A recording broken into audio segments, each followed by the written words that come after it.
You just glanced at the black silk landlady Zhao Jie, and the landlady unexpectedly called her best friend to practice yoga with you. Ding! Congratulations to the host for obtaining the chic life system. Please reply with 3 dog emojis to bind. Simply enjoy life as a host to receive random rewards. And you can scan and bind anyone. The host can unilaterally bind women with a beauty score of over 85 points. And after successful binding, they will receive 10 million funds and a Porsche 911 Turbo S. Currently carrying out body impurity cleansing work, strengthening the host's body to achieve a perfect state. Congratulations to the host for soaring to new heights and reaching the peak of life in the new year. After a brief dizziness, you wake up from the ground and find that your arms seem to be stronger than before. You take a quick step into the bathroom and see yourself in the mirror, not only with deep eyes and a high nose bridge, but also with the body of a top athlete. Just as you were marveling at how perfect the system is, a sudden doorbell rang outside. When you opened the door, a faint fragrance wafted into your nostrils. A face with delicate makeup on a melon seed-shaped face, small lips with dark red lipstick, standing in front of the door wearing black stockings. The beauty was about to greet you, but suddenly screamed, "Hooligan!" At this moment, you only realize that your clothes are still in the bathroom. You scratch your head and say with a smile, "Sorry, sis. I was just exercising to keep fit. I forgot to put on my clothes." The beautiful woman called Zhao Jie is my landlord, named Zhao Mengru. Zhao Mengru, with her hands covering her eyes, slightly opens a gap and coquettishly says, "Then hurry up and put them on." "Oh, okay, right away." Su Yang turns around and enters the room to quickly put on his own t-shirt. Zhao Mengru then blushes and lowers her hands, looking at Su Yang again with a surprised expression on her face. Did you have plastic surgery? Ha? Su Yang is stunned, thinking about the changes in his body. He smiles and says, "No, why would a big man like me have plastic surgery? Haven't I always looked like this?" Zhao Mengru rolled her eyes, narcissistic. "And when did your figure also become so good?" Hearing this, you secretly chuckled in your heart and said, "That's because you were too busy before. You didn't observe me carefully. I've actually always been this handsome." Zhao Jie also felt embarrassed to stare at you, and she lowered her head busily. "Oh, by the way, I came to talk to you about something." You turned to the side and called Zhao Mengru to come in first. As soon as Zhao Mengru sat down, she saw the Porsche car keys on the table. She looked at you with some confusion. "Are these your car keys?" You smiled slightly. "Yes, it's the car I bought before. It just arrived today." "What's wrong?" Zhao Mengru, who heard this, thought to herself, "You can afford a Porsche, but you're still renting a one-bedroom apartment from me. Could it be that you're a hidden second-generation rich person coming out to experience life?" You look at Zhao Mengru, who is thinking, and say, "You came just in time. I was just thinking of sending you a message saying that I'm not renting this house anymore. Now things have settled down in Lin City, so I'm planning to go see some houses in the next few days." Zhao Mengru exclaimed, "Did you suddenly become rich overnight? Buying cars and houses again?" "No, I made a little money from my business before. I just want to improve my quality of life a bit," you said jokingly with a smile. "Okay," Zhao Mengru said, but she didn't believe it at all. After all, she was in her 30s, and her family conditions were good. With a monthly income of over 20,000 yuan from renting out houses, she had naturally seen many wealthy people. But someone like you, driving a Porsche and still renting such a small apartment, she had never seen before. You stared at Zhao Mengru without moving your eyes and asked, "By the way, Zhao Jie, is there something you want to talk to me about?" Since obtaining the system, your eyes have a unique charm, making Zhao Mengru blush and her heart race, and for a moment she even forgot why she came. "Well, I came to talk to you about the rent, but since you don't plan to rent it, there's no need to talk about it." With that, Zhao Mengru glanced at you, then lowered her eyes with a somewhat elusive look. You look at Zhao Mengru's movements and suddenly think of something. How could I forget about the scanning function? Ding! Detected scanning object. Scanning, Zhao Mengru. Age, 28 years old. Height, 165 centimeters. Weight, 53 kilograms. Looks, 86. Figure, 88. Number of love experiences, 2. Currently single. You hesitated to choose to bind. Zhao Mengru is absolutely top-notch in both looks and figure. What are you waiting for if you don't bind such a good opportunity? Although Zhao Mengru is much older than you, but as the saying goes, when young, not knowing the goodness of an older sister, mistaking a younger sister as a treasure, you want to find someone with rich experience in all aspects. Ding! Binding successful. Zhao Mengru's favorability towards the host, 16. The two of them didn't know what they were talking about for a while, and the atmosphere seemed a bit awkward, because the house was small, the sofa in the living room was not big, and the two were very close, and you could still smell the perfume on Zhao Mengru's body. In order to break the awkwardness, you took the initiative to speak first. "By the way, Zhao Jie, do you have any friends who sell houses?" I want to buy one. Hearing this, Zhao Mengru was stunned. Don't tell me. I do have a friend who sells houses. It's the one selling the houses at Heisen Manor, but they are not cheap. Heisen Manor is a seaview house in the super first-tier city of Shenzhen, not only luxuriously decorated, ready to move in, but also surrounded by complete facilities. For ordinary people, it is an unreachable place. You gave a faint smile and said, okay, let's buy the Heisen Manor. Whenever Zhao Jie is free, ask her for me. Hearing this, Zhao Mengru's expression was both surprised and unexpected. Even a random house there costs several million, and the most expensive ones go up to tens of millions. I didn't expect you really planned to buy it. After that, Zhao Jie made an appointment with friends to go house hunting the next day and then left. Before leaving, she also said not to call her Jie anymore in the future, as it makes her feel old. Ding! Zhao Mengru's favorability towards the host has increased to 30. The next morning, you called Zhao Mengru and arrived at her residential area gate in a Porsche 911. Zhao Mengru, dressed in a black lace cheongsam and high heels,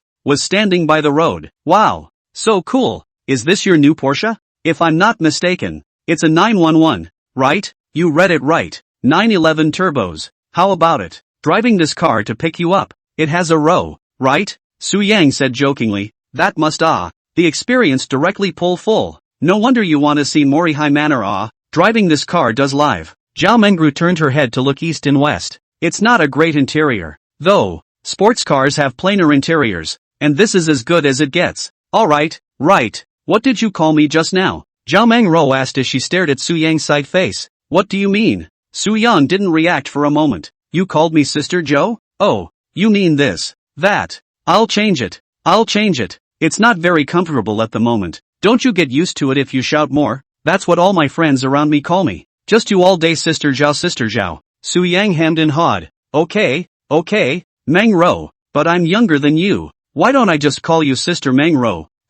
That's okay. The two of them chatted, and without realizing it, they arrived at the sales office of Senhai Manor. After the security guard at the door just greeted Su Yang and parked the car, a girl in professional attire walked out. Hey man, here, Zhao Mengru shouted as she looked at the visitor and beckoned. Only the girl called Xiaoman came with a twist. She looked bejeweled, with white, blown-out skin, delicate features, and sexy red lips. She wore a white blouse with high breasts and a black wraparound skirt with black silk underneath. The legs were well proportioned, not too fat, not too thin, and the hair was ably tied back in a high ponytail. Su Yang closed the car door, also looked up and just saw him and was secretly surprised. His nice systems. Gu Xiaoman, age, 27, height, 167 centimeters, weight, 54 kilograms, face value, 88, stature, 90, number of relationships, 3, currently single, don't ask, just tie, ding, binding successful, favorability, 0, you guys are here. Gu Xiaoman's voice was sweet as she walked over to the two and smiled. Well, Xiaoman, this is the friend I told you about yesterday, Su Yang. He wants to come and see the house in Morihei Manor. Yeah, Gu Xiaoman agreed, looking towards Su Yang, stretching out her soft jade hand. Hello Mr. Su, I'm Gu Xiaoman, the sales manager of Morihei Manor. I'll show you around next. Su Yang smiled politely and shook Gu Xiaoman's hand before letting go. Hello, you don't have to be so polite. Sister Mengru and I are also friends. Good. Gu Xiaoman didn't squirm and smiled graciously. Then go in, Zhao Mengru said from the sidelines. The three of them headed toward the sales office. Senhai Manor's sales office is very atmospheric and luxurious, with the overall black and gold color system as the main focus, very much like the Bulgari Hotel's decoration style. A large Rolls-Royce identical star roof adorned the ceiling at the front entrance of the sales office, though it was not conspicuous during the day. A very large wool carpet was laid out at the entrance with the Morihei Manor project logo printed on it. The main entrance is flanked by two symmetrical water curtain walls. Walking inside,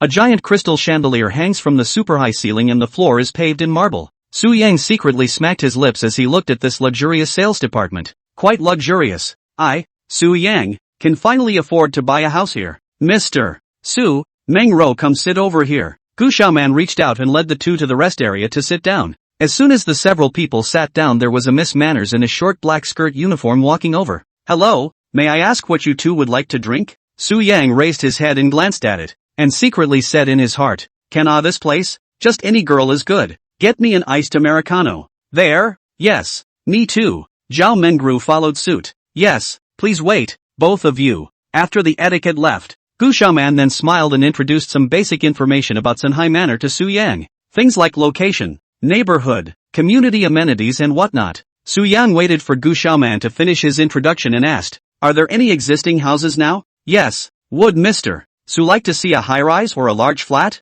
"Large flat." Su Yang did not hesitate. "Okay, why don't you give me a moment and I'll check out the floor plans that are currently for sale," she said, picking up a nearby tablet to check it out, and after a minute laughed. "There are still quite a few homes for sale." "How old?" "Currently all of Building 1 is 220 square feet. Building 2 is sold out. Building 3 has 300 square feet and 355 square feet. And the large flat floors for sale are currently these 3. And the rest are all high-rise." "Are all the big ones sold out?" "Yes, the 400 and 500 are in Building 2. And they've all been sold." "I'll go. Are there so many rich people in Haichang?" Su Yang joked and laughed. Gu Xiaoman smiled along with her as she picked up. "In fact, the 300 and 355 square foot units are also very good. All the large flat floors in our project are hard-covered, and they are ready to be moved in directly with a handbag." "Oh, you mean everything inside the house?" "Yes, we are the real meaning of fine decoration. Not only hard decoration, all the soft furnishings are well-matched. Do not need customers to buy furniture and so on,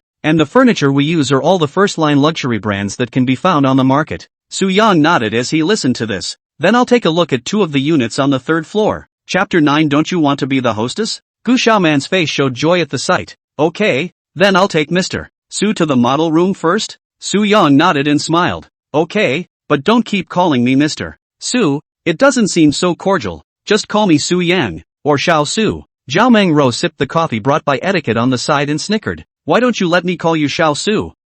You can call me that too. Or just call me Yang Yang. He. Che, meathead." The corner of Gu Xiaoman's mouth curved up as she looked at the 2 of them as well. "Manhwa, how come I haven't heard you mention Su Yang before?" "Oh, he and I don't actually see each other more than a few times. I'm his landlord." "Ha, does he rent a room at your place?" "Yeah, but this kid is a hidden rich kid, out to experience life, and now he doesn't want to pretend. So he's asking me if I have any friends who sell houses." "Ahem, good. Gu Xiaoman covered her mouth and laughed. "So go see the model home now?" "Okay, but is there a difference between a model home and an existing home?" Gu Xiaoman shook her head. "It's all the same. Everything you see inside the model room is no different from the inside of the current house. What you see is what you get." "That's fine. By the way, what are the unit prices of these 2 units in Building 3 now?" "The 300 sq ft model is 21,999 and the 355 is 24,200. And there are currently some discounts on both. So if you end up being sure you want to buy it, I can give you a discount on top of the existing discounts," Gu Xiaoman said and looked at Zhao Manhwa. "After all, if you are Manhwa's friend, then you are also my friend. I as the sales manager can still go and apply for a discount." Su Yang looked at the complacent Zhao Manhwa and then to Gu Xiaoman and smiled. "Then thank you in advance. And Sister Manhwa, I'm kind of dipping into your favor here." He, that's not true," Zhao Manhwa said with a smile on her face. "Oh yeah. And another offer is that a parking space will be given to the owner upon purchase. This can be had." Su Yang nodded his head and smiled. "After all, it's normal to give away a parking space with a multi-million-dollar home. Okay, let's go ahead and check it out then." "Good," the 3 of them said and followed Gu Xiaoman towards the model room. After going out from the back door of the sales department, there is a very beautiful garden landscape. Through the garden to walk up a step and then walk for some distance to see the Morihei Manor building No. 3. Gu Xiaoman led the 2 of them into the entry lobby as she introduced. Building 3 is 2 staircases and 2 apartments, one 300 and one 355, and we have the physical model room here, which is on the 2nd floor. Su Yang and Zhao Manhwa nodded to follow Gu Xiaoman. When you enter the lobby, the first thing you see is an oversized marble screen, and the whole space looks consistent with the color tone of the sales office. Once around the screen, the trio entered the elevator to go up to the 2nd floor. Gu Xiaoman first shows the 2 of them around the 300 square foot flat. Walking up to the front door, the first thing that catches your eye is a dark brown gate that looks calm and airy. Gu Xiaoman walked up and pressed his fingerprints, and the gate opened. "Might need to put on some shoe covers." She turned to speak to the 2 men. "Okay." After changing into their shoe covers, the 3 of them entered inside the sample room. As far as the eye can see, the overall color scheme inside the gate is basically dominated by dark browns and black and white gray tones. First up is the entry foyer, a long foyer flanked by 2 clear glass shoe cabinets. At the end is a wall, white, black and white, with a very artistic sculpture in the center. After rounding the foyer is the dining room and living room area. At a glance the whole space is very spacious. To the right of the dining room is a large open kitchen containing both a Chinese and a Western kitchen. Next to the kitchen and directly behind the foyer is a full glass wine cooler as well as a multi-purpose bar. On the other side of the kitchen near the balcony is an open multi-purpose room that can be used as a tea room, study or something like that. Then there is an oversized L-shaped floor-to-ceiling window connecting the living room as well as the dining room. With 270 degrees of light, the house is very well lit. Outside the floor-to-ceiling windows is a large L-shaped balcony, so you can have a barbecue or something when you're not doing anything. Gu Xiaoman takes the two on a tour while introducing them. That's basically it for this area. All furnished. Su Yan looked left and right with a smile on his face. Not bad. I kinda like this house type, he said, walking to the balcony to look down. The downstairs environment is beautiful. Garden, pool, pavilion and everything. Not far away is the river view of Tianqing River. Because it is on the second floor, the view is not very complete. If you buy a higher floor you will be able to take in the river view. Yes, these are all the same as the inside of the current house, huh? Yes, this is a physical model home with all the same amenities. Good. Sister Zhao. Bah, what do you think, Sister Monroe? Zhao Mengruo's eyes sparkled and said, very nice, I simply love it. Too bad I can't afford it. Su Yang smiled and said, we're friends, if I buy it, I'm welcome to come anytime in the future, he said and turned his head to Gu Xiaoman. Let's go check out the bedroom. Okay, this way. Gu Xiaoman reached out and led the two to start touring the bedroom. The bedroom area is behind the living room and after walking down a very wide hallway is a regular second bedroom. But even the second bedroom is larger than the master bedroom in many average homes. The other side of this room is still the second bedroom as well. And the entire layout is 5 bedrooms, 2 baths, and 3 baths. Except for a multifunctional room in the living room dining room area and the master bedroom, the rest of the several bedrooms belong to be secondary bedrooms in Su Yang's opinion. What an old man's room. A study, that's just a name change. After visiting the second bedroom, it was finally time to enter the master bedroom, the innermost of the entire bedroom area. Entering the master bedroom to the right is the sleeping area, which is very large throughout, with a full clear glass closet to the left of the bed, a living room couch on the other side, and then a huge floor-to-ceiling window. Further in is a very spacious bathroom that comes with the bedroom, with double basins, automatic toilet, wet/dry separation and a very large bathtub at the far end. Su Yang looked at this bathtub unconsciously brainstorming in his mind. While thinking about it, I said, that's a nice, business-like bathtub, and a nice toilet. Why is your face red? Zhao Mengruo suddenly asked as she looked at Su Yan from the side. Is it? It's supposed to be a little hot. Strange. Zhao Mengruo spat out a sentence in a small voice. Gu Xiaoman led the two out of the master bathroom and around the sleeping area to the hostess's check room. This check room is also very large, with a wraparound closet and a long sofa in the center. How about this check room? Gu Xiaoman asked as she smiled and looked at Zhao Mengruo. Hey, Monroe, don't you want to be the mistress of this bedroom? Gu Xiaoman whispered in Zhao Mengruo's ear. When Zhao Mengruo heard this, her face instantly reddened to her neck. What are you talking nonsense about? Su Yang and I are just ordinary friends, and I'm still several years older than him. It's impossible. Zhao Mengruo also replied in a low voice. Su Yang did not hear the conversation between the two. He turned to look and realized that Zhao Mengruo's face was also red. Sister Monroe, why is your face red too? Chapter 10, What's a down payment? Hearing this, Zhao Mengruo straightened the bangs on her face. No, it's nothing, it's a bit hot. Yeah, I think so. Gu Xiaoman looked at the two men on the side and smiled and said, all the places of this household will be finished. Let's go outside first. Good. The three of them came to the living room and Gu Xiaoman asked, how is it, Su Yang? Still satisfied? Well, it's good. Pretty happy so far. Go look at 355 more chant. Okay, go. After spending another 10 minutes or so, the trio walked out of the 355 flat room. This set Su Yang didn't feel so fond of. Although it was quite a bit larger than the 300 square feet one, he felt that the layout was a bit scattered, not compact and not homey. I've looked at both household types. Which one do you like? Zhao Mengruo glanced at Su Yang. I'm more partial to the 300 square foot set. It's a good size and has a nice layout. How about you? Me? Zhao Mengruo pointed at herself. I also like this set of 300, but it's not like I bought it, so my opinion doesn't matter. Su Yang smiled and looked at Gu Xiaoman. Which floor still has rooms now? Let's go back to the sales office and I'll check it out. Soon the three of them returned to the sales office and Gu Xiaoman said after checking with the tablet, currently there are still rooms on floors 3, 4, 7, 8, 15 and 18. Okay, I'll take it. It's a 300 floor plan. 8th floor.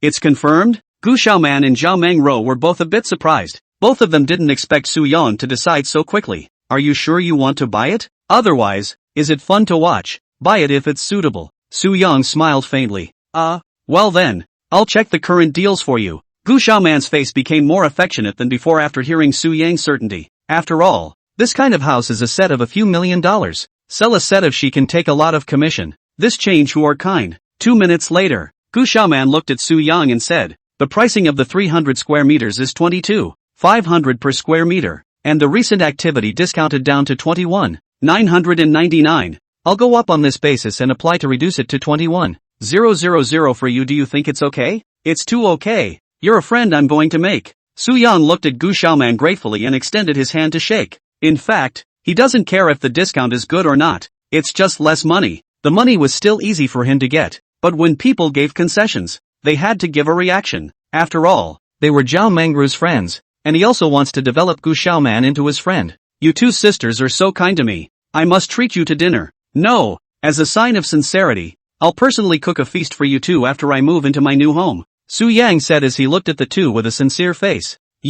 Are you serious? Zhao Mengru asked with wide eyes. That's a must. If it wasn't for you, could I know Sister Xiaoman? If it wasn't for Sister Xiaoman, could I have gotten so many discounts? Su Yang said vocally. So, I have to invite you guys, and it has to be me personally buying the food and cooking it myself to show my sincerity. Zhao Mengru and Gu Xiaoman glanced at each other and turned their heads to look at the impassioned Su Yang, who was a little dumbfounded for a moment. That's fine. We'll definitely come when you move in. Zhao Mengru laughed. Good. Then hurry up and pay. I can't wait. Su Yang said as he excitedly stood up. Why are you getting so worked up all of a sudden? Can I not be excited? This is my first house in Haicheng. My new home. The harbor of happiness. How can I not be excited? Then let's go through the purchase procedures now? Gu Xiaoman looked up at Su Yang and said, okay, do it now. Okay, just calm down and I'll do the math for you. Gu Xiaoman said and picked up the calculator on the table. She looked at Su Yang and then said, the unit price for our 300 square foot flat to you is 20,000.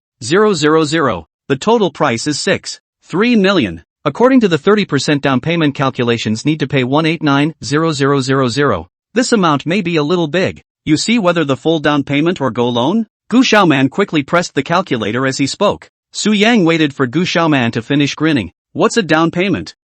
You don't know about the down payment? Gu Xiaoman was a bit dumbfounded by Su Yang's question. Zhao Mengru also looked at Su Yang with some surprise on the side. Down payment? You don't even know you came to buy a house? Su Yang looked at the two men's appearance and laughed somewhat pretentiously. What's your hurry? I haven't finished yet. I mean, what's the down payment? Do I need it? Direct full payment. The two men froze, their mouths hanging open. However, Gu Xiaoman soon returns to normal. She has seen a lot of rich people in her position as sales manager, not to mention over $6 million, but even tens of millions of dollars. She had met people who paid the full amount directly, but those people are generally 30, 40, 50 successful people. What surprised her after listening to Su Yang was that Su Yang was so young that he could actually come up with nearly 6 million at one time, which made her somewhat unexpected. The full amount? The full $3 million? Are you sure? Zhao Mengru asked out with a dumbfounded look on her face. Sure. I don't like the feeling of owing money. It's either that or full payment. Why do I get the feeling you're being a little Versailles with that? I'm telling the truth. I'm this kind of person. What ability to do what kind of thing? A few million in cash I still have. Although it can't be compared to those tycoons, but it's still not bad. You're saying this in a way that makes me want to punch you. Zhao Mengru gritted her teeth and glared at Su Yang. Su Yang heatedly smiled and raised an eyebrow towards Zhao Mengru. Gu Xiaoman laughed at this time. Then I'll go get the purchase contract now. You guys sit down for a while. Well, if I pay for it today, when can I move in? Gu Xiaoman stood up and thought about it. The earliest we can move in is probably the day after tomorrow. And after we finish doing it for you later, our staff will go up and down the house to check it out and then do a complete cleaning. So the earliest would be the day after tomorrow. Okay, got it. Gu Xiaoman nodded and turned around to get the purchase contract. Zhao Mengru then sat down next to Su Yang and asked, are you really paying the full amount? It must be true. You are thinking I don't have that kind of money? Zhao Mengru looked Su Yang up and down once, frowned and said, mainly because you're only 24 years old. I don't quite dare to think that you're actually so rich. Su Yang gently raised his eyebrows and smiled. Actually, I'm considered a rich second generation. I've earned some money before myself, half of which was given by my family. No wonder. I told you before that you're a rich kid and you still won't admit it. So is it hard to believe that you rented my place before because you had some kind of enemy in your family? And then now that it's been resolved, you're just regaining your identity? That's not true. You're too big a brain. Where are the haters? It's not a TV show. Then I can't figure out how you can be so rich and still live in a tiny one-bedroom house for over a year. Think of it as me experiencing life. Alright. Hearing this, Zhao Mengro no longer asked any more questions. However, her feelings towards Su Yang now became a little different again. She knew exactly what it felt like. After all, she wasn't too young, and she wasn't some clueless teenage girl. The emotions within herself she understood very well. Although she and Su Yang hadn't met many times before, she had somehow developed a hint of feelings between a man and a woman for Su Yang since yesterday. But when she thought of Su Yang, who was 4 years younger than her, handsome and rich, so she knew her position very well. Someone like Su Yang was not destined to be her true love. Chapter 11, Buying a few more parking spaces. The two sat and chatted for more than 10 minutes before Gu Xiaoman came back holding a stack of white contracts. Looking at the contract in Gu Xiaoman's hand, Su Yang was shocked. So much? Yes. After all, buying a home is one of the major events in life, and the more detailed the contract, the better for sure. Gu Xiaoman said and placed the contracts in his hand on the table, then started to explain to Su Yang to sign one by one. 20 minutes later, Su Yang is finally signing a bunch of contract details. All kinds of places have to sign, but also press the handprint. My hands are sore from writing. Su Yang shook off his hand, picked up the coffee on the table and took a sip. He suddenly thought of something and looked at Gu Xiaoman, who was buried in finishing the contract, and said, "By the way, Sister Xiaoman, you said before that you'd give away a parking space after buying a house, right?" "Yeah, what's up? I'd like to buy a couple more spaces in addition to this one." "What's your parking ration here? How many more do you want to buy?" Gu Xiaoman repeated and then instantly figured out that a rich person like Su Yang must have more than one car, and it's normal to buy more than one parking space. She laughed. The parking space allocation ratio in our project is 1 to 3. The unit price of the parking space is 200,000 apiece, and the property rights are the same as the houses. Both are 70 years. In addition to the one parking space that comes with the purchase, you can buy 3 more. Okay, I was talking about buying 4. I'll go. Do you have so many cars? Zhao Mengro couldn't help but explode and ask. No, that's the only one at the moment, but I'm not sure I'll buy another one in the future. The more parking spaces the better for sure. Well, rich people are different. This breath, poor people like us can't experience it. Gu Xiaoman looked at the two of them and covered her mouth and laughed softly. This actually has nothing to do with it. If you really have too many cars, you can rent a parking space when the time comes. That's fine. Let's buy 3 first. At 4 o'clock in the afternoon, Su Yang finally finished all the formalities. He leaned back on the sofa and took a long breath. Finally it's done. It's exhausting. Buying a house is much more exhausting than buying groceries. Zhao Mengro blanked Su Yang. Please stop Versailles. I was really tired. First time home buyer. Didn't know anything. Who knew it would take so long? But it's finally over. He said and looked to the side and smiled at Zhao Mengro. Sister, do you have something to do tonight? What do you want? Zhao Mengru pretended to be cautious and moved aside. What for? Invite you to dinner and have a drink on the way? It's not right not to have a drink on such a big day. You're one of my few friends in Haicheng. The first thing I thought of when I bought the house was to ask you to celebrate with me. Zhao Mengro sat back down next to Su Yang again and laughed. Alright, I'll give up my life if you say so. Where's the exaggeration? Can I still eat you up? You better not, she said and waved her pink fist in front of Su Yang's eyes. So, are you going to call up Hiu Man? It's alright, but it doesn't feel very familiar yet, so I don't know if people are willing. Zhao Mengro heatedly smiled. She's definitely willing to. You don't see her at work when she's serious, but privately it's not like that, and she's a person who loves nothing more than to eat and sing and drink. Su Yang said in his heart. Contrast? It can be okay, I like it. Then call on it? Fine. Otherwise it'll just be the two of us making it look like I'm having a private meeting with you. Zhao Mengro snickered and laughed. Then I'll talk to her when she comes over. Ding! Detected that Zhao Mengro's favorability towards the host has increased to 60. Trust. Now presenting the host with a McLaren Senna fragment. Collect all 5 to exchange for a limited edition McLaren Senna, worth $23 million.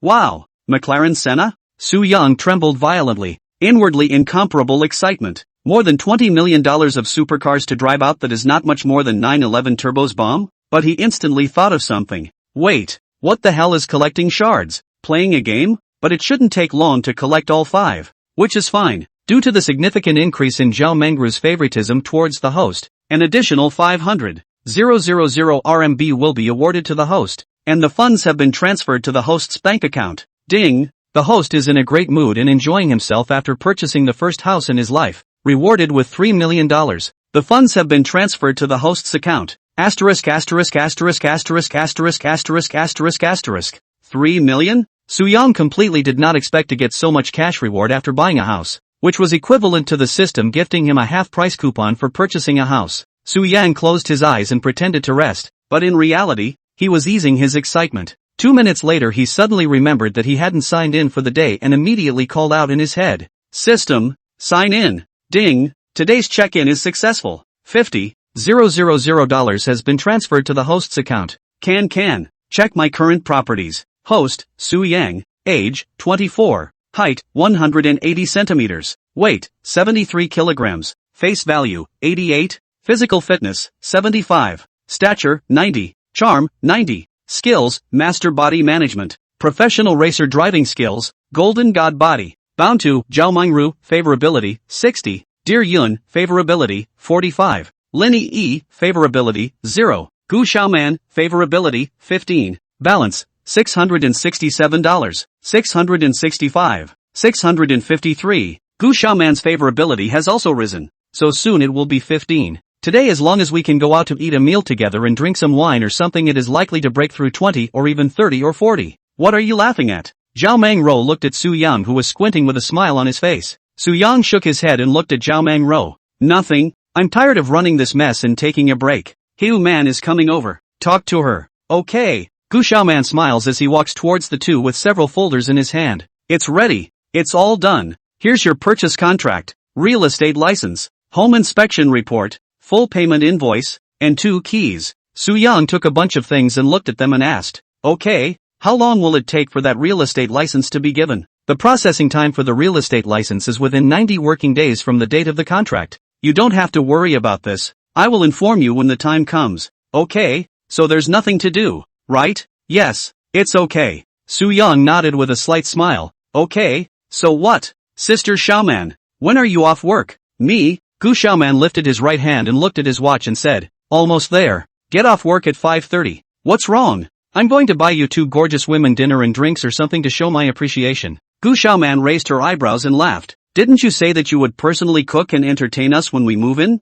Yeah, that's after living in it. Today is the first time in my life I've bought a house, so I wanted to celebrate. How about it? Are you free later? Gu Xiaoman glanced at Zhao Mingru on the side. The two of them looked at each other and smiled. Okay, I'm an orphan after work. Why not go when there's a free meal? Good. It's a deal then. It's almost time to get off work, so we'll wait here for you to get off work. Okay, then you two sit back and relax for a bit while I go back to the office. Good. Soon an hour or so passed and at 5:30, Gu Xiaoman appeared on time. She had exchanged her work clothes for her own civilian clothes at the moment. She wore a black strapless, waist-length dress, a thin platinum necklace around her pale neck, and a small black Chanel purse in her hand. On the feet is a pair of black high heels. Ponytail at this time also unraveled into a big wave draped behind the back. Mouth painted with colorful lipstick. Look sexy. She walked towards the two sitting in the lounge area. It's time to go. Wow. Sister Xiaoman, this outfit of yours is too revealing, isn't it? It's simply goddess level.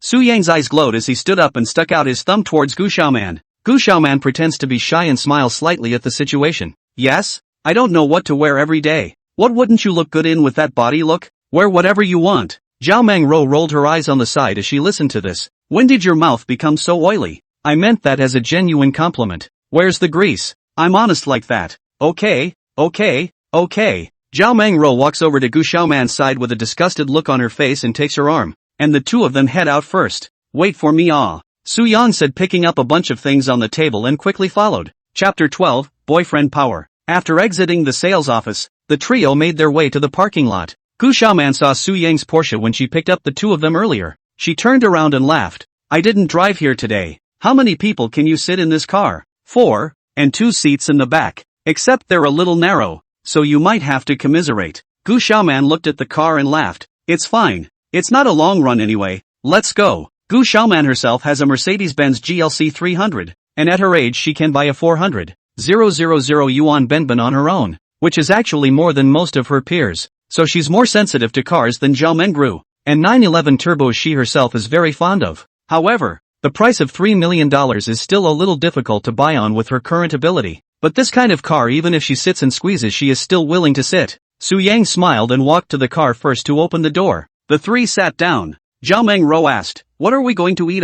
Do Do you guys have any recommendations? I'm a big guy who doesn't usually eat out much, so I don't know what's good. Wait for me to check. Zhao Mengro said as she pulled out her cell phone and checked it. How about that Japanese barbecue on East River Road? What do you think? Zhao Mengro turned her head to Gu Xiaoman in the back row. Gu Xiaoman is a girl after all. Sitting in the back row of the 911 is not too crowded. She turned her big eyes to think about it and said, "It can be that one I went to eat once. The taste is not bad. It is a little expensive." "It's okay, that's not expensive. A few $1,000,000 will pay for a meal." "Mr. Su will care about a meal?" Su Yang grinned when he heard this. "Yes, Sister Xiaoman. You don't have to save me money. You can eat whatever you want. But are you guys sure about eating this one?" "Okay. Alright then, let's go." Buzz. The engine let out a roar as Su Yan drove the two towards their destination. Since it was rush hour and a Saturday, the roads were jammed. It took almost 40 minutes for the three to arrive at the Japanese-style barbecue downstairs that Zhao Mengro said to park the car.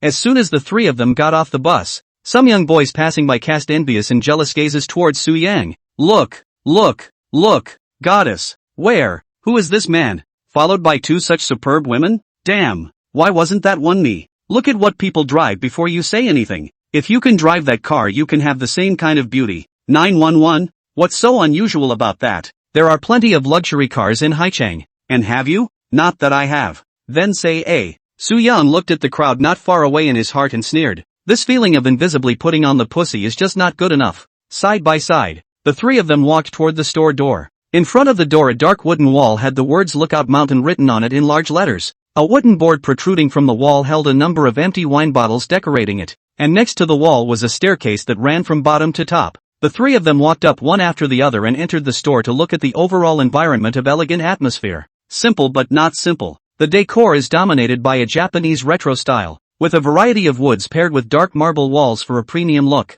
At the moment there were already a lot of people dining in the store, and although there were a lot of people, it didn't seem noisy. "Welcome, may I ask how many?" A waiter politely walked towards the trio. "3, is there room for one more? It's peak dining time, so you may need to take a number and wait in line." "All right." After Su Yan walked to the front desk and took a number, the attendant led the three of them to a row of rest areas to sit down and wait. By now the lounge area was almost full, and various young men and women dressed in trendy clothes were chatting and laughing. "I should have known to make a reservation in advance," Su Yang said as he looked at the crowd. "It's fine. His house is usually full of people. Not to mention it's the weekend. Wait, it's not urgent anyway." Zhao Mengro took out her cell phone and opened Jitterbug and brushed it. The three had just sat down not long before a young man in a casual suit walked over not far away. He walked straight through the crowd to the side of Su Yang's trio, then straightened his collar and looked at Zhao Mengro and smiled politely. "This beautiful woman. How are you? May I ask if I can add a Wi-Fi to get to know you?" "Ha?" Zhao Mengro frowned and looked up. "Who are you?" "I also came here to dine, and just now I saw you guys coming up from afar, and I felt that you had a good temperament, so I wanted to get acquainted."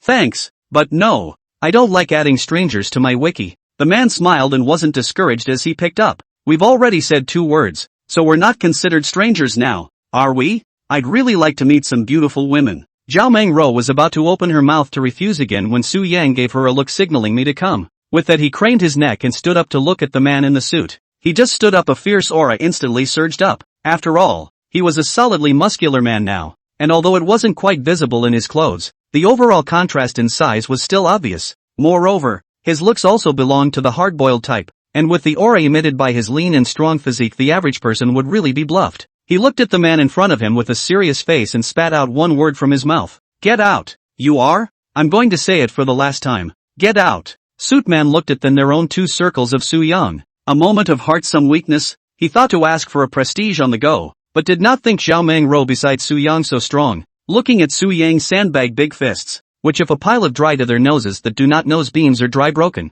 He gulped somewhat unwillingly and stole another glance at Zhao Mengro before turning to leave. After seeing the people leave, Su Yang's face changed and resumed his cheeky look and sat down. Sent away. "Wow, Su Yang, just now you were simply handsome." "Okay, boyfriend power is overwhelming," Gu Xiaoman said as she looked at Su Yang with glowing eyes from the side. "Yes?" Su Yang smiled smugly. "I've seen a lot of this kind of people. What, want to get to know them? Just an old colorful lot, not to mention the fact that I invited you guys out, and he acts like he can't see that I exist, so isn't that just looking down on me?" After this just now, Zhao Meng's favorable feelings towards Su Yang uncontrollably increased some more. She looked at Su Yang and said in a fake calm manner, You looked so fierce just now. How can I scare people if I'm not a bit fierce? Men should be fierce when they need to be fierce. What kind of man hides behind a woman? Right? Too right, Zan. Gu Xiaoman winked at Su Yang. Ding. Detected that Gu Xiaoman's favoritism towards the host has increased to 42, familiar. Rewarding the host with $388,000.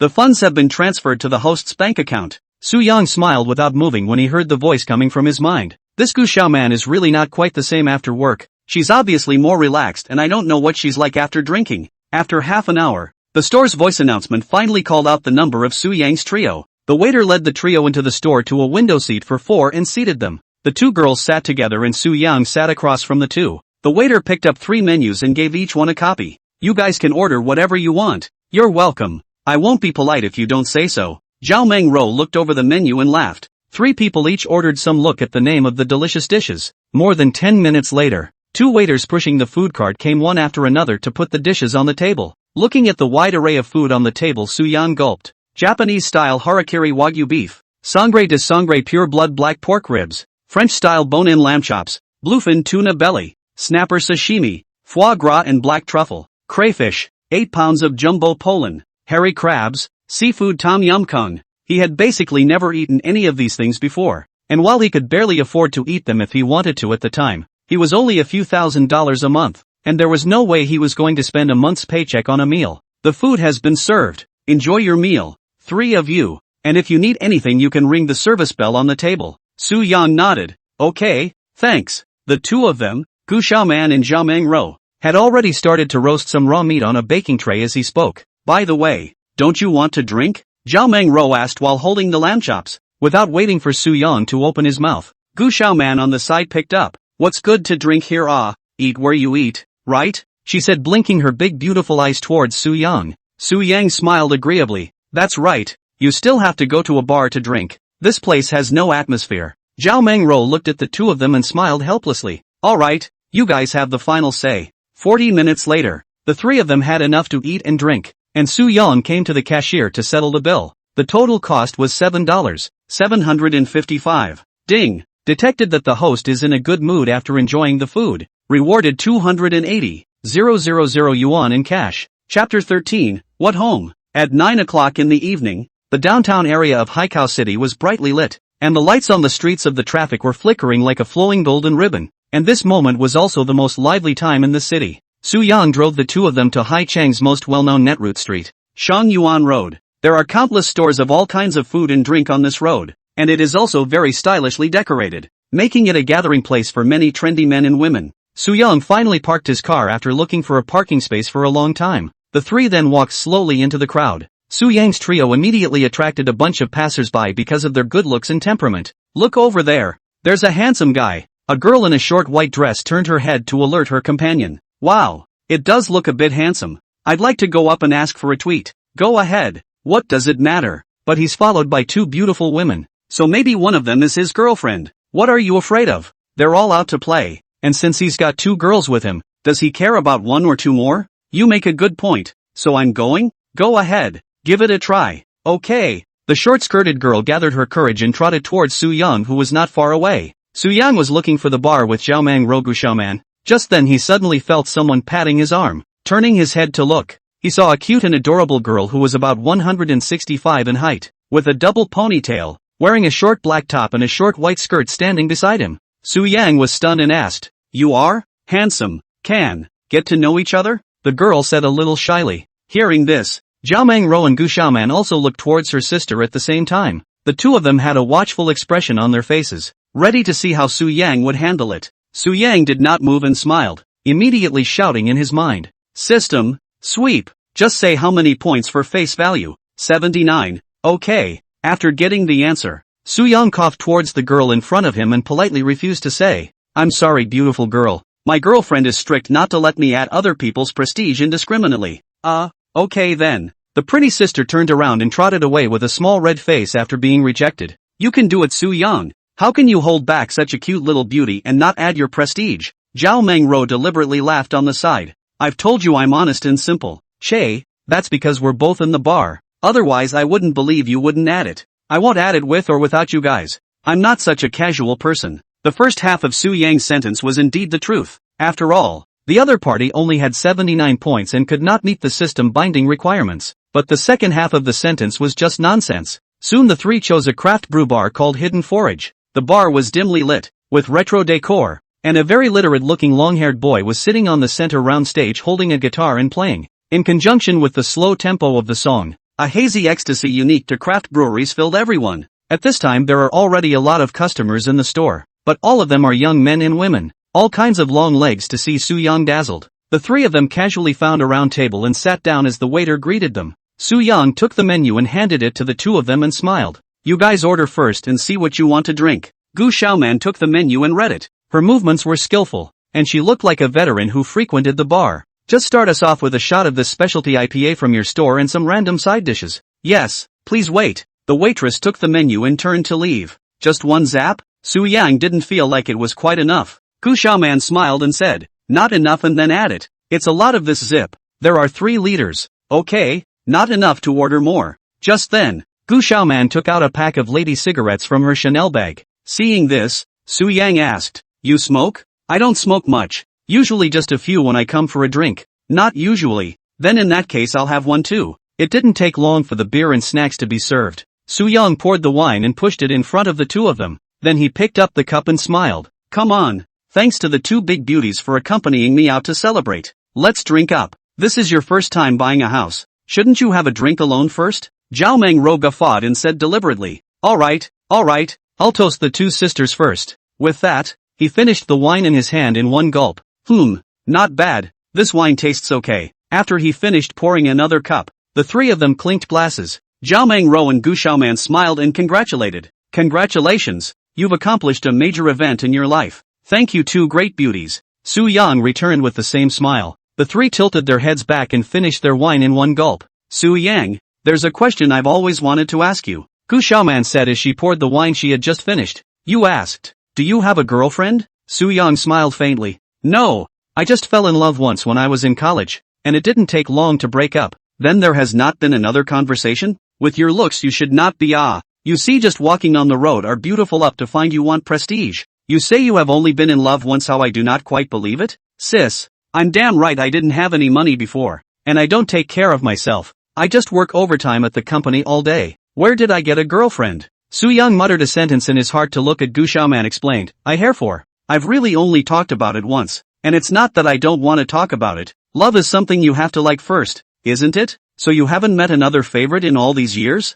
Not yet. Su Yang shook his head. After drinking another glass of wine, Su Yang looked at the 2 and deliberately asked, what about you guys? Do you have boyfriends? What do you think? Zhao Mengro rolled her eyes. If we had boyfriends, would we still come out for dinner and drinks with you? Hey, that's true, haha. Are we just going to drink it dry? Gu Xiaoman said at this time. How about a deck of cards or dice to drink while you play a game? That's what I mean. He. Alright, then dice it is. Su Yang said and turned his head towards a waiter not far away and shouted, handsome guy, bring me 3 dice cups. Alright. Soon the waiter brought over the dice cup and the 3 began to play the classic game of drinking. 4 threes. Su Yang shouted first. 5 threes. Gu Xiaoman then shouted out. When it was Zhao Mengro's turn, she looked at her dice and thought for a moment. 5 sixes. Open. Su Yang opened his dice cup directly without thinking. I don't have a single one. Gu Xiaoman also opened it and smiled. 1 for me. Zhao Mengro herself only had 3, adding up to a total of only 4 sixes. She beamed and grunted.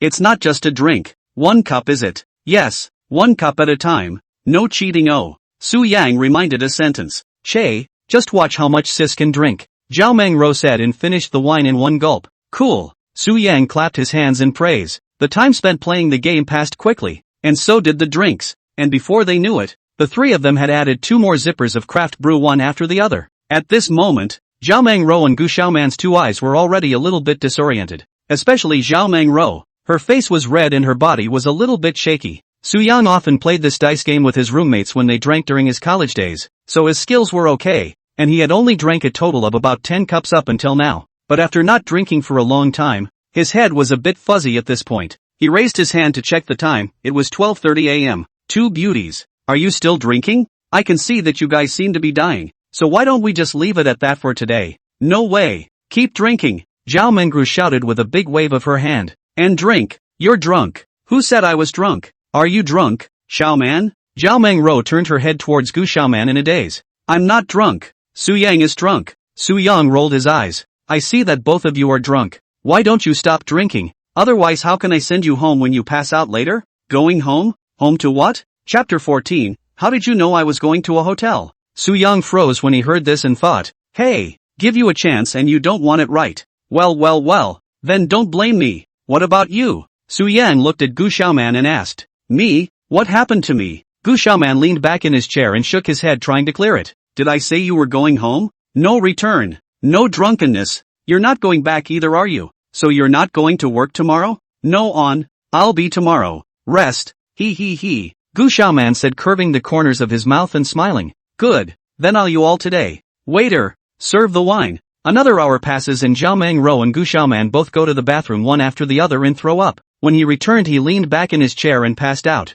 However, Su Yan wasn't much better. He hadn't drank for a long time originally, and his drinking capacity had slipped badly. He was left alone with most of the last sip of wine served. At this point, he looked across the room at the two men who had both appeared to be reimagined. He shook his head vigorously to stay awake, dazed but more or less able to walk. He stood up and staggered towards the bathroom to throw up all that he had just drank, then went to the sink and propped his hands on the countertop to look at himself in the mirror. At that moment his brain was numb for a moment, and his own self in the mirror had become too, and his ears were listening to the song outside and he didn't know what was being sung. Next time I can't drink like this. It's so hard. I don't know if the system has any skills in drinking. I'll have to get one when the time comes, he said as he turned on the faucet and cupped the water and quickly washed his face, the alcohol fading slightly under the cool water. Su Yang didn't wipe his face either, letting the water remain on his face as he walked back to his seat and sat down. Smoothly, he picked up the cigarettes on the table and lit one and smoked it. Looking at the two people sleeping across from him,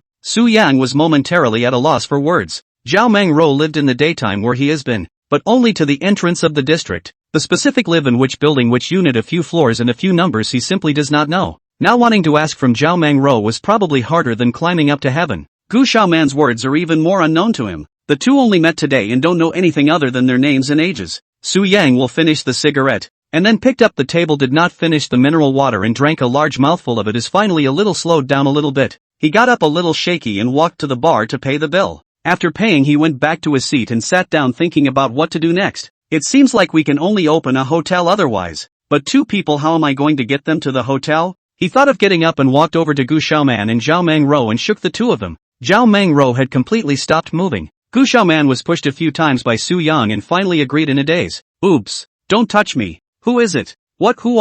Me, Su Yang. Gu Xiaoman slowly opened her eyes to look at Su Yang with a mesmerized face. Little Yang, is something wrong? Su Yang was speechless. Go home. Can you still stand up? Who says I can't stand up? Gu Xiaoman said and subconsciously propped up the chair and staggered to her feet. Su Yang saw this and held her up. Ouch, my sister. Stand still. After Gu Xiaoman stood steadily against the wall, Su Yang shook Zhao Mengro once again. Seeing that she still did not react, Su Yang had to pull her up with one hand, then turned around and crouched down slightly to carry Zhao Mengro on his back. Zhao Mengro wasn't too heavy, and Su Yang's physique had improved quite a bit now, so it was fairly easy to carry. Go! He shouted as he looked towards Gu Xiaoman, who was leaning against the wall. Oh, good. Gu Xiaoman agreed in a daze, completely relying on her body's subconscious to get around. The three of them staggered out of the bar. Su Yang not only had to carry Zhao Mengro, but also had to pull out a hand from time to time to pull the wobbly Gu Xiaoman. Arriving at the roadside with great difficulty,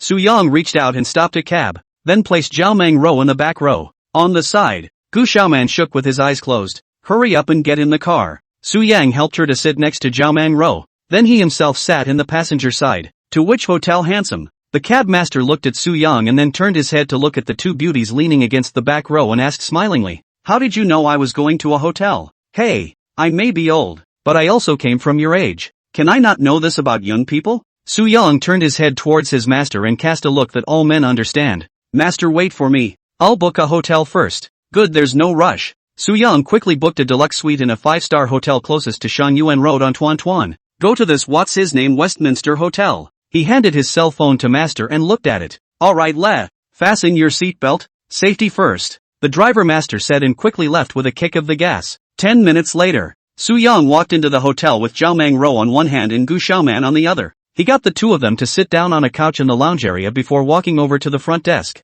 A beautiful receptionist at the front desk looked at the two girls not far away, and then at Soo-young, and after inwardly spitting a sentence, asked, "Do you want to check in, sir? I've already booked a room on the group." "Okay, then please show me the QR code for the group." Soo-young opened his cell phone and scanned away. Soon the receptionist checked in Soo-young and then took out a room card and handed it to Soo-young. "Sir, your room is 901. "Okay, oh yeah, can I trouble you to ask a female staff to help the girl over there for me? It's not very convenient for me to carry and support her." The receptionist smiled after glancing at the lounge area. "That's fine, Tina, you go help this gentleman," she said, looking aside to her co-worker. The girl called Tina nodded and smiled. "Good yet." 5 minutes later, Soo-young first sent Zhao Mangro to one of the rooms to lie down with the help of staff member Ting Ting. Then he gets Gu Xiaoman to sleep in another room. After getting it done, he looked at Ting Ting with a sweaty head and smiled politely. "So what? Thank you for the trouble." "Thank you. You're welcome then, sir. Have a good rest and feel free to call the front desk customer service if you need anything." "Okay, thanks." After waiting for the people to leave, Soo-young walked into Zhao Mangro's room and sat on the sofa with his butt. He looked at Zhao Mangro, who was lying on the bed with her back to him on her side. Her body curves were perfect. Thin waist and long legs, very sexy. His mouth was suddenly dry as he picked up the mineral water on the table and opened and drank most of the bottle. After taking a deep breath, he stood up and walked over to the bedside to help Zhao Mangro sleep properly. Just when Zhao Mengru was set straight and was about to cover her with a blanket, Zhao Mengru suddenly reached out and grabbed Soo-young's arm in a daze and pulled it down. Soo-young was originally bent over, and with such a pull his entire body directly fell down. I won't expand on the details of what happened next. Chapter 15. 40 or 50 minutes later, Soo-young was ready to get up and go to the bathroom to take a shower and was about to roll over and get up. Zhao Mengru stretched out her soft jade hand in a daze and pulled him in again. "Don't go, don't go." Soo-young turned his head to look, only to see that her eyes were still closed, but her mouth was still saying something intermittently. "You sleep first. I'm going to take a shower." He gently removed Zhao Mangro's hand, then got up and went to the bathroom to take a quick cool shower. Under the stimulation of the ice-cold water flow, basically all the alcohol in Soo-young's body dissipated. He hummed as he took a shower. Ding! Detected that the host is in a happy mood and enjoying himself very much. Rewarded $1 million. Ding! Detecting that the host is in a great mood at the moment. Rewarding the host with an Aston Martin DBX 707. Valued at $3.5 million. The vehicle is now parked in the underground parking lot of the Westminster Hotel. Area A. Parking space No. 1213. Hold the grass. Another car delivery. Or Martin's SUV. Not bad. Not bad. 707 horsepower. Big V8. Awesome. Just in time for a bigger car. 5 minutes later, Soo-young walked out of the bathroom after taking a shower in a happy mood. At this time, Zhao Mangro had completely fallen asleep. He gently walked over to Zhao Mangro and looked at her, then turned around and left the room, closing the door behind him in the process. Coming to the living room of the suite, Soo-young was about to sleep on the sofa, when his sight swept to Gu Xiaoman's room at the corner. Looking at the open door of the room, the light inside was also still on. He walked over and looked, only to see that Gu Xiaoman had fallen to the ground at some point. Luckily, there was carpet under the bed, so the fall was no big deal. Her entire body lay on its side on the carpet, her hair disheveled. At this look, Soo-young unconsciously gulped. Then he shook his head and walked over to Gu Xiaoman as he picked her up horizontally and put her on the bed. "Just put it down." Gu Xiaoman's disoriented eyes suddenly opened, saw Soo-young in front of her. She subconsciously wrapped her arms around Soo-young's neck, mouth with alcohol breath, shouted vaguely, "Wine. Drink. I can still drink. Still drinking. Any more and you'll just pass out." As they spoke, the two were nose to nose, breathing in each other's hot breath. Soo-young's chi and blood surged up again. He turned his heart over and rolled over onto the bed. After an unknown amount of time, Soo-young got up and walked out of the room after lying on the bed and resting a little. After coming to the bathroom in the suite's living room to take another shower, Soo-young then walked to the sofa to sleep. At this time, Gu Xiaoman's room. She gently lifted the covers, her face flushed and looking charming. She looked up at the crack in the door of her room and saw that the light outside had been turned off, and she lifted the covers and gingerly walked to the room's own bathroom to use the restroom. Aha! How could this happen? Shame on you. How can I see you tomorrow? Gu Xiaoman's face instantly reddened at the thought of this, but she looked away from these things because of her own personality. She doesn't feel psychologically burdened by this kind of thing, and inwardly she even finds it a bit exciting, and blushing is just out of a girl's instinctive reaction. Moreover, her first impression of Soo-young was very good. In her opinion, Soo-young was not only handsome, well-built, and multi-golden, but also had a good personality. The attraction of this kind of boy to a mature woman like her who had been single for a long time was huge. However, she is very clear that Su Yang, such a rich and handsome, will certainly be surrounded by many women. She does not have an advantage above her age, so she did not intend to be with Su Yang Hao. It was just that what she didn't expect was that Su Yang would be so forceful. Thinking of this, she exhaled a breath, blushing, and muttered to herself, "This guy is quite powerful." Ding! Detected. Gu Xiaoman host's favorability increased to 65. Rewarded 500,000 RMB. A smile appeared on Su Yang's face, who hadn't fallen asleep yet.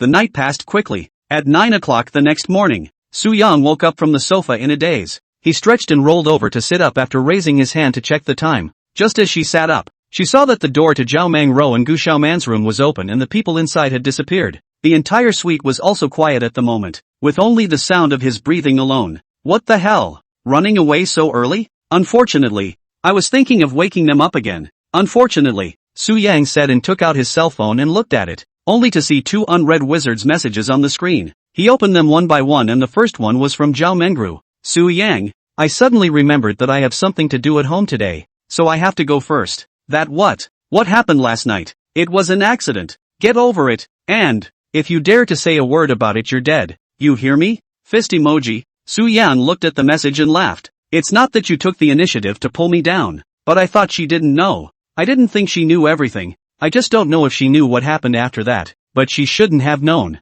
he said, tapping a reply. "I want to forget, but I can't." He then sent another emoticon of a snickering hooked finger, then exited the chat screen. The other message was from Gu Xiaoman. When Su Yang opened the chatting interface, he was still a bit weak. After all, he and Gu Xiaoman only met yesterday. He doesn't even know what kind of person Gu Xiaoman is. In case he's very conservative about that, he'll be in deep. With Zhao Mangrou, it was because the other party struck first. The situation was urgent and the arrow had to be fired. But with Gu Xiaoman, it should accurately be Su Yang who took the initiative to fight. He tapped on the chat screen a little nervously. "Su Yang, I didn't expect you to be good. Shy face, but it's better if you and I know about it. And don't think I don't know what you did yesterday before you came to my place. Next time, pay attention." Chapter 16. Waiting for a moment. Su Yang looked dumbfounded at the message sent by Gu Xiaoman. He said to himself, "Holy, that was unexpected. I didn't expect it. I didn't expect it. I was actually complimented. Ha ha ha ha ha. And told me to pay attention next time.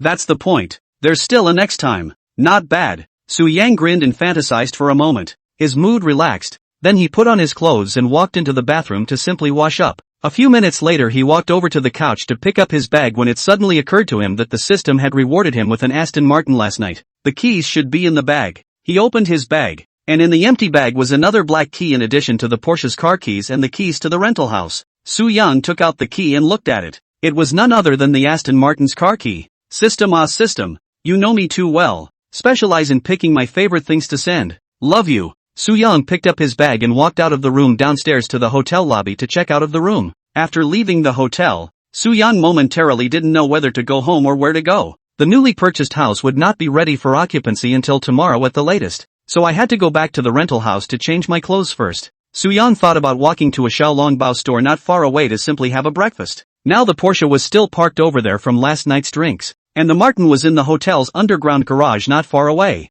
For a moment Su Yang didn't know which car to go for. There's trouble with more cars. Which one to drive? Forget about it. Let's go try out the new car first. Let's park the little jet over there first, and come back tomorrow to pick it up after we've moved. Su Yang thought, then folded back to the hotel and came to the parking space 1213 in Area A that the system said. A new black night version of the DBX 707 parked dominantly in the parking space. Dig the grass. Handsome. Su Yang couldn't wait to pull out the key to unlock it. Sitting inside the car, looking in 911 Turbo's completely different interior, Su Yang hands stroking the steering wheel with excellent texture full of smiles. Departure, go back to change clothes. Right. It happens to be nothing today, simply change clothes after a trip back to Yangcheng. They also have money, also should let dad and mom enjoy, but it has to be gradual, otherwise I'm afraid of scaring them. Let's transfer 100,000 to each of them first. Su Yang said and took out his cell phone to his parents' bank card. One person transferred 100,000. After all, the prestige has a limit,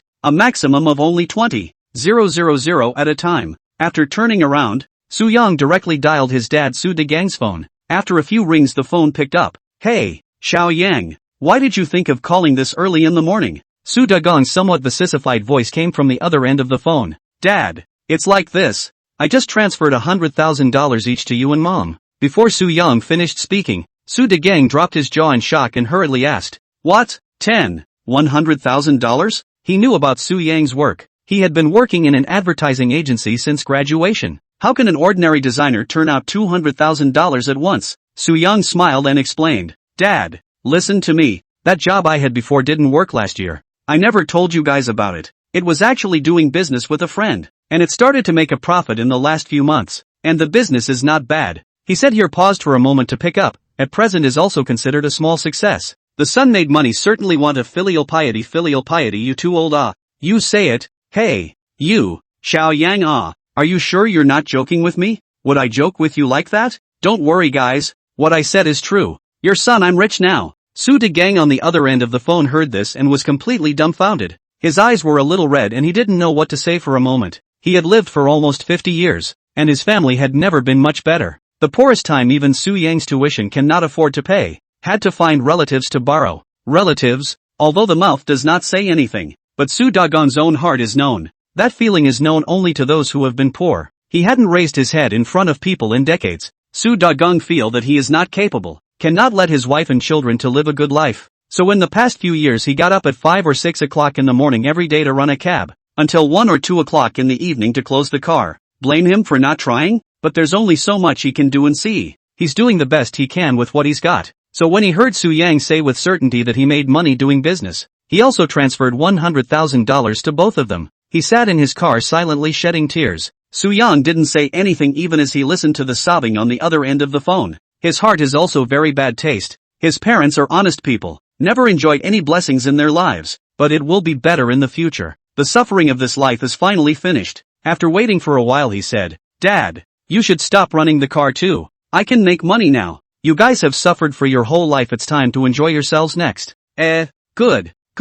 Su Degang sat in the car and wiped his tears as he excitedly uttered 3 words. He had unconditional trust in Su Yang. He wouldn't bother to suspect that Su Yang's money came from unclean sources. No one knew better than him what Su Yang was. Since he was a child, his family's condition was not good, and Su Yang did not complain a word. Although Su Yang's grades were average, he hadn't caused them any trouble since he was a child, saving the couple a lot of heartache. After graduation, I have not asked them for a penny, and from time to time, I will give them to transfer a little to subsidize the family. So Su Yang said he earned the money from doing business, then Su Degang believed it was earned from doing business. "Dad, go ahead and quit your job now. I don't have much to do today, so I'll come back later. I'd like to eat mom's cooking." Su Dagong immediately returned. Good. I'll call your mom to say that my son has made a good living. I have to hurry to notify your mom. Good.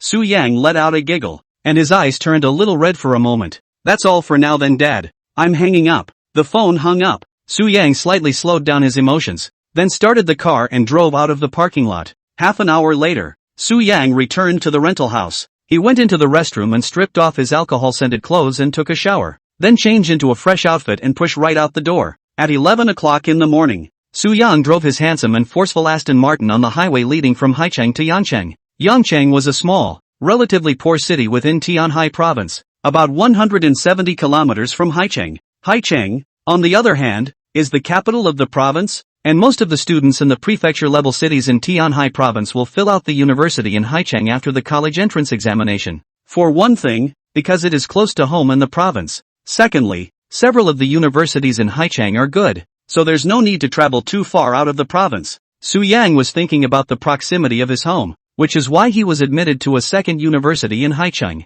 A normal drive from Haicheng back to Yangcheng takes about 2 hours, but Su Yang has a cranky driving nature, and he can't see people who drive 80 yards on the fast lane. It's hard to follow the other side, and this was also Su Yang's first time to drive on the highway alone. But with the added driving skills of a professional driver, running the highway was easier for him than driving in the city. So he basically overtakes cars on the road when he sees them, not giving the car behind him a chance to overtake him at all. At the rate he's going, he'll be there in less than an hour and a half. Driving normally, suddenly a flashing light reflected in the rearview mirror. Su Yang froze, thinking, what's the situation? I'm on 160 and there's still someone flashing me? He looked in the rearview mirror as a very fast yellow Lamborghini Urus appeared. Before he could react, the Lamborghini roared and passed him easily. Su Yang instantly perked up. Hey, overtake me? Rambo, right? Little bastard. Watch me take it, he said, and straight away put the driving mode into track mode. But for just a few seconds, The yellow Urus was on the verge of losing sight of the taillights.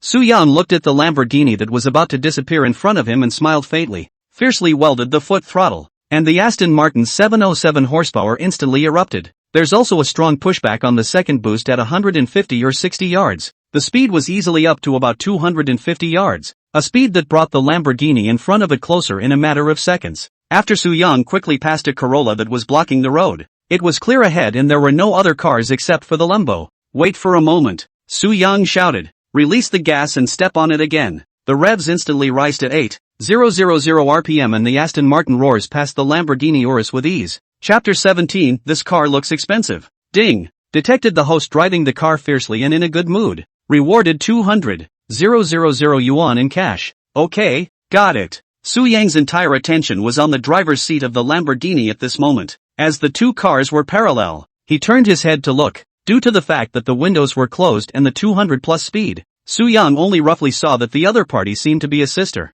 After passing, Su-young was still thinking about waiting for the Lamborghini behind him. He just let off the gas, and the Lambo instantly passed him again from the right lane. Hey, you're on a roll, aren't you? Looks like it's a match. Okay, I'll go wherever you go today. Su-young once again stepped deeply on the gas to catch up. The two cars were just chasing each other down the highway. In fact, Su-young could not be overtaken by Lambo again after he passed, but in order to confirm whether the other party was a man or a woman, he reduced his speed a little bit every time he passed and let Lambo pass again. After going back and forth 3 or 4 times, Su-young was finally able to confirm the gender of the other party. Female. It should be a young girl. To be precise. Could be a girl driving a Urus and driving it so hard. Must be a cool babe. Half an hour later, the navigation prompted Su-young was about to pull out of the highway. He looked at the Lamborghini not far in front of him and sighed. It's a pity that my brother is going to get off the highway. If it is not today is to go home to accompany my parents for dinner, I will do with you to the end, he said as he put his foot on the gas to pass the Lambo. This time he didn't slow down. Rambo in the back was also being pulled further and further away. Su-young looked at the rearview mirror and smiled slightly. Bye-bye beautiful girl. He had just finished speaking when the rearview mirror was flashed again. I'll go. Don't flash. You can't catch me. After driving out another 2 kilometers, Su-young slowed down and entered the ramp. Not far into the on-ramp, the Lamborghini followed again in the rearview mirror. What's going on? You're still following me off the highway. Do you have to me? The two cars drove out of the Yangcheng toll station one after the other, and before Su-young could speed up, the Lamborghini leapt past him and then stopped at the roadside in front of him. Seeing this, Su-young also slowed down and drove the car to the side of the road to stop. He had just parked his car when he saw a sultry girl walk down from the main driver's seat of the Lamborghini. She wore sunglasses, fair skin, a head of somewhat slightly curly shoulder-length short hair, wearing a black Dior short tee on top, wearing a pair of tight denim hot pants underneath, her feet stepping on a pair of off-white dunks, and her 2 long legs were longer than Su-young's life. Su-young looked at the girl who got off the bus in front of his eyes. Asterisk asterisk asterisk asterisk, that's a nice body, but you can't see what it looks like with sunglasses on. Unity. It's your turn to make a move. Pan Ning, age, 24, height, 170 centimeters, weight, 54 kilograms, face value, 93, stature, 93, number of relationships, 0, bound or not, tie. It's kind of funny that you're 24 years old and haven't been in a relationship, but I'd like to see if it's really 93 points. Su-young was just thinking. Pan Ning had already walked to his car. She reached towards Su-young and signaled to roll down the window. Su-young is also too lazy to lower the windows, driving all the way just to get out of the car to get some air. He opened the door and walked down. Pan Ning stood in front of him and took off her sunglasses, tossing her short, flowing hair. This time Su-young finally was able to see the other party's appearance clearly. She was wearing light makeup, goose egg face. Her features were very delicate, willow eyebrows and almond eyes, high nose, lips were a bit slightly thick. It looked very sexy. Su-young's eyes lit up. Asterisk asterisk asterisk asterisk. I like this type. Can I help you? He asked, opening his mouth politely. Pan Ning also did not say anything, holding the sunglasses in his hand. A shake around Su-young's car after walking in front of him coldly opened. The new 707? Well, that's right, knows a lot about cars. Su-young laughed. Pan Ning said in a flat tone, there aren't many who can overtake my car on the highway, but you're the first one who overtook me and deliberately braked repeatedly to let me. Although I lost to you today, I'm very unconvinced. Next time I'll change my car and compete again. Ha? Still coming? Or what? Who told you to win me over and deliberately tease me a few times? I seriously doubt you're playing me. I didn't mean that. I simply wanted to see if the person driving the Urus was a man or a woman. Su Yang said, not waiting for Pan Ning to open her mouth. He picked up. But you're getting off the highway with me just for this little thing? Pan Ning smiled faintly. It's not a small matter for me. And I'm not under with you. I was going to come to Yangchang. Oh, what a coincidence. You live in Yangchang? No, I'm from Sea City and had to come this way for something. Su Yang nodded and said deliberately. Alright then, I'll withdraw first if there's nothing else. Wait, withdraw what withdraw? Pan Ning took out his cell phone and walked up and said somewhat forcefully. Take out your cell phone and add a prestige, and then ask out some other day than nan. Su Yang was smiling heartily. Interesting, I like this girl. He looked at Pan Ning and smiled. Adding a waiver is fine, but what car are you going to drive next time to compete with me? That's none of your business. Just do your Martin anyway. Su Yang gently raised his eyebrows and smiled. Okay, but I won't drive a Martin next time. I'll change my car too. Whatever. Pan Ning smiled indifferently. Su Yang thought for a moment and said, in that case, since you're so confident, how about we make a bet? You say, next time I'll find a place and we'll race 0 to 400 meters straight line acceleration. If I lose I'll buy you dinner. If you lose you buy me dinner, how about it? Yes, but I'm sure as hell not going to lose. Good. It's good to be confident. I hope you can do it. Come on, and wizards. The two of them added their prestige. Pan Ning looked at Su Yang and faintly said, name. Su Yang. Su Yang, I'll remember. My name is Pan Ning. See you next time. Pan Ning turned around and left after saying that. Su Yang looked at the departing Pan Ning with a smile on his face. The previous Xiaomang Rogu Xiaoman he had fought with both of them but didn't have a heartfelt feeling.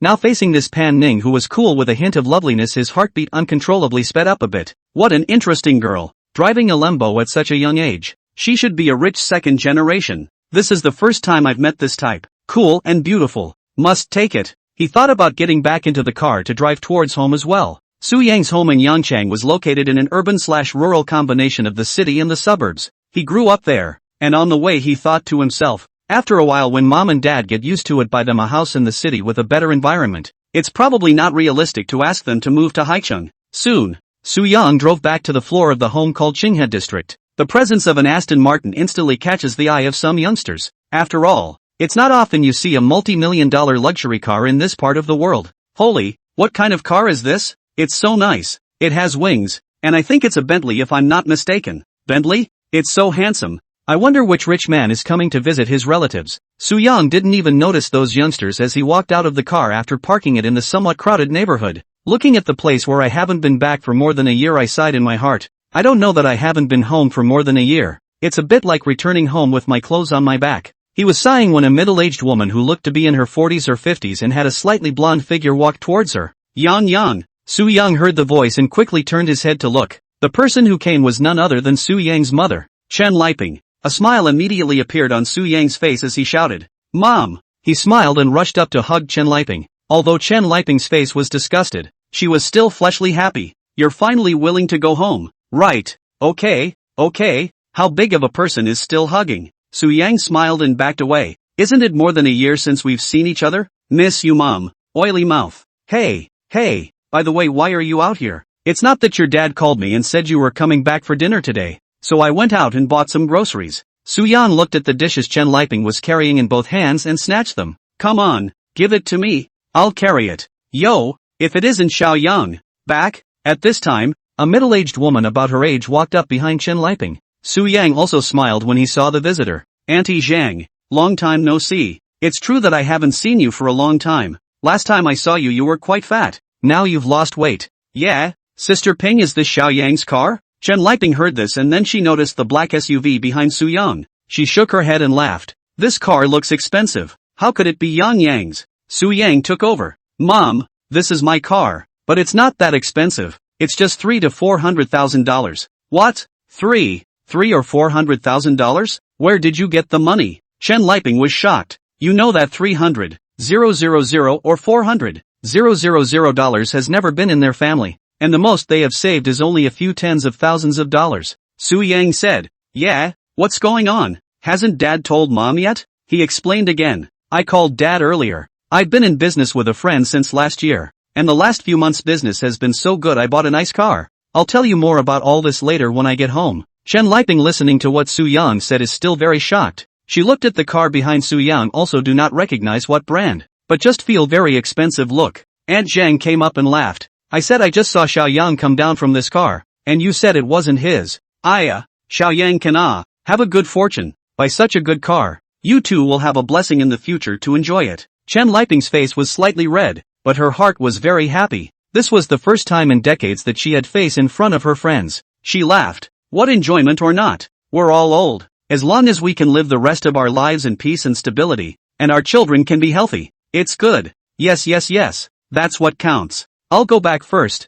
Hey, that's nice. Aunt Zhang left slowly with a hint of envy on her face. Chapter 18, I'm in charge of this. After Aunt Zhang left, Su Yang also walked into the unit building not far away with Chen Liping. This neighborhood is an old residential area that has been around for 20 to 30 years, and the neighborhood is full of 7 and 8-story walk-up houses. It looked a bit older than the rental house Su Yang lived in Haichang. However, this place has a lot of people living in it, basically middle-aged and old people, and the atmosphere of the city is rather strong. Su Yang's family lives on the 5th floor, and the area is not big, only less than 70 square feet. 2 rooms, 1 hall, 1 kitchen and 1 bathroom. Pushing the door open and entering, it still felt familiar. Su Yang put the dishes in his hand into the kitchen, and then threw the bag on his back on the table and sat on his but on the somewhat old sofa in the living room. It's better to be comfortable on the couch at home. Chen Liping walked to the side with a smile on her face and sat down. She looked at Su Yang and asked with some doubts, Yang, what's going on? Tell me properly. Su Yang knew what Chen Liping was asking. He smiled. It's nothing really. Last year I quit my job to do business with my friends, and in the last few months I started to make a profit. What a business? Su Yang thought for a moment and said the excuse that he had prepared a long time ago. It's just that I opened a restaurant in Haichang, and it was average at the beginning, but I didn't expect the business to be good in the last few months. So it's like this. My son has made a fortune. Chen Liping heard that it was the money earned from opening the restaurant. This put her heart down. In fact, it wasn't that she didn't trust Su Yang. She was just worried that Su Yang would be cheated or something like that. By the way, Mom, I transferred $100,000 to you and Dad, directly to your bank card, so you can buy whatever you want in the future, and I'll transfer it to you again if it's not enough. What? Why did you transfer so much? You're just starting out. Save more money for yourself first. Chen Liping looked at Su Yang with surprise and worry. Su Yang smiled and explained, not much, my store is quite profitable, and now it is also considered to be stabilized. You guys will be able to relax in the future. After a lifetime of tiredness should also enjoy. Hearing this, Chen Liping's eyes were a bit unable to hold back the redness. She held Su Yang's hand and choked. Yang has made good. Our family is finally doing well. Mom, are you still house sitting for people? Chen Liping nodded. Aha, my job is pretty easy. I only have to go 4 days a week, and I'm not tired,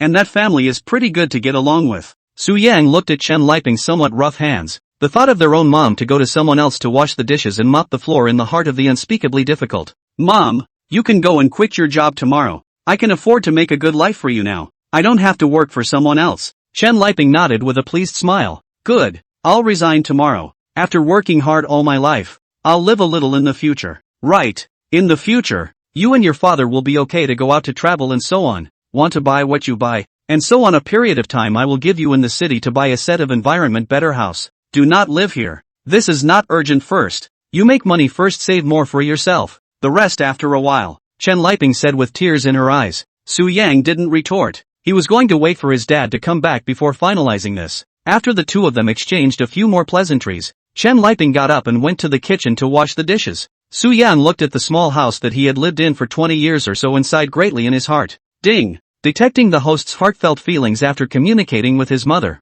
Rewarding $300,000. Time flies, and in a flash it's already 5 in the afternoon. Su Yang leaned on the sofa and took a nap for a while, when the sound of the door opening came from outside the door. A middle-aged man walked in dusty. He was wearing a simple gray clothes, thick eyebrows, country face, about 170, not fat and not thin, but the wrinkles on his face were obvious, and he looked and felt like a very rustic and honest person. Seeing this, Su Yang stood up and shouted with a smile, "Back, Dad." Yang is already here? When Su Degang saw that Su Yang had already arrived, a smile appeared on his face. Well, Dad, come sit down. By the way, did you go and quit your job? Su Yang stood up and walked to the water dispenser to get Su Degang a cup of water. Quit, but I'm a full-time employee and the earliest I can leave is in half a month. Su Degang was full of smiles as he took the water handed by Su Yang and sat on the sofa to drink it. That's fine, just run around for a few days. No need to get up in the morning. Got it. He. Su Degang looked at Su Yang and laughed out from the bottom of his heart. The crow's feet at the corners of his eyes were obvious. Back? At this time, Chen Liping's laughter came from the kitchen. Here we go. By the way, Yang Yang transferred $100,000 to both of us. This is something I didn't have time to talk to you about before I was driving. Chen Liping was choosing vegetables in her hands and smiled. Yang Yang has already told me. I know all about it. I told you that our son has a future. Yes, didn't I ask a fortune teller to count for him when he was a child? And said at the time that Yang Yang was a rich life. And you still don't believe it. Su Degang said smilingly. The smile on his face hadn't stopped since he entered the door. How could I not believe it? It's just that the old man didn't look too serious. I just didn't believe he could tell fortunes at the time. Hey, enough about that. Is the food ready yet? Come on. Su Yan was also very cozy in his heart as he watched the two chattering. Parents in good health. One's ability to make a very good life for one's family. And not having to worry about life's trivialities in the future. Isn't this what most people seek in their lives? Dad, after a while when my store pays dividends I'll buy you guys a suite in the city. So you won't have to live here anymore. Still want to buy a house? Su Degang completely did not expect Su Yang to bring up the matter of buying a house. He looked at Su Yang with some reluctance and said, why don't you not buy it? Your mom and I have lived here for decades. It's not customary to change the place. And it's not easy for you to earn some money. Save yourself to marry a daughter-in-law back to both of us in the future. Dad, there's no rush on this one. I'm only 24. The house is still to buy. Here although also good but after all is a step house. You guys later older up and down the stairs is not convenient. After a while I in the city to give you a whole set of elevator room to live. Su Degang walked to Su Yang and sat down across the table. I was thinking that you make money to save more for yourself. And the house will be fine to have a place to live. It's okay Dad. My store business is still good. It won't cost much to buy a suite in Yangcheng. You guys will live there peacefully then. Don't think so much. At this time Chen Liping came out from the kitchen and said, I actually and your father's idea of the same. Just now and you said to slow down. Buy a house is a big thing. After all. And then again we live here is quite good.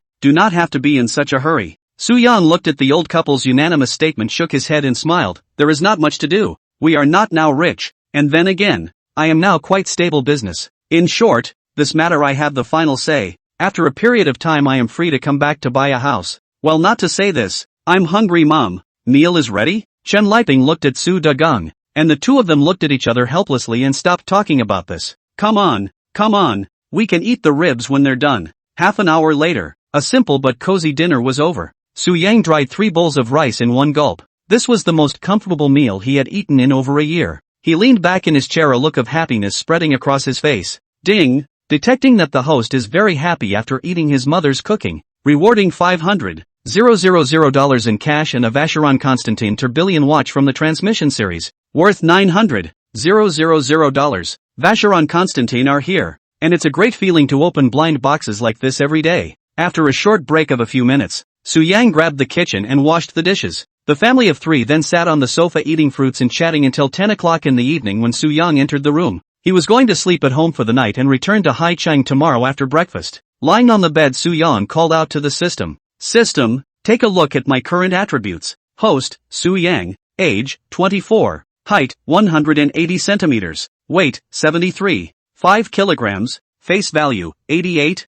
physical fitness, 75, stature, 90, charm, 90, skills, master body management, professional racer driving skills, golden god body, binding objects, Jiaomingru, favorability, 65, Dear Yun, favorability, 45, Linny E, favorability, 0, Gu Xiaoman, favorability, 60, Pan Ning, favorability, 3, balance, $10,636,898. Su Yang looked at the various information on the virtual screen in front of him and slept contentedly. Chapter 19, Saying Goodbye to the Past. Early the next morning, Su Yang got up and had a breakfast under the urging of his mom Chen Liping. Around 10 o'clock, he said hello to his dad and mom and drove off. Not long after leaving the neighborhood, Su Yang came to the door of a convenience store to stop the car ready to buy a bottle of water road drink. Just as he walked into the store, a familiar figure appeared in his line of sight. Dear Yun? Su Yang looked at Dear Yun, who was carrying a white backpack in front of him, wearing a ponytail, wearing a pair of tight jeans, standing sideways at the cash register to pay, and shouted out. Dear Yun immediately turned her head to look when she heard the voice. Her eyes widened instantly. Su Yang? Why are you here? Su Yang touched his nose and laughed. I'm from Yangcheng. Don't you know? Dear Yun and Su Yang both, although high school, are in Yangcheng Read. but at that time she and Su Yang basically do not talk much, so has never known where Su Yang is specifically. She froze and looked at Su Yang with a guffaw. I thought you were from Haicheng. Su Yang grinned. No, I grew up in Yangcheng since I was a kid. Right, why did you come back too? Oh, it's not the weekend. I came home to stay for 2 days, and now I'm ready to take a taxi to the high-speed train station to go back to Haicheng. Su Yang's eyes lit up. You're going back? Yeah, and you? Isn't this a coincidence? I'm also going back to Haicheng, so why don't you stop taking the high-speed train and I'll give you a ride? But, Dear Cloud picked up with some hesitation. I've already bought the tickets. What does it matter? Just return it, and I'm bored driving alone, so it's just as well that you're with me all the way and we can talk on the way. That's fine. Dear Cloud lowered her head a bit shyly when she heard this, her small face unconsciously reddening. Su Yang looked at Dear Yun, who blushed up and said in his heart, this chick's face is really easy to redden. Okay, then hurry up and get your ticket refunded now, and wait for me while I get a bottle of water, he said, walking into the store and grabbing 2 bottles of mineral water. After paying, Su Yang handed a bottle to Dear Yun. The two of them walked to the side of the road, and he took out his car key and pressed it. The Aston Martin's lights flashed. Dear Yun looked at the handsome black SUV in front of him and asked with some confusion, You changed your car again?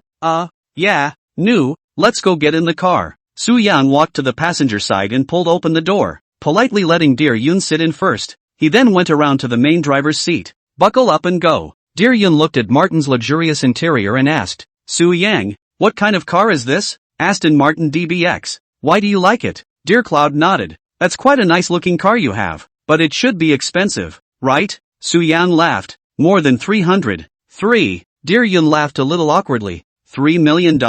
Yes. Well, forget I asked. I'd like to get a car in a while, to make it easier when I go home. Su Yang nodded. That's true. Haicheng is 100 or 200 kilometers away from Yangcheng. It's convenient to have a car to go home. Yeah, that's what I thought. So what's your approximate budget for a car? I can help you with a reference. Dear Cloud thought about it and said, almost 150,000 or so. $150,000? Yeah, I'm just a salesman who doesn't have much money, so don't laugh at me. Su Yang shook his head and smiled faintly. What are you talking about? Am I that kind of person? It's not like I make friends based on money. I came here by looking at my face. Su Yang silently picked up a sentence inside. Dear Yun spat out his tongue and laughed. I'm joking with you, so can you recommend me a car around 150,000? Su Yang pretended to be contemplative and thought about it. In fact, he was considering whether or not to directly send Dear Yun a car, but soon he dismissed his thoughts. Girls like Dear Cloud are very self-respecting people at first glance, not the materialistic ones. If he just gave Lu Yun a car in the other party's eyes, it would most likely be perceived as a handout to her. And the two of them aren't at that point yet. They're currently just casual friends at best. Giving away a car right off the bat is counterproductive and might just scare people away. Su Yang said in his heart, forget it, we can't do that now. Let's talk about it later. As he drove, he said, at 150,000. It depends on whether you want to buy a sedan or an SUV. And for a sedan you can look at domestic cars, or some second-tier brands of joint ventures that are also good. I prefer SUVs. I wouldn't actually recommend buying an SUV at this price point because there aren't a lot of choices, and because it's not very cost-effective to buy an SUV at this price point. Sedans will be a little more girl-friendly, and there are still quite a few to choose from around $150,000. Su Yang said and turned his head to look at Dear Yun and then picked up. Do you want to buy a tram or an oil car? Oil truck, Dear Cloud said without hesitation. Su Yang was a little surprised to hear this answer. Now very few girls like oil cars. He did not expect Dear Yun would actually want to buy an oil car. So do you have a favorite brand? Dear Cloud thought for a moment and said, I don't really know much about cars, and I don't have any particular favorite brand. Then I'll go back and help you choose a few to send you a look. If you have your eye on one and want to go to the store for a test drive, you give me the word and I'll take you there so you don't get screwed. When Dear Yun heard Su Yang say that he would personally take her there, she instantly said with a shy smile, Good, thank you Su Yang. You're welcome. Little things. The two of them chatted all the way in this way, and Su Yang deliberately slowed down the car a bit. It took over 2 hours to get out of the C-City toll booth. After all the chatting along the way, the two got a little closer. Especially Dear Yun. She found that what she said Su Yang can chat with her, and the feeling of chatting is very relaxed. Su Yang will not have no sense of boundaries to ask random questions, and the degree of chatting is taken very well. This made her feel very loose chatting with Su Yang, and without realizing it her favorability towards Su Yang slightly increased again. After entering the city, Su Yang asked Dear Yun where she lived and then drove her to the door of her house. The corners of Dear Yun's mouth hooked up as she got off the bus, revealing a cute and grateful smile. Thank you, Soo Young. I've troubled you today. What's the point of being polite? Go back. I'm leaving. Soo Yang said and prepared to leave. The car just started. Dear Yun suddenly remembered something in the back of the car, beckoned and shouted, Soo Yang, wait, she shouted as she jogged towards the car. What's wrong? Soo Yang saw Dear Yun, who was waving in the rearview mirror. Stop the car again. Dear Cloud came to the car window and said with a red face, I suddenly remembered that I said I would buy you dinner before. She blushed again after this comment. Soo Yang looked at the yokai-like shy Dear Yun and was a bit dazed for a moment. Soo Yang? Dear Yun shouted at the sight. Soo Yang shook his head back to his senses. What did you just say? I said something about buying you dinner. Hearing this, Soo Yang then remembered that the two had indeed talked about this before, but he himself had long forgotten about it. You mean this? I don't think I'll be available today. I have to move later. Moving? Dear Cloud froze. Yeah, I bought a house, so I can move in today, and I'm going to pack up later. Dear Yun looked up at Soo Yang with a somewhat dumbfounded smile. Then I'll treat you some other day when you're free? Tomorrow I'll be fine. I'll buy you then. Okay, no problem. I'll see you then. Okay, take your time on the road then. Okay, let's go. You go back quickly, Soo Yang said and drove away. Dear Yun stood on the side of the road looking at the car that gradually disappeared at the end of the road with a somewhat complicated mood. Her face flushed, thinking that she would be eating alone with Soo Yang tomorrow. She was a bit shy. Soo Yang didn't know what Dear Yun was thinking. If it were the previous him, in that situation just now he would not hesitate to put off other things and go to dinner with Dear Cloud. However, after the system baptized him in the past few days, his state of mind had changed greatly. In the past, he belonged to the type that was a bit of a licking dog, and basically wouldn't turn down a request from a beautiful woman, let alone eating with a superb beauty like Dear Cloud. But these days the system is moving hundreds of thousands of millions of dollars to give. Money unconsciously will be a little bit of his licking dog breath erased. His main focus right now is one of not initiating, not rejecting. In fact, to put it bluntly, the former Soo Yang is not confident, feel that he is not worthy of good-looking body fragrance of the girl, so he wants to move each other in other aspects. But the vast majority of girls don't stay with you just because they are touched. Girls only like you because they are attracted. In most cases, the more a guy takes the initiative, the more likely it is that the girl will be turned off. So chasing is useless. Chasing will only turn yourself into a humble licking dog. Touching is also useless. Touching will only fill your phone with sad love songs and then torture yourself to death. Soo Yang is now very clear about these truths, although the Dear Cloud makes him very heartfelt, but then heartfelt also have to hold back, gradually and slowly.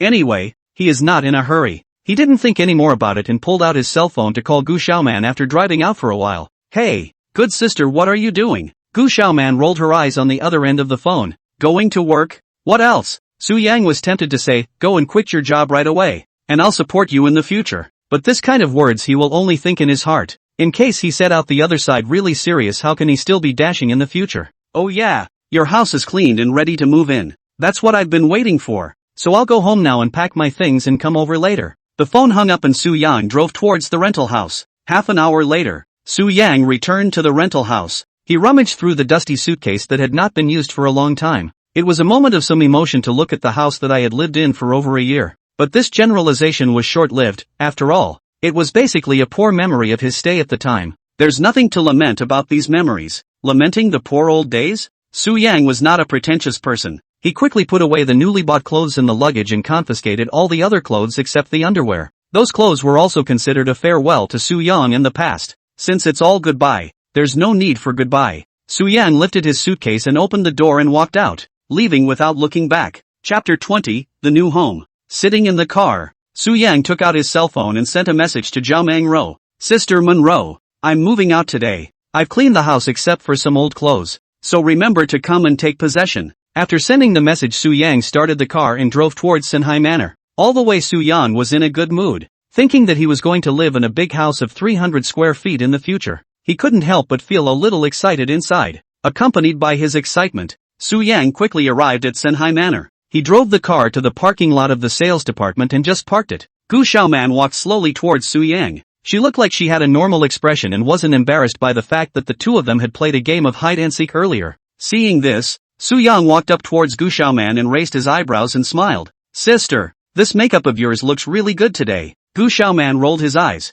Cut the crap. Yeah, you changed cars again? She looked at the black Warrior Aston Martin behind Soo Yang and asked. Yeah, How about that? Handsome? Handsome, handsome, handsome. You rich people are different. You can buy a multi-million-dollar car when you say so. Hey, there's not much money. Let's go. Good. Previously on the way here, Su-young had contacted Gu Xiaoman and asked her to take herself to the property office to register the license plate information. Led by Gu Xiaoman, the two went to the property office to finish registering the license plates of the two cars. Then the two returned to the parking lot. Gu Xiaoman took the initiative to sit in. Go. I'll take you to recognize your parking space. Holler. Su-young drove the car to the underground garage of the third building, and not far from the side of the entrance hall. Gu Xiaoman said, right here, park the car. The car stops and Gu Xiaoman gets out and points to the 4 connected parking spaces. These are your parking spaces. Su-young looked at it and nodded with satisfaction. Not bad, not bad. Right. Sis, do you want to go up with me and sit down?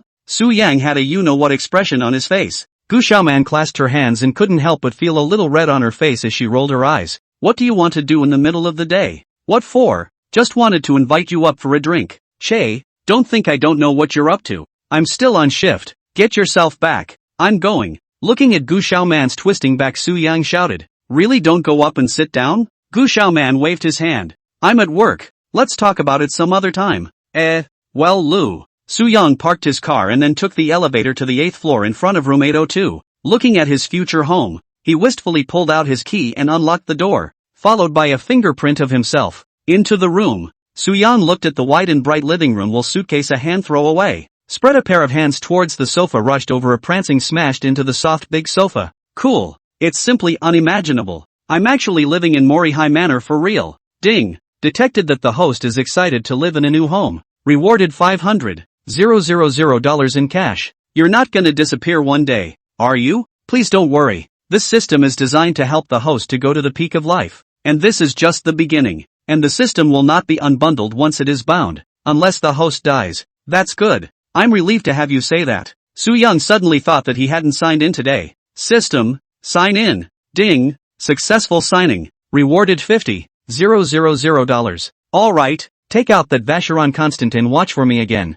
As soon as he spoke, a wristwatch with a dark green strap appeared in his hand. Looking at the watch in his hand, Su-young picked up his cell phone and looked it up. Although he had heard of the brand Vacheron Constantin before, but he didn't understand it and only knew that it was very expensive. It wasn't really that he didn't want to find out. It was just that this level of watch he had never even thought of owning one day before, so he didn't feel much of a need to find out. However, he himself is still very much like the watch. Men, there are only a few hobbies. Cars, watches, beautiful women. Moreover, if you wear a watch that costs almost $1 million on your hand, it will be a bit embarrassing if you are asked by someone who knows what they are doing. He searched out a chart titled Global Ranking of Watch Grades and looked at it. T0 have only one brand. Patek Philippe. There are 4 T1s. In order. Vacheron Constantin, Audemars Piguet, Breguet and Lang. I didn't realize that Vacheron Constantin was so great. It's hard not to feel confident when you wear this kind of watch on your hand. After that, Su-young probably looked at a few gears and didn't make a point of memorizing them.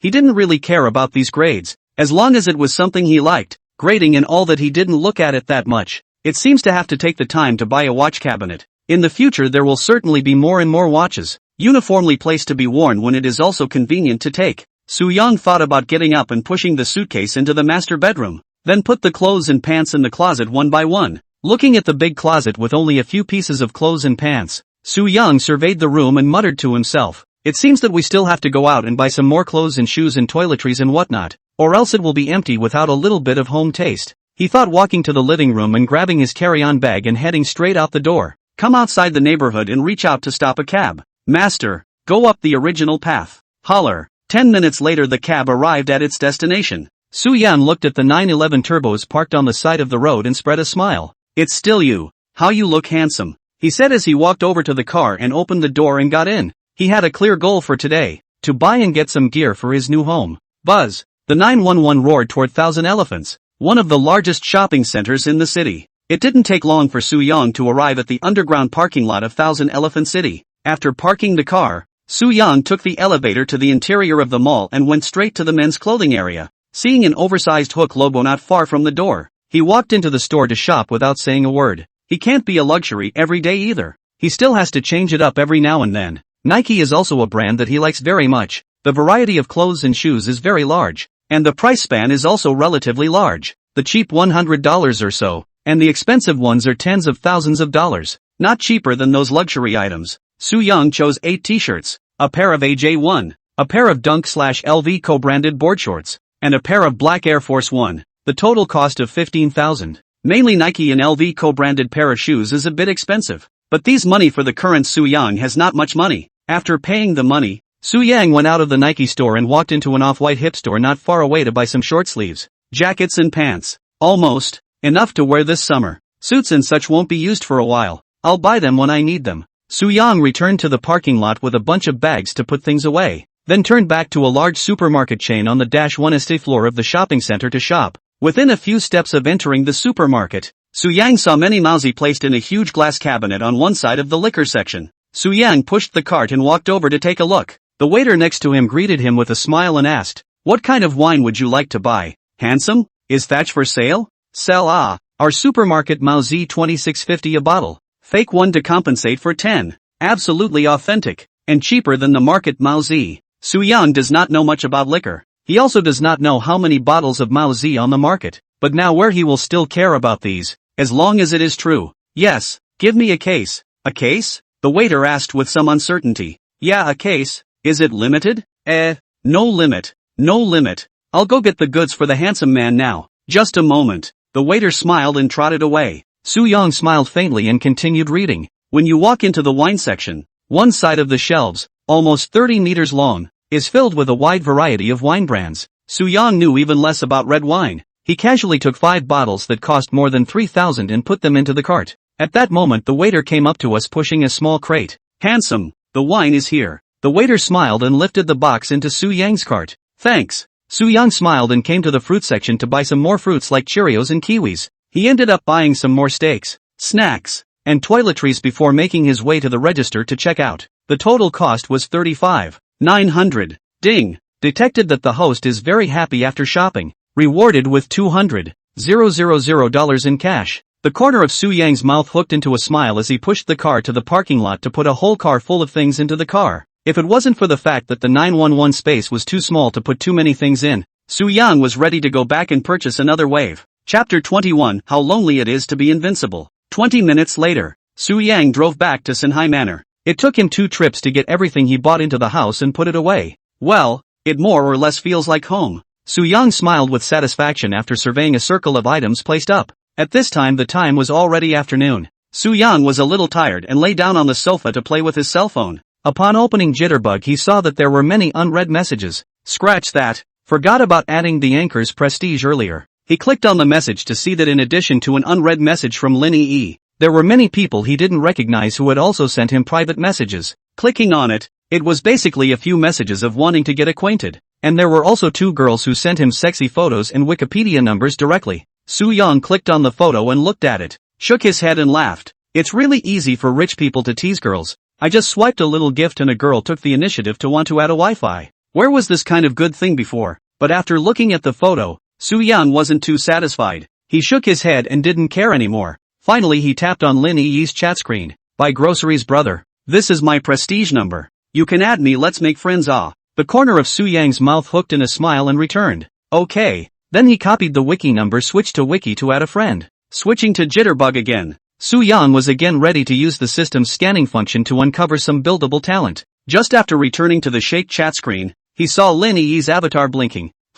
It's on? Su Yang clicked in without thinking. As soon as he entered the live room, Lin Yi saw the prompt to enter the live room by driving a sports car to buy groceries. She instantly moved closer to the screen spreading a smile. "Wow! Welcome, brother grocery shopper. You're finally here." That's when the comment floated out on the pop-up. "Big brother is here. He's the old man who swiped 20 wazi last time?" "Yes, that's him, the somewhat mysterious chief vegetable." Just as the pop-ups were swiping up, a level 65 Big Brother called How Lonely Is the Invincible made a shiny appearance with special effects. "I'm going to go. 65 big ones. Which god is this? Not made Did not expect a small anchor live room actually have 2 big brothers." Lin Yi similarly welcomed this new big brother, and then began to play PK. A host called Carrot appears on the right side of the screen and looks very nice and sexy looking as well. Su Yang felt pretty good and asked in his mind. "System, sweep this little carrot." Li Meng, age, 23, height, 167 centimeters, weight, 56 kilograms, face value, 80,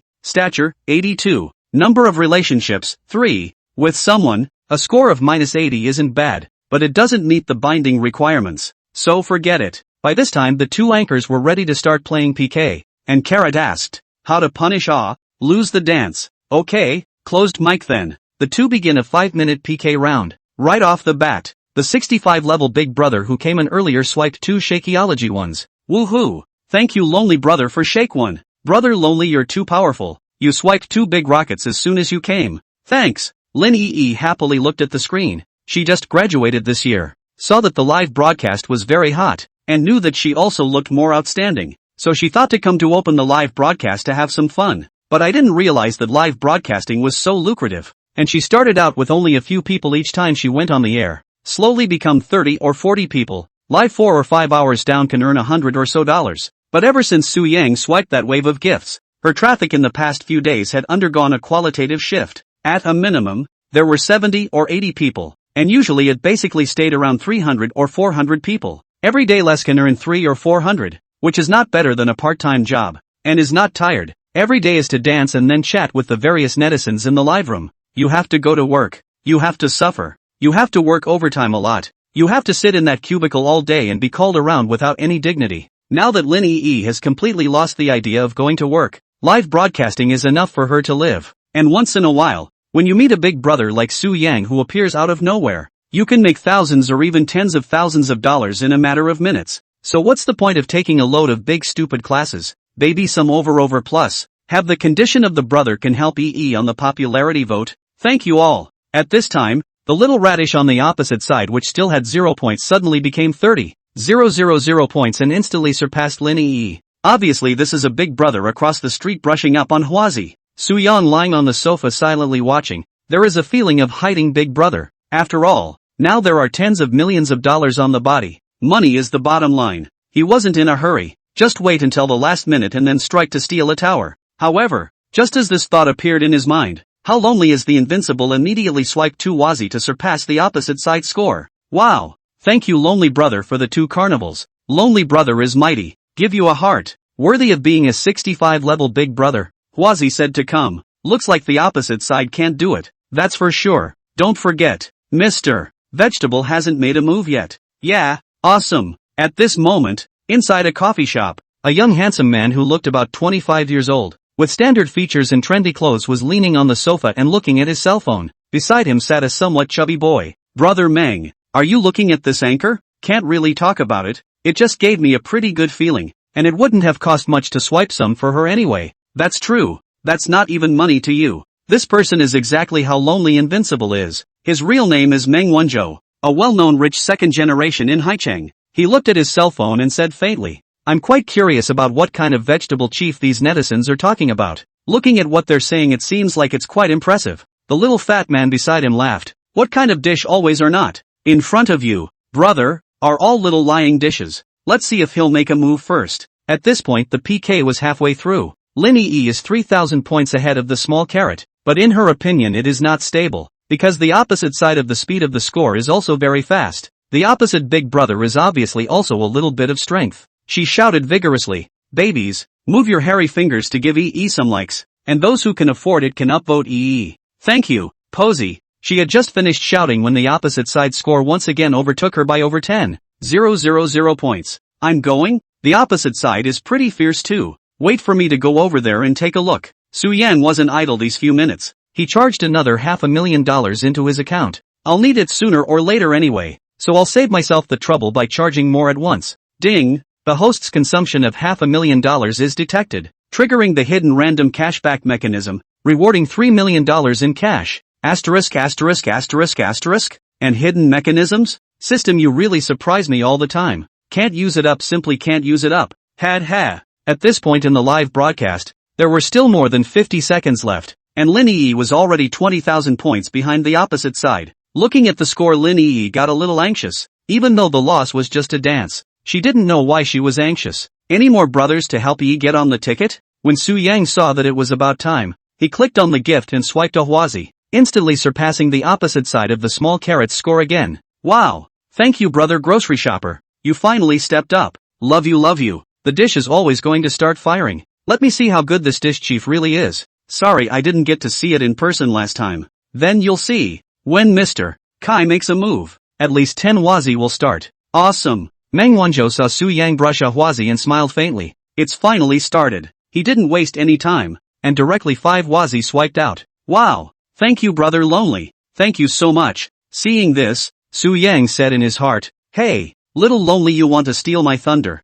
don't you? Then let's play with you. Chapter 22, Is winning and losing so important? Su Yang opened the gift bar and pressed Carnival to send 10 in a row. The screen was instantly filled with the Carnival's dazzling special effects, and Lin Yi went completely crazy this time. Her little face flushed red as she shouted, thanks to my grocery shopping brother. Come on, come on, the dishes are always starting to get intense. Awesome awesome, total vegetable awesome. This time the opposite side of the small carrot is also completely confused. She had thought that this PK must be a sure win. After all, she was an anchor with 200,000 or so followers and had been on the air for more than a year. And every time she opened her broadcast there would be some regular big brothers who would brush her with quite a few gifts. Looking at Lin Yi's more than 8,000 fans actually exceeded her by hundreds of thousands of points in an instant. She was instantly angry and envious. What's going on across the street? How much wazoo is this swiping? It seems that the big brother who swiped 20 wazi for the opposite side before is here. I'll go over to take a look. Meng Wanzhou looked at the screen and smiled. It does have a bit of something. 10 carnivals. 10? That's not much. Meng give him some intensity. Meng Wanzhou also came to be interested for a while. Men like to compare themselves on some inexplicable things. For example, if there is a taller leaf on the road, the walk will be a competition to see who can jump high enough to touch the leaf. And it's a comparison with little stakes, where the loser will say count your blessings. But this line of counting your blessings is basically the highest praise in the eyes of the boys. Meng Wanzhou did not nag. Also 10 Huazi sent out. This time the live broadcast room completely boiling. Pop-up screen crazy brush up. Lin Yi already cannot see clearly netizens summon what to say. All she could do was keep thanking them, plus do a sexy little dance. Su Yang looked at Meng Wanzhou who also followed with 10 Huazi. He smiled gently and sent out another 11 Huazi. One more than Meng Wanzhou. Oh, my god. It's crazy. These two bigots said. Wonderful. Wonderful. Isn't this better than the TV show? This kind of small anchor's live room actually exists, 2 big brothers at the same time. Life is really good. I wonder how much money the anchor is going to make from this PK. Meng Wanzhou looked at the 11 carnivals that Su Yang had given out, and he laughed. This guy is a bit interesting. Thinking it's an auction. Just one more than me. He smiled and clicked on the gift bar, sending out 20 Huazi directly. Su Yang also smiled faintly when he saw the 20 carnivals that Meng Wanzhou had swiped. A bit of something. He looked at the 15 seconds left on the clock, and this time he sent out 30 Huazis in a row. The two of them went back and forth, and the carnival effects on the screen didn't stop. And those who didn't know thought that they were in the live room of some big webcam. The two of them had already swiped almost 100 Huazi in this little while. Lin Yi had been completely confused. This was the most expensive gift she had received since she had been live streaming. She also stopped dancing and sat in her chair staring at the screen with her mouth open in shock. Little Radish's live feed was also swiping frantically. The two big guys over there got into a fight, and one defied the other. Starting with 10 Wawas. ****** me. Is these people's money paper? Carnival as a beer giveaway? These people in reality at least is more than tens of millions of dollars of wealth. Send a few 100,000 is not a thing. Unfortunately, our big brother over here is a bit of a fall. This comparison is simply too much difference. Who says it isn't? Who the hell are you calling fall? You have the guts to brush. I don't care. I'm okay with eating melons. Little Radish looked at the opposite side of Lin Yi's more than 1 million votes. She now had nothing but envy. She had been live streaming for over a year and had fought countless PKs, not to mention millions of votes. Even 300,000 she hadn't gotten. Looking at Lin Yi across from her, she thought she was no worse than the other party. But why she didn't have this kind of top-tier big brother to brush her off? She couldn't figure it out. Right after Su Yang's 30 Huazi were delivered, the PK also ended. The little fat man next to Meng Wanzhou said anxiously, *********. There's no time, Meng. You lost. Meng Wanzhou smiled indifferently. Losing is losing. It's not a life and death PK. Why are you more excited than me? I'm not upset for you. You're Meng. When have you ever lost to anyone else in a PK gift? Meng Wanzhou patted the fat man in a serious tone. A small thing. Just give a gift. Besides, my money is not blown by the wind. Giving gifts don't cost money, no? But, there's no buts. The opposite side is also a powerful man. He's richer than me, I'm convinced. How can he be richer than you, brother Meng? That I just don't believe. Meng Wanzhou picked up the iced Americano on the table and took a sip. You don't say. He did hook my curiosity. I kinda wanna get to know this guy. Looking at his homepage, he doesn't have any works either. And his age shows that he's 24 years old. So if he's really that young, then he can make a friend. It's still brother Meng. I can't compare to you with your heart. If it were me, I'd have to and win him. It's not like you're a kid anymore. Just have a little fun. Is it that important to win or lose? Meng Wanzhou turned his head to look at the fat man beside him and said. Fatty nodded and contemplated when he heard this. On the other side, Lin Yi felt like she was dreaming as she looked at her 2 million plus votes. She would make over $100,000 from this PK. More than $100,000. What a concept. 5 minutes of time to make more than a year of other people's money. Now she's even more determined to live this comfortable career. And if she sticks with it, it won't be long before she can buy a car and a house. The little carrot across the room was a complete and utter loser, and she reluctantly did a sexy little dance, then dropped out of the connection. Su Yang saw that the PK was also finished, and the opposite side of the dance also danced, so he slid the screen to continue to look for other targets. Just then, a message popped up from the top of the phone. How lonely is Invincible added you as a friend. Su Yang saw this and smiled faintly. He exited the live broadcast and tapped the message interface to also add a concern to the other party. Just added it and a private message from the opposite side was sent. Hello brother, can I get acquainted? Su Yang tapped the word to reply. What? You're not convinced that you didn't win by swiping the gift just now? Brother, what are you talking about? I just simply want to get to know you and make a friend. I see that you swiped the gift so fiercely. You should also be a refreshing person. I am a person who likes to make this kind of friend. Oh, if it's making friends, that's fine. I like making friends too. Meng Wanzhou smiled when he saw the message sent by Su Yang. What's the brother's name? Su Yang. What about you? Meng Wanzhou. Meng Wanzhou? Su Yan looked at the message and silently read. Why does it feel a bit familiar? Meng Wanzhou. Scratch that. It's not the son of Meng Jianyun of the Leaping Sea Group, is it? Su Yang tapped the word and asked. Are you Meng Jianyun's son? Yes. Meng Wanzhou replied crisply. Asterisk asterisk asterisk asterisk top rich second generation in Haichang? Su Yang thought with some surprise. The name Meng Jianyun was still very famous in China, but he only knew that the other party was from Haichang and was a super rich man.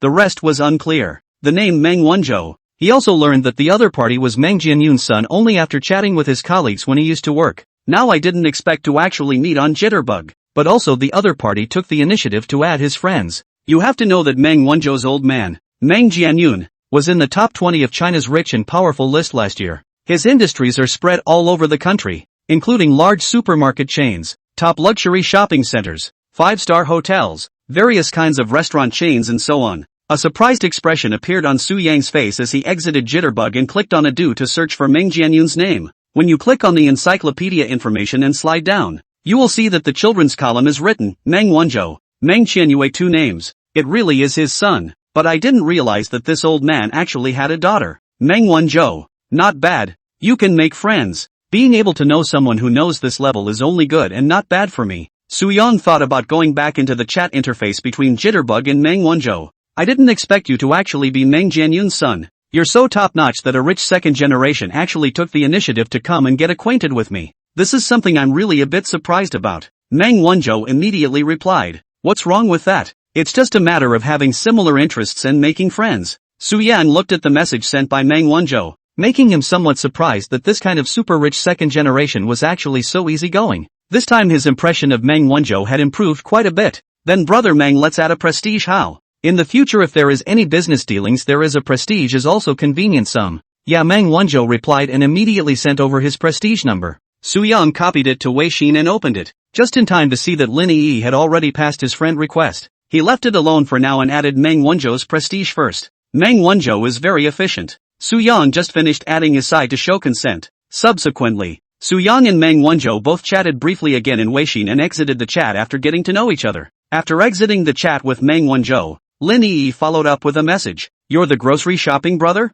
It's me. My real name is Su Yang. Brother Su, how are you? My name is Lin Yi. I really don't know how to thank you for the gifts you've swiped for me these 2 times. Why don't I treat you to a meal? Su Yang smiled slightly and knocked on the word to reply. You're off the air? Aha, down. You and that lonely brother swiped me too many gifts today. I don't have the heart to broadcast live for the time being. Su Yang laughed. Not much. I'll go and brush some for you when you start broadcasting later when I'm free. Wow. That's so thankful, brother Su. So what about what I just told you about buying you dinner? That's fine. But are you in C City? On it. That's fine. It's almost time for dinner. so send me a location and I'll pick you up. Good. Chapter 23, Meeting the Netizens. Soon Lin Yi sent a location. Su Yang clicked on it to see that it was an ordinary neighborhood, showing that it was about 7 kilometers away from himself, which wasn't too far. Brother Su, can I call a friend for dinner later? Lin Yi was a girl after all, and she wasn't very comfortable coming out to eat with Su Yang alone. After all, the two of them are only online friends now. Although Su Yang brushes the gift very bold, but she does not know what kind of person Su Yang is. A little caution is still necessary, but Lin Yi is actually a bit of a gold digger at heart, and she acts well behaved on the surface and doesn't look like a gold digger, but she was still very willing to contact the people who could brush dozens of huazi in the live broadcast room. In case the other person was a rich kid, she was willing to go further even if she didn't look good. Su Yang looked at the message and returned indifferently. Whatever you want. I'm fine with it. Su Yang immediately picked up another sentence after sending it feeling wrong. Male-female? Girls. Oh. Alright then. Hurry up and pack. I'll be there now. Su Yang changed his clothes, put on the 900,000 Vacheron Constantin, stood in front of the mirror and took a look at the mirror after a very satisfied pick up LV backpack out the door. Coming to the parking lot, Su Yang sat in the Aston Martin, because Lin Yi said she would bring a female friend, so driving an SUV would be more convenient. Navigating to the address sent by Lin Yi, Su Yang started the vehicle towards his destination. Half an hour later, Su Yang came to the gate of the neighborhood where Lin Yi lived, and he opened his Weixin to pop a voice to Lin Yi. Hello. Lin Yi's cute voice came from the other end of the phone. I'm outside your neighborhood gate. Are you down yet? Come on down. I'll be right there. Okay. I'll take a black SUV and you'll be visible when you come out. Good. After waiting for 2 minutes, Su Yang saw two girls in the small area holding hands and wearing cool clothes walking out. Su Yang confirmed who was Lin Yi at a glance, mainly because the two masses of majesty in front of her chest were just too conspicuous, and there wasn't a big difference between her appearance and the way she looked in the live broadcast room. She was wearing a very revealing black sexy low-cut short dress with deep grooves and white flowers, and a pair of white hot pants underneath, with her smooth flat belly and two big white legs exposed. The girl following beside Lin Yi was much inferior compared to her in terms of figure and face value. She was wearing a low-cut dress and had a spectacular chest, but it was still smaller than Lin Yi's. She was on the flirtatious side, with a very seductive brow, crimson lipstick on her lips, and long flowing hair that fell behind her. Although individually carried out is also a beautiful woman, but there is no comparison, there is no gap. The face value alone will indeed be suppressed by Lin Yi. Walking with Lin Yi, the majority of girls would look dwarfed. It's true. Beautiful women who go out on dates like to bring one that's a little less than they are to set them off. System. Sweep the girls around Yuilin. Tang Yue. Age, 22. Height, 164 centimeters. Weight, 50 kilograms. Face value, 79. Stature, 85. Number of relationships, 4. Currently single. Well, 79 isn't bad, but it doesn't meet the binding requirements. So forget it. Su Yang smiled faintly. Seeing the two approaching, he honked his car horn, drop by drop. Hearing the voice, Lin Yi saw the black SUV not far ahead at a glance, and her eyes instantly lit up, as the car didn't look cheap at first glance. Is this the big brother who swiped dozens of wazi for you? Aha, I think that's the car, and I don't know what he looks like. Not an old man, right? I see this car seems to be Aston Martin. In addition to those rich second-generation big company bosses and so on, in reality not many young people can afford to buy. If it's a very old man we'll leave immediately. Okay. When Su Yang saw the two men walking up, he lowered the passenger window all the way down, tilting his head and shouting, "Here!" After seeing the car window come down, Lin Yi was instantly a little nervous, but after seeing clearly the appearance of the person inside the car, her little mouth opened violently, and the expression on her face changed from worry to surprise. "I'll go, it's a young handsome guy." Tang Yue, who was on the side, was even more excited and almost jumped up after seeing Su Yang's appearance clearly. "I saw it. Don't say anything yet." The two of them walked to the front of the car and Su Yang smiled. "Get in. You're Su Yang?" Lin Yi confirmed. "It's me." "What? Don't believe I'll be a young man?" No. Just didn't expect brother Su to be so handsome." Lin Yi blushed shyly, said a sentence, then pulled open the rear door to let her Tang Yue sat in. When Tang Yue sat down, she closed the door behind her and naturally sat in the passenger seat. Just as she sat down she smiled and introduced, "Brother Su, this is my good friend Tang Yue." Su Yang turned his head and smiled. Hello there handsome." Tang Yue blushed and smiled back, but she inwardly spat at Lin Yi. Humph. Ran to sit in the front row by himself after seeing that it was a handsome young man. "What do you guys want to eat? We can all do it." Brother Su can just arrange it. Lin Yi had a bird-like appearance, Su Yang thought about it and said, "Let's go eat Western food then." "It's okay," the two replied in unison. Lin Yi instantly raised her favorability towards Su Yang. Eating Western food was not cheap. Coupled with the luxury car that Su Yang was driving, she was now very sure that Su Yang was really rich and not a swollen-faced person. Young, well-built, good-looking, and rich, not many girls can resist this kind of man. Ding! Detected that Lin Yi's favorability towards the host has increased to 30, rewarded with 300,000 cash. Su Yang smiled faintly. He casually searched for a Western restaurant that looked pretty good and drove off. Soon the three of them came to a Western restaurant called Jingyi. The interior of the store was luxuriously decorated and atmospheric, and it was not cheap at first glance. Lin Yi and Tang Yue walked behind Su Yang. The two of them looked at each other and understood. The three were led by the waiter to a window seat. Lin Yi wanted to sit with Su Yang at this moment, but she held back. It would be too obvious. She now somewhat regretted calling Tang Yue to come out with her. She hadn't even thought that Su Yang would be a handsome guy before. That's why she had called up Tang Yue to help her with the matchmaking or whatever. If you're not happy with your meal, you can always find an excuse to retreat. But did it seem necessary now? It wasn't needed at all. She even wanted to tell Tang Yue to go first. Originally, she could have shared dinner with Su Yang and both of them, and it was still in this very moody restaurant, waiting for dinner and then go to a private theater to watch a movie or go to the bar to have a little drink. And then finally a reason for not bringing the key and Su Yang to go to the hotel to go with the flow of the natural happenings of something. But unfortunately now there is an additional electric light bulb. But that's what she shouted. And there's no use regretting it now. Lin Yi glanced at Tang Yue and saw that her eyes basically never left Su Yang. She knew very well what kind of person Tang Yue was, and in the face of a rich and handsome man like Su Yang, she would definitely compete with herself. Although she was very confident that she could beat Tang Yue in terms of figure and face value, she wasn't sure about Su Yang's preferences. What if Su Yang just liked Tang Yue's type that was a bit windy and saucy? Moreover, Tang Yue was in a much higher segment than her when it came to male-female relationships, something she considered herself inferior to, so she was now a bit worried that Su Yang would be abducted by this so-called best friend of hers. This is the kind of man she will certainly not let go and will take advantage of no matter what. Chapter 24, A Set of Tastes. At that moment the waiter came slowly with 3 menus. Su Yang looked at the 2 people across from him after receiving it. "Make yourselves at home. Order whatever you want. You're welcome." Lin Yi nodded with a slight smile, then opened the menu and looked at it. However, while she was looking at the menu, Tang Yue beside her had already noticed the watch Su Yang was wearing on his hand. She wasn't rich by any means, but she had her heart set on marrying into a wealthy family,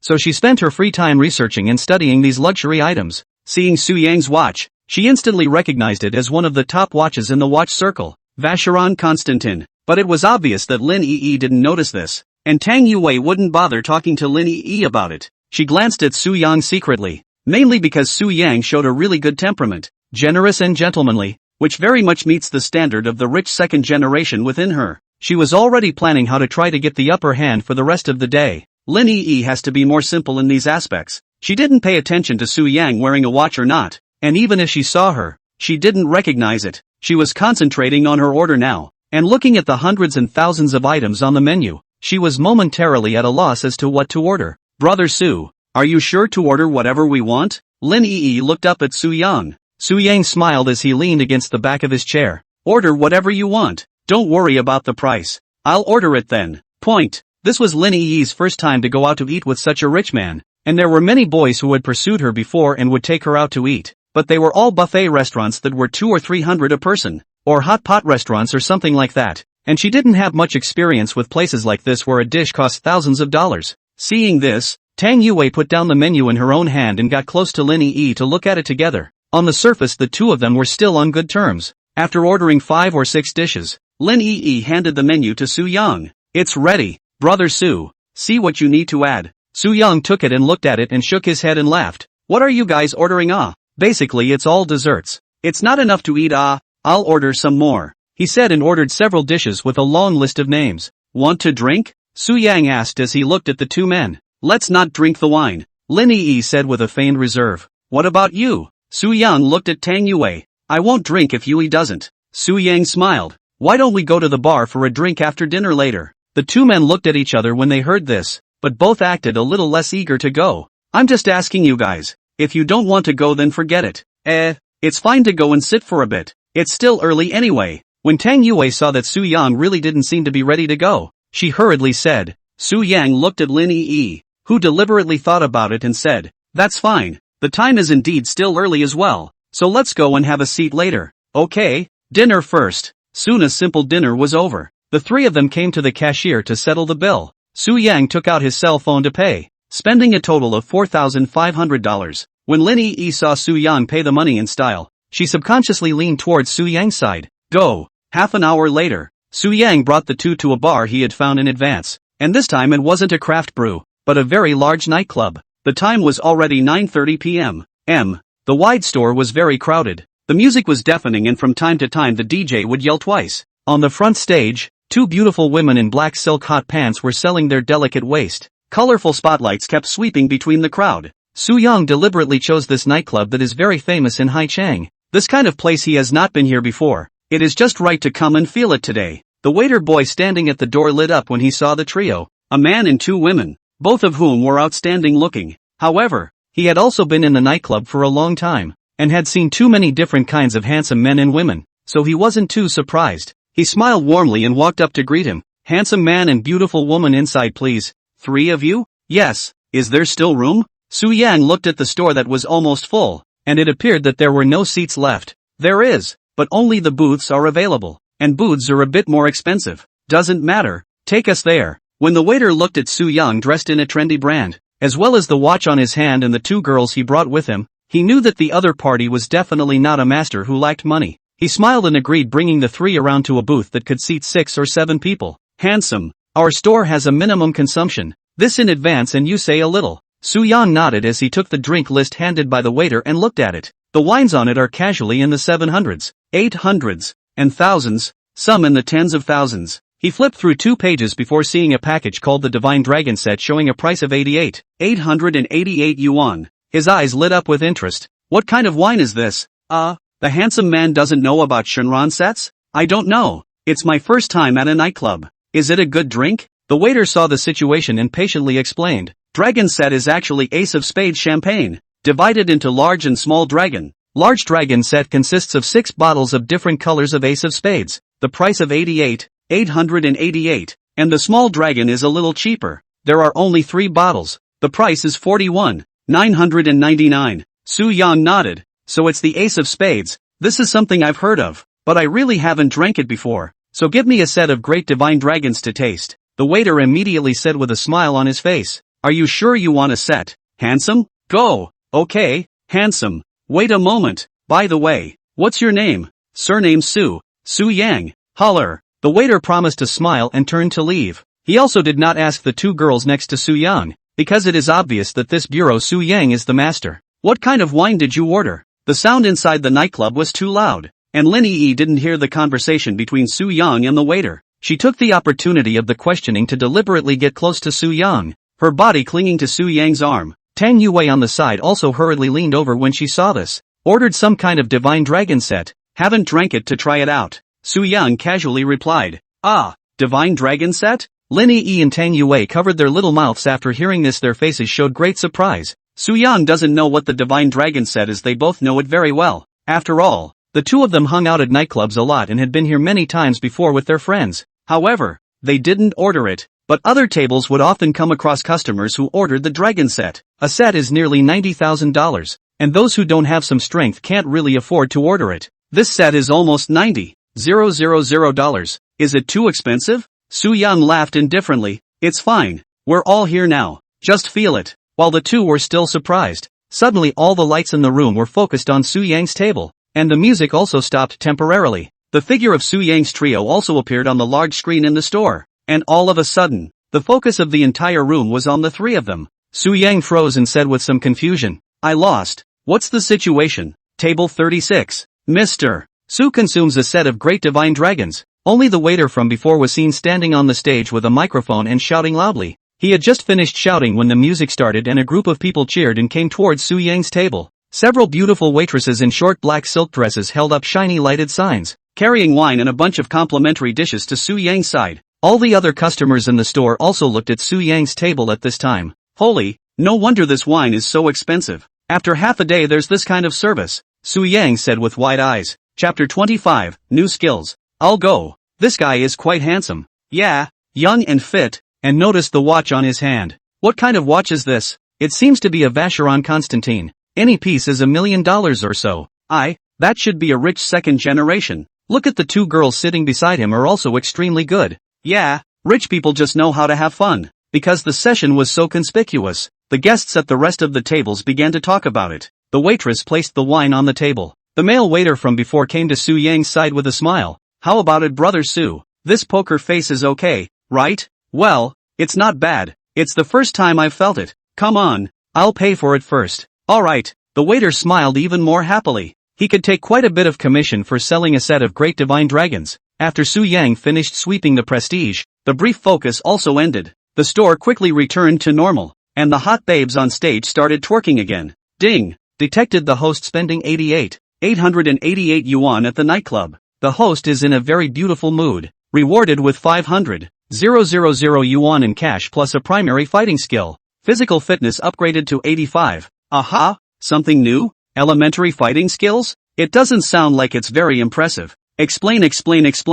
Elementary fighting skills can make the host stronger than normal in hand-to-hand combat. And under normal circumstances, the host can single-handedly fight 10 ordinary people. 1 to 10, and you're telling me it's a beginner's fighting skill? Then why don't the intermediate and advanced levels become martial arts masters directly? Skills not yet acquired cannot be communicated at this time.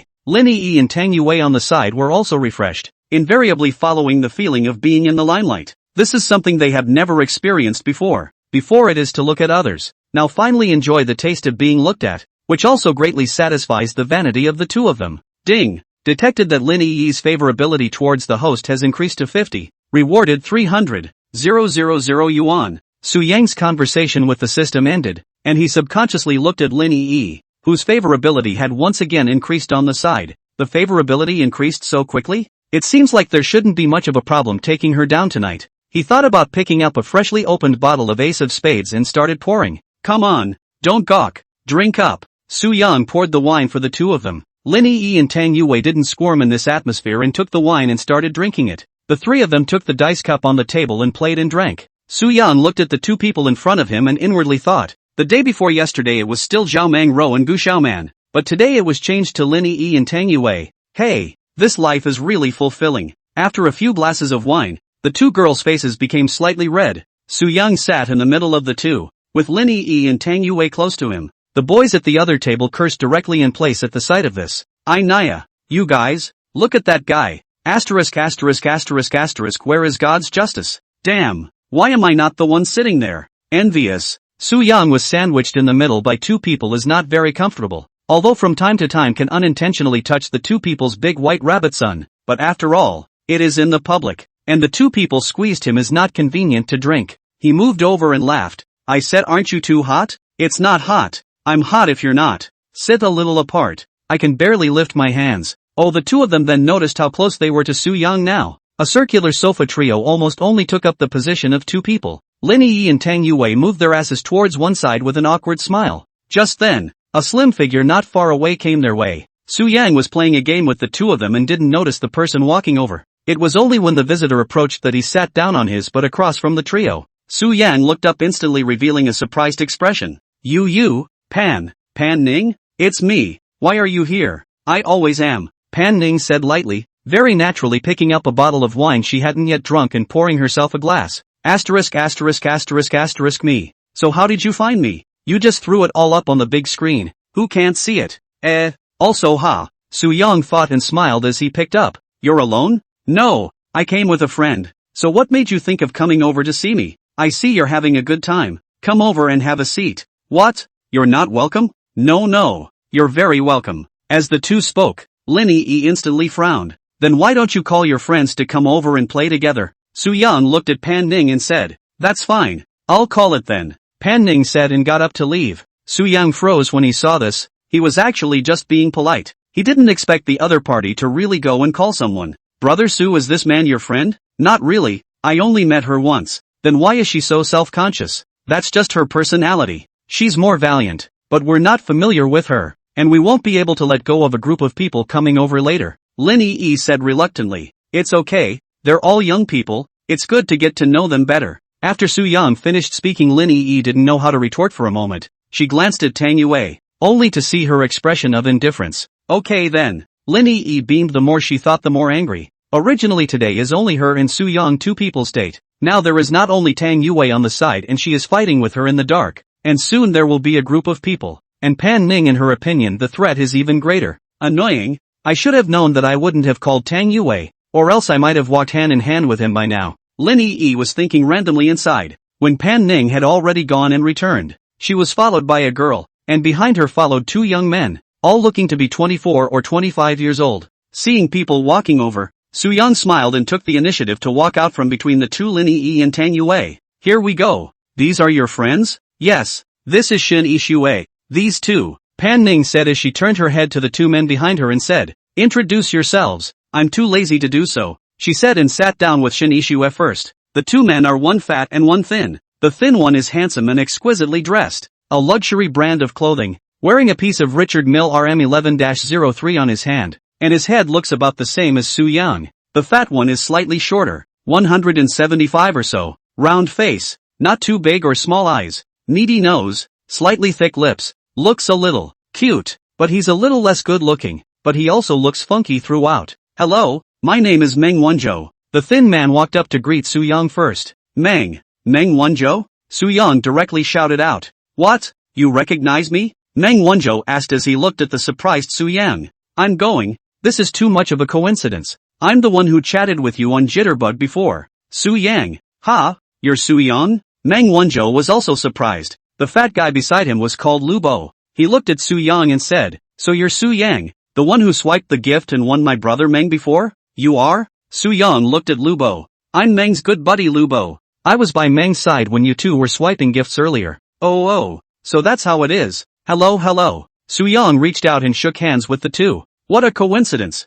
I didn't expect to actually meet brother Su here. Yeah, I didn't expect that either. It means we're destined to meet in a bar right after we met. And you guys know Pan Ning. Ha, Pan Ning is my cousin. Meng Wanzhou laughed lightly. What? Su Yang's eyes widened as he turned his head to look at Pan Ning, who was drinking with both Lin Yi. She said that a friend over here asked us to come over and play together. I didn't think it would be you. What's more, I didn't expect that you and Pan Ning also know each other. It seems that the two of us are destined to become friends. Ha, that's right. Come on, have a seat. Su Yang greeted the two men and sat down. There were 4 people at once. The wine on the table would definitely not be enough. Su Yang beckoned towards the waiter who had just received them and shouted, that one. Handsome, little handsome. When the waiter saw Su Yang waving at him, he hurriedly ran up with a smile. What does Mr. Su need? What's your name? Mr. Su, just call me Little Li. Li, right. I've got a few more friends here. Get me another set of great divine dragons. Still coming?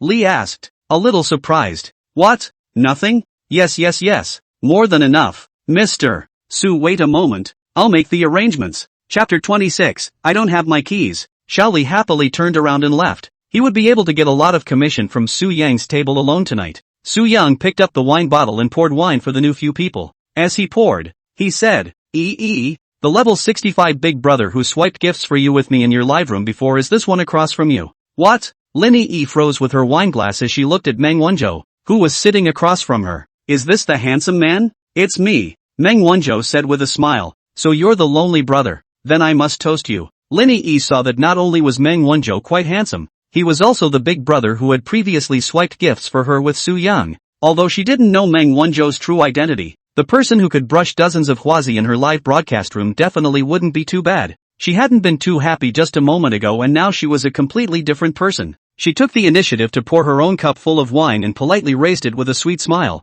Brother Lonely, thank you for your and brother Su's support. I'll drink first. She finished and took a sip. Seeing this, Meng Wanzhou also picked up the wine glass in front of him and drank it in one gulp. Very much giving face. Several people briefly made a self-introduction. Suddenly the whole nightclub was quiet again, and all the spotlights were once again focused on Su Yang's table. Seeing this, Su Yang rubbed his head and smiled helplessly. Here we go again. Meng Wanzhou leaned on the back of his chair with a smile on his face. It was obvious that he consumed the Great Divine Dragon so often that he had seen it all. Brother Su doesn't like this kind of scene? Nah, I just thought it was kinda a surprise the first time around, and it wouldn't be much fun the second time around if it was still like that. Also, someday I'll give the boss a heads up and tell him to do something different. Meng Wanzhou said this casually, and there was nothing wrong with it in Su Yang's ears, but Tang Yue on the side was a bit disdainful. She mentally rolled her eyes breathlessly. Pretentious. She naturally didn't know Meng Wanzhou's identity. After all, Meng Wanzhou usually kept a very low profile,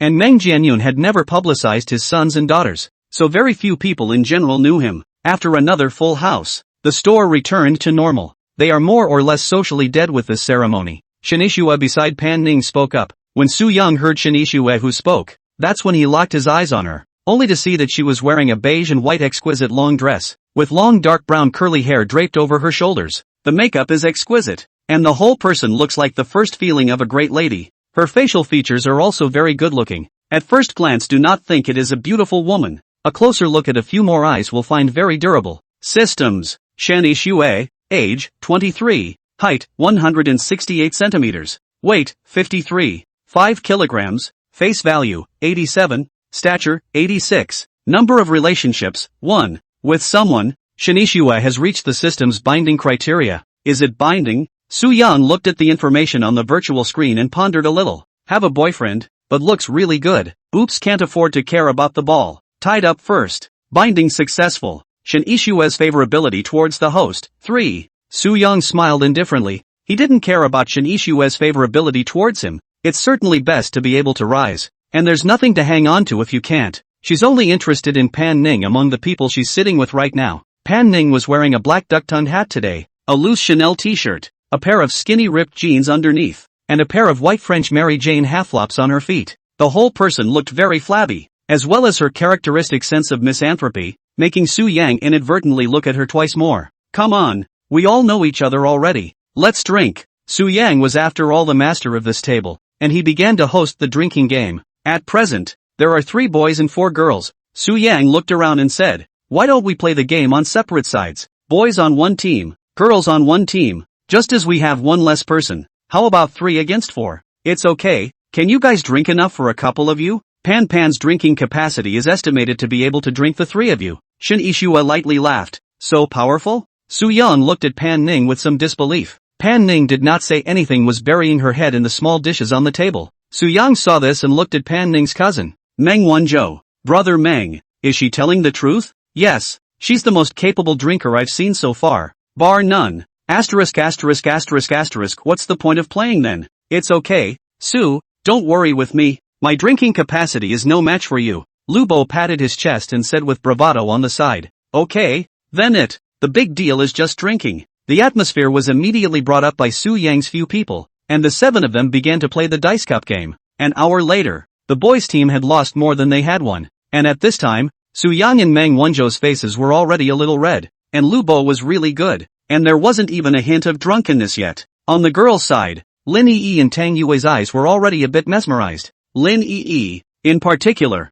had drank quite a lot before, and now that she had drunk 6 or 7 cups in a row in a short period of time, her face was flushed and her eyes fluttered. She looked at the time. It was 12 o'clock. She got close to Su Yang and whispered, Brother Su, I'm a little dizzy. I want to go, but I didn't bring my key to go out today. Su Yang smiled faintly when he heard this. Do you want this to be too obvious? Why don't you and Yue go back first? I don't think she can drink anymore, and I'm on a roll, so I'll have some more fun with them. Will you just let us 2 girls go back? Then I'll transfer you $2,000 and you guys go get a room at a nearby hotel. Su Yang did not nag, took out his cell phone and transferred $2,000 to Lin Yi. Lin Yi could only give up helplessly when she saw this. She thought to herself, Stinky Su Yang, am I wanting this $2,000 from you? This meaning of mine is already so obvious. What are you still drinking? Humph, do I have to invite you directly to get a room with me? Forget it. She thought about turning her head and whispering a few words to Tang Yue, who didn't want to leave even though she had also drunk a lot. With Lin Yi gone, she had a better hope of taking down Su Yang tonight. After she said a few words to Lin Yi, she only saw Lin Yi gamely leave alone. Yay, why is this beauty leaving alone? Lu Bo asked as he saw the departing Lin Yi. It's okay, leave her alone, come on let's continue. Swish, swish, swish. As the sound of the dice cup stopped, Su Yang opened it and looked at it. Now to him and Pan Ning shake. 3 5s. Pan Ning didn't even open the dice cup and directly shouted. 4 6s. You take 4 to me. Su Yang a 6 nor. He still do not believe it. Directly opened Pan Ning. Pan Ning crossed her legs. Jade hand gently lifted the dice cup. 6 dice inside 2 1 point. 2 6 points. A point in this game can be taken as any number at will, provided that 1 is not shouted in the first game. Now Pan Ning 2 2 6s. Exactly 4. Su Yang's eyes widened as he took a closer look, and he shouted unconvincingly, "I'm going." "Are you cheating?" "What's cheating? It's called skill. Drink up." The two of them, Meng Wanzhou and Lu Bo, hemmed and hawed and laughed dryly on the side. Meng Wanzhou thought to himself, "Brother Su, this is something I can't help you with. Playing games and drinking with this cousin of mine will kill you." Okay, you're great. I'll drink." Su Yang was willing to gamble. He poured a full glass of wine and finished it in one gulp. It was supposed to be Meng Wanzhou's and Pan Ning's turn next. Su Yang interrupted. "Wait, I'm not convinced. I want to have another round with her." Pan Ning's crossed legs shifted as she said faintly, "Follow the rules. You want to PK with me alone, also have to wait until this game is finished." Seeing Pan Ning's aura, Su Yang had no choice but to stop. Next, unsurprisingly, Meng Wanzhou also lost to Pan Ning. Lu Bo clapped his hands to cheer himself up and shouted, "I'll do it. Watch me pick 3. Chapter 27, buy you a midnight snack. Come on bro, them over." "Don't worry, little cuz," said Lu Bo as he stretched out a finger and shook it dismissively. With it he picked up the dice cup and shook it in a fancy way. Pan Ning just casually shook it twice. She opened it to look at her points, then closed the lid. Seeing Lu Bo still swinging wildly as if he was practicing magic, she looked over with a sharp look. "Make it faster." Well. Lu Bo was instantly honest, and Meng Wanzhou forced a smile to keep quiet. Lu Bo scratched his head to open the lid of the dice cup. Beside him, Su Yang and Meng Wanzhou gathered their heads to look together. 3 2s, 1 1, 1 5, 1 6. It's hard to lose at this point with random yells. Lu Bo hemmed and hawed. 4 2s, 5 6s, 5. Me, how else are the two brothers going to yell? Meng Wanzhou and Su Yang's heads were both a little dizzy, and the two of them said carelessly, "Drive her. I bet she doesn't have so many 6s. How I feel she has." "Then yell at the top of your lungs. Be afraid. Big deal. Drink." "Okay, I'll take 6 2s then." "Open." "I don't have a 2. Pan Ning gently opened the dice cup. "Woohoo!" Lu Bo stood up and looked at Pan Ning's dice, and indeed there were no 2s. Asterisk is up. Can't play to win. It's not that you can't play to win, it's that you 3 are too good. Pan Ning leaned on the sofa with a calm face and said. Su Yan looked at Meng Wanzhou.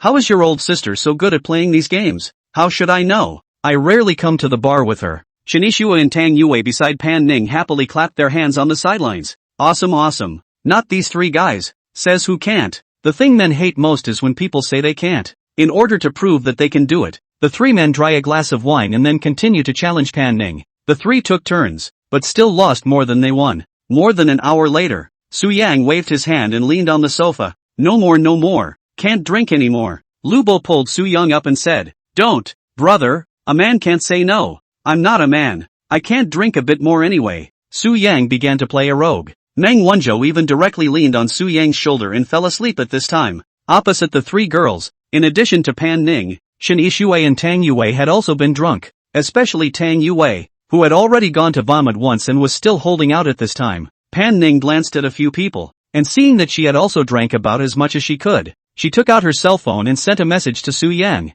Su Yang took out his cell phone and looked at it in a daze. "Don't leave yet later, I'll buy you a snack." Su Yang froze and said, "Ha? What's the situation? Actually want to treat me to a midnight snack alone?" He. Can. He immediately tapped in a reply. "Roger, let's withdraw then," Su Yang said as he looked at a few people. When Tang Yue saw everyone getting ready to leave, she hurriedly stood up and walked over to Su Yang's side and whispered, "Brother Su, I didn't bring my keys to go out today, so I won't have anywhere to go later." "What? You didn't bring it either? Then you go find Lin Yi. I'll transfer money to her and tell her to go get a room. Just go directly to her." I don't want to go to her." "If you don't want to go, then you can get yourself a room to stay in." "But, people are scared to live alone," Tang Yue whispered. Su Yang inwardly rolled his eyes. "Afraid of your sister, Lin Yi. This kind of extreme product has given up tonight. Can I still go with you?" "Go ahead and open it then. I'll come back later." "Really? Really? Go ahead and send me the room number later." Fine. Tang Yue received a reply and greeted a few people before leaving, first with a smile on her face. Finally dispatched. "Abrasive. Let's go too. Old Meng, wake up and stop sleeping." Su Yang pushed Meng Wanzhou, who was leaning on his shoulder.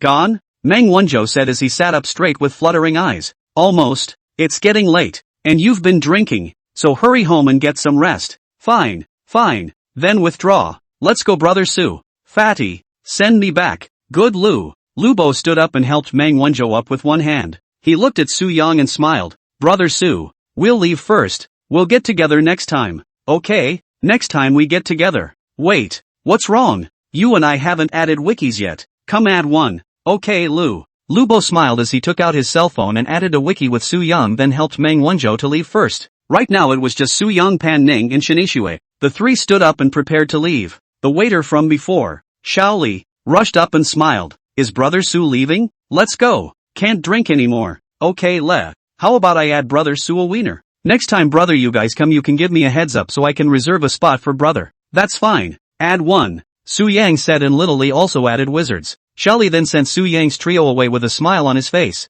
Out of the nightclub to the side of the road. Pan Ning looked at Shin Ishue. Ishue, your boyfriend is not coming to pick you up? He's probably still singing with his friends. I'm going to treat Su Yang to a midnight snack. Do you want to join me? Shin Ishue looked at Su Yang and shook her head and smiled. I won't go. I'll go find my boyfriend. You guys go. Okay, then you be safe on the road. Okay then, let's go. Shin Ishue said and greeted Su Yang, Pan Ning and then took a taxi to leave. Let's go. Where to eat? Su Yang asked. To walk a few steps. There's a beef noodle that tastes pretty good, and it's very comforting to go and have a bowl after you've had a drink. That's fine. Go. The two just strolled through the late-night streets of Sea City. It was already 1:30 in the morning. There weren't many pedestrians on the road anymore, and the traffic was much lighter. The breeze of a late summer night blew on Pan Ning's delicate face, and her short, flowing hair swung gently with the breeze. Why are you thinking of buying me a snack? Pan Ning turned her head to look at Su Yang. I want to talk to you about the competition. Race?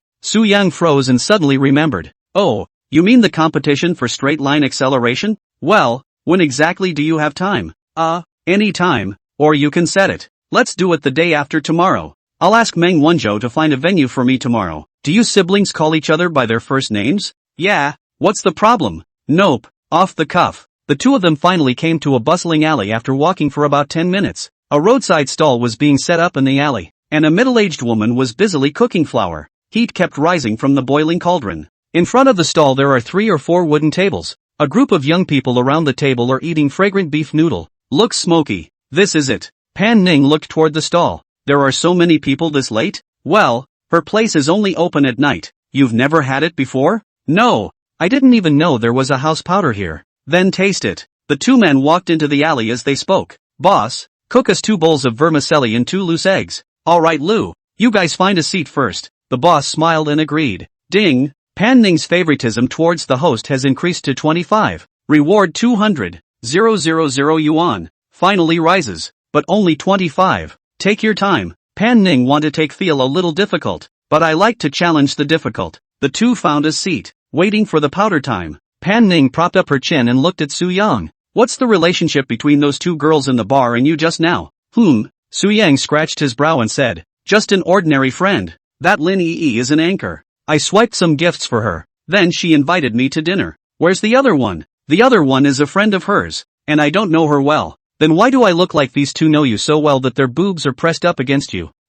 This, you don't have to explain. I'm just curious. And what was it I saw them all whispering next to you just now as they walked away? Asterisk asterisk asterisk asterisk me. Ask me to get a room, can I talk to you? Nothing, just giving me a heads up about leaving first. Yeah, not like that. If I'm guessing correctly they said they didn't have their keys and wanted to go to a room with you, right? Asterisk asterisk asterisk asterisk? You're paranoid, aren't you? Chapter 28, I don't have my keys either. Pan Ning stared at Su Yang with her big charming eyes and smiled. Did I guess right? That's right. Su Yang didn't pretend anymore. Anyway, Pan Ning and him weren't boyfriend and girlfriend, so it didn't matter if he knew. Then why don't you go? The one walking behind is called Tang Yue, right? She called you don't go, I can still think you can't see her. But the Lin Yi who left before was cute and well built. And this you can actually hold back from going? Su Yang and Pan Ning looked at each other for a moment not knowing what to say. A girl of that caliber. You men can resist that kind of temptation? Su Yang smiled faintly.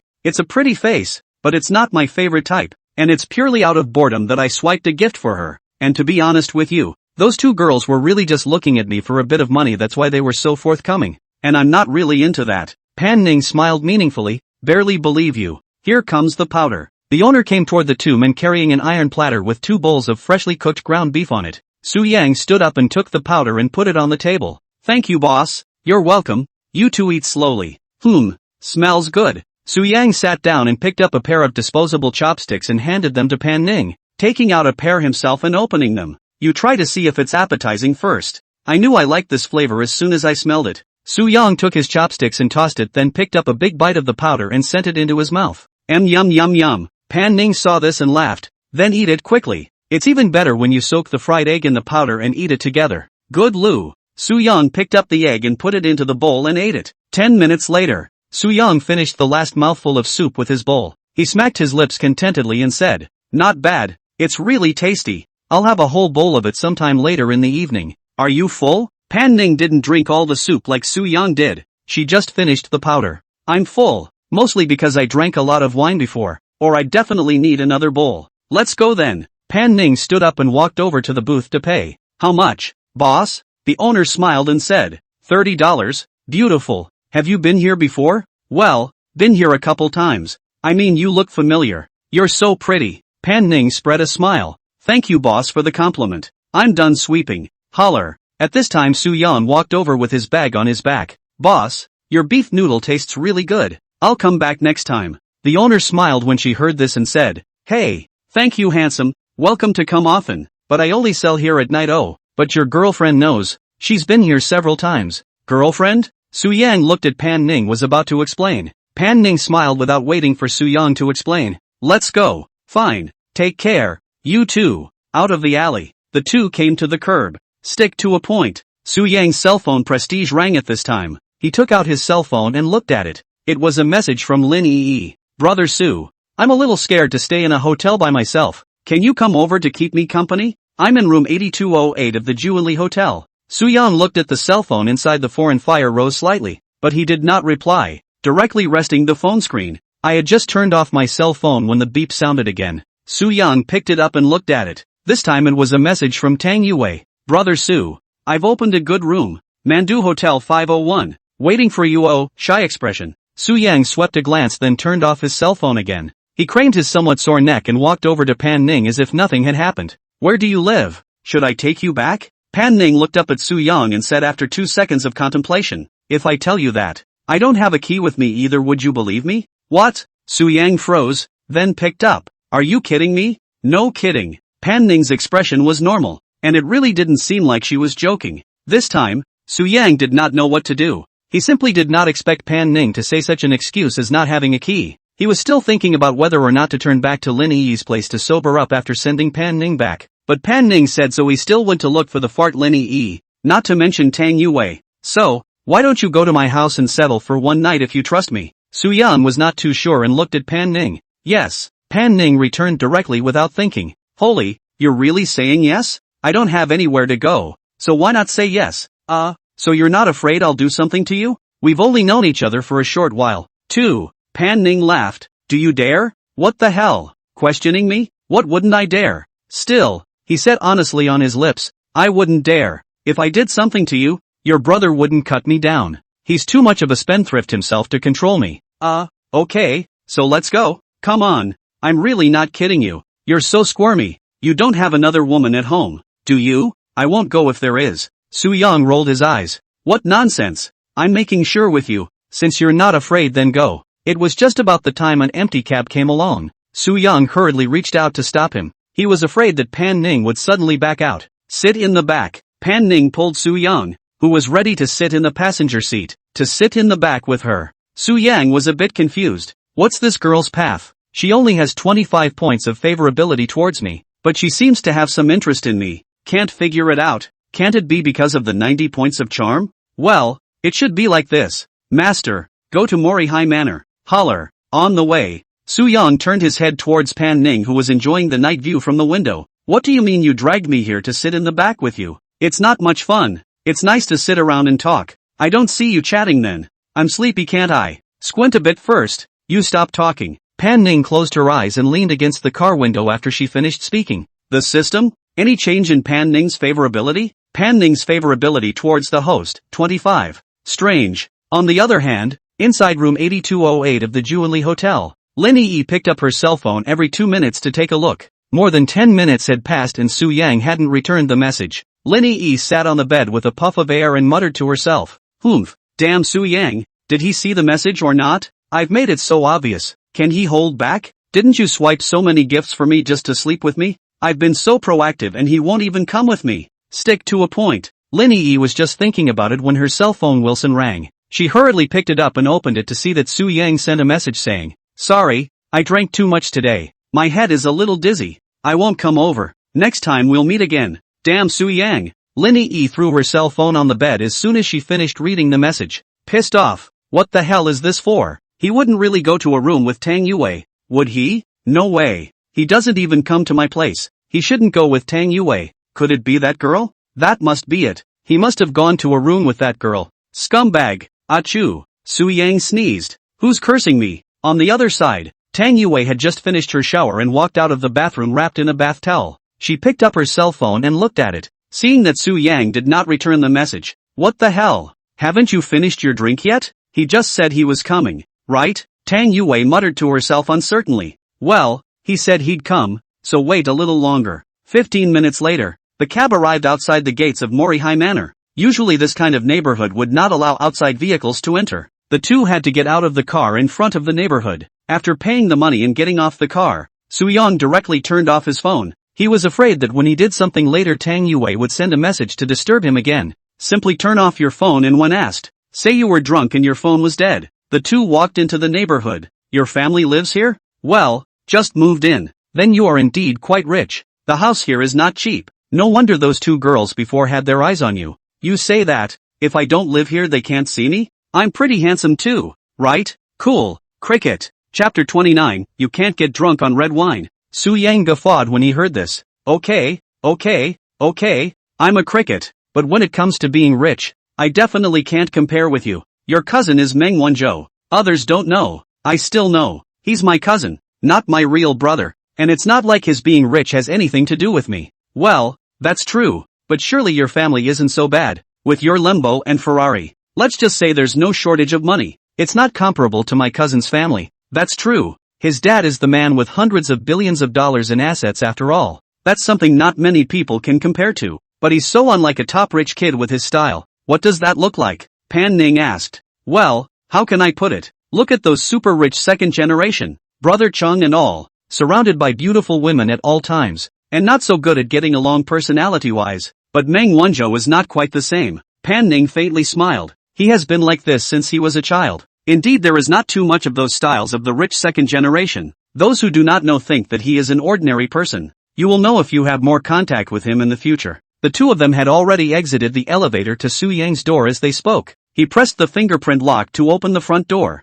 and the lights in the room came on automatically just as the door opened. Come in. Got any slippers? There. Su Yang said as he took out 2 pairs of sandals that he had previously bought at the supermarket from the cabinet by the door. Pan Ning changed his shoes and walked in. Su Yang closed the door and followed. Feel free to sit down. I'll get you anything you want to drink. Got any wine? What's that? Wine. You still drink it? I'm not drunk. If you can't drink it you can drink something else.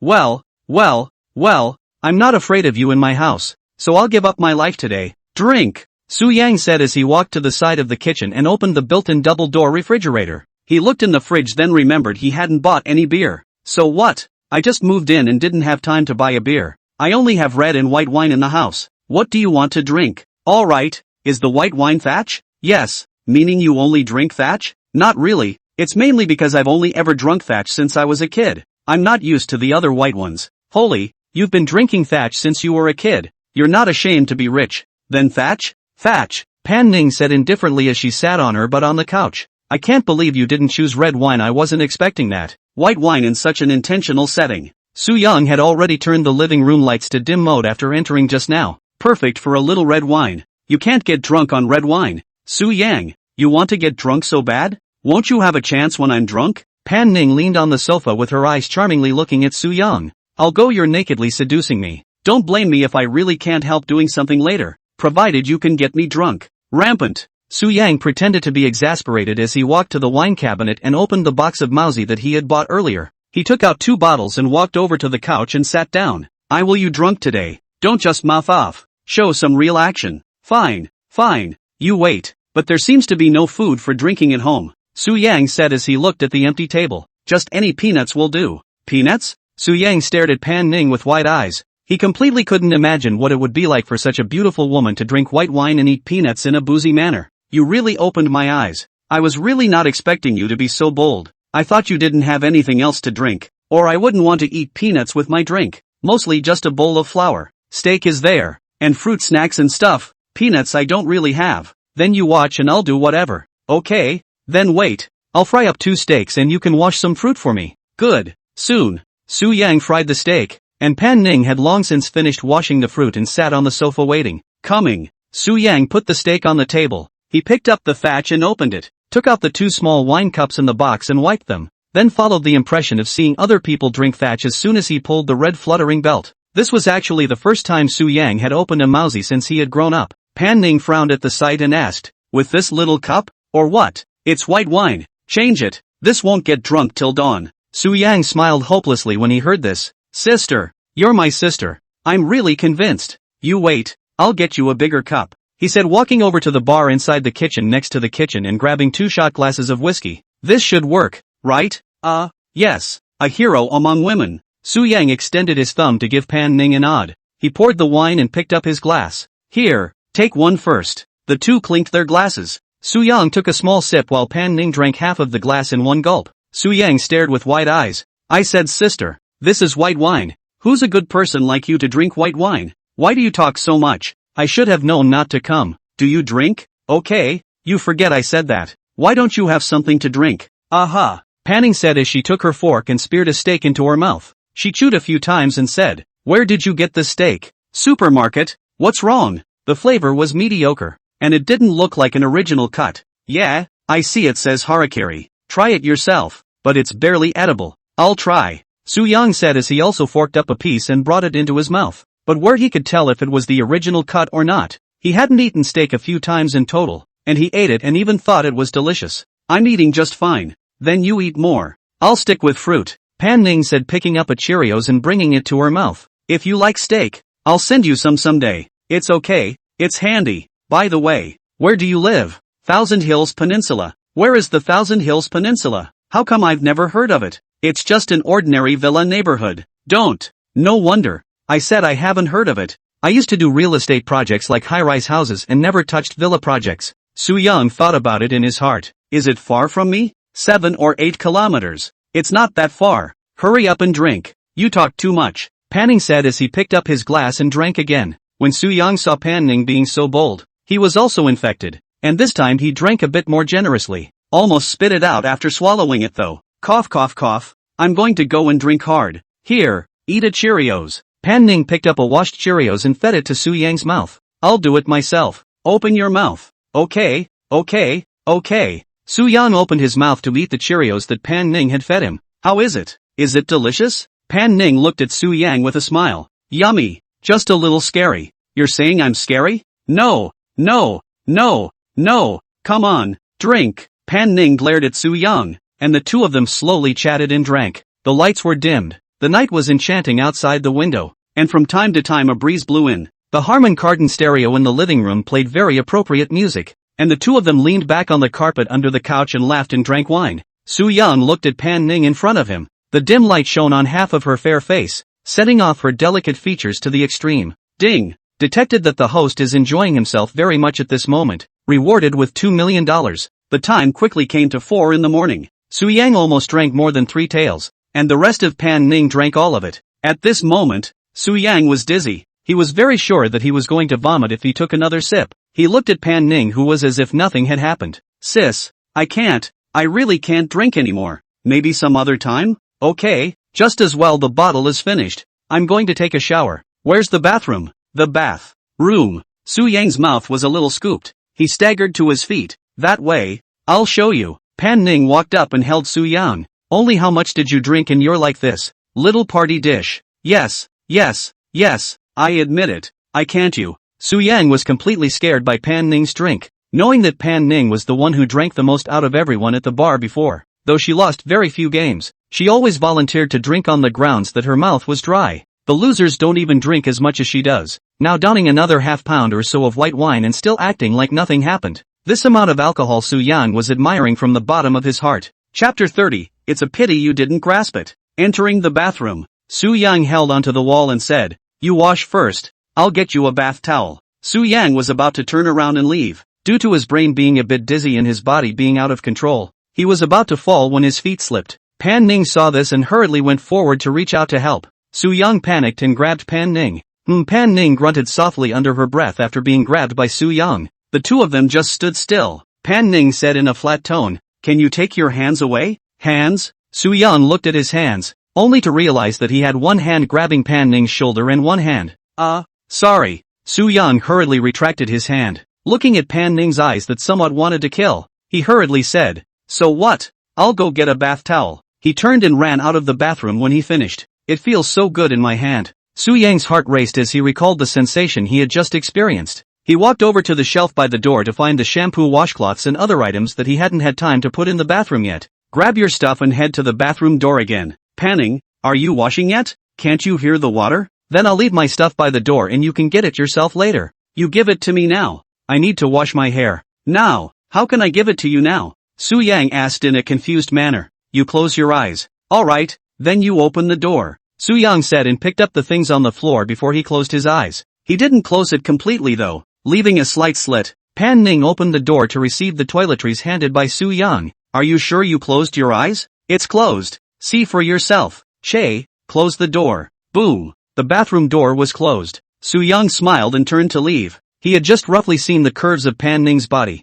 It looked and felt thin, but in reality, it was a slightly chubby figure. The fat place fat, the thin place thin. Although the chest is not linear kind of very exaggerated big, but also not small, it is very suitable. Waist-hip ratio is also very perfect. That body is simply too much to handle. 20 minutes later, Pan Ning walked out wrapped in a bath towel. She removed the washcloth wrapped around her head, shaking out her flowing hair. Su Yan leaned back on the sofa for a moment and looked a little stunned. "You look so good even in a plain face. Not bad for a 93. "What are you muttering?" Panning said, walking over to the couch and sitting down. "No, nothing. Where's the hair dryer?" "I'll get it for you." Su Yang got up and went to fetch the hair dryer for Pan Ning. "You go wash it." Good." Su Yang ran into the bathroom in a flash. And at this time, there was still a faint aroma remaining in the bathroom. He casually rinsed it off, mindful of the big thing he was going to do with Pan Ning later. The alcohol dissipated quickly after the shower and my brain was much clearer. He dried himself off and stepped out of the bathroom wearing only a pair of short pajama pants and his bare, firm upper body. So fast? Pan Ning's hair hadn't even been blow-dried yet, and Su Yang had washed it. Boys are quick in the shower. Su Yang walked towards Pan Ning, who was blow-drying her hair with her head tilted, and turned her head to look. Her face instantly reddened. "You're a rascal. Why aren't you dressed? What do I wear in my house?" Su Yang hemmed and hawed. Pan Ning rolled her eyes and turned her head to continue blow-drying her hair. After blowing her hair for a few more minutes, Pan Ning saw that Su Yang was still sitting aside playing with his cell phone. She opened her mouth and asked, "What are you doing here if you're not sleeping?" "I'll wait for you." "What are you waiting for me for?" "What do you say?" Su Yang deliberately raised his eyebrows and smiled. "Che, I'll sleep by myself. I gave you the chance, but I can't help it if you can't grasp it." "What chance are you giving me?" "I told you you'd have a chance if you got me drunk, but you're not very good." "I'll go. I really can't beat you at drinking, but I'm strong in other areas. You can feel it." Pan Ning laughed breathlessly and ignored Su Yang. Soon her hair was blow-dried and she stood up and said, "Which room do I sleep in?" "The master bedroom." "What about you?" "I'll sleep in the master bedroom too." "No, you're not drunk. I have to follow the rules, but I'll always stand by this rule. As long as you can get drunk on me, you're on your own for the rest of the day. But if I'm not drunk, I have to follow my rules." Su Yang laughed. "Is this rule of yours only for me?" "Well, you could think so." "Sleep," Pan Ning said and headed straight for the bedroom. Interesting. When I get a drinking god skill someday, you see if I can get drunk on you. Let you run rampant for a bit first." Su Yang said and took out a cigarette to smoke a few puffs, then also casually found a bedroom to sleep. There was no talk all night. The next morning, Su Yang woke up from his sleep in a daze. He had a dream last night that he and Pan Ning slept together and fought for 300 rounds. "I woke up with a smile on my lips." He looked at the time. It was almost 10 o'clock. Turning over and getting dressed, he came into the living room, only to see Pan Ning practicing yoga on the carpet by the couch with her back to him. She was wearing yesterday's skinny jeans, which would have been perfect for yoga pants. "You're in awe. I thought you had already left." Su Yang said, rubbing his eyes that were still a bit sleepless to look at Pan Ning, who was lying on the ground. What's the rush? It's not like I'm working and it's okay to come home. Why do I feel like you're the master of this house? Su Yang joked as he leaned against the wall. You had your chance to make me mistress. Too bad you didn't take it. Pan Ning replied as she did her yoga poses. Su Yang rolled his eyes. Can you stop mentioning this? Sooner or later I'll drink over you one day. Just go wild. Feel free to come and challenge me anytime. Su Yang no longer looked at Pan Ning. He went into the kitchen and fried a few eggs, then quickly baked 2 pieces of bread. That's all we have in the house for now. Will you eat? Okay, Pan Ning said, getting up and coming to sit at the table. Su Yang brought her a bottle of yogurt. What are you going to do later? Pan Ning said as she ate her breakfast. I don't know. Oh yeah, I'll go find Meng Wanzhou to get me a racing venue later. You're still thinking about it? Of course, my hobbies are simple. Cars, booze, traveling, and the last time you beat me, I had to win back. Su Yang looked at Pan Ning. You care so much about winning and losing? I could care less about other things, but I care a lot when it comes to the things I like. Okay, you still like to travel? Well, I'm going to drive myself out in a few days, but not far, just around Sea City. Find a place to go camping. Are you going? Is that an invitation? Crap. Pan Ning put the last piece of bread in her mouth. I'm definitely going then, but it would be perfect if you could be a little more gentle. Su Yang joked. Can't be gentle enough? I'm already gentle enough with you. You don't realize how many times I've beaten Meng Wanzhou since he was a child. What? Ha ha ha. No wonder I said how he didn't dare to talk to you. So that's how it is. Ha ha. Laughing my ass off. Su Yang laughed his ass off. Stop laughing. I'm leaving, Pan Ning said as she got up and picked up her bag and was ready to leave. Are you going home? Well, go back to it. I'll give you a ride. No, you don't have anything in this house. Go ahead and get more. I'll take a cab myself. That's fine. I'll see you tomorrow. Boom. The door closed. Su Yang looked at the time. He remembered that he still had to have dinner with dear Yun tonight. Hey, surrounded by beautiful women every day. This little life. Cool. Chapter 31. The time quickly came to 4 in the afternoon. Su Yang had nothing to do during the day, so he went to the supermarket to purchase a bunch of necessities. All kinds of food and drink. He bought some of everything he could think of, and finally took 3 boxes of small umbrellas with him on his way out, spending a total of more than $20,000. Looking at the full refrigerator, Su Yang nodded with satisfaction. Well, this time it should be about right. Ding, the host is in a happy mood at the moment. Rewarded 100,000 yuan. System, do you have any skills in drinking? The kind where you can just drink without getting drunk? Yes, but specific information on unearned skills cannot be given at this time. Just have it. Don't need to know the specifics. And next time I get a skill-based reward, can I get that skill first? Acquisition of skills is random, and it is not possible to specify the acquisition of certain skills. Line. Sister, no skill enhancement is impossible to get drunk. Pan Ning. It seems that want to play hide and seek with her will have to wait a little while. By the way, I haven't signed in yet today. Sign 1. Ding. Successful signing. Rewarded $50,000. Yes, take a look at the latest properties. Host, Su Yang. Age, 24. Height, 180 centimeters. Weight, 73. 5 kilograms. Face value, 88. Physical fitness, 85. Stature, 90. Charm, 90. Skills, master body management. Professional racer driving skills, golden god body. Elementary fighting skills, binding objects, Zhao Mingru, favorability, 70. Dear Yun, favorability, 60. Linny E, favorability, 50. Gu Xiaoman, favorability, 65. Pan Ning, favorability, 25. Shanishue, favorability, 3. Balance, $170.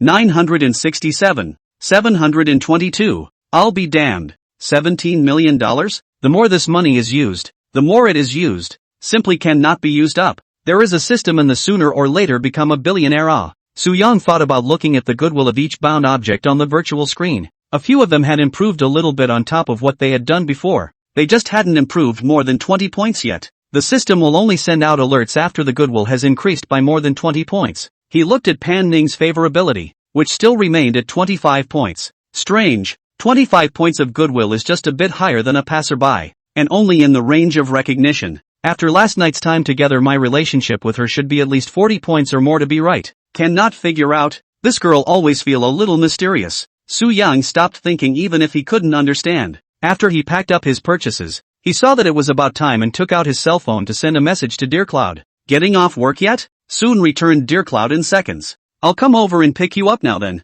what do you want to eat tonight? Well, I don't know, but I should be the one to ask you what you want to eat. I said I'd treat you, so don't you dare steal it from me. I know, I won't steal it from you. Let's eat hot pot then. I haven't eaten hot pot for a long time. Su Yang replied. It's okay. Okay, that's enough for now. I'll see you later. Turning off his cell phone, Su Yang grabbed the backpack he was carrying and pushed out the door. Coming into the parking lot, he opened the door of the 911 and got in. Morihei Manor was not too far from where Lu Yun worked, and it only took about 10 minutes to drive. Soon Su Yang arrived near the shopping district where LV was located. After parking the car, Su Yang walked into the store. At this time, there were quite a lot of guests in the LV store, and Su Yang didn't see dear Yun for a while. Seeing the store coming, a beautiful young female shopper hurriedly greeted her. After seeing Su Yang's face, the female shopper was stunned and said, "So handsome, welcome to Louis Vuitton. What would you like to see, sir?" The female guide looked at Su Yang with glowing eyes. Su Yang glanced at the other party and smiled faintly. "No shopping today. Is dear Yun here?" "Dear Yun?" She's showing a customer a bag. "Are you a friend of hers?" Yes. I came to pick her up from work." Su Yang nodded and smiled. The female shopper inadvertently showed a hint of regret and envy in her eyes when she heard this. She quickly returned to normal though. She smiled. "Then you sir can go ahead and rest in the lounge area for a while." Good. Su Yang followed the shopper to the rest area and sat down. "What would you like to drink?" "Sir, just any bottle of water will do." "Don't bother." "Okay, you wait a moment," the guide said and turned to leave. Over at the counter, a girl who looked older pulled the shopper who had just been there and asked, "Xiao Zhao, who's that guy?" The girl called Xiao Zhao laughed. "It should be Xiao Yun's boyfriend," saying that he came to pick up Xiao Yun from work. "Wow, go. When did this little cloud sneak around and find such a handsome boyfriend? Who knows? I was shocked when I first saw it just now. It's really handsome, and he's got a great body." The two men raised their eyebrows and whispered a few words. Xiao Zhao took a bottle of water and came to Su Yang's side. "Water for you, sir." "Okay, thanks," Su Yang politely said back. When Xiao Zhao saw that Su Yang also didn't intend to say anything more to her, she spoke up and said, "Then sir, you sit down and rest for a while. Just call me anytime if you need anything." "Okay, you go ahead." Xiao Zhao glanced at the watch on Su Yang's hand, secretly surprised, and turned to leave. "Sisterly, I just went over to deliver the water. And do you know what watch I saw on that handsome guy's hand?" "What watch?" Li was very nosy and came over. "Looks like a Vacheron Constantin watch." "What? Vacheron Constantin? So rich?" Li realized that her voice was a bit too loud, hurriedly covered her mouth. And when she saw that no one noticed her, she put her hand down. She looked towards Su Yang, who was sitting not far away. Her face was full of adoration and her eyes were sparkling. "Too handsome. I haven't met a handsome man of this level in a long time. And he's also so rich. Where do you think this Xiao Yun found this kind of superb? Who knows? Simply don't be too envious." Su Yang was sitting on a chair playing with his cell phone. He naturally didn't know that the two seemingly serious beauties over there were secretly talking about him. He also didn't ask the system to scan Xiao Zhao, although he did look good. But in his opinion, he certainly couldn't reach the standard of 85 points. Just as he was waiting with his head down on his cell phone, shouts suddenly rang out from inside the store. "Ah! Robbery!" Su Yang heard the sound and looked up violently, only to see a man dressed in all black holding several purses and rushing towards the gate. This instant many people in the store did not react. After all, this is the city, and nowadays this society has rarely appeared in the thing of robbery, so no one will think that this situation will occur. Su Yang realized that the shouting just now came from Dear Yun's mouth when he looked up at that person. It seemed that this was the person Dear Cloud had just brought along to shop for a bag. Su Yang suddenly thought that his fighting skills would not come in handy right now. His eyes condensed. He put his cell phone down and quickly got up and rushed towards the black man. Chapter 32. Who dares to go on in general? After obtaining the elementary fighting skill, Su Yang's physique increased to 85 points. All aspects of his body's functioning were also greatly enhanced in an invisible way. A normal person's physique is usually around 70, up to 100, but that's ideal. When you look at the top athletes in the world, it's unlikely that they'll ever reach that number, and to get close to 90 is pretty much the ceiling. And after obtaining the system, Su Yang's physique standard was no longer in the category of an ordinary person. His physique points were uncapped at most, but Su Yang didn't know this at the moment. He sprinted quickly toward the man in black, who looked a good deal thinner than he was and wasn't exactly tall. Even if Su Yang hadn't gained the primary fighting skill, he was still sure that he could easily take down his opponent. Just in the flash of lightning, before the man could run to the door, Su Yang had already caught up with him at a fast pace. He reached out and grabbed at the man's back with one hand. The man was violently pulled to a halt by Su Yang, and he was startled. Turning his head, he yelled, "Get out of here!" After yelling, he ran desperately toward the door again. clutching 4 or 5 bags. Su Yang also came with vigor. He pulled the man over to the ground with one hard pull. With it he quickly dropped to his knees and put his knee in the small of the man's back, then pressed one hand down on the man's head as he ripped the man's hands away from the bag he was holding with the other. Just as he pulled his hand away, his bag fell to the ground. Robbing in broad daylight? You don't have a lot of guts, Su Yang heckled loudly. The man desperately wanted to break free from Su Yang, but after all, Su Yang was a circle larger than him, and he was not on the same level in terms of weight and strength, so he could not break free at all. The man clenched both fists and punched towards Su Yang's face, which Su Yang easily dodged with a twist of his head. If you have the guts to let go of my old man, I'll fight you one-on-one. Su Yang heatedly smiled when he heard this. He also happened to want to properly try out the power of the beginner fighting skill. Fine, he said and let go of his hands to let the man stand up. The man stood up quickly without his restraints. He stared viciously at Su Yang and yelled, "I'll you to death." As soon as the words left his mouth he flew and kicked Su Yang in the small of his back. Su Yang sidestepped his body and slammed his right hand solidly into the man's face. Bright red nosebleeds instantly soared out of the man's nostrils. The man yelped and covered his nose and took several steps back. "Come on, I'll let you have one hand." Su Yang showed a smile on his face as he put his left hand behind his back and extended his right hand to signal his opponent to come again.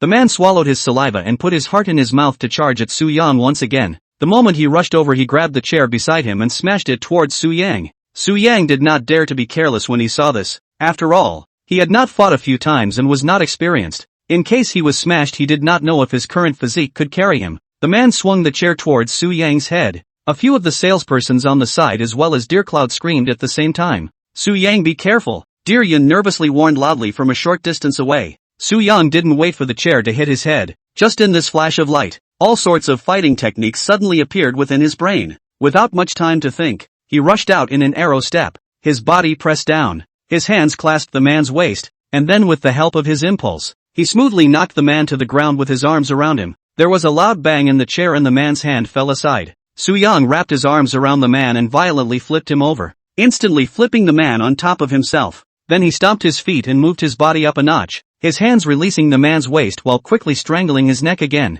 As the handle was formed, a smile appeared at the corner of Su Yang's mouth. He pushed hard, and the man's eyes instantly widened and his face flushed. He grabbed Su Yang's arm with both hands trying to pull it away with force. However, once the naked strand is formed, it is almost insoluble, and Su Yang and this man are not even in the same level. The difference in power is too great. Su Yang was the equivalent of a middleweight, while his opponent was a featherweight, with two big divisions in between, lightweight and welterweight. Su Yang gradually exerted himself. The man's face turned from red to white, his eyes rolled upwards, and the hands that grabbed Su Yang suddenly went limp. Seeing this, Su Yang quickly loosened his hands as he pushed the man away and stood up. "Done. This. People don't die." Several of the guests on the sidelines cried out in terror. "Can't die. Just passed out. Nothing serious. Don't you have security here?" Coming. It was just then that two tall security guards quickly ran from outside the store. "I say, this security system of yours doesn't work. You guys came after I was done fighting." "No, we just received the news and immediately rushed here. Who knew that as soon as we arrived you had already taken care of it?" Indeed, the process seemed to take a long time, but in reality it only took about a minute. Su Yang didn't use his full strength when he strangled the man just now either. He probably only used 2 layers of force. Otherwise he could have made the other man faint in an instant, and there was no way the man would have had the chance to reach out and grab him. And he did not use his fists to solve the other side is also to consider the fear of their own fist is too heavy. In case not controlled to the other side of a punch-dry death on their own a big loss. That's why he chose to choke his opponent out with a naked choke. And he also watched UFC mixed martial arts a lot and really liked the naked choke move. The 2 security guards quickly crouched on the ground to shake the man awake, who by now was out of action. He covered his neck and kept coughing as soon as he woke up, easing up a little for a few minutes before being escorted out of the store by 2 security guards. What awaited him next was naturally a police interrogation. Su Yang clapped his hands and looked at the crowd. Don't look at it. All disperse." On the side, Dear Yun, Xiao Zhao, Sister Li, and the others had long been watching in disbelief. Especially Sister Li. Her eyes were glowing as she stared at Su Yang. That small set of moves just now had mesmerized her. This kind of manhood explosion was the least resistant to her as a woman of about 30 years of age. Dear Yun then walked up with a red face and asked out of concern, "Are you alright? Do I look like I have something to do?" Su Yang spread his hands and spun around. "I'm glad it's okay. It was scary just now. Little things, mostly you. He didn't get you just now, did he?" No, that'll do." Sister Li laughed at this point. Alright, everyone, clean up and resume normal business. Dear Yun looked at Su Yang. Then I'll go and get busy first. You wait for me for a while longer. Okay, Su Yang said and walked back to the rest area to sit down again. Like nothing had happened. Ding! Detected the host using primary fighting skills for the first time and successfully subdued the target. Excited. Rewarded 500,000 yuan. Physical fitness increased by 1 point. On the other side, Li pulled Dear Yun over and whispered, Little Yun, what's the relationship between this boy named Su Yang and you? He's a friend of mine from high school. A high school classmate? He's not your boyfriend? No. Dear Cloud blushed and hurriedly explained. No, then I'm going to make a move. Li deliberately laughed. Dear Cloud jerked his head up to look at Sister Li. Sister Li heatedly smiled. Just kidding. See, you are in such a hurry. Sis won't grab it with you. Oops, but this man is just too sexy, she said and looked at Su Yang and then said, Xiao Yun, you have to hold on to it. This kind of man is not rare nowadays. Just now that kind of situation. Who would normally dare to get on it? If it is not his hand, we have to lose at least 89 million. And handsome. And gold. The body is good, but also such a sense of justice. Hey, sister, if you are 5 or 6 years younger, I'm sure I want to grab a snatch with you. Sister Li's words made Dear Yun blush. Indeed. She was also very impressed by Su Yang's outburst just now. She didn't fail to notice Su Yang coming at that time. But the moment she saw Su Yang going up to arrest someone, she was suddenly deer in the headlights and blushing inside. Ding! Detected that Dear Cloud's favorability towards the host has increased to 78. Trust. Rewarded with $3 million in cash and a McLaren Senna fragment, 2/5. Su Yang listened to the system's voice without moving and looked at Dear Yun, who was not far away. Then he continued to look down and play with his cell phone. The time quickly came to 5:30, and Dear Cloud walked out from the locker room to change into his own clothes. Su Yang turned his head to look, only to see that today Dear Yun was wearing a very fresh outfit. She was wearing her long hair and had a small black leather bag hanging on her shoulder, a simple gray crew neck t-shirt on top, a pair of somewhat stretched denim hot pants underneath, and a pair of white canvas shoes on her feet. It looked both sexy and cute. Especially those 2 big white legs that were longer than Su Yang's life were very eye-catching. Su Yang smiled and stood up. Can you get off work now?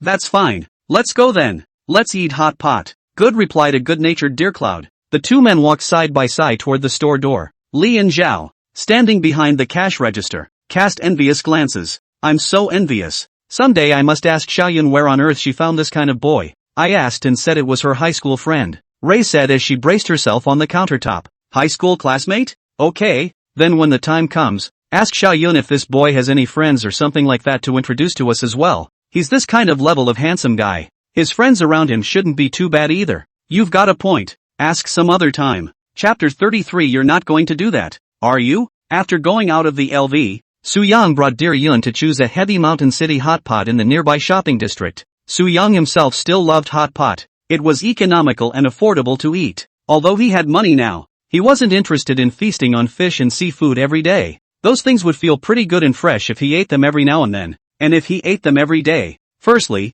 it was not to his liking, and secondly, he didn't feel the need for it. Even more money must eat their favorite. In order to pretend to go only to high-end restaurants, he rather feel. It was peak dining time, and the store was nearly full, bustling with busy servers walking around with plates. Su Yang and Dear Yun both lined up for 20 minutes before entering the store and sitting down to order. The 2 ordered some fatty beef rolls, duck blood, tripe, chicken gizzards, chicken feet and a whole lot more. Would it be too much to order? Dear Cloud said as she looked at the dishes on the table. Then she added another sentence as she felt it wasn't quite right. It's not that I can't spare it. I'm just afraid it'll go to waste if the 2 of us can't finish it. Su Yang smiled lightly. Don't worry. Let's staple one not to waste food. I have a big meal. I'm sure I can finish it. That's fine. Order as much as you can eat. Soon, the red oil in the pot bubbled up, and Su Yang began to place the dishes. Do you usually come to Mountain City Hot Pot? Well, I quite like fondue too. That's fine. Otherwise I'll be embarrassed instead in case you don't like it and are just trying to put me up to it. I like it. Kagome smiled cutely. The 2 of them talked and ate at the same time. Dear Yun ate a small face red. Su Yang considered that Dear Yun cannot eat too spicy, ordered or slightly spicy. However, looking at Dear Yun's hushed tongue, Su Yang laughed. Is it that spicy? It's only slightly spicy. I don't know why I'm so incapable of eating spicy food today. Usually I'm quite good at it. Guess you haven't eaten in a while. I'll go get you a drink, Su Yang said as he got up and walked towards the drink cabinet at the door. He had just taken a few steps when someone he wouldn't have expected came face to face with the store. The 2 of them looked at each other. Su-young pretended not to see and continued to walk towards the beverage cabinet to get a drink. But the person who came in had her eyes lit up, and she shouted out with a smile, "Su-young, is that you?" Su-young rolled his eyes. "Damn you, I'm pretending I didn't see it. Can't you just walk away? Had to come and say hello." The visitor was none other than Su-young's girlfriend who disliked him during his college days, Lin Xiaoma, which was the only girl Su-young had officially talked to so far. Lin Xiaoma was accompanied by a taller boy, looking almost 185 or so, a bit taller than Su-young. The body was also strong, about 25 years old. He wore a back hairstyle, a country face with a bit of stubble, and what appeared to be makeup on his face, which made him look white and clean. He was wearing a rolled-up black t-shirt, a pair of knee-length casual shorts, and a pair of white board shorts on his feet. It looks both sophisticated and a touch girly. Lin Xiaoma was dressed more sexily. She was wearing a tight thin grey long dress that accentuated her figure very much. She was carrying a white bag in her hand, and her feet were wearing a pair of small white slippers. She was also very good looking, with long hair, a melon-faced face, big eyes, a sexy little lipstick on her mouth, and a very tight chest. Su-young turned his back to get a drink, but Lin Xiaoma came up with a smile and patted him on the back. "Why are you still pretending you don't recognize me? I know you even if you turn into ashes." Su-young turned around helplessly. "What for? Something wrong? Can't you say hello if you're not doing anything?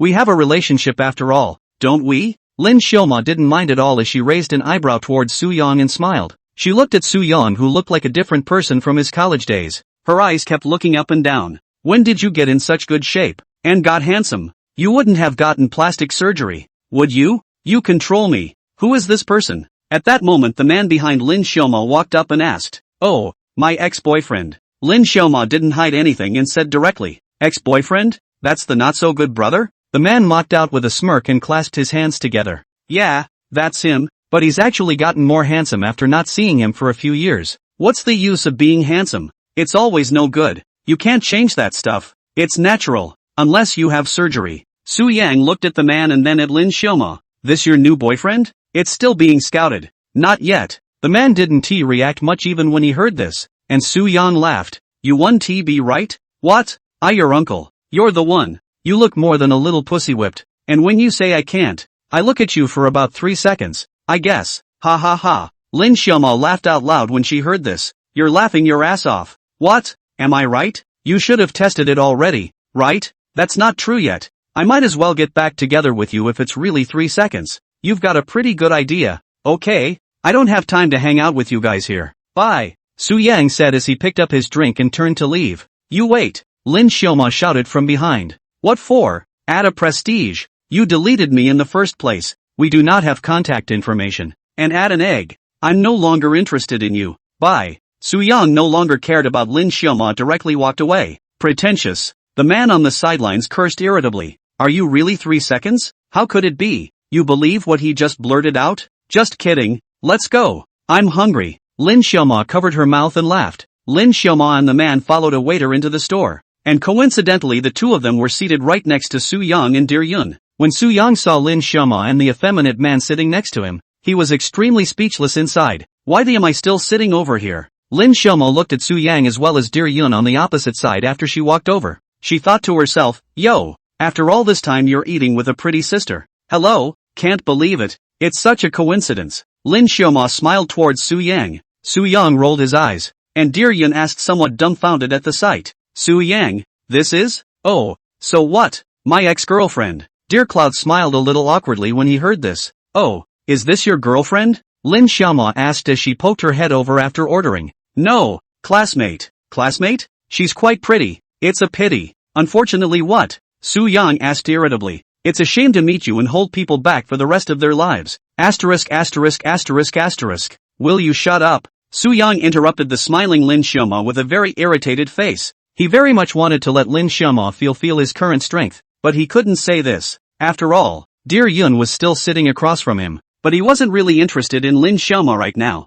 even though she was good at it. But a lot of what's going on in his mind has changed dramatically now, and he's not as much of a competitor. But if Lin Xiaoma remained relentless in targeting him on this topic, he didn't mind making the other party unable to get out of bed. Chapter 34, The God of Wine. Systems, sweep for Lin Xiaoma. Lin Xiaoma, ex-girlfriend, age, 24, height, 166 centimeters, weight, 53 kilograms, face value, 88, Stature, 88. Number of relationships, 1. Currently single. Scratch that, there's no need to label the word ex-girlfriend. Su-yang looked at the information on the virtual screen, and he looked at the column of the number of relationships with some surprise. One time? What the hell? Obviously, the only time this happened was with Su-yang himself. It's impossible. She's such a fun-loving person that she hasn't had another relationship in the past few years? Systems, are you mistaken? Can't be wrong. Detected that Lin Xiaoma has reached the binding standard. Whether to bind or not. Su-yang was silent. This was the most tangled he had ever been. Firstly, he didn't expect Lin Xiaoma to reach more than 85 points. And secondly, he didn't expect that she actually didn't talk again after breaking up with himself. However, Su-yang's good horse doesn't eat back grass. Although even if he was bound he couldn't be with Lin Xiaoma again. He still didn't want to be bound. Not tied. Detected that Lin Xiaoma is the host's ex-girlfriend and has a high favorability to the host's base, and will be rewarded handsomely if bound. Are you sure you don't want to be bound?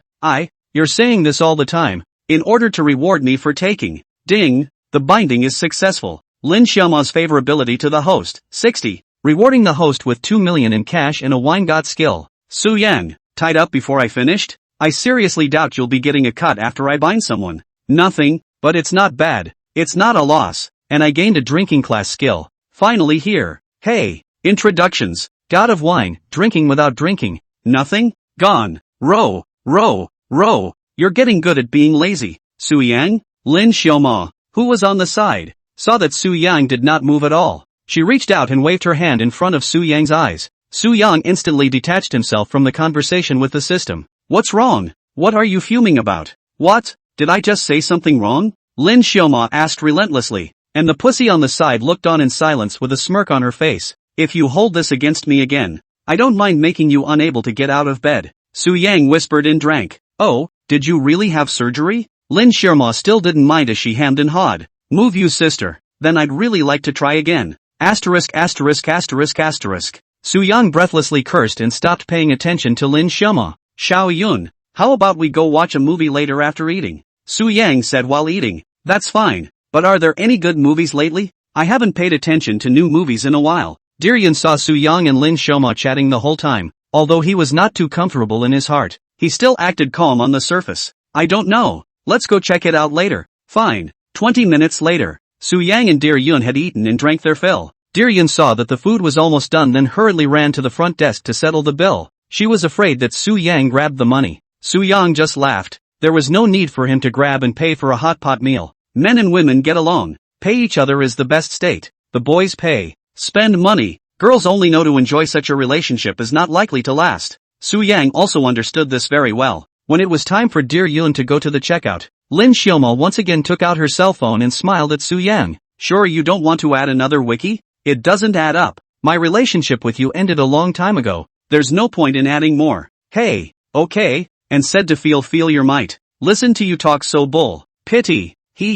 I'm not interested in you right now. You find someone else to feel it slowly. Su-yang said and picked up his bag and walked towards the door. A trace of imperceptible sadness flashed through Lin Xiaoma's eyes, but it wasn't seen. After leaving the hot pot restaurant, Su-yang took out his cell phone and opened Tuan to check out the latest released movies. How about this? Su-yang handed his cell phone to Yun's eyes. Yun looked at it and said, there is a small ministry in Yunbian I heard that the movie is not bad. That's the one then. I'll go ahead and get the tickets. Is this one at 9:10 okay? Could be. Okay, got it. It's about 8 now. Let's go to the mall or go find a coffee shop to sit in. I can do anything. Oh, why don't we go for a stroll? It'll take the edge off too. Yes, go. The two said walking towards the mall. Yun suddenly wanted to ask Su-yang and Lin Xiaoma what kind of relationship they had right now, but this idea was immediately snuffed out by her as soon as it appeared. She stole a glance at Su-yang, but Su-yang didn't notice. What am I doing? Why would I have such thoughts?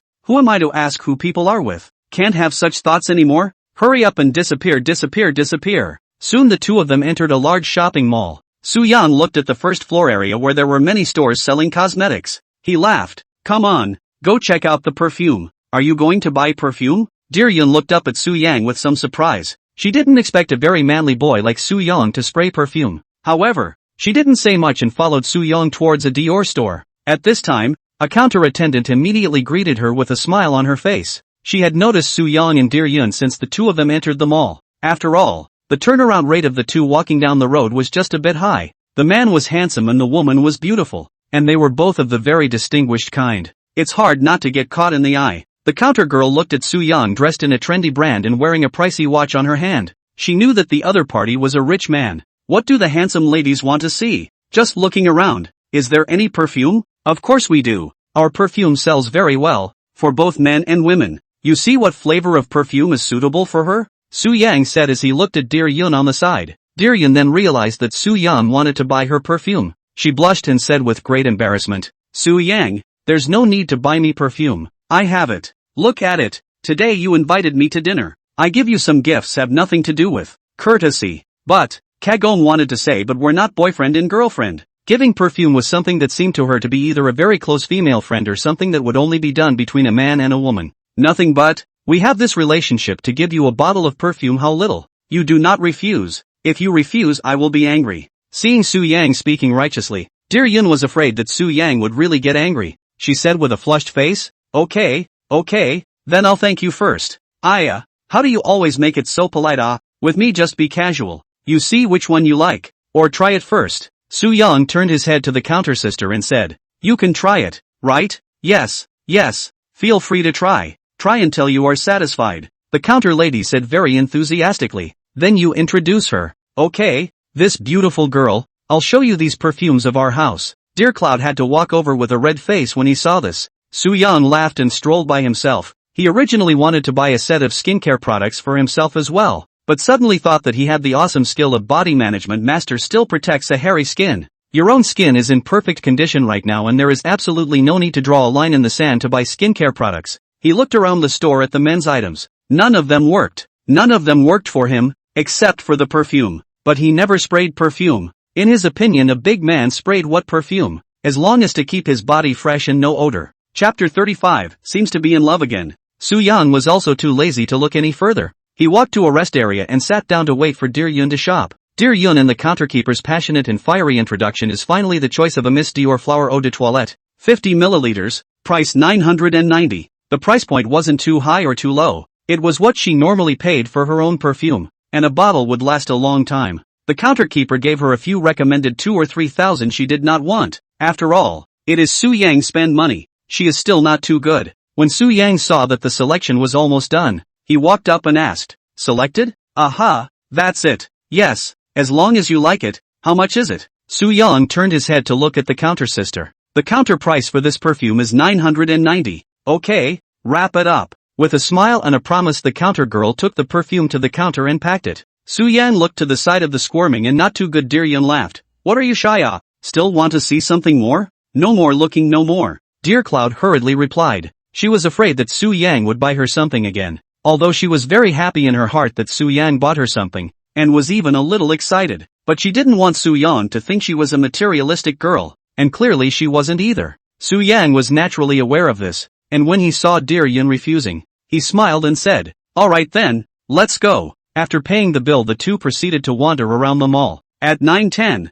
Soo-young bought 2 cups of milk tea and a bucket of popcorn and then entered the movie theater with Dear Yun. Inside the dimly lit movie theater, the two found a seat in the dark. The movie had been out for a while, so the number of people watching it at the moment wasn't that large. The movie started soon after, and Dear Cloud watched it carefully. Soo-young and Dear Yun were sitting side by side. The two of them were very close to each other, and there were only the two of them in this row, smelling the faint fragrance of Dear Yun's body. Soo-young didn't even have the heart to watch the movie. His hands moved less honestly. At this moment, Soo-young's heart was also very nervous. He was like this when he first watched a movie with Lin Xiaoma. For a moment he felt as if he were in love again. Turning his head, he glanced at Dear Cloud's absolutely beautiful side face. He gulped looking a little dazed, his right hand unconsciously touching Dear Cloud's left little thumb. As soon as she made contact, Dear Yun trembled slightly, but her hand did not retract back, and she did not turn her head to look at Soo-young, still gazing at the big screen. Soo-young took a deep breath, put his heart in his mouth, and directly grabbed Dear Yun's soft and boneless small hand.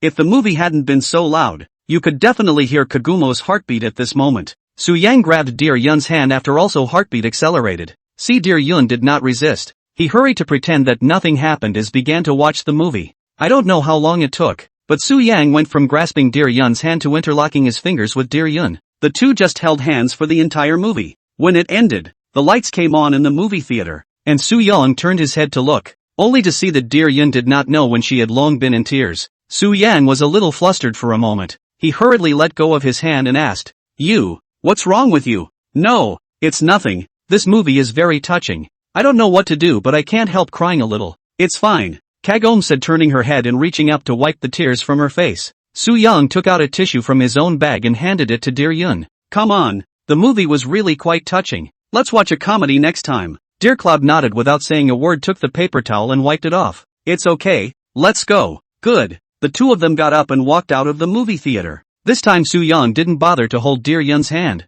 Arriving outside the movie theater, the time was already 11:30 at night. Su Yang looked at his watch and said, "It's 11:30. Are you hungry? Do you want to have a snack?" Dear Yun seemed to have not recovered from the emotions she had just experienced. She shook her head. "No, I'm not eating, I'm still working tomorrow." "Then I'll take you home." "Aha." The two just walked slowly back to where they had eaten in the afternoon. There wasn't much talking in between, and no one mentioned the hand-holding thing earlier. Coming to the parking lot and sitting in the car, Su Yang started the car after navigating to dear Yun's neighborhood. 20 minutes later, the car slowly pulled up in front of the neighborhood. Su Yang turned his head to look at dear Yun. "Here, by the way, I'm moving and I'm going to invite a few friends to my home for dinner. I'll give you a word when the time is set. You have to come on." Dear Cloud was no longer in the same mood she had been in while watching the movie at this point, and she turned her head and smiled. "Aha, I'll be sure to come." "Well then, I won't see you in. I'll see you then." "Good," dear Yun said and prepared to get off. Su Yang he suddenly ghostly grabbed dear Yun. "Wait, what's wrong?" Dear Yun turned his head to look at Su Yang. The two of them looked at each other, and the ambient lighting in the car rendered an ambiguous atmosphere in just the right way. Dear Yun's face turned red at a speed visible to the naked eye, and Su Yang probed his body and slowly leaned over. Kagome eventually closed her eyes sheepishly. After 2 seconds had passed, Dear Cloud didn't wait for the plot of the movie to happen. She only felt a touch on her face. Su Yang spoke up at this time. "There's something on your face. I'll wipe it off for you." "Alright, go home quickly." "Oh, good." Dear Cloud quickly opened the car door like a shy butterfly and ran down. Without even saying goodbye, Su Yang looked at dear Yun, who trotted into the neighborhood and took a deep breath, who almost didn't hold back. Su Yang knew that just now if he kissed down, with his current understanding of dear Yun, it was estimated that the two would soon settle on a romantic relationship. He had just found the system a few days ago and hadn't enjoyed the flowery world yet, and he wasn't too keen on settling on a relationship so early. Although this is very scummy, but Su Yang is afraid of falling in love and then cannot withstand other girls hooking up. Then he will become even more scummy. He himself didn't want to see that happen, so in an internal tug of war he chose very scummy over more scummy. Without further thought, he started the car and headed for home. Soon, Su Yang returned home and took a shower. He stepped out of the bathroom with his firm upper body bare. When his cell phone rang, he picked it up and opened it to find that it was Pan Ning, who had pulled himself into a group. The name of the group is called A Guide to Escaping for Today's Youth. Su Yang froze and saw that there were 6 people displayed next to the group name. What the hell? He clicked on the 3 dots in the upper right corner and found that Meng Wanzhou and Lu Bo were also in the group, and the other two, a man and a woman, he did not recognize. That's when someone started sending messages. "Yokozuna, Lu Bo, what's the situation? Lonely as I am, Meng Wanzhou, same question? Winter Snowflake at Green Grass, Pan Ning, Pan, what kind of group is this? Driving a sports car for groceries, Su Yang, same question." Chapter 36, Travel Plans. After waiting 2 minutes, Pan Ning replied to the message. "Grass, long story short, I'm going to go camping at Yunhui Mountain in a couple of days, and I'm pulling you guys into the group because I want to let you know that you're going with me. Lonely as I am, what? What time? Don't you know your brother I'm busy? Green Grass, what can you be busy with? Lonely as I am, what do you care? I have a lot of things going on anyway. Fatty? At Sweeping Threads. Sweeper, yes, my brother Meng is indeed very busy. Several companies to manage. Grass, cut the crap. I'm informing you, not discussing with you, got it?" Su Yang silently swallowed his saliva as he watched Pan Ning's domineering words. "That's a funny girl. Winter Snowflakes, so it's camping. Then I'm going. I love it. Black Night Bug, I'll certainly be there if my Yuki goes." Su Yan looked at this unfamiliar name and thought, Shui, who is it? Could it be Shin Yi Shui? Yeah, it should be her. Then it looks like this what's his name little bug is her boyfriend. Grass at driving a sports car for groceries. What about you? Su Yang, I'm okay, I don't have much to do anyway. For Su Yang, as long as it was food and drink, he was willing to participate. After all, the main focus of the system was enjoyment. As long as he was happy he could have money. so food and drink were within his scope. Grass, okay, oh yes, tomorrow at 1 p.m., Haicheng International Circuit, waiting for you. Oh, winter snowflakes, a situation? Eating emoji, at green grass. Qingqiao, I've made an appointment with Su Yang to race tomorrow at noon, so if you guys don't have anything else to do you can also come over and watch me abuse him. Black Knight Bug, I'll go. I like the racing, but who is Su Yang? Green grass, didn't you see the people I've been etching? Dark Bug, oh, I didn't notice that just now. By the way, can I sign up for the contest? Grass, you? Whatever, but with your driving skills you're probably coming to be abused. Night Bug, ha ha ha, just kidding, I'm a professional. Winter snowflakes, how did I not know? Lonely as I am, speaking of racing, I'll have to sign up for that. I found all the venues. Su Yang, oh, brother Mang is also interested? Lonely as I am, it has to be. How many men don't like racing? Su Yang, that's fine. Come all tomorrow. Lonely as I am, racing is fine by me. But camping. Grass, what happened to camping? Lonely as I am, camping doesn't feel like much fun. Can I make a small suggestion? Green grass, you say. Lonely as I am, if you want to go out and play, we happen to have a lot of people. Why don't we just go a little farther? Grass, where to? Lonely as I am, how about going to Lucheng? We should have not been there for a while. Let's go to the yacht blowing the sea breeze, eating seafood, drinking wine that is not better than camping in the mountains and old forests inside the cool. Swept away, I agree. And look how comfy bikinis and stuff are. Hee hee hee. Night Bug, Fatty is right on the money. Winter snowflake, waving hammer emoji. Lonely as I am at driving a sports car for groceries. What about you, brother Su? Evil emoji, don't tell me you want to go to the mountains with my sister and get bitten by mosquitoes? Su Yang looked at the message sent by Mang Wenzhou and silently smiled. Su Yang, what are you talking about? Mang, camping has its fun, but for now I agree with your suggestion. He actually wanted to see what Pan Ning would look like in a bikini. Lonely as I am, dog's head emoji. Green grass, a bunch of old colorful skins. Lonely as I am, my good sister. You have wronged me with this I am talking about going to the sea breeze, drink a little wine, said to look at the bikini is fat, and I have nothing to do. Green grass, you two all the way. Dear City, that's okay, but the camping isn't done. I have to go next time. Lonely as I am, okay, next time I have time to go. Qingqiao, then since we've decided on a place, let's set a time, and you guys see what day is convenient for you to leave. Lonely as I am, I'm okay anytime. If people say go now, I'll collect my bags right away. Green grass, rolls eyes, didn't you say you were busy? You're not busy when you go to Deer City to see Missy? Lonely as I am,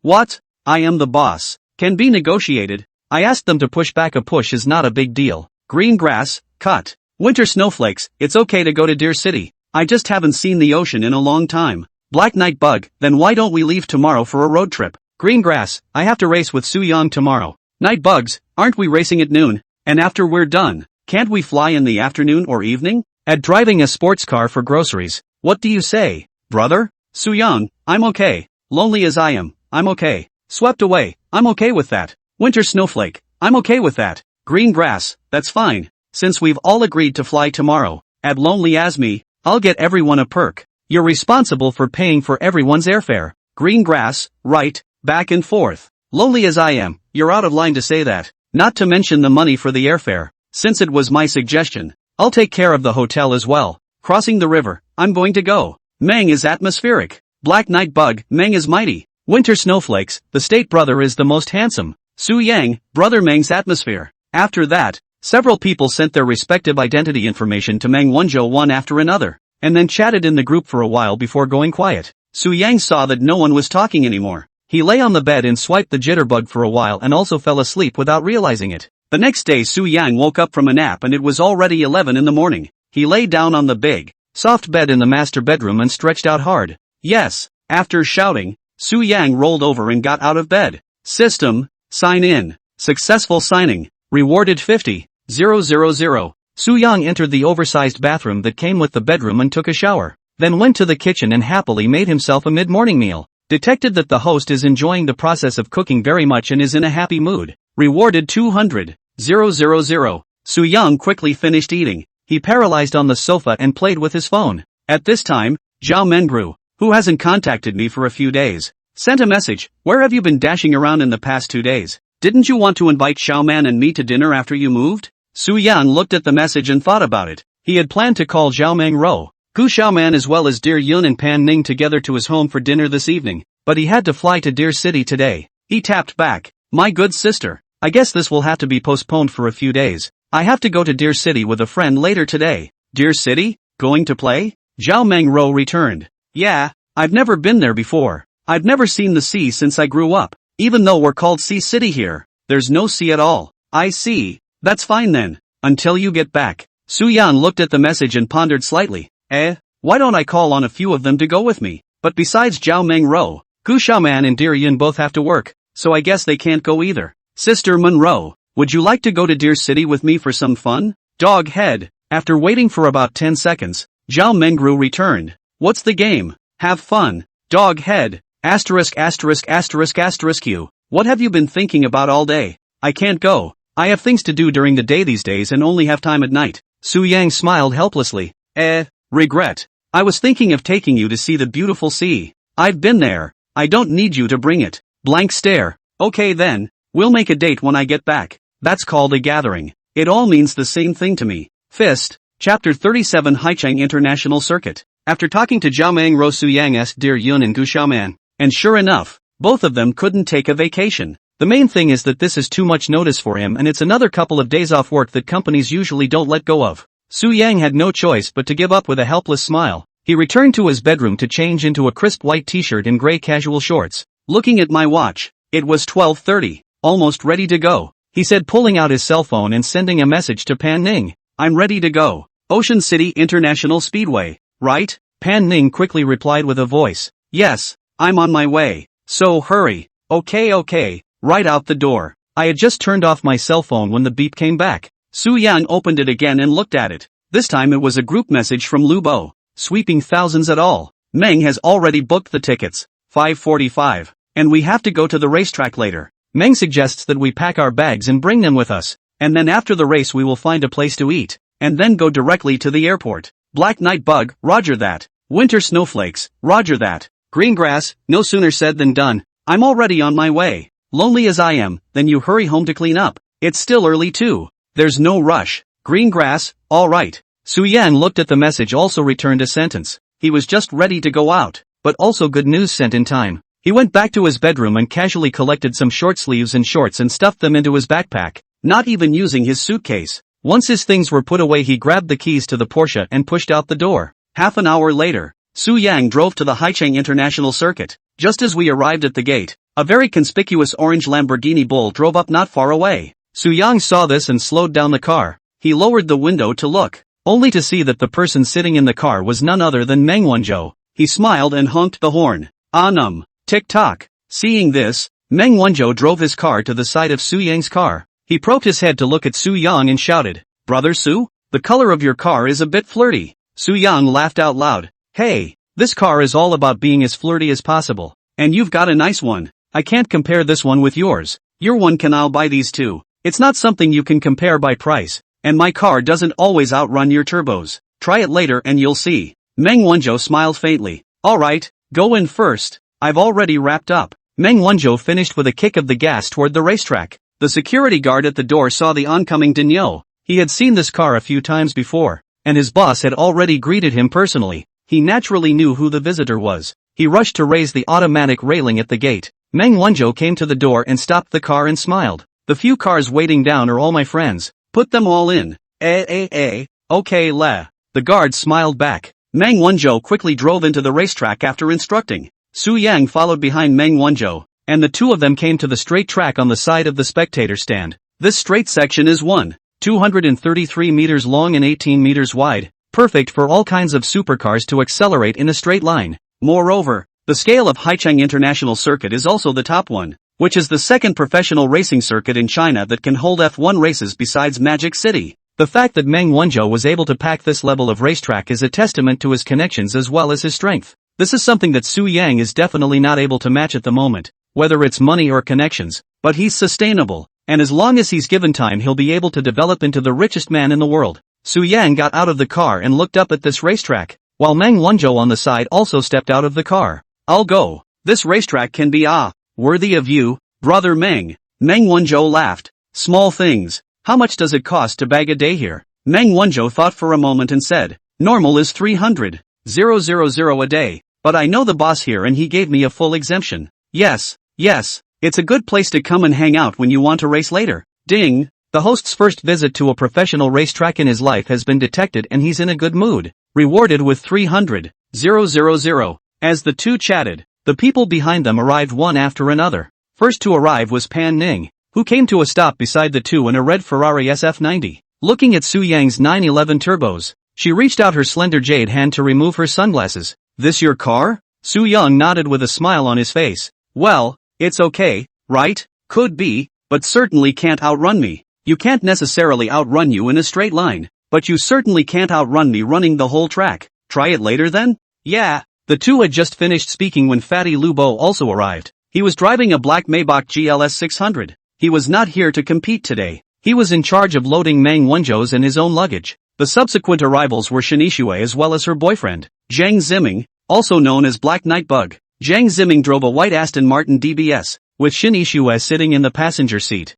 When Su Yang saw it, he secretly said, "I go. Screw this is also a rich second generation It seems that it is a little difficult to raise Shen Yixue's favorability, but it doesn't matter. It's just a tool person anyway." People all arrived. Pan Ning today wearing a gray halter, sexy hot pants, two big white legs is really too attractive to the eye, but only Su Yang will look at it squarely. Mang Wenzhou is after all Pan Ning's cousin, so naturally he won't have that side of his mind, while Lu Bo is a bit afraid of Pan Ning, and he didn't dare to steal a glance the whole time. After Zhang Ziming and Shen Yixue had parked the car, the two of them stepped out of the car to greet a few people. Su Yang, on the other hand, looked towards Chang Ziming. He is 182 tall, decent looking, not fat, not thin, cut a competent short inch. Alone on the basis of looks is certainly not as good as Su Yang as well as Mang Wenzhou, but he is very temperament. The body is also not bad. The proper sportsman. Zhang Ziming walked over to Su Yang after greeting a few people, and he took a quick glance at Su Yang. Seeing Su Yang no matter what he is wearing or looks are very good, especially Su Yang hand that piece of watch he specialized in looking at 2 more times. In fact, a lot of rich people like them are more xenophobic, and to be more specific, they don't think much of the poor, but Su Yang was well qualified in all aspects, which left Zhang Ziming with a good first impression. He walked forward and extended his hand towards Su Yang and smiled. "You are Su Yang, right?" Su Yang also politely stretched out his hand to shake it. "Yes, what's brother's name?" "Zhang Ziming, first time meeting. I'm really sorry that I wasn't there the last time you guys drank, but you're friends with old Mang and Fatty, so we'll be friends from now on. Let's spend more time together in the future. I'm sure we can be friends in the truest sense of the word. Ha ha, good. You have a quick personality. I like it." Mang Wenzhou walked up and laughed. "It's because I like brother Su's character that I'm making friends with him. Anyway, let's get together more in the future. It has to be. You few big men say hello to the mother-in-law. Can you start?" Pan Ning hugged her hands and leaned against the front of the car impatiently looking at a few people said, "Start to start. Set the cars up. This track is wide enough to perfectly match 4 cars together. Let's start with 400 meters of straight line acceleration," Pan Ning said and got into the car. Chapter 38, Getting You a Body. Soon, the 4 men parked their cars side by side. From left to right are Mang Wenzhou's Dinyo, Su Yang's 911 turbos, Pan Ning's SF90 and Zhang Ziming's Aston Martin DBS. Any one of these 4 cars would be a top-of-the-line sports car with a high turnaround rate when driven down the road. Now 4 cars but stopped together to compete in straight-line acceleration, which in Su Yang's view is more or less a bit dreamy. He was a poor man a few days ago, and now he has become friends with a few rich second generation, and sometimes he wonders if this is a dream or not. 4 sports cars are parked side by side. Only Su Yang's 911 turbos are 6 cylinders in terms of data alone, and the horsepower is also the smallest, only 650 horsepower. The Ferrari SF90, on the other hand, is a 4.0T, 8-cylinder, and it's got 3 electric motors to assist it, with 1.000 horsepower. The Big Bull and Martin, on the other hand, are both horrible 12 cylinders, the Big Bull 6.5L with 770 horsepower and the DBS 5.2T with 725 horsepower. Just looking at the data, Su Yang has already lost, but Su Yang is not panicked. He is very clear about the strength of his car. He waited with a smile on his face for Lu Bo to give the order. At this time, Lu Bo did not know where to get a small red flag. He walked over to the 4 cars and stood in front of them and said loudly, "Get ready, everyone, wait for my command. I'm going to count down to 3, and when I call out 1 you're going to move out. Take off on the first round on floor gas and honk your horn when you hear it." Tick-tock. 4 horns sounded. "Okay, ready, 3, 2. Lu Bo waved the small red flag in his hand and slammed it down. One's voice also followed the shout at the same time. and Su Yang instantly welded the throttle. In an instant, all 4 sports cars erupted into a manic roar and rushed out. But the first to rush out was the turbos with the least horsepower, followed by Pan Ning's SF90. With Meng Wanzhou's Ding Yo and Zhang Ziming's DBS neck and neck, Su Yang used the manual mode, and he quickly flicked the shift paddles on the steering wheel. One of the cars with the worst stats started but was the fastest. 100 meters later, Su Yang watched Pan Ning's red Ferrari gradually approaching in the rearview mirror, and he was secretly surprised. I'll go. So fierce? At this moment, Su Yang couldn't wait for the gas pedal to be a little deeper. He had already pressed the gas pedal to the bottom, but the lead was slowly being caught up by Pan Ning. More than halfway through the journey, Pan Ning managed to overtake Su Yang. Behind them, the big bull has also pulled away from the DBS, although the gap between the 2 cars isn't very big, with the big bull only half a car length ahead. But it was indeed impossible for these 2 cars to catch up with Su Yang and Pan Ning. The 400 meters ended in the blink of an eye. Pan Ning was the first to cross the line, Su Yang the second, Meng Wanzhou the third, and Zhang Ziming the fourth. After the 4 crossed the line and brought the car to a stop, Zhang Ziming incredibly ran out of the car to look at the few people. ITs, how come you guys are so strong? My damn 5.2T V12 is actually dead last? You guys aren't brushing it off, are you? Pan Ning glared at Zhang Ziming. Do you need it? You can't run away from me even if I let you brush. I can't outrun you, I admit. After all, that car of yours is a hybrid and has 1000 horsepower. But why can't I outrun both of them? Especially this 911, he said, walking to Su Yang's car and circling around. Yang, are you sure you didn't brush? Su Yang froze. He didn't expect this guy to actually affectionately call him Yang, but he just smiled. Sure, pure original. Are the stock turbos that hard? If I remember well, it only had 650 horsepower and it was a 6-cylinder. Zhang Ziming was full of surprise as he went to the driver's seat and probed in to look around. Meng Wanzhou, on the other hand, is indifferent to these wins and losses. He walked up and laughed. You don't look at this car, only 650 horses, but Porsche's PDK transmission is very powerful. 100 kilometers acceleration too. 7 seconds. You can't run normal. I've got over 700 horsepower and 12 cylinders, and I'm still not convinced that I'm going to lose. If you don't like it, let's do it again. This time we'll all use ejector mode. Okay, that should be the reason. If I eject, I'll get a second place at least. Come on, go back and get another one. 4 people entered the car and drove it back to the start. Lu Bo walked up with a smile. SF90 is indeed fierce. Can it not be fierce? With 3 motors added. Who can run this? Zhang Ziming laughed. Alright, second round in ejection mode. Ready? Lu Bo shouted. The 4 men honked their horns in turn. Lu Bo stood in front of the car again. Good. Get ready. The 4 cars erupted in a violent explosion of sound. All ready to eject. 3, 2, 1. As the voice fell, Su Yang's left foot violently released the brake, while his right foot stomped on the throttle and didn't move. The turbos instantly erupted, and a strong sense of thrust pushed him against the seat as he was once again the first to rush out. The 911 turbos really do start hard. This time, thanks to an ejection start, the turbos played to their limits and gradually extended their lead. But just halfway through the journey, Pan Ning caught up once more. Su Yang looked to the right rearview mirror. He was speechless. My nigga, again? Just as she finished speaking, Pan Ning was already on par with Su Yang, and then once again surpassed Su Yang. Su Yang slapped the steering wheel and shouted very unwillingly, I'll throw it. Meng Wanzhou and Zhang Ziming were still only able to eat the exhaust of the 2 cars in front of them at the back. Zhang Ziming gritted his teeth. It was now impossible for him to catch up with Su Yang and Pan Ning, but he didn't want to be in the bottom twice. Meng Wanzhou lead is not very big. He wants to chase again, but cannot do anything. The throttle has been stepped on the death, but is still half a body behind. Soon the second round of PK was over as well. The first was still Pan Ning, the second Su Yang, the third Meng Wanzhou, and the last was Zhang Ziming. Zhang Ziming stepped out of the car and looked up to the sky. Why? Meng Wanzhou couldn't help but laugh at this. Why don't you change your car?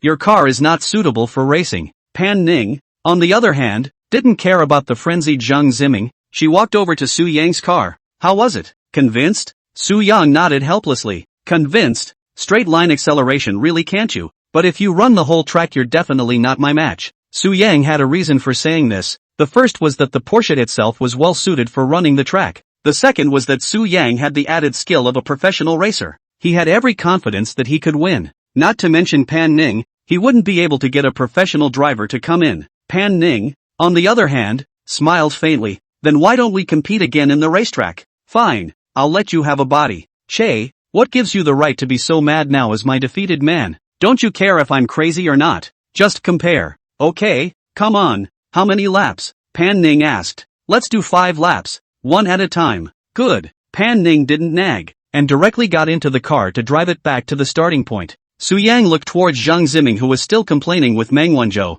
He laughed. Ming Ming, don't get entangled. I'm going to have a match with Pan Ning on the racetrack. Are you guys coming? Come on. I don't believe it. I can't outrun you guys in a straight line. Running the track, that's my home turf, he said, getting into the car. Meng Wanzhou shook his head. That's how this guy is. More obsessed with racing. Su Yang smiled and nodded in response as the three of them drove the car back to the starting point. Fatty, for the last round. Let's race track. 5 laps in total. You time it. Meng Wanzhou sat in the car and instructed towards Lu Bo. Lu Bo made an okay gesture. Okay, then you guys get ready. Chapter 39, Fujiwara Takumi. The four of them adjusted slightly before signaling towards Lu Bo that they were ready to go. Su Yang just said that let Pan Ning a body is also just joking. Although really let a body he can also easily win. But this is a little too despise Pan Ning. It is likely to be Pan Ning. He thought better of it. Lu Bo saw that the four were ready, and he took out another professional chronograph from somewhere. He walked over to the car and looked at the four. Final round,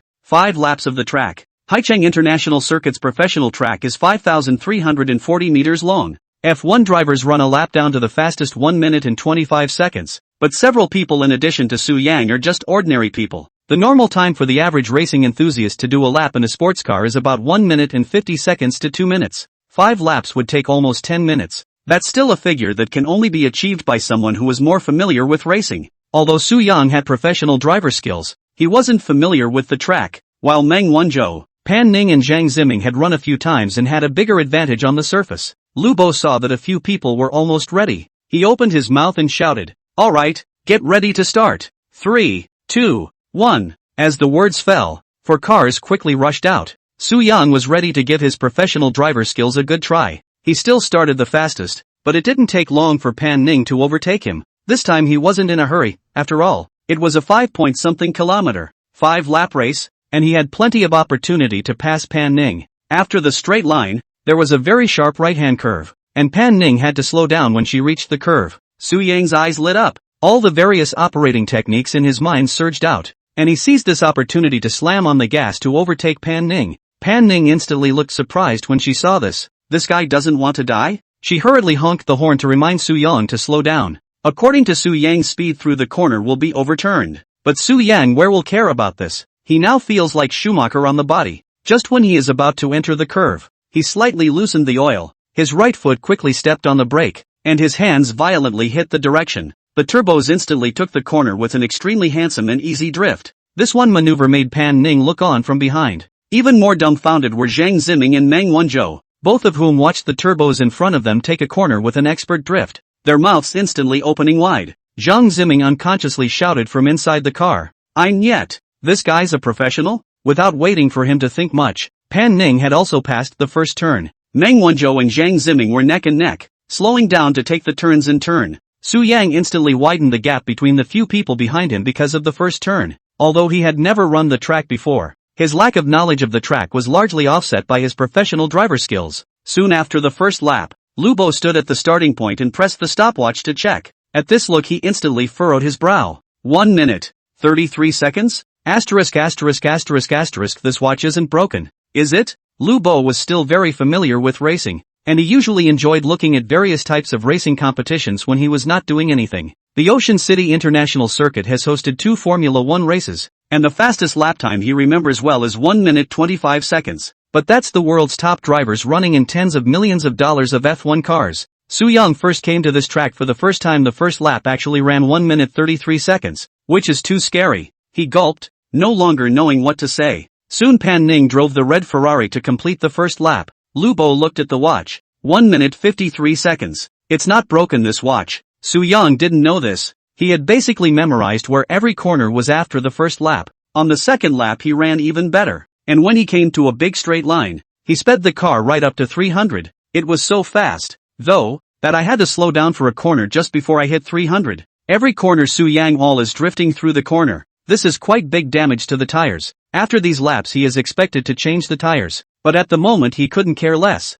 He was enjoying himself in the excitement of racing. Ding! Detected that the host enjoys racing very much and has deep feelings. Rewarded with $3 million and a McLaren Senna fragment, 3/5. Soo-young didn't care about the system's voice. He was fully focused on the track in front of him. At this time, the three people behind them, in addition to Pan Ning, can still barely see Soo-young's taillights. Meng Wanzhou and Zhang Ziming directly is to give up not to run. After the first lap, they parked their cars outside the track and watched Soo-young and Pan Ning perform. Soo-young quickly completed the second lap. Lu Bo again pressed the watch to see. This lap Soo-young even more exaggerated. Only used 1 minute 29 seconds. Zhang Ziming took the watch and looked at it. I'll be damned. This guy is definitely a professional driver. How can this be compared? Meng Wanzhou, on the other hand, smiled and didn't say anything as he looked at the track, not knowing what he was thinking. Time passes and the fourth lap is soon over. When Soo-young ran the fifth lap, Pan Ning had just finished the third lap. A whole lap over. This is the gap between ordinary people and professional drivers.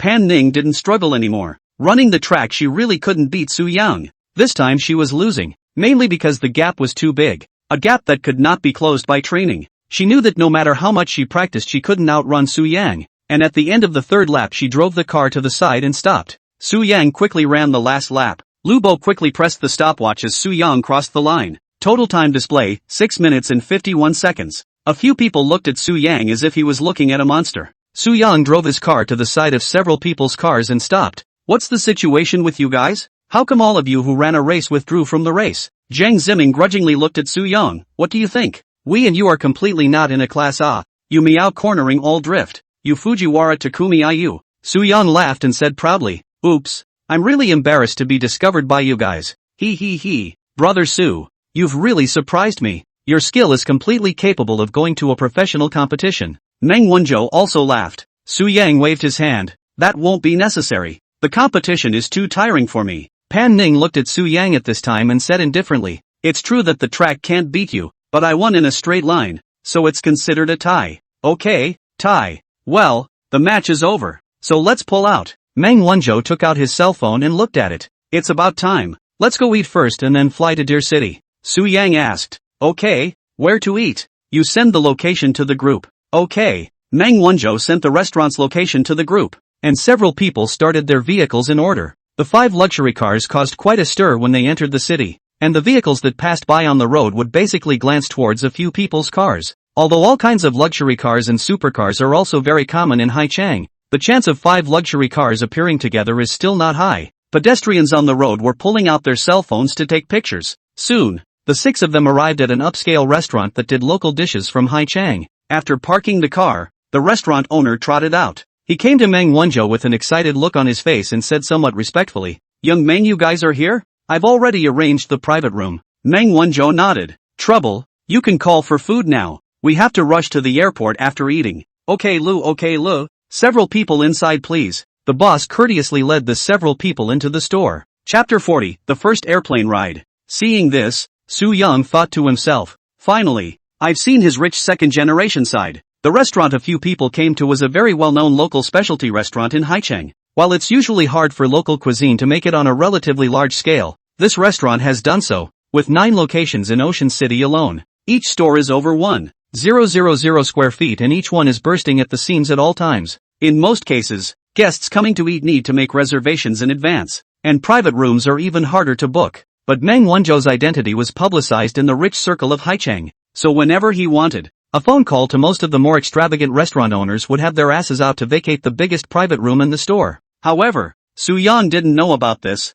In his opinion, this was a Chinese restaurant with a pretty good environment. Entering the private room and taking their seats, the owner himself came to give a few people their orders. He held the 6 menus and placed them in front of the 6 men in turn. Then he walked over to Meng Wanzhou's side and asked with a smile, Young Meng, see what you want to eat today? Meng Wanzhou leaned back in his chair and said, Today is just a casual meal. Wait for them to see. Okay.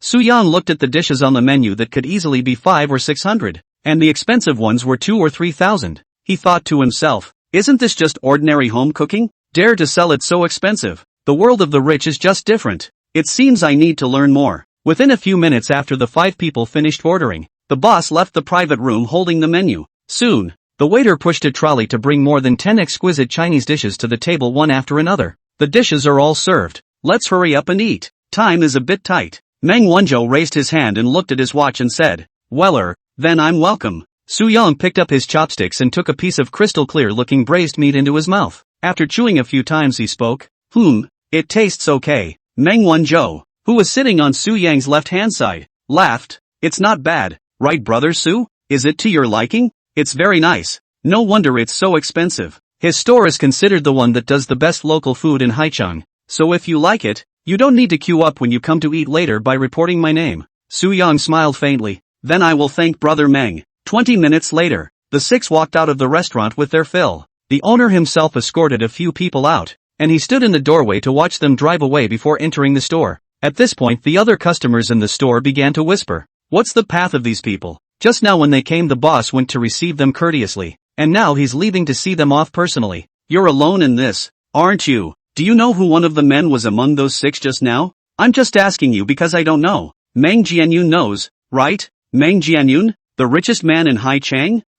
You mean one of the several people just now is Meng Jianyun's son? Exactly. I go. No wonder this makes sense. I mean the owner of this store usually powerful coaxing no one to look at, but today is so abnormal. After half a day is our Haicheng richest man's son to come Yeah, where does a rich kid of his caliber go that his boss doesn't entertain him respectfully? That's true. It's a pity we don't have such a father. We don't have this life in this life. Let's try to get a good berth in the next life. At 5 o'clock sharp, Su Yang's 6 people arrived at Haicheng International Airport. After parking the car, Su Yang put his bag on his back and walked to the side to smoke and wait for a few people. Lu Bo looked towards Su Yang, only to see Su Yang just carrying a bag and nothing else. He asked with wide eyes, "Brother Su, where's your luggage?" "On my back." "Is that the only small backpack you carry?" "Yes, need to bring a lot of things, and not to go to Deer City permanent residence. Casually bring a few changes of clothes pants on the line. Other things the hotel is not all there." Lu Bo lifted the 2 big boxes of luggage down from the trunk of the Maybach GLS 600.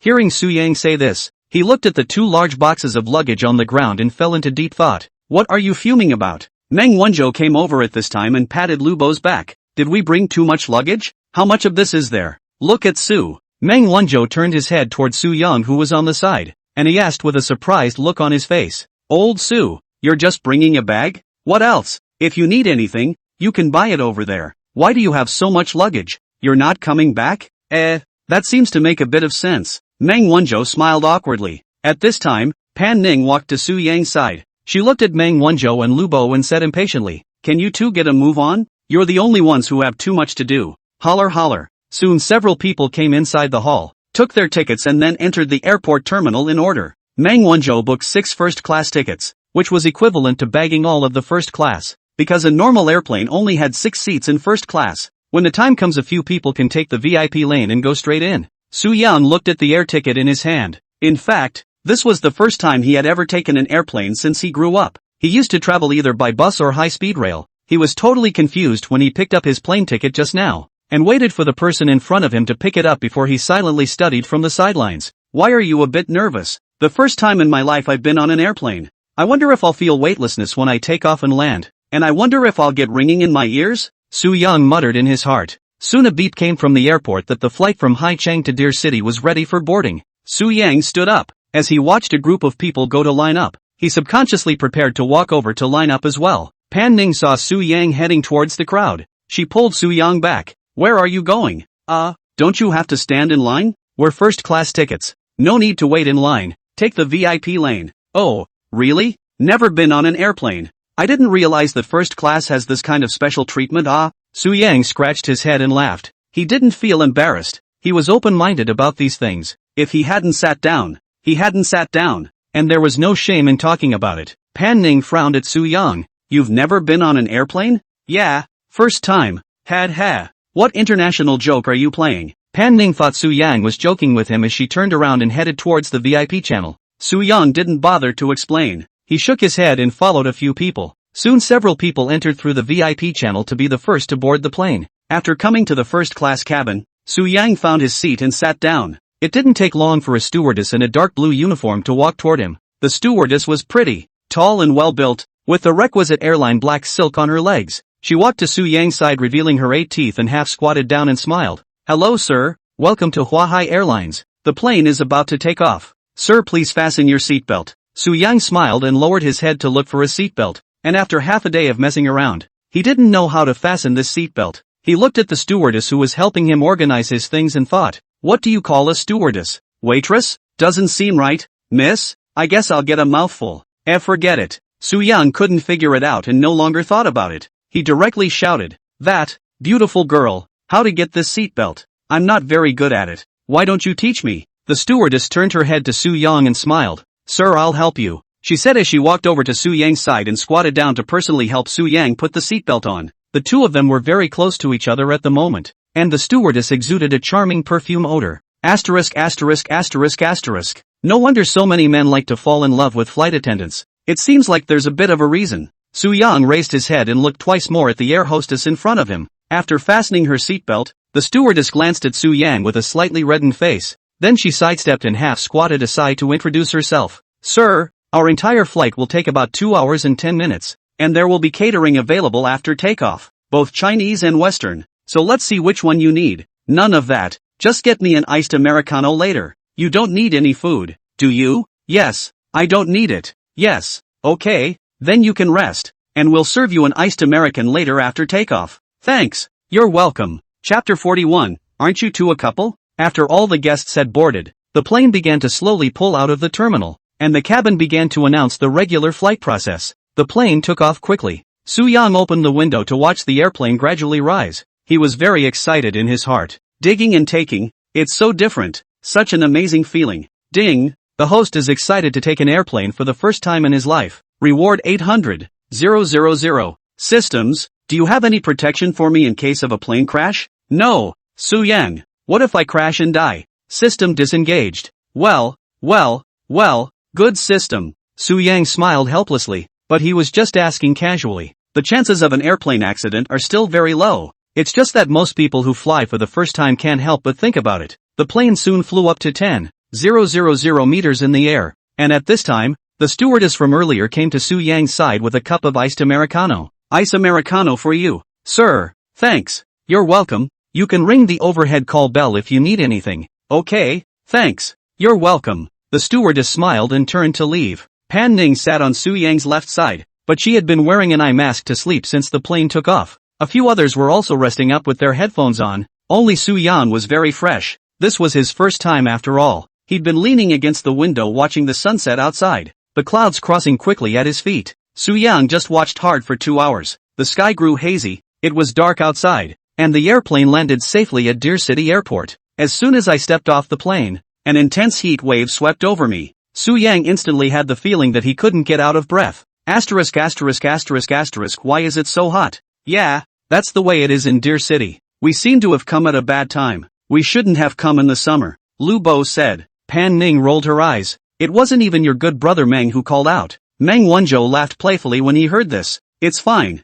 I've booked a very comfortable hotel. I'll be fine when I get there. A few people walked out of the airport and followed the pickup person arranged by the hotel to the car. The pickup car was a Toyota Alpha MPV that cost over $1 million. Plus the driver can seat exactly 7 people. Departing from Lucheng Airport, the car arrived at the Lucheng Marriott 5-star hotel more than 40 minutes later. The location of the hotel is very close to the beach and the environment is elegant. Su-young looked towards the sea while walking, but at this time, the sky was already completely dark, and only a few scattered points of light could be seen on the sea. Meng Wanzhou booked rooms for several people or all sea view suites. Single room price 16,999 a night. Entering the hotel lobby, Meng Wanzhou suddenly turned around and said to several people, I've booked 4 sea view suites. Is that okay? It's fine. It's free not to mention the sea view suite. You just give me a normal king-size bedroom. He. Zhang Ziming joked on the side. When Su-young heard this, he looked at a few people and said, 6 people? 4 rooms? He couldn't help but ask. I say old Meng, how come you only booked 4 rooms? Meng Wanzhou laughed. He only has 4 sea view rooms left here. But it's just right. What's wrong with that? Right? Su-young didn't feel right no matter how he did the math. Meng Wanzhou patiently explained. Look, I have 1 room. Fatty has 1 room. Ziming Ishua's 2 families have 1 room. And you and my sister have 1 room. What's wrong with that? Yes.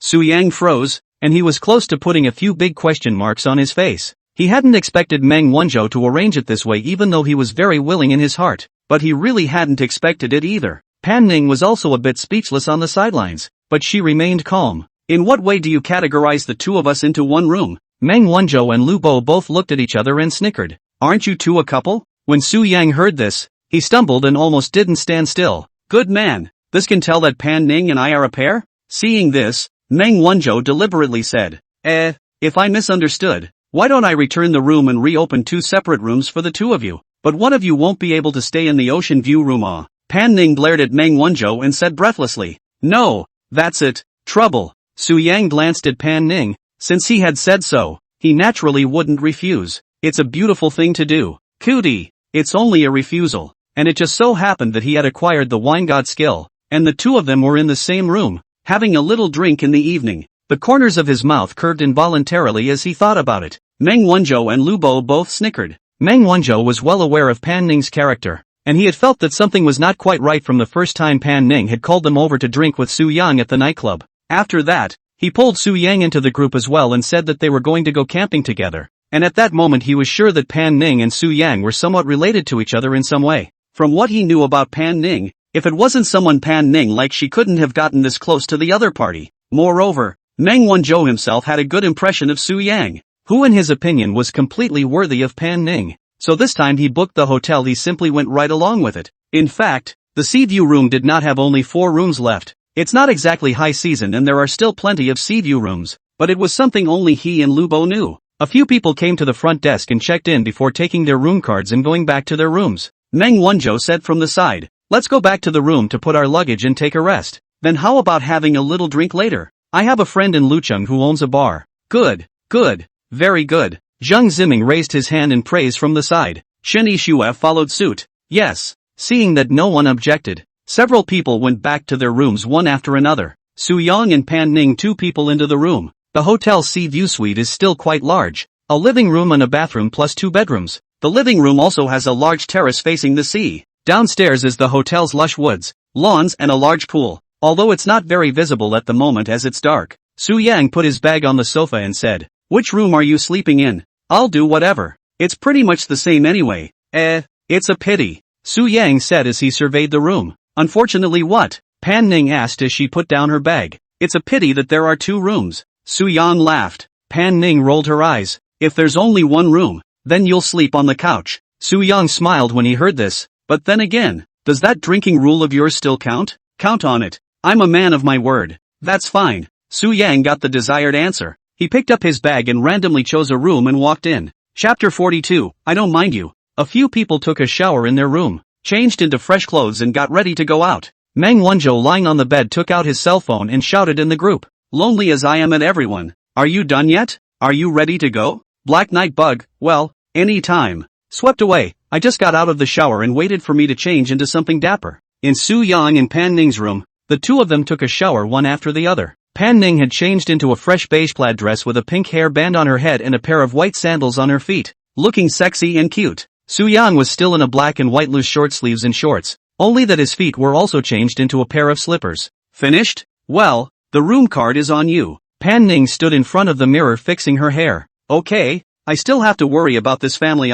Pan Ning turned around after getting her hair done and spread her hands to look at Su Yang. How was it? I didn't want to praise you so that you wouldn't be proud, but I just couldn't help it. 2 words to describe it, heavenly fairy. Che, greaseball. Really, those what celebrity netizens and you compared to simply not a little bit worse. My life is complete when I can share a room with a fairy like you. Pan Ning rolled her eyes again. Cut the crap and go. Go, try to get you drunk tonight. One by one, several people changed their clothes and came to the hotel lounge area to wait. The time was 9:30 p.m. And the wide, luxurious lounge area was filled with a number of tourists who all looked like they were ready to go out in style as well. The appearance of Su Yang and his group caused the visitors in the rest area to create no small amount of agitation. The main reason was that apart from fatty Lu Bo, who was slightly more ordinary in terms of looks, the rest of the few Su Yang people were all extremely high in face value. The simultaneous presence of so many high-caliber young men and women inevitably causes others to look at them a bit more. Su Yang, Pan Ning,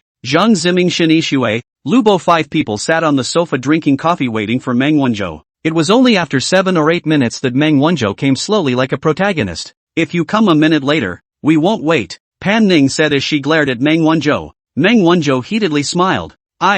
People have 3 urgent, sympathetic. I could have come out a long time ago. Suddenly stomachache. Meng Wanzhou walked up to a few people wearing a fancy short-sleeved shirt and an equally fancy pair of beach pants. I say old Meng, this big night you still get us sunglasses to wear up. Can you see the road clearly? Su Yang joked. Can't see well, you hold me up a bit later. When the sunglasses are on, no one loves them. Okay, so where are we going to dash off to? Follow me. I've already gotten in touch with the boss over there. By the way, fatty, did you call the car? Lu Bo stood up and said, people have been out there for 2 cigarettes. Really? Then let's go. Meng Wanzhou looked like a different person after coming to Deer City. He was refreshed and headed for the hotel entrance first. A few people also got up to follow, and when they arrived at the front door of the hotel, a black alpha had been waiting for a long time. 20 minutes later, the vehicle arrived at Deer City's famous bay, Clearwater Bend. This is one of the most visited places in Deer City and the liveliest of the several bays. However, Meng Wanzhou did not book the hotel here also because there are too many people and too much noise, which affects the experience of staying here. After getting off the bus, the streets are crowded with people, although it is not the peak season, but there are still a lot of people. All kinds of handsome and beautiful foreigners walking in the street in fresh clothes. Stalls along the road sell cool and refreshing coconuts, Shengchong Ryu, and a variety of Lucheng's specialty cold drinks. Su Yang and the others followed Meng Wanzhou through the crowd. Several people tacitly divided into 3 groups. Meng Wanzhou and Lu Bo walked in the front. Zhang Ziming held Shin Yishui in the middle, and Su Yang and Pan Ning followed at the end. Coming to a stall selling coconuts, Su Yang saw that the road was almost manually won, and he had never drunk authentic coconut water, so he wanted to try it on a whim. Do you drink? Drink. It's hot. Okay, boss, get me 2 chilled coconuts. The owner was looking down at his knife slicing the skin of a coconut for another customer when he looked up at the 2 men and laughed brightly. Holler, right away. After waiting for a few minutes, the owner was finally cutting up the coconuts for them. Come, handsome girl. The boss handed Su Yang the coconut. How much? 15 apiece. 30 total. Okay, I'll sweep you. A drop. Su Yang finished paying the money. By now the few people in front had long since disappeared into the crowd. Holy, where are they, people? I don't know. I'll ask them to send a location. Pan Ning said, taking out her cell phone to send a message. Su Yang held the coconut and took a sip. He had thought that the liquid inside the coconut was the coconut milk that he had bought at the supermarket and drank since he was a child. But who knew that the drink was very light in the mouth and was a clear liquid with almost no flavor? Holy, how is it water? Scratch that. What an uneducated person. Actually thinking that the coconut is milk inside. Su Yang laughed to himself in his heart. Pan Ning received the location and said, it's sent, let's go. Good. The 2 of them sipped coconut water as they walked slowly toward their destination. Pan Ning walked and drank. She drank 2 mouthfuls of her own coconut after some frowning, and then she snatched the coconut in Su Yang's hand and sucked a mouthful regardless of whether Su Yang had drunk it or not. She nodded as she drank, a frown spreading across her face again. This is better for you. I'm going to switch with you. She didn't care if Su Yang was willing or not. She directly shoved her own coconut into Su Yang's hand and then hugged Su Yang's coconut and drank it happily. Su Yang froze, his heartbeat somewhat unconsciously accelerated. But thinking that Pan Ning character is like this also did not say anything more. He looked at Pan Ning, who was walking in front of him with a slightly spoiled helpless smile. This action of the 2 was too much like a couple, and immediately attracted the attention of many passers-by, with a few young boys casting envious and jealous gazes towards Su Yang. Su Yang didn't care if other people looked at it or not. He accelerated his pace and walked to Pan Ning's side and deliberately said, why are you grabbing my coconut? And I already drank it a while ago with my spit on the straw. This is better for you. And besides, can't I drink it if you've had it? It's not like I mind you. Su Yang couldn't help but grin when he heard this. What the hell does this chick mean? Right, ask the system. System, look at Pan Ning's favorability. Pan Ning's favorability towards the host, 25.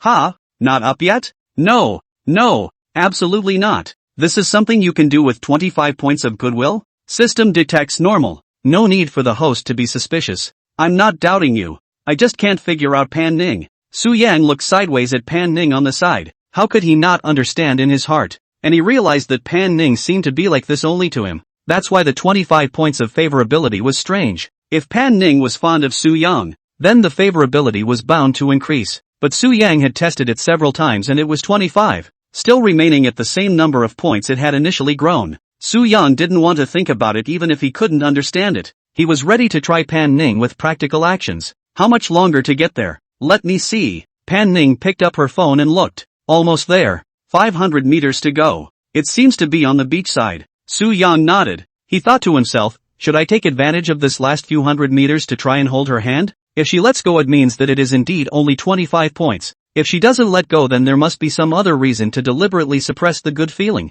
Su Yang walked while thinking, and didn't notice Pan Ning on the side. Pan Ning quickly finished the coconut water and she threw the coconut into the trash can on the side of the road. Looking up again, she found Su Yang walking forward alone. She quickly followed up and said with some complaints, "Why are you walking so fast? Why don't you wait for me?" "Ha!" Su Yang froze, completely not noticing that Pan Ning had just gone to throw something. Pan Ning glared at Su Yang, then made a move that Su Yang did not expect, only to see that she directly reached out her hand to hold Su Yang's right arm, and then her entire side body pressed against Su Yang's arm. The gesture was exactly the kind of move that only couples do. Su Yang's heart suddenly missed a beat and his footsteps stopped. "What's wrong?" Pan Ning asked, looking up.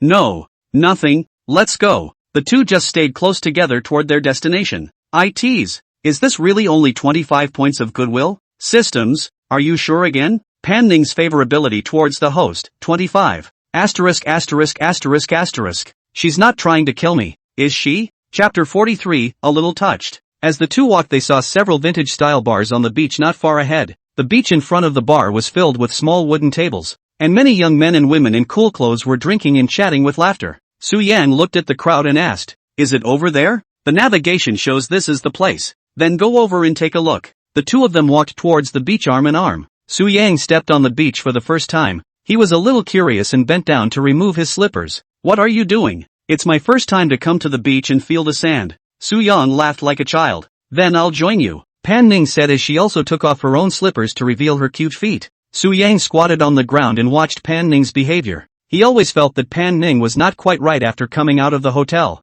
It wasn't quite like her, and she seemed to have become a little gentler as a whole. A little more feminine to be exact. This girl can't be a multiple personality, right? Su Yang thought about it and felt that it was a bit of a stretch. He stood up and took his slippers and laughed. "Let's go." Good. Pan Ning agreed to follow Su Yang. This time she didn't try to hold Su Yang's arm. Su Yang didn't think much about it, and the two of them quickly arrived at the entrance of the first bar. Only Lu Bo and Zhang Ziming were seen standing beside a beach cart used as a decoration and smoking. Seeing Su Yang and Pan Ning arrive late, Lu Bo laughed. "What have you two been doing? It took so long to come." "Oh, I was just buying coconuts on the side of the road, and when I looked up you people were gone." "Where are the two of them?" "Meng is inside chatting with the boss. Yi Shui went to the restroom." "Come on, let's go in too." "Good." A few people entered the bar and saw Meng Wanzhou sitting at the entrance chatting and laughing with a young man who looked to be 25 or 26 years old. Meng Wanzhou saw a few people come and he stood up and smiled. "My friend is here. I'll go over first. Remember to come over and have a few drinks with us later." "No problem." The young man stood up and smiled back. "Did you two have a love affair? What took you so long?" Meng Wanzhou said jokingly as he looked at Su Yang and Pan Ning. Pan Ning glared at Meng Wanzhou and asked, "Where to sit?" Come, this way, the boss has reserved a good spot for me." Meng Wanzhou led a few people to a window card seat and sat down. The card table was large and could seat almost 12 or 13 people. Su Yang's 6 people looked very spacious sitting here. Su Yang was also not polite. He walked straight to the most inward seat and sat down. To his left was a very large wooden window. At this moment, the window was very lively. A log table was placed right next to Su Yang's position. The most exaggerated thing was that this whole table was full of beautiful women in sexy clothes. One of the very classy-looking girls was holding a guitar and playing a country folk English song, while the couples around her clung to each other and listened quietly. All kinds of giggles and laughter were heard in the distance, and a very bright full moon hung over the sea level, haloing the sea in gold. Beach, beautiful women, barbecue, music, beer. Isn't this the good life Su Yang once fantasized about? At this moment Su Yang felt unprecedentedly comfortable. He looked at the environment he was in. Life was carefree. His friends were with him. His parents were healthy, and the music was moving. Ding! Detecting the host's extreme enjoyment and great enlightenment, rewarding 5 million in cash and a song god skill, Su Yang did not move and propped his chin to look out the window, listening to the moving music. His eyes suddenly became blurred. Pan Ning didn't know when she had already sat next to Su Yang. Seeing that Su Yang had been looking out the window since she sat down, she stood up and poked her head to look at Su Yang's face. Only a tear slipped from Su Yang's eyes. Pan Ning froze. She patted Su Yang. "Why are you crying?" "What?" Meng Wanzhou, Lu Bo, and Zhang Ziming immediately came to their senses when they heard this. The three of them quickly stood up and walked over to Su Yang to look at him. Su Yang also instantly recovered from being slapped by Pan Ning, and saw that Pan Ning several people were looking around him. His old face reddened as he hurriedly wiped the tears from his face. "What's up you guys? Yang, what's wrong with you? Nothing, I was a little touched by hearing the song outside the window. I go, so you're also a sentimental person. Meng Wanzhou stretched out his hand and shook Su Yang's. No, I was just kind of touched by this moment just now. Never mind that. Where's the wine? Where's the barbecue? Right away. Let's not get drunk today. Meng Wanzhou was also infected by Su Yang as well as the sound of the music, and he said boldly, your small amount of alcohol. You're still not drunk. Pan Ning disdainfully gave Meng Wanzhou a cold fart to slap away. Don't be crazy, I'll give you that. I came prepared today. You'll be miserable later. Oh, called someone? Hey, don't you care? You won't have a good time today anyway. Meng Wanzhou laughed as he sat on his chair with his butt. Pan Ning rolled her eyes, not taking what Meng Wanzhou said to heart at all. At this time Shini Xue, who had finished going to the restroom, also returned, and 6 people arrived.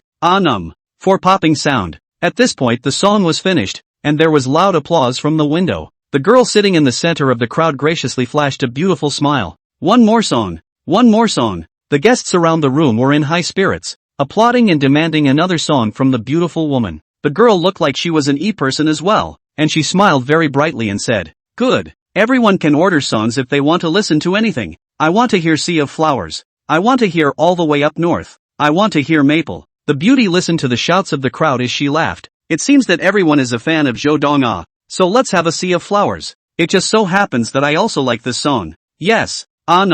For popping sound. Another round of enthusiastic applause rang out. Su Yang turned his head to look with great interest. He had just gained the God of Song skill, and at the moment all sorts of singing styles and techniques were in his mind, as if they were innate. Although he hadn't sung it himself to feel just how much of a god it was, he somehow just felt that if he opened his mouth he would be able to amaze the audience with his skill. And Su Yang originally singing is not bad. In the KTV also belongs to the level of McMasters, but also limited to KTV. If placed in the campus top 10 singers can only be ranked in the bottom of the estimation. But now that the song god skills were added, he was confident that he could mesmerize everyone as soon as he opened his mouth. And the god of song is not only proficient in singing, but how to use all the instruments is also imprinted in his mind. Be still, all the blossoms, distant, clear love. Just then, a lilting song rang out of the window. Along with the guitar strumming, everyone was immersed. Don't want you to leave. The distance can't separate you. The thoughts turn into a sea and can't enter outside the window. Soon the song was over. The people around them hadn't gotten over the sound of the music that had just been moving. Su Yang was sitting in the window snapping and clapping at this time. Applause erupted, and the rest of the group instantly slowed down to follow suit. That's nice. You're a professional, aren't you? Beautiful? Yeah, it's so good. The girl playing the guitar laughed. Thank you everyone. I'm actually a resident bar singer, but not this one. Oh, I'm here on tour too. No wonder. I mean it's so good. It's better than a lot of professional singers. You guys are too kind. Thanks. The pretty girl smiled cutely. Inside the window. At this time, Meng Wanzhou looked at Su Yang and asked, how are you singing, old Su? Me? It's okay. Not bad? I get the feeling you're being modest. Why don't you go up there and do a song? Forget it. I'd be kind of stealing other people's thunder if I sang. Or not. Yo, if you say so you have to have a song today before you can do it. Don't you think so, everyone? Meng Wanzhou coaxed. Chapter 44, You're a professional singer, right? Lu Bo and Zhang Ziming followed suit. Yes. Since you said so, we must listen to your moving singing voice today. Can you sing or not? Pan Ning looked at Su Yang and said, a little bit. Go ahead and have a song then. Meng Wanzhou hemmed and hawed at the sight. My old sister has called you to sing, so you're still not going? Su Yang saw that several people were staring at him, so he stopped pretending. Then I'll do a song? Have a song. Have a song. A few voices attracted the table of beauties outside the window. One of them stood up and looked in the window. Who wants a song? Him. Several people from Meng Wanzhou quickly reached out and pointed at Su Yang. Su Yang covered his mouth and coughed. Alright, I'll show you guys my hand today, he said as he stood up and tumbled straight out braced against the edge of the window. Wow, this handsome man wants to dedicate a song. Everyone applaud. Lu Bo hurriedly coaxed in the window. The tourists outside the window applauded cooperatively, and for a moment the somewhat tepid atmosphere was once again heightened. Welcome.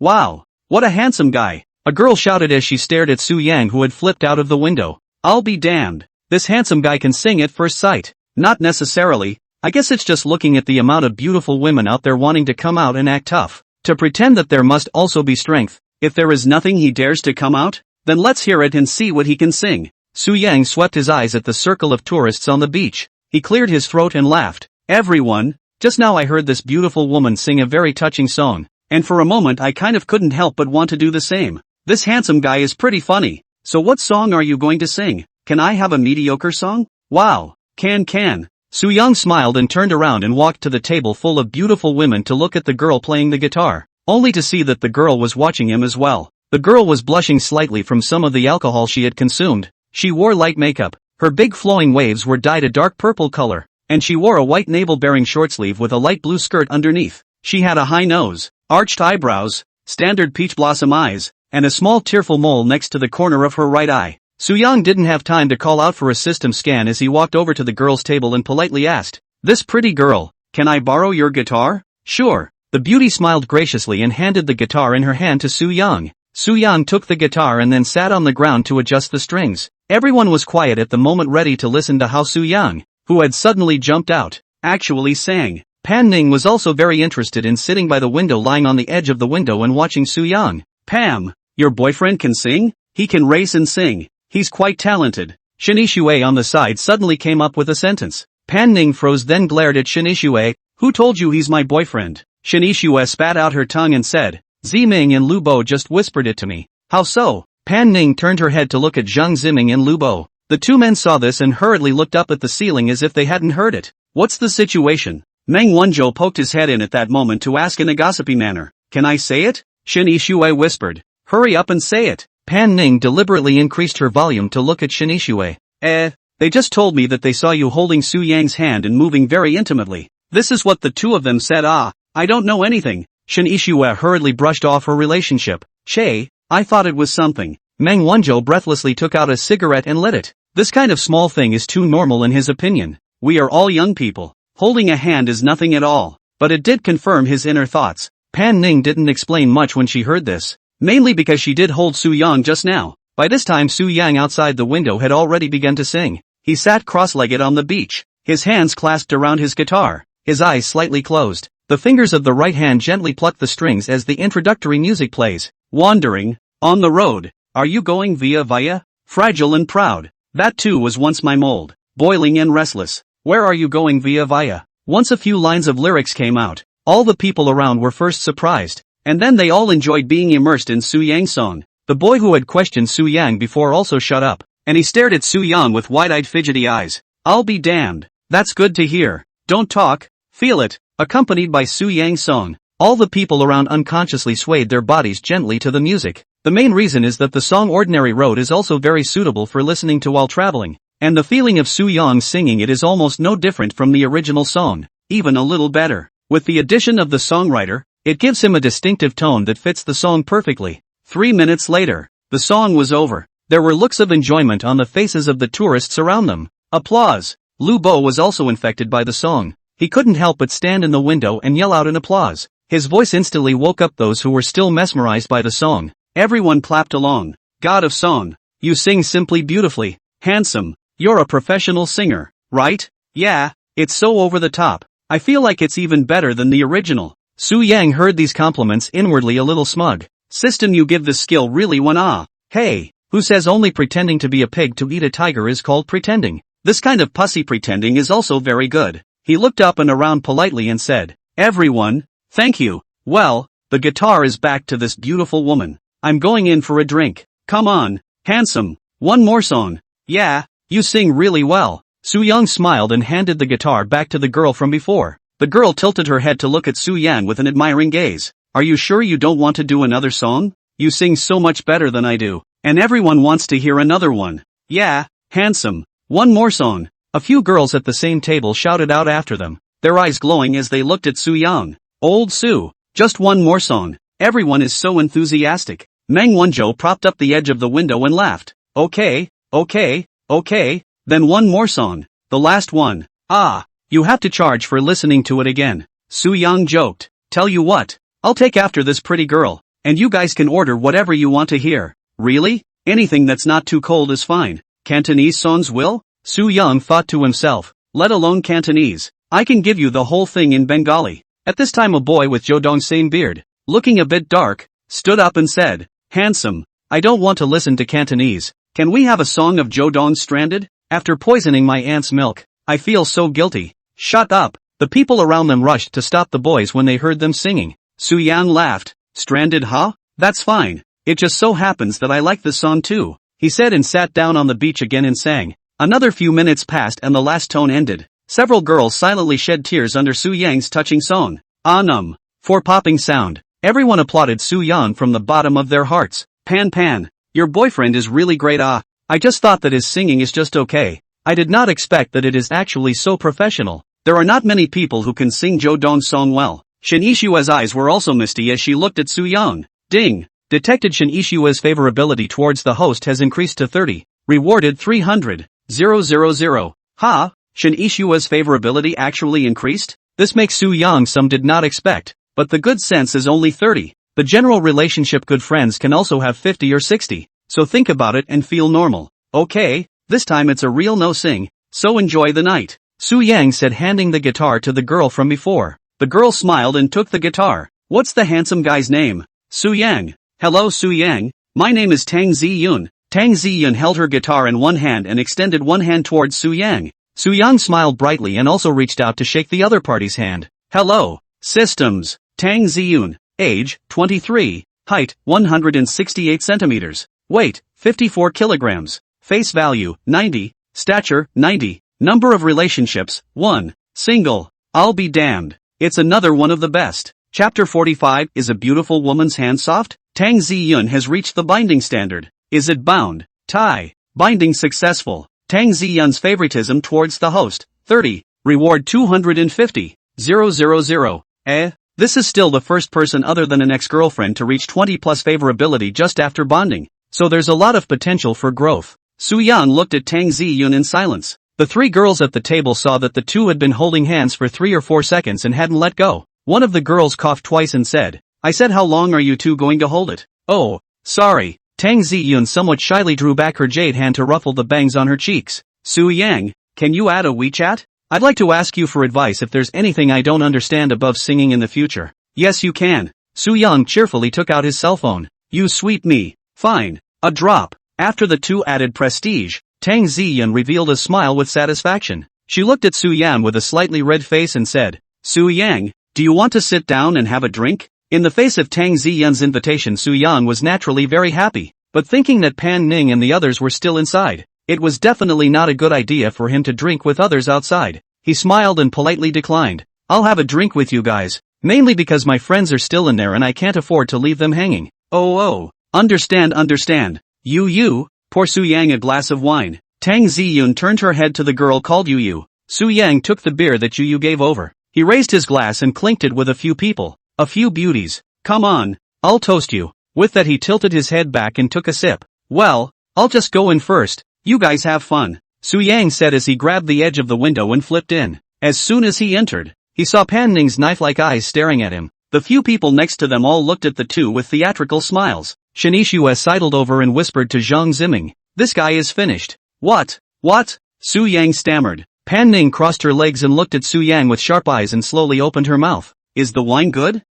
Average. Is a pretty girl's hand soft? That's quite soft. Cough. Su Yang coughed and hurriedly stopped as he hurriedly looked at Meng Wanzhou. So what, old Meng? How come the food hasn't come after so long? I'm starving. Su Yang kept giving Meng Wanzhou a wink. Meng Wanzhou stifled a smile and said, Oh, I've already rushed it twice. They're a bit crowded in the store today, so it should be soon. It was in this somewhat awkward atmosphere that the waiter appeared just in time, pushing a black cart towards the group. The carts were filled with a variety of seafood grills, Boston lobster, peeps, meat crabs, long crab legs, kippers, all kinds of snails, shellfish, and more, and it looked very tasty. A few of you have been waiting for a long time. I'm sorry, there are just too many guests today. Please forgive me for not taking good care of them, the waiter said as he took out various delicacies and placed them on the table. It's fine. By the way, Lee, where's the wine I asked for? Oh, the wine will be brought to you right away. Just a moment. The waiter called. Little Lee turned around and ran towards the bar after setting up the food.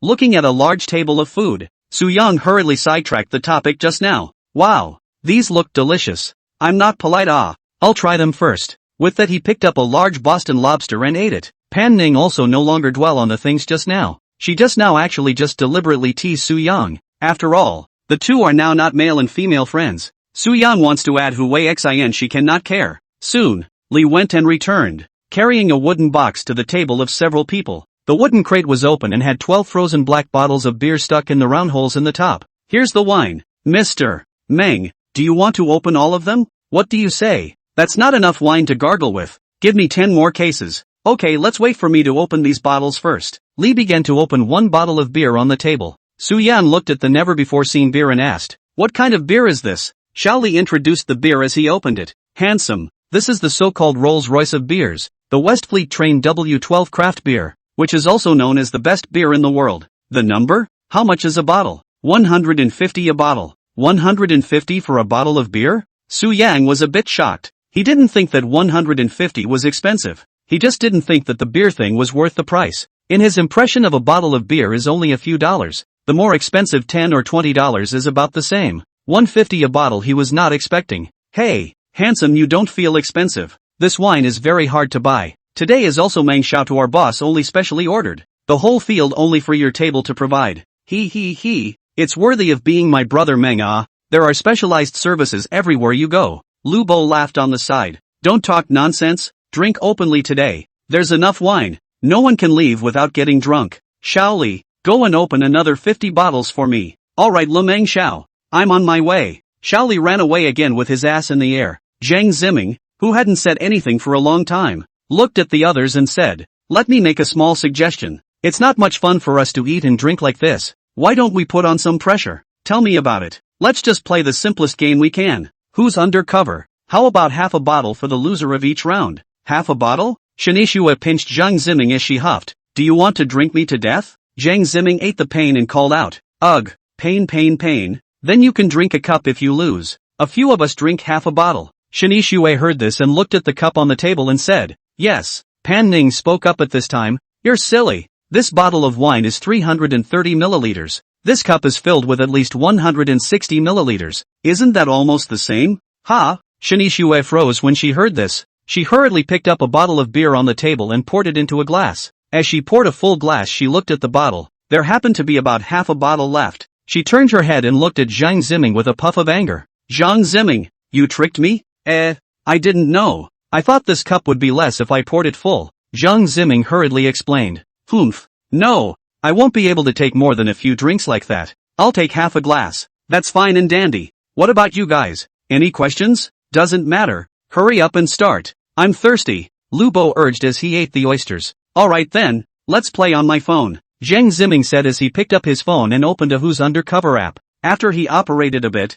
he said, "One word for each person each describing their own. We only have 6 people. An undercover agent will do." "Well, my word I have read. Come, here you go." Zhang Ziming shook after reading his words, then handed his cell phone to Lu Bo. Lu Bo took the phone and waited for 3 seconds before looking at his word. He similarly shook the phone before handing it to Meng Wanzhou. Each of them operates the same way. Next, after Pan Ning finished reading, Su Yang took over the cell phone and looked at it. The words displayed on it were, "Lao Dang." Finally, it was Shin Ishua's turn, and after she read it, she flipped her phone over and placed it on the table. The first round of the game begins. Chapter 46, Why am I an undercover agent? Okay, all done watching, right? I'll start. Zhang Ziming thought about the words to start describing himself. That term has become more popular on the internet lately. Nothing? Lu Bo turned his head to look at Zhang Ziming. Nope, just need to describe a certain range. Don't need to be too specific or you'll know it when you hear it. Okay, to me Lu Bo pondered for a while before chestily saying, "This word is very powerful. I want to use this word in the name for my future child." A few other people frowned at him when he said that. Meng Wanzhou stifled his laughter and said, "I think you're better suited for that word." Lu Bo nodded his head full of smugness when he heard this. That's right. When it was Pan Ning's turn, she thought for a moment and said, "It's an internet term. It didn't exist before." Who said that? This word has been passed down for thousands of years, from ancient times to the present day. How did it become an internet term? Lu Bo hastily argued. Su Yang didn't hold back his laughter and said, "I think the situation is obvious now. Do I still need to say anything?" Zhang Ziming held his forehead and shook it looking at Lu Bo. "Fat brother, you are my brother. Haven't you ever played Who's Undercover? This game is called Who is Undercover, not What Makes Me Undercover. Why don't you just directly say that you are undercover?" Lu Bo froze before he could react. "I'm an undercover agent? Who else would put the word olden in their child's name? Old Den? I tease. I'm a hero. Drink up you. Don't explain. You were guessed before the round was even finished. Meng Wanzhou slapped Lu Bo and shouted, okay, willing to gamble. I'm actually just thirsty and want to drink. Hey, on purpose, Lu Bo said with a face full of complacency as he picked up the beer and drank half of it. Keep going. Can you hold on to finish the round? I want to play with that feeling of not being able to guess who was the undercover agent for several rounds. Brother Bo, can you fulfill me? Zhang Ziming turned his head to Lu Bo and said solemnly, don't worry, I told you, I was just thirsty and did it on purpose. Fine, go on then. After another round of word reading, the word Su Yang got this time was, divorce. The loser speaks first, Zhang Ziming said as he presided over the situation and looked at Lu Bo. Okay, I'll go first if I go first. It's a sad word to say and falls into the category of being a negative word. Lu Bo finished looking at Meng Wanzhou. That really isn't a good word, and I wouldn't want that to happen to me anyway. Su Yang secretly nodded his head as he listened to the description of the two people in front of him. Well, I shouldn't be an undercover agent. Moving on to panning next, she thought for a moment and said, I hope this doesn't happen to everyone. Su Yang spoke after listening to Pan Ning's description. This word, how should I put it, is still relatively common for some older people. If this happened to me, I would probably go crazy. Shenishua waited for Su Yang to finish and then picked up. Su Yang thought to himself, it's not that bad, is it? You have to go crazy for a divorce? Zhang Ziming nodded approvingly. Me too, getting that word is bad luck. When I'm done, well, this round will be more normal. Okay, everyone can vote. Raise your hand if you voted for Fatty. Zhang Ziming finished looking at a few people, and no one raised their hands. He picked up again. Raise your hand if you voted for Old Meng. No one raised their hands either, and no one raised their hands all the way up to Shenishua's place. Raise your hand if you voted for me. Brushing, Lu Bo, Meng Wanzhou, and Su Yang raised their hands together. I'm going? Are you guys crazy? Why are you voting for me? Zhang Ziming asked out in disbelief. It's obvious. You picked up almost immediately after Yasiel just now but didn't say anything different, so I have a feeling that you're the undercover agent. Your words must be different from ours, but you heard it so you just went along with Yasiel's words. Meng Wanzhou voiced his insights. I'm a good person. Undercover agents usually say they're the good guys. Zhang Ziming shook his head in hatred. Okay, he said as he picked up his cell phone and tapped the avatar belonging to himself in the game. And the phone sent out a voice, you're not an undercover agent. The game continues. Meng Wanzhou froze when he heard this. I told you I'm a good guy. Okay, you guys go ahead. Lu Bo went on to describe. This is a very sad thing if it happened. Meng Wanzhou nodded. The word is usually described as such when it happens after marriage. Su Yang thought with some doubt and said, actually, this kind of thing is no big deal if you look at it openly. Don't a lot of people often do this nowadays? Often, Shenishua said with some confusion. Don't you care what he says? You say yours. Zhang Ziming said as he stifled his laughter from the side. It's basically a banquet when this kind of thing happens. When Su Yang heard this, he thought to himself, eating a seat? The undercover agent has come out. Okay, let's start voting. No one voted for Lu Bo or Meng Wanzhou, and when it came to Su Yang, everyone raised their hands after Zhang Ziming finished. Su Yang froze and said hurriedly, I'll go. I'm not an undercover agent. The undercover agent is so obvious. Will you guys play? No way. Meng Wanzhou laughed. Raise your hand if you voted for Yishui. Su Yang hurriedly raised his hand, but he was the only one in the entire room who raised his hand. I go. It's obvious that Yishui is an undercover. Divorce is just a divorce. As for eating a seat? Hearing this, everyone bent over and laughed. Zhang Ziming shook his head helplessly. Old Su, drink. You're the undercover agent. What's your word? We're widowed. Bah, our word is widowed. I'll go. Okay, I'll serve. Su Yang said and picked up the wine and drank half the bottle. Just as a few people were about to start the third round, the bar owner, Chen Hao, walked towards the few people. Old Meng, what are you guys playing so happily? Meng Wanzhou laughed. Come on, I'm just waiting for you. In the whole room, I guess you're the only one who can PK my sister for a drink. Oh, your sister? Yu has returned to China? Chen Hao said and asked as he sat beside Meng Wanzhou. It's not 1,000 words. It's my cousin. You have a cousin? How come I didn't know? You don't know much. Let me introduce you all. This is my college friend Chen Hao, also the owner of this bar. Hello everyone. How does the food in our store taste to you? It's delicious. No wonder your bar is on fire. Who would have thought a bar with seafood grill would be so good? You're welcome.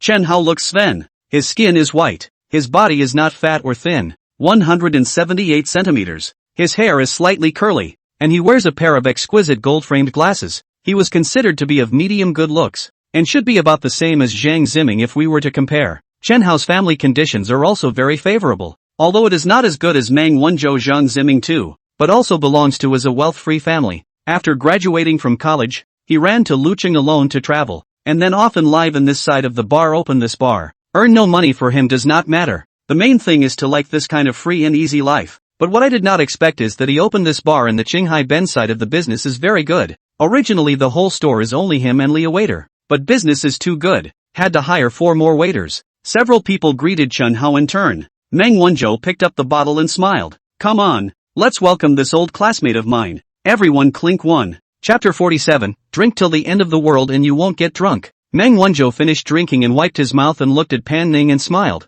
Howsy, the person I told you before who drinks very well is my cousin Pan Ning. Chen Hao followed Meng Wanzhou's gaze and twisted his head toward Pan Ning. Is it surprising that such a big beauty can drink that much? Hey, don't look at her. She's a girl. She's scary as hell when she drinks. Let's just put it to you this way. All of us here except for you hopefully, all of us combined can't drink her. Oh, so powerful? Then I'll have to have a good fight with your cousin. Chen Hao laughed with some disbelief. Su Yang heard this and thought to himself, that was before. Now that I'm already open, I'll let you guys see what it means to be a true god of wine later. After Chen Hao came, a few people paused the game of who's undercover to start group punching and drinking. More than an hour later, among the 7 people, except for Su Yang, Pan Ning and Chen Hao, the rest of the people's faces were slightly red, with Lu Bo looking slightly better. All 62 bottles of Severstalin W12 craft beer were also emptied. Seeing this, Chen Hao stretched out his hand and shouted, Shao Li, bring all the remaining 60 bottles, then call someone to clean up the table for snacks. Okay La. Li agreed and went behind the bar to open a drink. Pan Ning was still crossing her legs. She knocked on a melon and looked at the sight of Su Yang faintly laughed. You can be in a good state today. Drink so much actually still okay? Su Yang hemmed and hawed. I'm really in good shape today. You'll probably have to pay for what you said tonight. Ha! Pan Ning was disdainful. She didn't think Su Yang could get her drunk at all. I don't know why, but she's been a drinker since she was a little girl. And who dares to drink when they're in their teens? Pan Ning dared. She was secretly hiding from her parents to buy alcohol at that time, as the pocket money given by her family every month was just too much to spend. Most of her savings were used to buy alcohol, all kinds of beer, foreign wines. Many people in their teens had not drank. She drank it all in her teens. She thought at the time that she was dependent on alcohol, but she didn't have a hard time going days without it. It was only then that boredom made her think about drinking, and she realized that no matter how much she drank she wouldn't get drunk, and that's how it's continued to this day. So she just laughed at what Su Yang said because it was almost impossible to get her drunk. It was precisely because she was clear about her physical condition that she dared to say in front of Su Yang before that she would do whatever the other party said as long as she was drunk, because she knew the outcome. Unless she was willing herself, Su Yang would never be able to get her in his life. But what she didn't know was that Su Yang had obtained the bug gifted by the system, the god of wine. If the two really want to face each other to drink PK, although Pan Ning can drink a lot, but she is always just a normal person. No open hanging sooner or later will also be drunk. But Su Yang wouldn't. Never. Even if he drank until the end of the world, he wouldn't get drunk. Previously, when Su Yang asked the system about the introduction of the god of wine, the system only said the 3 words drinking without drunkenness, which was the true meaning of drinking all the time without drunkenness. Shaoli brought 2 waiters together to bring the wine over, and then cleared the table to serve many snacks and fruits. Chen Hao looked at the few people and smiled. Ziming buddy, can you still drink? Zhang Ziming was dead set on keeping his face strong and said, can you still drink? I have reason to suspect that you're looking down on me. Ha ha ha, brother you this is where the words, the main thing is that I see your neck are a little red. You cannot drink hard ah, this wine is quite strong aftertaste. Zhang Ziming waved his hand. Let's not talk about that. Drink. With that he picked up an already opened bottle of wine and tilted his head back to take a large gulp. Seeing this, Shinishua pulled a hand on Zhang Ziming's clothes with concern. Drink less. I won't be able to help you if you pass out later. You don't think I can drink it either? Everyone already knew that Zhang Ziming was drunk when he said this. However, at this time the atmosphere was at the climax, and now except for Meng Wanzhou it was estimated that he would not listen to whoever said him. Meng Wanzhou took out a packet of Hitianxia and distributed it to a few boys. He handed one to Zhang Ziming and said, Ziming, take a break to have a smoke and slow down before you drink. Zhang Ziming took the cigarette and laughed. Don't worry old Meng, I haven't drunk too much yet. I definitely won't drink if I can't. Just so you know. Meng Wanzhou finished. A few people began to row again. Will row wine boxing? Will not play 15-20 or rock paper scissors. Another hour later, the 60 beers on the back were almost finished. Shinichua hadn't drank anymore just now. She was just a normal girl's drinker and took it as it came. The rest of the few people did not persuade much. We all may follow your heart. Those who can drink more, and those who cannot drink will not be persuaded. People are good enough to know that persuading people to drink is a bad habit. Meng Wanzhou was also basically in place at this time. His face was red and his eyes fluttered as he leaned back in his chair. Lu Bo is also in good shape today, and has managed to hold on to it even now. Zhang Ziming, on the other hand, had gone to throw up once in the middle of the day and came back to rest for about half an hour and now started rowing with Su Yang again. Chen Hao and Pan Ning both looked like no one else. Chen Hao was more or less drunk, but Pan Ning still didn't feel anything. However, what Pan Ning did not expect was that Su Yang was also so capable of drinking today, and did not see a single sign of drunkenness even now. Little Li, Chen Hao once again shouted towards Xiao Li. Seeing this, Xiao Li jogged over. What are Chen's orders? Is this wine still available? This wine is gone, but there are plenty of others in the store. Alright, wait for me to ask first. Chen Hao said and looked at a few people. Are you guys still drinking? Drink said we would not get drunk tonight it's only after 12 o'clock. That's just where it is. Zhang Ziming was the first to raise his hand and said. Seeing this, Meng Wanzhou also braced himself for a smile and said, keep going on, until you drink to your heart's content today. Okay, then you go ahead and open 30 more bottles of Roosevelt 10. Holler, coming right up. Li agreed, getting ready to go get the wine. Wait, I can't get away from my side today, so you and a few of them take care of the other guests more. Don't worry, brother Chen, just drink happily and leave the guests to me. Xiao Li smiled and turned to leave. Chen Hao looked at Su Yang, who was rowing with Zhang Ziming, and laughed. This Su brother's drinking capacity is also a bit powerful. Can drink until now and still be fine. You, this drinking capacity I admire. Su Yang turned his head to look at Chen Hao and politely replied. Brother Chen is polite. This amount of alcohol you have is also exaggerated. The two men commercially cupped each other, at which point Li wheeled over another 30 bottles of wine. The guests at the other tables had long since noticed their side of the table as well. Looking at the bottles of wine that a few people were drinking, they whispered in wide-eyed disbelief. Now 30 more bottles were served, and the rest of the table couldn't help but gulp in secret. The people at that table were horrible drinkers. I just roughly counted them and they drank almost 100 bottles of wine. Is it that much of a stretch? You think beer isn't wine? Why would I lie to you? It's mainly because the two girls they have over there are so good looking that I paid a little more attention. What? There's a beautiful woman you don't tell me about. Secretly enjoying it yourself? Hey, I just forgot. Asterisk now. I'll come sit on your side. Sister, keep turning my back without noticing that there's a pretty girl over there. Chapter 48, my friend, don't give me no face. 30 bottles of Roosevelt 10 all opened. A few people didn't care about any wine now, and no one was going to take their time savoring it anyway. Chen Hao looked at Meng Wanzhou and asked, are you still okay? It's okay, I'll slow down a bit. You guys go ahead and drink. Okay, then you take a break, he said, looking to the rest of the group. There's only 5 of us left now. Let's group up. It's okay. Su Yan laughed. How about this then? Brother Su, you're also a strong drinker. How about you and Ziming Lu Bo in a group, and me and sister Pan Ning in a group? Without waiting for Su Yang to open his mouth, Pan Ning said, the 3 of you will be in a group, and Su Yang and I will be in a group. That's fine. A trace of regret flashed in Chen Hao's eyes. He was also thinking of teaming up with Pan Ning and using that as a reason to sit next to her. However, Pan Ning didn't even look at him and directly rejected him, which made him feel a bit of loss of face. But this feeling was only for a moment, so he didn't think much of it. The 5 split up into groups and started paddling again. After more than 10 consecutive rounds, Zhang Ziming completely declared his surrender. He once again went to the toilet and vomited furiously, and although he didn't collapse immediately after he returned,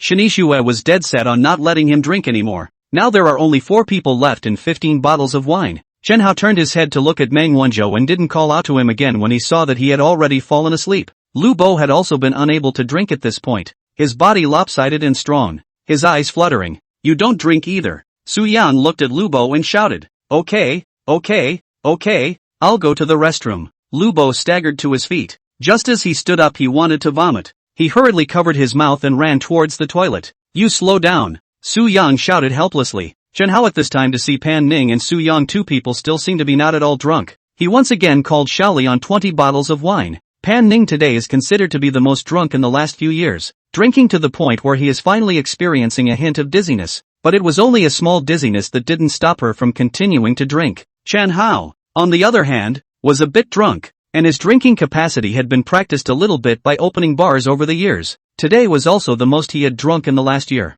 But the wine on another 20 bottles. Now there is a total of 35 bottles on the table. He looked at the table and laughed. We are also almost as good as it can be. After drinking these, no matter whether you can drink or not, to stop and then drink, the body cannot withstand. Doesn't matter. Pan Ning said faintly. Su Yang picked up. Yes, I did drink quite a lot today. You can't drink like this even if you have a good capacity for alcohol. His words were sincere. Mainly he was a little worried about Pan Ning, although he knew that the other party could drink. But after all, alcohol is not something good. Will not get drunk but also hurt his body. It didn't matter to himself. He had the god of wine in his body, and all the wine he drank would turn into gas and emanate from every pore in his body. Su Yang clearly felt this when he was drinking just now. It turned out that the god of wine was using this way to circumvent drunkenness, so that all the wine that was drunk into the stomach was grayed out outside of the body. And it's Su Yang's whim. First of all, he would not get drunk, and secondly, he would not hurt his body. And after drinking for a few hours, everyone ran to the toilet countless times.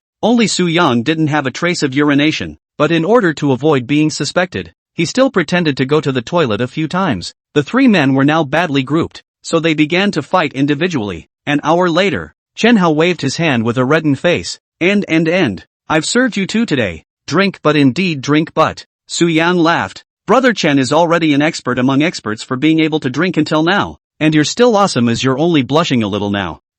Don't praise me. Brother Su, do you look like you've been drinking? I'm wondering if you secretly poured the wine outside the window. Ha ha ha, there is still a table of beautiful women sitting outside this window. I'm going to pour, also won't pour on the head of beautiful women. Ah. Ha ha, Brother Su is quite funny. Pan Ning's dizziness increased by a few more points at this point, and she looked at the two of them and said, Still drinking? Retreat if you don't drink. No more drinking, no more. Just as several people were about to get up, two topless men came over from a table of guests diagonally opposite Su Yang's side. One of the men was bald and had tattoos of tigers, dragons, and the like on both arms. The other had dyed yellow hair and a large tattoo on his chest, and neither looked very old, estimated to be 35 or 36, but both of them looked fat, thick lips, small eyes, collapsed noses, and oily faces, which made people uncomfortable at first glance. Su Yang noticed the arrivals in advance as he got up and walked to the outermost side of the chair to sit down. Two men walked to Su Yang's side at this time with a smile on their faces. One of the fatter bald men held a bottle of beer in his hand and hemmed and hawed towards the few people. A few handsome men and women. I see that your drinking capacity is amazing. My two brothers are really admired. I want to come over and get to know you and drink a few cups of wine. I don't know if a few of you are welcome. Chen Hao's eyes changed when he saw this, but he still said in a more polite manner, We've finished drinking and are ready to disperse. Next time we have the chance to drink again. Oh, finished drinking? Then we're still here at a bad time? The bald man said with a smirk. Tell you what, I'll have a drink with you too. I'm the owner of this store. Is it okay to have a drink with you? You're the boss? The bald man turned his head to look at Chen Hao. Yes, I've been running a bar here for 3 or 4 years. You should be tourists visiting or you should know me. Ha ha, true, we're not from around here. But, I don't want to drink with you. I want to drink with these two little beauties. The bald man looked towards Pan Ning and Shenishua with a big greasy grin. Chen Hao's tone became a bit more serious when he heard this. Two brothers? These two girls can't drink wine. I'll drink with you, he said, picking up the half bottle of wine still left on the table and stood up to look at the two men. The bald man closed his eyes and laughed. Brother, are you kidding me? Do you think my eyes are blind? This little beauty drank from the beginning to the end, and you're telling me she can't drink? Chen Hao's face changed and said, My friend, don't give me a face. Me saying I'll drink with you is already considered giving you face. Normally people like you who want to drink with me might not even have a chance. Ha ha ha ha ha, what did you say? I didn't hear you clearly, please say it again? The bald man laughed disdainfully. The yellow-haired man behind him followed suit and scoffed out loud. The two men's laughter instantly attracted the guests at the other tables, and many of them gazed this way. Even the few people outside the window. Tang Ziyun noticed it as she stood up and looked towards the window. Lu Bo and Meng Wenzhou were also woken up by the commotion. Lu Bo had fallen asleep on the table directly after coming back from the toilet and woke up with a frown. What's the situation? He asked, narrowing his eyes. It's nothing, a small matter. Chen Hao spoke indifferently. At this time, not far away from the small Li, as well as a few other male waiters to see the situation does not seem to be quite right. A few people also came this way. The bald man still looked as if he had nothing to hang on to. He looked at Chen Hao once again and said, Say what you just said again. Chapter 49, It doesn't matter if you're exterminated. The atmosphere became a bit gloomy. Chen Hao smiled down as he raised his head to look at the bald man and said word for word, "I said, don't give your face away." Chen Hao instantly increased his volume when he said the last few words and roared towards the bald man. The bald man rubbed his big, clanking head and twisted it into a grin as he took a step back, his eyes snapping. "You're looking for death." Before the words fell, he swung a beer bottle towards Chen Hao's head. Boo! A muffled sound came out. Chen Hao subconsciously ducked back. He had thought that it was the sound coming out of his head, but he did not feel the pain of being hit by a beer bottle, only to see that there was suddenly someone else beside him, and the bald man in front of him had disappeared. This person was none other than Su Yang, who had walked to sit outside early in the morning. The moment the bald man manipulated the beer bottle towards Chen Hao's head, Su Yang violently stood up and kicked the bald man's big belly. The bald man flew out before he had time to react and landed heavily on an empty table, which instantly shattered. The bald man covered his stomach and screamed,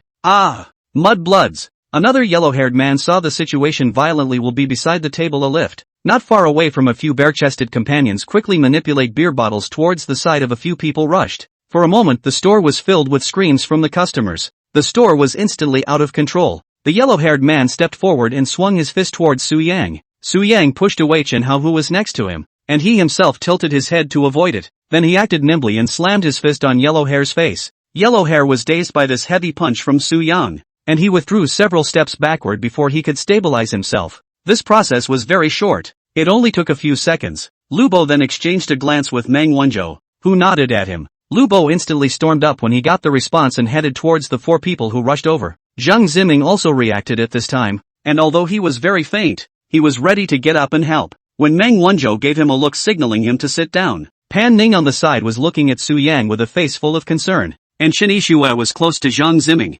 TM, screw them. The yellow-haired man had his nose bloodied from Su Yang's punch. He grabbed the chair beside him and charged towards Su Yang once again. Su Yang smiled faintly. "Silly hangers-on, I'll take your name if I don't beat you up and make you call your mom today." After saying this, Su Yang quickly rushed towards the yellow-haired man. When Yellow Hair saw Su Yang charging over instead of dodging, he yelled, "Little bastard, die for me." Boom! The chair was thrown violently out of his way. Su Yang couldn't dodge in time and swung his fist and smashed it on the flying chair. Boo! The chair instantly cracked. Su Yang's speed didn't decrease. A dive connected a hugging fall externally, violently dropping the yellow-haired man to the ground. "Ah! Ah!" Yellow Hair screamed in pain. Su Yang quickly stood up. He grabbed Yellow Hair's arm and pulled it violently. Yellow Hair's weight of 150 to 60 pounds was yanked up like a child. Su Yang followed up with a solid right hook to Yellow Hair's cheek, only to see Yellow Hair fly out horizontally like a kite with broken strings and fall to the ground once again. Before Su Yang could step forward,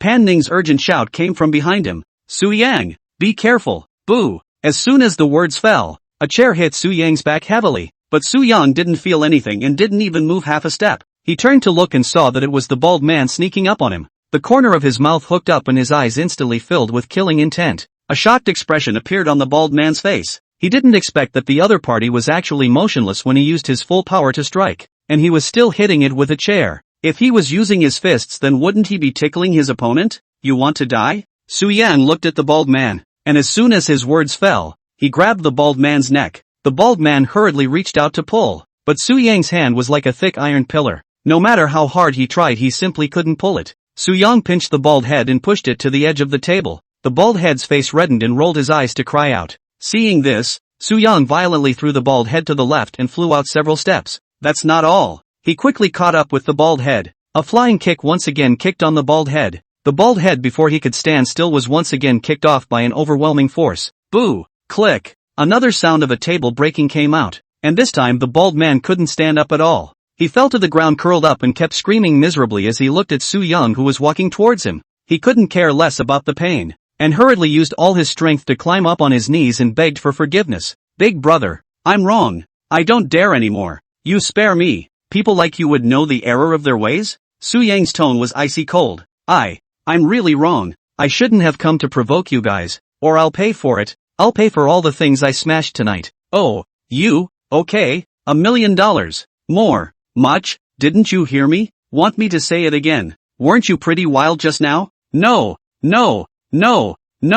you don't remember. The small man's fault. I just drank too much and didn't know what to do. If I knew you were so capable of beating me, I wouldn't have dared to. You mean if I can't fight, I have to let you guys bully me? No, I didn't mean that. Blah, blah, blah, I'll slap my mouth. The bald head knew that he said the wrong thing. He hurriedly gave himself a few hard slaps. Just then, Lu Bo walked quickly towards Su Yang. He craned his neck and said, "Is everything okay, Su?" "It's okay, didn't I just see a couple more of their guys rushing over? Where are they?" "Oh, it's all settled." Lu Bo rubbed his hands together and looked behind him and laughed. Su Yang looked towards the back of Lu Bo, only to see 5 people lying on the ground. Among them, there was also the yellow hair that Su Yang had just sent flying.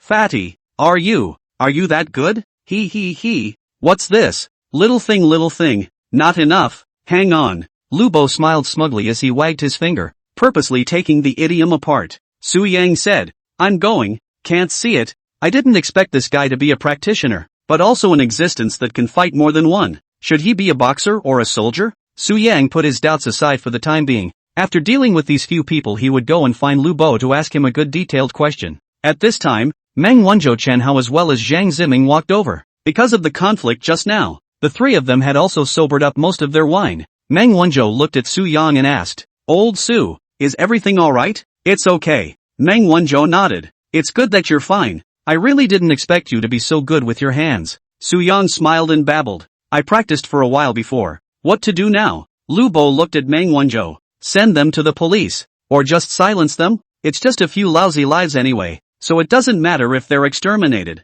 I've got the power to keep this thing down." The bald head kneeling on the ground heard this instantly want to cry heart have. He hurriedly shouted, "Big brother Big brother, I was wrong you guys have a high hand. Send me, send the bureau inside it. I beg you." He was crying as he spoke, and it was a bit funny for a naked, strong man with a dragon and tiger tattoo to act like that. Su Yang smiled. "Since he's asked for it, either forget it and send it to the bureau." "That's okay, did you call the police?" Chen Hao picked up. "I just shouted to Shaoli to call the police. The police should be here soon." "Okay. In fact, just now Meng Wanzhou was only scaring these few people. He was not ruthless enough to kill and exterminate this step. While he did have the power to squash such things, this was civilization after all. The Hei Shibu Shui club thing is still less of a thing." Chapter 50, Milk Bath. Just then, outside the window, Tang Ziyun and the others walked in. Tang Ziyun was outside the entire time and saw the process, and she kept a heart on her shoulders the entire time. It wasn't until he saw Su Yang easily solving the 2 men that he breathed a sigh of relief. Ding! Detected Tang Ziyun's favoritism towards the host has increased to 50. Reward 800. 000. Ding! Detected Shen Ishua's favorability towards the host has increased to 50. Reward 800. 000. Su Yang, are you alright? Tang Ziyun asked as she walked over to Su Yang. Su Yang smiled and shook his head. "It's fine. You guys haven't dispersed yet? Ready to go." Tang Ziyun was about to say something else when the siren of a police car came from outside the bar. Seeing the police coming, Tang Ziyun looked at Su Yang and smiled sweetly. "We won't bother you guys here. We'll leave first." "Okay, bye." Su Yang nodded. When Tang Ziyun's people left, 6 police officers walked in outside the bar. After some inquiries, the police in order to obtain evidence and then call out the surveillance to view. After Su Yang, several people also followed to the police station to make a statement. It took almost an hour and a half or so to get things all straightened out before a few people came out of the police station. Walking down the road, Meng Wanzhou opened his mouth. "Hiroko, you go back and do the math for me on tonight's damage and I'll transfer it to you then." Chen Hao smiled and waved his hand. Small thing. Not much money. I'll just handle it myself." "That's no good. One size does not fit all. After all, we're the ones who broke something. We should pay for it." Su Yang picked up on the side. "Old Meng, I'll do it. Most of the tables and chairs are basically broken by me. After counting how much I'll pay double to Chen Hao." Chen Hao looked at the 2 people, laughed. "I see you get so polite. Why that a little table and bench can be worth a few dollars. I myself to change a batch on the line. You in my store accident, I can let you pay it?" he said here looking at Su Yang. "Besides, before if it wasn't for brother Su you made a move, I guess my head would have blown up at that time. You helped me and I'm still looking for money from you in return? This can't be said anywhere. You can't say that. After all, you're old Meng's friend. We've met tonight and we're also friends. You're being beaten up, can I not step in to help? Besides, those few people just came to pick a fight on purpose." Su Yang said here to pause a moment and immediately picked up again. "Although the table bench is not worth a few dollars, but because of this matter you have to shut down and reorganize for a few days. These are not losses, so the money must be given to you, but also have to give more." Su Yang looked at Chen Hao and Meng Wanzhou. The 2 were about to open their mouths. Su Yang waved his hand and said, "There is no need to say more. Just give me a word after you go back to do the math. Let's add a Weibo, he said, pulling out his cell phone and opening the QR code and handing it to Chunhao's eyes. Chunhao looked at Mang Wonjo and smiled helplessly. I really can't say anything about you guys. That's fine. I'll go back and give you a word after I finish counting. The two of them added wizards, and Chunhao first took a taxi back to the bar to deal with the latter. Mang Wonjo patted Su Yang. Tonight thanks to you, or else Housie is estimated to have to go into the hospital. You this friend I really did not see the wrong. Something happened to you is really on the basis of which you are here in my Mang Wonjo is this. Mang Wonjo said, sticking out his thumb towards Su Yang. Small things. By the way, the word friend is not just a word with my lips. Good. Let's not talk about this. We'll see you on things later. Mang Wonjo patted his chest righteously. But then again, Fatty is actually an expert. This I really didn't see. Su Yang changed the topic to look at Lu Bo. Mang Wonjo laughed. Don't you look at him as fat. Moving his hands is more flexible than anyone else. Just now those few people fat guy can actually handle it alone. Lu Bo laughed embarrassedly. Hey, small thing. Su Yang looked at Lu Bo and asked the doubt in his heart. Fatty, have you practiced before? Sort of. I used to be in the military. He's not your average soldier. Mang Wonjo added. Oh, special forces? Well, yes, and then I got fat after I got out of the army. No wonder it's so fierce. Su Yang patted Lu Bo's shoulder in praise. Zhang Ziming pulled out cigarettes at this time and distributed them to several people. He looked at Su Yang and smiled. Yang, I recognize you as a friend. Do you mean by this that you didn't recognize me before? Su Yang joked. Not really, we've only known each other for a day after all, and we're not really familiar with each other. But the fact that you were able to step in and help out at the first moment of the accident tonight is enough to show that you're a person who can make deep friendships,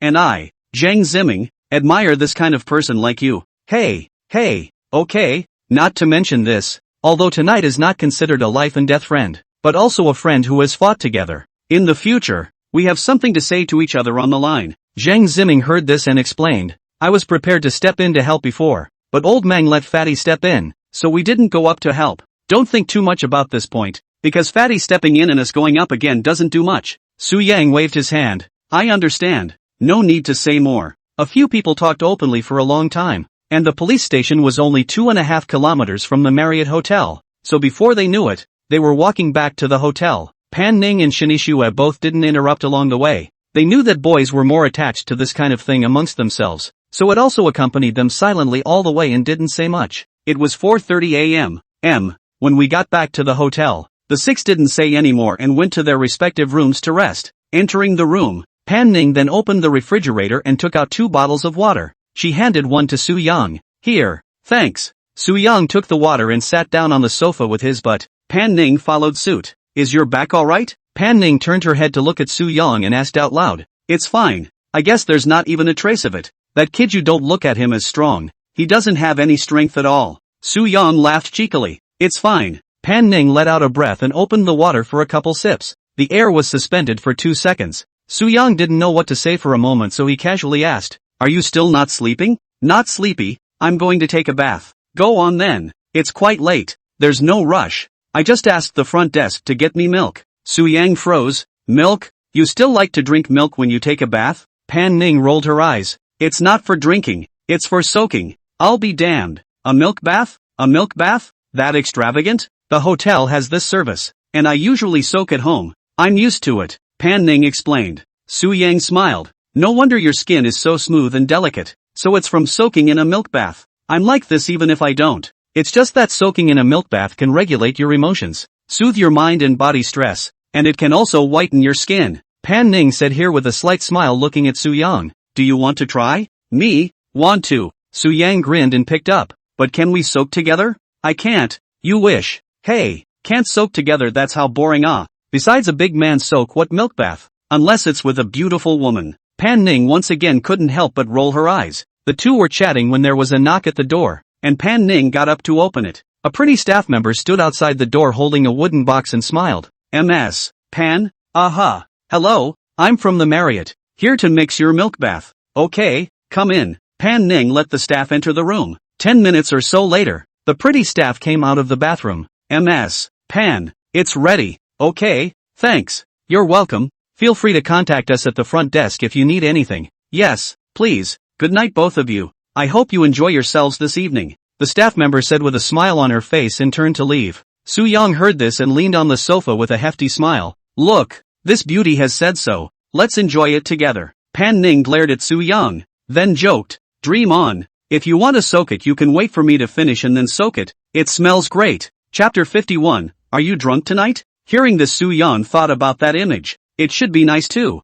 but he still didn't have that fetish. That won't be necessary. Pan Ning smiled when she heard this, then grabbed her toiletries and went into the bathroom. Su-young didn't have anything to do for a while and wasn't sleepy yet. He stood up and walked to the balcony to smoke. It seems like it's been 2 days since I've looked at the attributes. Take a look. System, to see the latest properties. Host, Su-young. Age, 24. Height, 180 centimeters. Weight, 74. 5 kilograms. Face value, 88. Physical fitness, 86. Stature, 90. Charm, 90. Skills, Master of Body Management. Professional race car driver driving skills. Golden God Body. Elementary fighting skills. God of Wine. God of Song. Bound objects, Jiaomingru, favorability, 70. Dear Yun, favorability, 78. Linny E, favorability, 50. Gu Xiaoman, favorability, 65. Pan Ning, favorability, 25. Shinishue, favorability, 50. Lin Xiaoma, favorability, 60. Tang Ziyun, favorability, 50.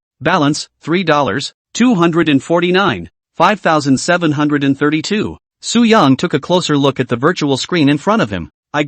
How long it took to become more than $30 million. The feeling of having money is really good, but it seems that the system will not give away the house. Wait for more money to go to get a set of small don't live on the field to live on. Cool, but there seems to be a bit too many people bound. 1, 2, 3, 7, 8. Hey, this Pan Ning is really strange. Even Shinishue and a girl she just met have higher favorability than her. Forget it, don't dwell on it. Just as Su-young was talking to himself, Pan Ning's shout came from the bathroom. Su-young! Su-young! Su-young heard the voice and threw the cigarette in his hand into the ashtray. He walked into the living room and said back, What's wrong? You come in for a minute. I went into. What? Su-young thought he had heard wrong. I said come in here for a minute. Are you hard of hearing? Hey, okay, you volunteered for this, so don't blame me later. Cut the crap and hurry up. Su-young's heartbeat accelerated for a moment, and he smiled as he walked to the bathroom door after fantasizing inwardly about the two of them in the bathtub. I'm really coming in.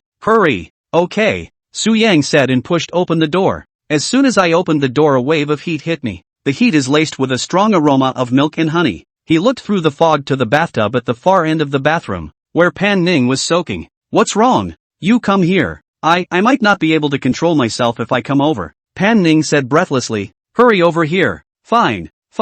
I've checked with you over and over again, so don't really blame me later, he said, walking over to the tub. In the large white bathtub, Pan Ning's wet hair exposed her head, her face flushed, her appearance very charming. However, because of the concentration of the milk, Su-young couldn't see anything other than his head. What the hell's going on? I'm a little dizzy and my whole body is all numb. I can't move now, so help me up. Ha? Su-young froze, a bit at a loss for a moment. How did it go numb? I don't know. I guess it's because of the drinking, plus the temperature in here is relatively high again. Anyway, I can't move now, so hurry up and help me up to slow down a bit. Su-young swallowed his saliva. You wearing clothes? What do you say? You wear clothes to take a bath? Pan Ning glared at Su-young again. So, okay, I'll help you. Are you going to just get up and get dressed, or do you want to flush again? Get up and take a breather. You'll have to flush when your body recovers. Good, Su-young said and stretched out his hands, but he didn't know how to do it in a moment.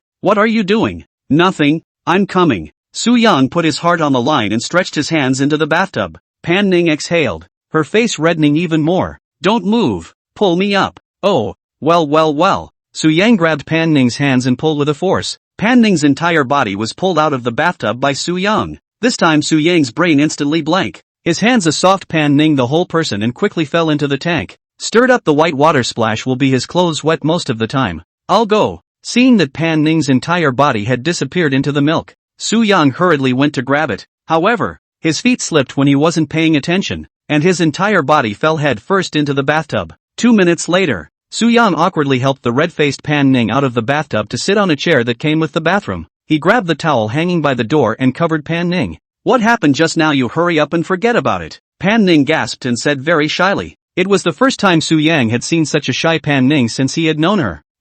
Okay, so what? I'm going to go out first. I I really can't if I don't. Wait, Pan Ning said with a sweaty head. Open the door. It's too hot. I can't get out of breath. Good, Su Yang said as he walked to the door and opened it. I'll be out then. Ah, can you move? It's already recovering. Now it's like ants stinging all over my body. Then why don't I wait until you're better before I go out? Or you'll fall on the floor again later. It's okay, just get out. Okay, Su Yang said and quickly walked out of the bathroom. He went to the balcony and pulled open the floor-to-ceiling windows and stepped outside for a big breath of air. In fact, just now he almost didn't hold back his hand. After all, two people crammed into a not-so-large bathtub. There would always be some contact, but the thought that Pan Ning was in an unresisting situation, he inwardly felt that it was a bit unethical to operate in this manner, so he forced himself to hold back. At the moment he was all wet, and he would have to take a shower after Pan Ning was done with it. 20 minutes later, Pan Ning walked out wrapped in a bath towel.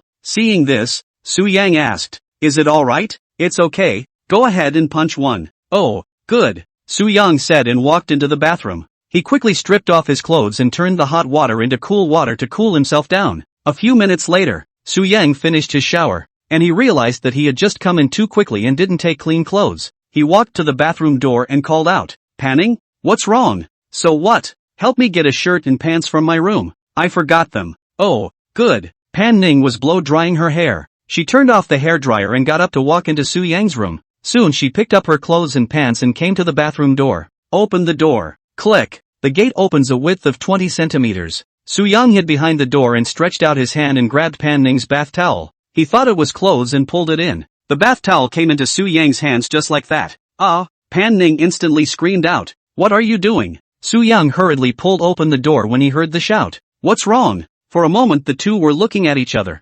wide-eyed. Su Yang's brain went down. Not waiting for Pan Ning to react, he inexplicably said, "Tonight, are you drunk?" "Kind of." Hearing this, Su Yang picked up Pan Ning and rushed into the room. Chapter 52, I like to swim. Almost an hour later, Su Yang lifted the covers and sat up. Pan Ning's entire body was still hiding under the covers at the moment. Ding! Detected that Pan Ning's favorability towards the host has increased to 85, super-like. The favorability has increased super dramatically, due to the host exceeding 80 points of favorability for the first time after binding the object, rewarding the host with $20 million as well as a medicine to the disease card, which has been placed in the system shelf. Ding! Continue to reward the host with 2 McLaren Senna fragments, 5 out of 5. The fragments have been collected. The vehicle has been parked in the underground garage of Morihei Manor, and has been entered into the property system. Ding! Detected that the host is in an extremely happy mood. Rewarded with 5 million. Physique increased by 1 point. Current physique 87. As the system burst out with a series of rewards, Su Yang's face was on the verge of breaking into a smile. I go. So that's how Pan Ning's favorability has to be raised. And it reached 85 points in one go. It seems that the good feeling was already high before, and she should have deliberately suppressed it. McLaren Senna arrived as well. Wow, go on. Awesome. What are you shaking? Panning asked out from under the covers. Oh, it's nothing. I'm so excited. Is it that much fun? Of course. Mega happy. The corners of Su Yang's mouth were all smiling as he spoke. Boring. Sleep. I don't have to go back to my room. Do I? No need. Pan Ning said, turning around and slowly falling asleep. Within a few minutes, Su Yang could hear even breathing coming from Pan Ning's nostrils. Should be asleep. Systems? In. What the hell is that cure-all card? A card that can cure any disease in the world. Used once. What? What? Su Yang instantly froze, slowing down for 2 seconds before he continued to ask out. That good? You're not lying to me, are you? No. Now. This thing is not measured by money. Ah, it is simply a god thing. The host doesn't have to make a fuss. Su Yang. Okay, this thing shouldn't be used for a while either. By the way, can you check my favorability towards Pan Ning? Can. Then take a look. Host's favorability towards Pan Ning, 80. I'll be damned. So high? But what if I seem to really like her? The host is free to do as he or she pleases, and does not have to care too much. Su Yang froze. He didn't expect the system to actually say such words. Usually the system was very mechanical in what it asked and answered, and basically wouldn't say much, but now it was actually comforting. Su Yang was lying on the bed with a smile on his face. He opened his eyes to look at the dark ceiling, also did not know what he was thinking. The night passed quickly. It was near noon the next day before the two woke up leisurely. Su Yang sat up and looked at Pan Ning and asked, "How did you sleep?" "Well, it's okay." Half an hour later, Pan Ning was the first to get up and go to the shower. Su Yang laid down for another 10 minutes or so before rolling over and getting up. Coming into the living room, Pan Ning had already washed up and walked out. She looked at Su Yang and asked, "Do you want to wash it?" "Wash one. Just rinse it." "Go on then. They're calling out in the group to go out for dinner." "Okay, right away," Su Yang said and walked into the restroom. The Prestige Group. Meng Wanzhou sent a message. "Lonely as I am, is everyone up yet?" "Yokozuna, up early. Stomach croaking." "Dark Bug, me too. What are we going to eat later?" "Lonely as I am, let's go eat seafood when they're done." "Black Night Bug, roger that. Where to go after seafood?" This one came in a hurry and didn't do a strategy. "Lonely as I am, what tips do I need to do? Deer City is my second hometown." "Dark Bug, ha ha ha ha, that's true ha ha, you do run over here in style a lot." "Yokozuna, let's go for a swim after we eat later. I just want to soak in the water today. It's just too hot in this damn place." "Lonely as I am, that's fine. I'll call some pretty girls to join you later." Swept away, what? Meng, are you serious? "Lonely as I am, when did I ever say it was false?" "Yokozuna, then swim." "Must swim. Nightbugs, swimming is good. I don't have many hobbies just like swimming." Dog's head. Half an hour later, Pan Ning put on her makeup and the two of them walked out of the room together, arriving at the hotel lobby rest area. At this time, other than Meng Wanzhou, several other people had already arrived. When Lu Bo saw the two of them coming, he looked at Su Yang and shouted with an expression on his face that all men understand, "Brother Su." He kept raising his eyebrows towards Su Yang after he shouted. Su Yang naturally knew what Lu Bo meant, and he also wanted to raise an eyebrow at Lu Bo, but Pan Ning glared at him, and Lu Bo immediately lowered his head honestly. The two of them came to sit down on the sofa, and Shinishua ran to Pan Ning's side to chat about what to wear today. Su Yang looked at both Lu Bo and Zhang Ziming and asked, "Where's old Meng?" "Taking a. That's what he does. Every time he has to go out before he takes a big one. He's got to change that. It's not some kind of gastrointestinal problem, is it? Who knows?" As several people chatted, Meng Wanzhou finally arrived.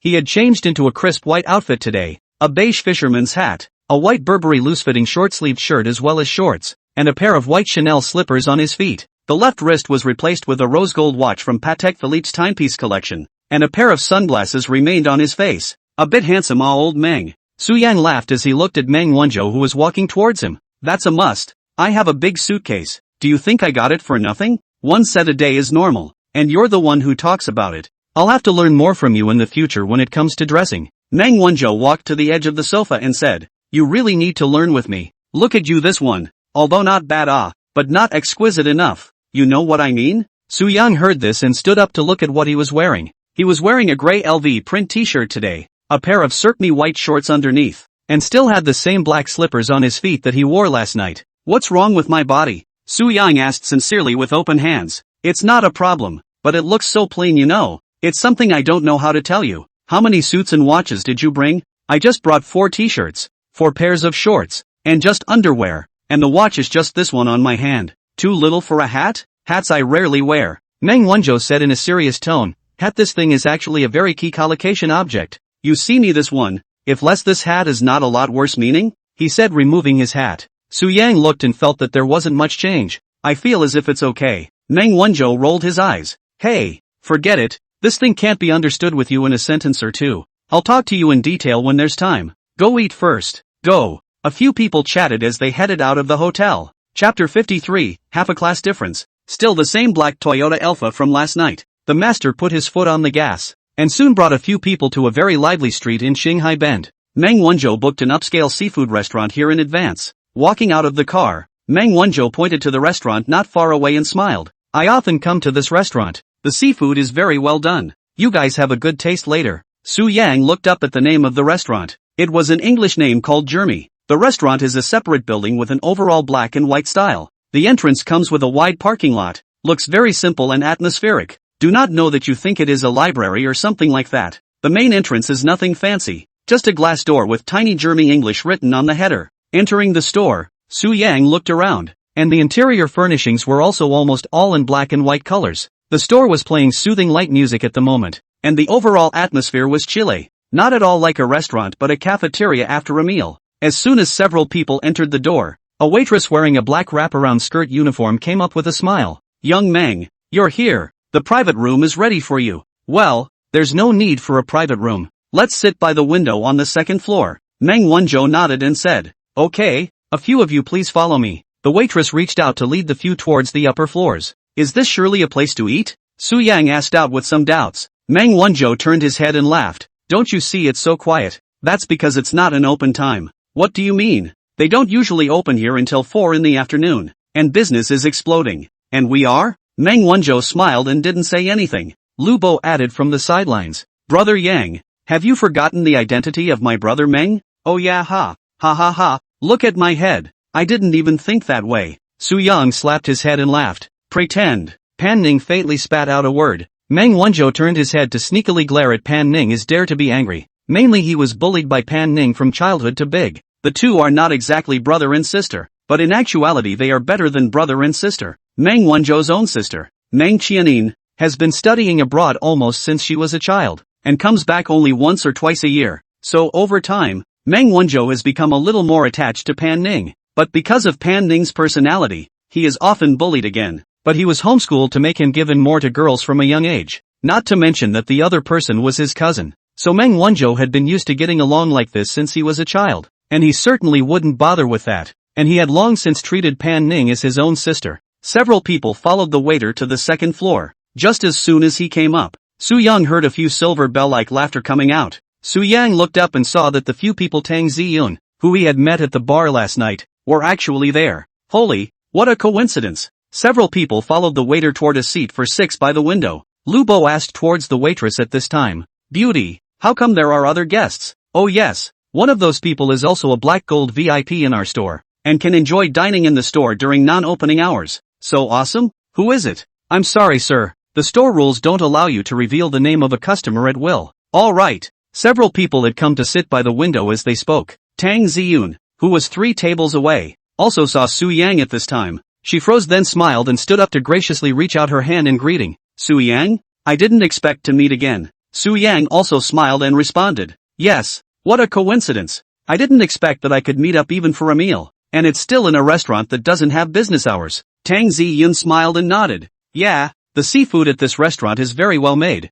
so you can try it later. Okay, thanks. Su Yang sat down as he said that, and he glanced at Pan Ning with slanted eyes. Only Pan Ning had a normal expression and didn't react to the fact that he had greeted the other party. Su Yan secretly exhaled. Soon the dishes ordered by several people were served one after another. A large table of Australopithecus, king crab, sea cucumber, eastern star garupa, caviar, elephant mussels, tuna and more. The plating also looked very delicate, and Shin Ishuai couldn't help but pull out her cell phone and take a few pictures. Meng Wanzhou laughed. Everyone quickly taste. I am very recommend this store. Come to Luqing should feel good to feel this side of the seafood. Do it. A few people began to feast on the food. While eating, Lu Bo asked, Brother Meng, just how many people do you know in Luqing? What's wrong? Nothing. I was just going to ask about swimming later. Ha. Don't worry. When did I ever talk big? I still have quite a lot of friends in Deer City. Calling a few beauties out to play, that's called a thing? Zhang Ziming perked up his ears. Then let's hurry up and eat. I'm so hot. I want to get in the water now. Shin Ishuai glared at Zhang Ziming. I don't think you're hot. You have itchy skin. Half an hour later, a few people finished eating and got up, ready to leave. Tang Ziyun's side had also eaten almost as much, and there were a total of 4 of them today. At this time, he also got up and walked towards Su Yang and the other side. Hello, handsome. Where are you guys going to play later? One of the girls whose name was unknown asked enthusiastically towards Su Yang. Us? Getting ready to go swimming. At this time, Meng Wanzhou, who was on the side, suddenly had a bright idea, and he took over the conversation and laughed. Several beauties. We met at the bar last night. Yeah, what a coincidence. Do you guys have any plans today? We're more casual and don't have anything scheduled for a while. Meng Wanzhou heard this and laughed. Then if you guys don't have anything to do, you can join us. Anyway, we're all out traveling. It's fate that we know each other. Why don't we just pair up and go play together? More people are also lively. It's okay,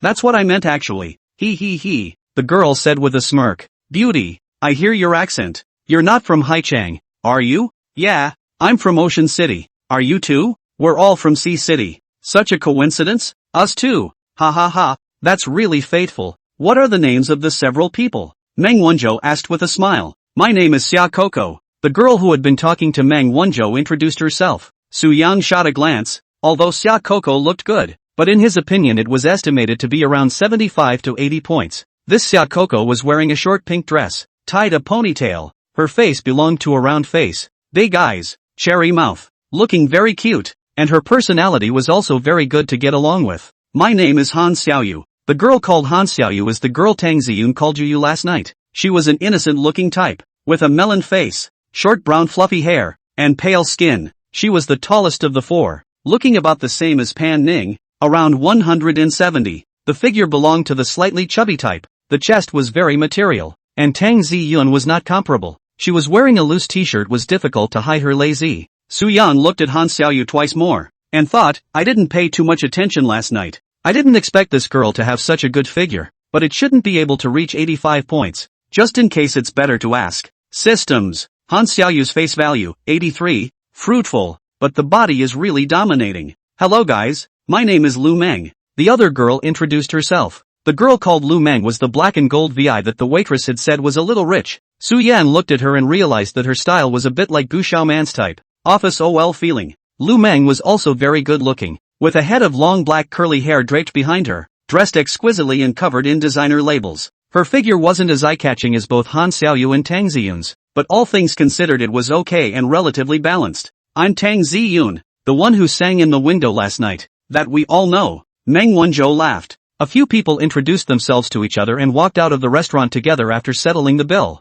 Within a few steps of leaving the restaurant, Shinishue saw a coffee shop. Let's get some coffee. What do you guys want? Let's get together. A couple of girls laughed and headed toward the coffee shop. Meng Wanzhou tapped Lu Bo's shoulder at this time and whispered, Fatty, given the current situation, do you think I need to call the other girls? Lu Bo hemmed and hawed. I don't think it's necessary. That one called Tang Ziyun. She alone can stand up to 4 or 5 beauties. Hey, so you do have an aesthetic. Brother Meng, you say that. I usually that don't care, but it doesn't mean I'm blind. What are you two secretly muttering about? Su Yang and Zhang Ziming came over and asked. We were talking about whether or not to call out other girls later. Zhang Ziming turned his head to look at the 4 newcomers not far away. Although I don't mind too much but I think these few are already enough. All of them look good especially that Tang Ziyun. I think it's an existence that can be in the same class as Pan Ning. You mean your family Shinishue can't reach the level of the two of them? Meng Wanzhou laughed. Let's a few of us I have a word for it. Zhang Ziming said this and turned his head to look at Shinishue who was buying coffee. He turned back around and picked up. Ishue is indeed half a notch behind both of them. Su Yang gave Zhang Ziming a thumbs up. Mingming, you are daring to tell the truth. It's fine for a few of us to talk about it. Don't say it outside, or I won't be able to avoid another beating. Don't worry. The 3 of them nodded toward Zhang Ziming. No one else will be called out then. Okay, no need to shout. A few people said and headed towards the coffee shop. Ishue, Ziming said you're half a notch behind Pan Ning and Tang Ziyan. Meng Wanzhou walked over to Shinishue and said loudly. Chapter 54 Cute is nothing compared to sexy. Hearing this, Shinishue hadn't reacted to what it meant. On the side, Zhang Ziming's face was red and warm as he hastily glared at Meng Wanzhou. TSK, old Meng, what are you doing you? Didn't we agree not to talk about it? Say what? Shinishue asked dully. Nothing, get me an iced latte. What are you guys drinking? Zhang Ziming hurriedly asked towards Su Yang and Lu Bo. Su Yang covered his mouth to stifle his laughter. I'll have an iced Americano. Me too. After a few people bought coffee, Meng Wanzhou thought about asking out. Do you guys want to go to the beach or the pool? Seaside. Su Yan was the first to raise his hand. I am the first time to come to the coastal city. Until now has not seen the sea properly Swimming certainly to go to the beach I don't really care. I'm mainly looking at these beauties. Meng Wanzhou said looking at a few girls. A couple of people hugged their coffee and took a couple sips turning their white eyes. We also thought it would be more fun to go to the beach. Alright then, just go to the beach, but not to Qinghai Bend. Meng Wanzhou added. Why is this? It's in Clear Sea Bend right now, so why bother running to another place? Su Yang was puzzled. Qinghai Bay has too many people, and the seawater is not very clean. Let's go to Linglong Bay. It's not that far from here. The seawater over there is much cleaner, and the scenery is even better than this side by more than 1 grade. That'll work. That's when the girl called Coco Summer picked up and said, it occurred to me that all our bathing suits are in the hotel. Where's your hotel? We're in no hurry. We can go back to the hotel and get our clothes first. It's not that far. It's about 3 or 4 kilometers from here. Meng Wanzhou thought for a moment and looked at Pan Ning and Shinishue. Your swimsuits should be at the hotel as well, right? Aha, yeah, Shinishue said back. Tell you what, let's each go back to the hotel and get our clothes. Then take a cab to Linglong Bay. I'll send you a locator later. This is fine. Saving time, Charcoal said with a smile. Then how many of us add a wiki? Meng Wanzhou said as he pulled out his cell phone. Yeah. Lu Bo saw this and secretly nodded his head behind Meng Wanzhou. It's still my brother Meng lightly added to the four beautiful women prestige. After adding wizards to each other, Meng Wanzhou created a new group chat and then pulled everyone in. I'll post the location in the group later, so I'll take a cab over and meet you there. Good. The two groups left one after the other. After more than an hour, all of them arrived at Longping Road, Linglong Bay. Looking at the four girls who stepped out of the car, Meng Wanzhou had a smile on his face. Everyone's here. Let's go. On the way, Xia Coco walked up to Meng Wanzhou and asked, "Right, handsome, how are we going to change our clothes when we go to play in this kind of public seaside?" Meng Wanzhou laughed. "Don't worry, these places have specialized changing rooms. That'll do." A few people followed Meng Wanzhou through a small plaza, and Su Yang bought a pair of swim trunks at a store on the side of the road that specialized in selling swimming equipment. Several people then crossed another wooded path to see a large open white beach. The beach is lined with lounge chairs for tourists to rest on, umbrellas, and a number of food trucks that drive onto the beach to do business. In the distance, many girls in sexy bikinis were chasing and playing on the beach. There were also some foreign tourists sprawled on the beach enjoying sunbathing. The beach is lined with coconut palms with no end in sight, and a motorboat flies over the azure sea from time to time. Summer, beaches, beautiful women, bikinis. This moment is perfect for a song of Jodon's Sunny Nerd. The hot rays of light shone above everyone's heads, although it was very hot, but Su Yang's mood at the moment was very soothing. Looking at the endless sea, and the snow-white legs in the distance, Su Yang sighed. "This side is indeed beautiful. It's even whiter than the beach in front of our hotel." "Are you talking about the beach or the legs?" Meng Wanzhou raised his eyebrows and laughed. "Legs, of course. Hi Z, the beach is up." Su Yang realized that Pan Ning beside him was looking at himself and hurriedly changed his words. Ding! Detected that the host is in a happy and cheerful mood. Rewarded 500,000. So beautiful. The two of them, Xia Coco Tang Zi Yun, exclaimed. "Come on, let's get changed." Several people walked towards a very large wooden changing room on the beach to change. The four boys moved quickly and were out of the locker room in a few minutes, changing into their swim trunks. Looking at Su Yang's perfectly muscled body, Meng Wanzhou's trio froze in place. Yang, you have such a good body?" Zhang Ziming said with his mouth wide open. Su Yang smiled smugly, thinking, Fatty, your choice today is really good. My figure is finally useful. Hey, it's okay, I haven't practiced in a while and I'm losing my abs. Big brother, can you not Versailles? How can you let the three of us live with that body?" All three of them were just ordinary people with almost no muscle lines to speak of, and the two of them, Meng Wanzhou and Zhang Ziming, were fairly normal. Lu Bo would be a bit hard to describe. It was fine if he didn't take off his clothes, but he looked even fatter when he did. A snow-white fat was very conspicuous. However, he didn't feel inferior because of this. He laughed. "Brother Yang, you do have an awesome body. When you return to Haichang you'll be free to bring me along to practice." Little things. As we were chatting, the sound of a girl's laughter came from behind us. The four men turned sharply to look. The ones who walked out first were Xia Coco and Lu Meng. Coco Summer wore a slightly more conservative white split-skirt swimsuit that only showed a small portion of her stomach as well as her thighs, making it look more conventional. The four boys didn't expect the most outgoing character, Xia Coco, to actually dress so conservatively. Lu Meng wore the most men's favorite black bikini. She had fair skin, although her chest was not very material, but she still looked very sexy. The contrast between the two is a good example of the saying that cuteness is worthless in the face of sexiness. Although Xia Coco's looks were slightly better than Lu Meng's, Lu Meng had already won as soon as she put on this bikini. The eyes of the four boys also looked at Lu Meng in unison. Lu Meng was not shy about being watched by several people. Because of her family, she grew up receiving the kind of open education from abroad, which seemed too normal to her. She glanced at the four people, and Su Yang instantly entered her line of sight. She walked up and laughed. "You guys move pretty fast." "That's not fast, we're all very slow." Zhang Ziming laughed. Lu Meng rolled her eyes under her sunglasses. "Am I talking about that? Which one?" Lu Bo picked up with a cute smile on his face. Chapter 55, Bikini. Lu Meng breathlessly exhaled. If it wasn't for the fact that a few people weren't familiar with each other yet, she would have wanted to go up and give Fatty a set of Imperial Sister's little pink fists. She shifted her gaze to look at Su Yang very generously and appreciatively said, "Your name is Su Yang, right? I didn't expect you to have such a good figure. Thanks for the compliment, beautiful. You have a great body too." As the two spoke, the few remaining girls in the locker room all walked out. Walking at the front were Tang Ziyun and Han Xiaoyu, and at the back were Pan Ning and Shen Yixue. The four boys were suddenly staring at the white flowers, and for a moment they didn't know which one to look at. What Su Yang several people did not expect was that the four girls who came out from the back were actually all sexy bikinis. Both Han Xiaoyu and Tang Ziyun had wow bodies, and with the addition of bikinis, they were even harder to take their eyes off of. Han Xiaoyu wore a dark green bikini, and Tang Ziyun was purple. And the key thing was that the two had very eye-catching headlights. Zhang Ziming and Lu Bo both unconsciously gulped, their eyes not moving away from the lamp for a minute. Su Yang, on the other hand, was looking at Pan Ning in the back. She was wearing a light brown floral bikini, 170 height, long legs perfect body proportion,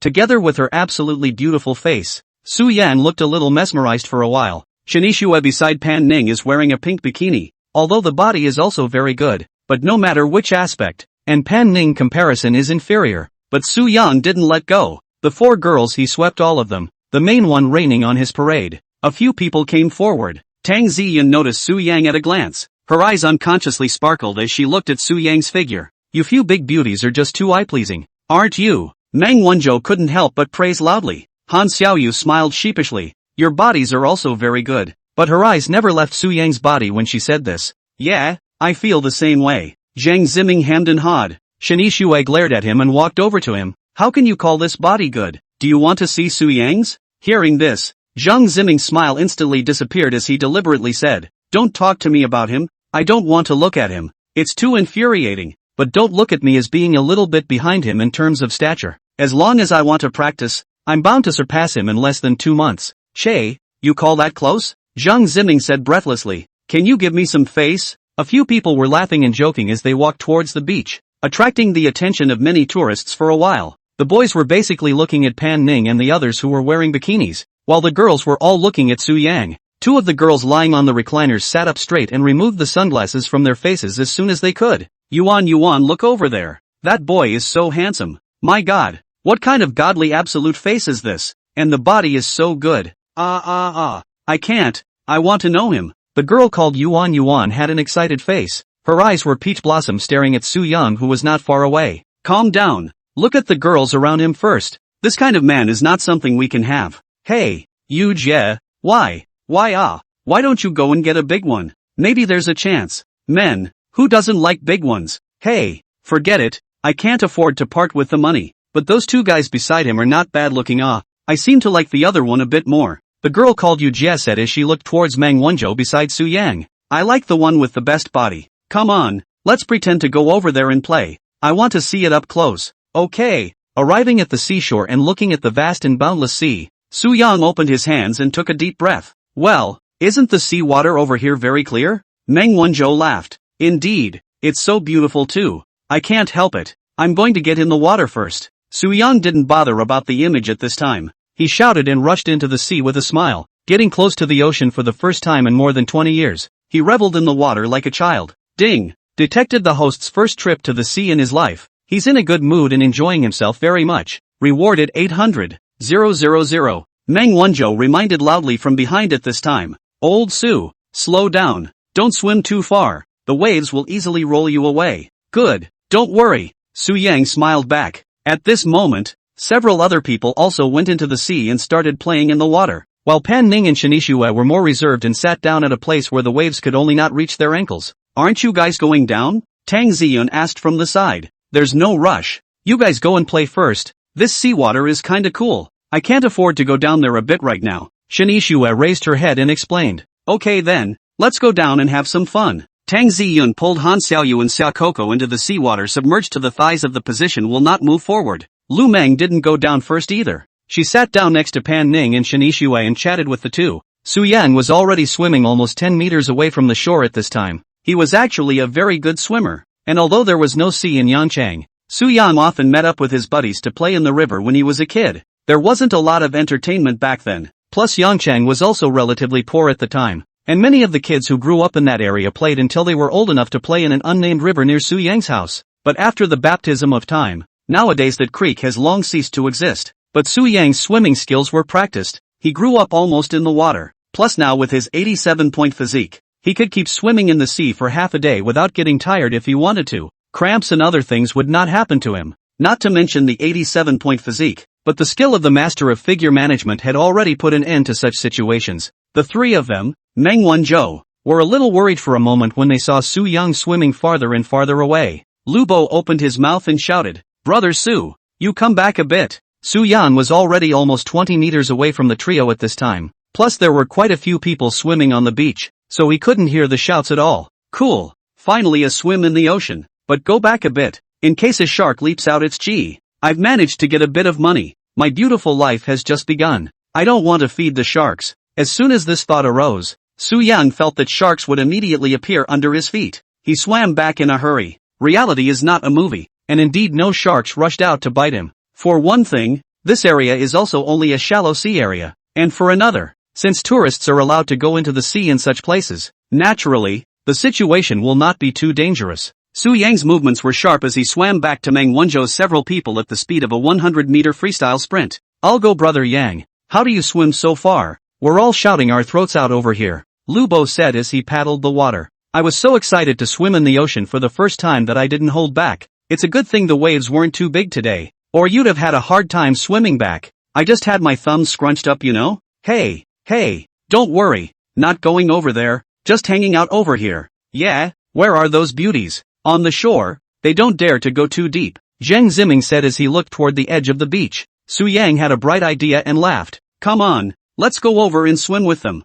He, that's exactly what I want too. Meng Wanzhou laughed out loud. Chapter 56, Can you teach me? The four of them had the same idea and quickly swam towards Tang Ziyun's trio. The three of them were seen standing in the seawater with big smiles and splashing each other to play. The water wetting a few people's hair and making them look even more beautiful and attractive. The four of them, Su Yang, looked at each other with a smile on their lips. Men are very much like that sometimes. One look, one smile and you know what the other is thinking. The four of them swam to Tang Ziyun's trio. Meng Wanzhou laughed. Can the three beauties swim? Charcot nodded and smiled cutely. I'm the only one who can do a little bit. Neither of them can. Oh yeah? Why don't you teach them both? I'm just a half-assed person. Where would I be able to teach people?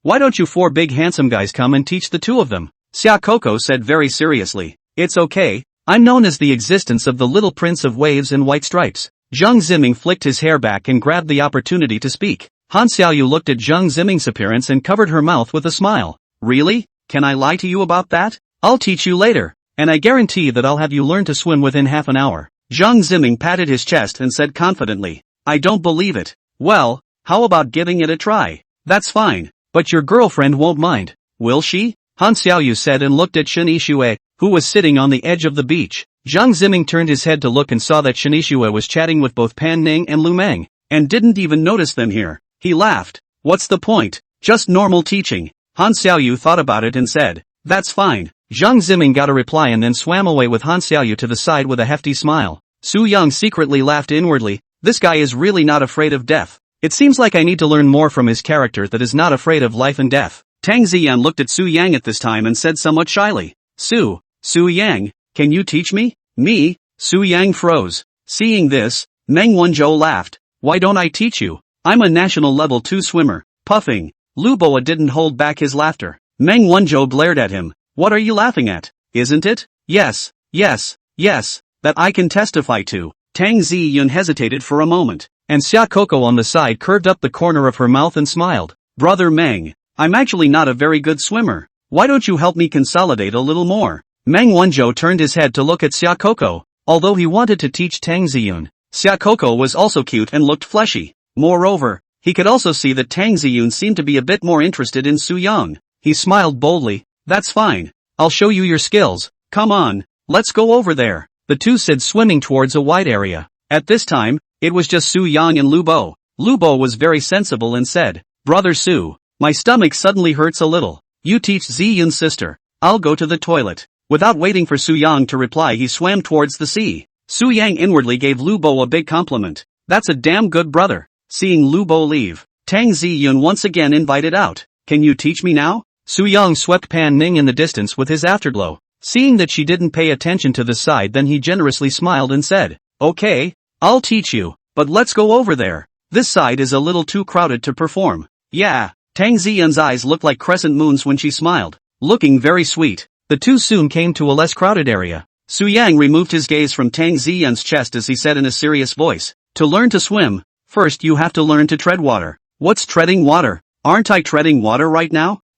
Treading water means you need to stomp with your legs towards the water to keep your body floating upright without sinking down, and then slide your hands horizontally in front of your chest to keep your balance, which is the most basic action of swimming. Tang Ziyun was filled with confusion. It sounds so complicated. It's really not that hard. Come on. I'll take you to a slightly deeper area to practice, Su Yang said as he smoothly pulled up Tang Ziyun's arm to swim towards a deeper place. Tang Ziyun said with some nervousness, I won't sink, will I? I'm panicking when I can't step on the ground. It's okay, I'm here. Su Yang pulled Tang Ziyun to swim to a stop at almost 2 meters deep. At this moment, his hands were holding Tang Ziyun's arms. Tang Ziyun gulped. Don't let go. Ah, you tell me again how it's done. I'm not letting go. You follow what I say first. You try it by imagining a frog swimming with its feet drawing vertical circles and stomping underwater. Tang Ziyun waited for Su Yang to finish. She grabbed Su Yang's hands by the depth to try to stomp down with her feet. Take it easy. Take your time. Take deep breaths. Stay calm. You get the feel of it and I'll let go when you can. After a while, Tang Ziyun's movements in treading water gradually became smoother, and her face relaxed slightly. Seeing this, Su Yang asked, how is it? Do you feel it? Aha, seems like it will be a little bit. I'm letting go. Then, don't panic. I'll practice a little more. Tang Ziyun grabbed Su Yang's hand that almost let go. After a few more minutes, Su Yang said again, is it okay now? It should. It's okay. I'm letting go then. Don't be afraid. I'm here. I can't, I'll just grab you. Good. Su Yang slowly loosened his hands when he saw this. Tang Ziyun stepped towards the water as far as she could, and for a moment she actually didn't sink down. Su Yang paddled the water and laughed. Look at this. Don't you know how to do it? Simple, right? Simple, simple. Before Tang Ziyun could finish her sentence, a slightly larger wave hit her and she lost her balance. Ah! Gulp! No sooner had the cry sounded than her whole body sank into the sea. Seeing this, Su Yang hurriedly reached out to pull. He grabbed Tang Ziyun's arm to yank her out of the water. Tang Ziyun hugged Su Yang to death after being pulled up. She kept coughing with her eyes closed. Are you okay? Cough cough cough. No, it's okay, I can't open my eyes. The seawater is so hot. Let me help you wipe it. Su Yang said as he freed a hand to help Tang Ziyun wipe her eyes. After 10 seconds or so, she barely managed to open her eyes. It's too hard. I can't learn it. Why don't we go to a shallower place? I don't feel safe in here where it's too deep. So what? I have a feeling you're about to learn. That's the way it is with learning to swim. You can't learn without a little water. You'll have to learn it at a deeper depth if you really want to. Su Yang said and looked at Tang Ziyun's face. The two of them looked at each other with their eyes facing each other. And at this time, they were only separated by less than 5 centimeters. Breathing in each other's hot breath, Tang Ziyun suddenly felt that her belly wasn't quite right. She reacted violently. Her cheeks reddened and she quickly let go of her hands. And just as soon as she did, her whole body quickly sank into the seawater again. I'm going. Chapter 57. No, you really teach? Su Yang once again grabbed towards Tang Ziyun in the seawater. This time he couldn't catch his opponent's arms in time. However, in the current situation, Su Yang didn't have the heart to think too much. He hurriedly loosened his hand to grab Tang Ziyun's armpit and yanked upward with force. Tang Ziyun was once again saved by Su Yang, and she subconsciously hugged Su Yang to death again. At the moment her soaked hair was plastered to her cheeks, seawater sliding down her entire face from the top of her head, and she kept coughing with her mouth open. Cough cough. Ahem. Are you okay? Why did you just let go all of a sudden? Tang Ziyun slowed down for a few seconds before pouting. Who told you to? She really didn't know how to open her mouth to describe it when she got here. What happened to me? Su Yang asked uncertainly. Oops, no more. I'm not treading water. This wave after wave is too hard for me. Su Yang nodded. That's fine. The sea really isn't very suitable for learning to tread water. Let's go to a shallower place, he said as he held Tang Ziyun with one hand and paddled towards a shallower area with the other. Tang Ziyun's feet finally stepped on the soft sand. She took a deep breath and pouted. You made me drink a lot of seawater, choking me to death. Su Yang laughed awkwardly. I'm sorry, I was in too much of a hurry. I didn't take the waves into consideration. Let's just practice a simple swimming position here. After Tang Ziyun slowed down for a while, Su Yang started teaching again. This time he started teaching Tang Ziyun the most basic breaststroke strokes. He demonstrated a few times before Tang Ziyun began to imitate and learn. But as soon as she took her feet off the sand her head plunged into the water. Su Yang saw the situation and had to stretch out his hand to hold Tang Ziyun to her. He had one hand on the neck and one hand to the smooth belly. Tang Ziyun's neck being held by Su Yang's hand was really a bit inconvenient. She blushed and said, I can't change my breath well with your hand against my throat. Well, that's not very convenient for me to put down. You can move away a little, or I'm not very comfortable. It's okay, Su Yang said as he moved his right hand from his neck to his shoulder. This time Tang Ziyun swam much more smoothly. While teaching, Su Yang had the time to look up at Zheng Ziming and Han Xiaoyu in the distance, and his eyes instantly widened. The The two in the distance were not learning to swim. They were, to put it bluntly, just playing around. Only to see Zhang Ziming having so much fun. He flipped over and jumped up to plant himself into the seawater. Within 2 seconds the standing Han Xiaoyu screamed as he pulled her into the water. I throw.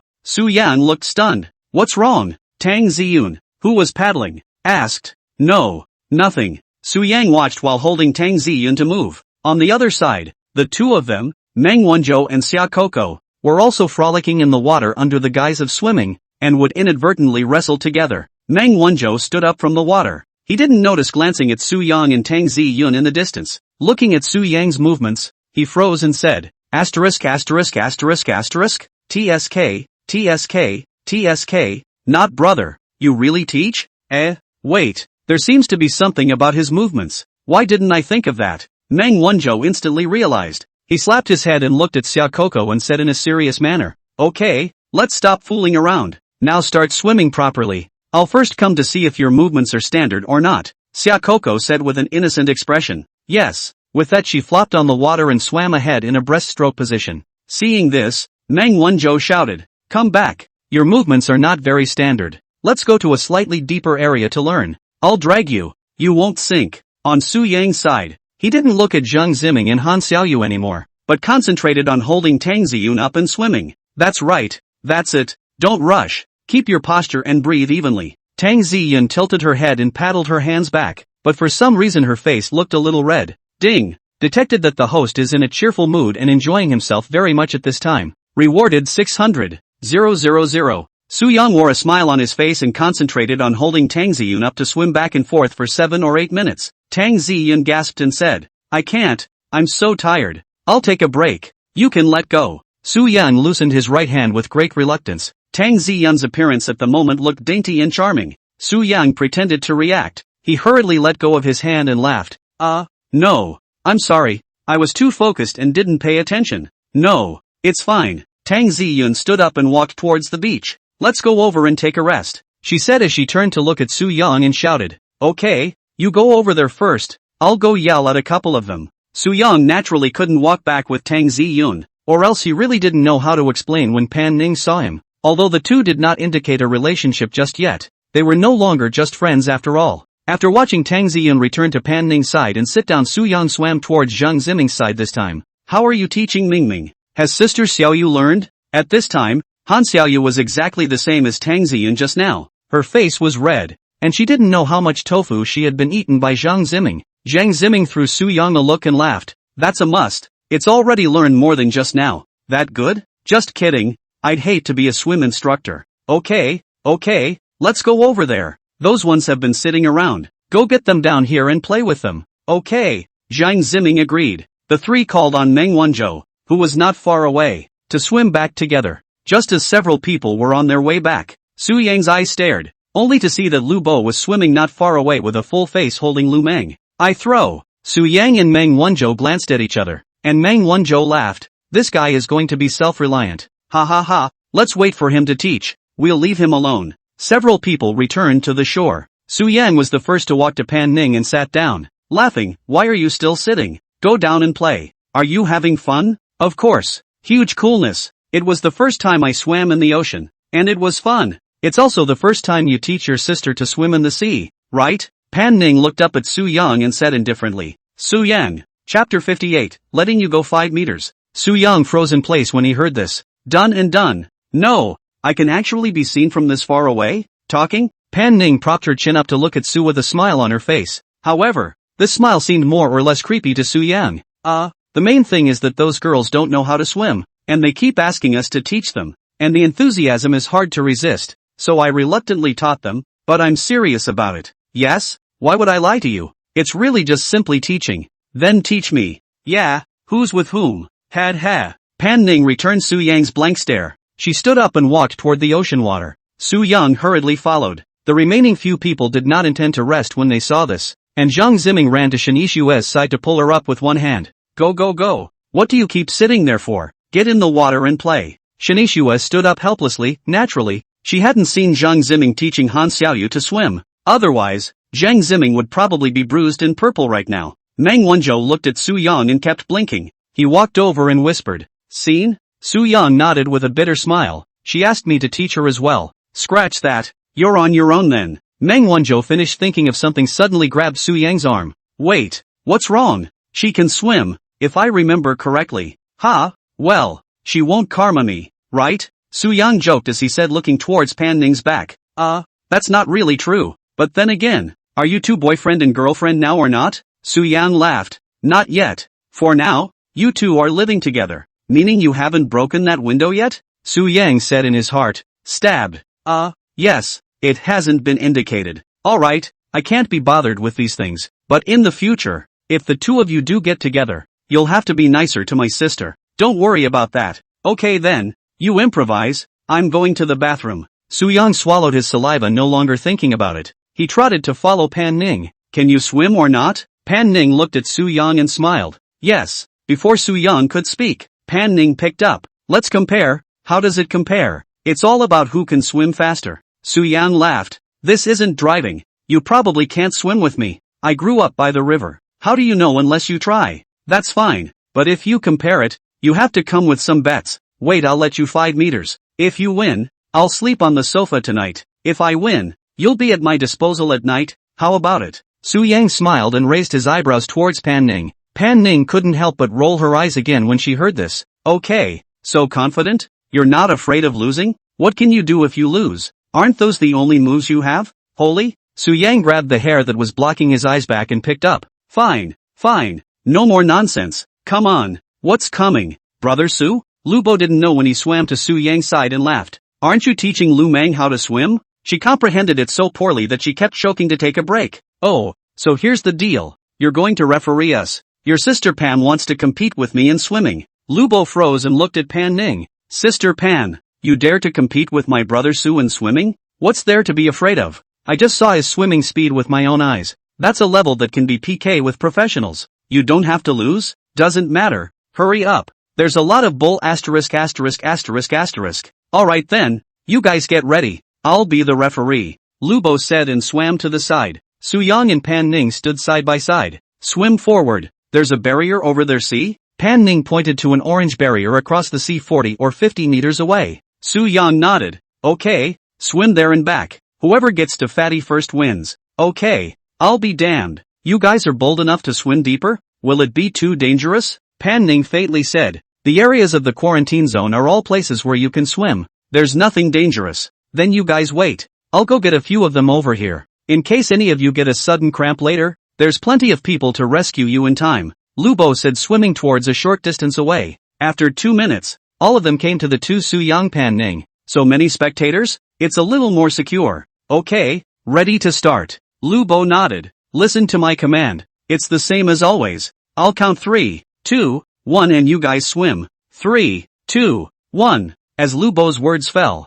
Pan Ning plunged headfirst into the water and swam towards the front. Su Yang, on the other hand, stood still. A few people saw this and asked, why aren't you moving? Su Yang smiled. I'll let her 5 meters first. Awesome. Pan Ning instantly swam out 5 meters. Su Yang saw this and swam out without haste. He controlled his speed to keep up slowly. Soon the two reached the orange barrier and Pan Ning was about to turn around and swim back. Suddenly there was a twinge of pain in her calf and her brow furrowed. Su Yang was almost 10 meters away from her and didn't notice this. At this time, Su Yang had already turned around. Pan Ning, on the other hand, stopped where she was and kept controlling her body. Mainly because she had been sitting on the shore before, and it was very easy to get cramps just after getting out of the ocean and swimming full force before she was warmed up. But luckily she was a pretty good swimmer and could barely manage to keep herself from sinking into the water. But the biggest fear when swimming is cramping. This stuff doesn't go away for a while and you need help against the soles of your feet. But Pan Ning was isolated at this time, and she saw that Su Yan was swimming back.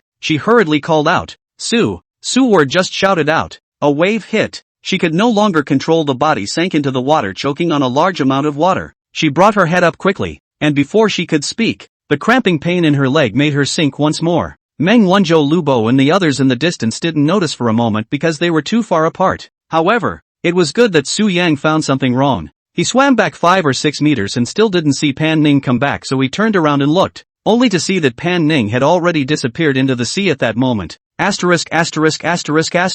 Su Yang's heartbeat accelerated in this instant, and he hurriedly swam headlong into the sea towards Pan Ning's general location. The good thing is that the water in this part of the ocean is clean and the visibility in the water is relatively good. Soo-young swam more than 10 meters at full sprint speed and saw a figure struggling in the water in the distance. He hastened to swim with all his strength. The remaining distance of a few meters was easy for Soo-young. He swam to Pan Ning's side almost instantly. Pan Ning was already struggling a bit to stay still at this point. Just when she felt unprecedented despair, Soo-young appeared. She once again desperately struggled up, wanting Soo-young to see her. Of course Soo-young saw it. He quickly came to Pan Ning's side and swam towards the sea with her in his arms. Ding! Detected that Pan Ning's favorability towards the host has increased to 95, love, rewarding the host with $30 million, a Western restaurant in Hai Chengyu time, and a 1-point increase in physical fitness. Chapter 59, Yacht Trip. Soo-young held Pan Ning and quickly floated up. Soon the two of them emerged out of the water, at which point Pan Ning was coughing sharply while spitting up seawater.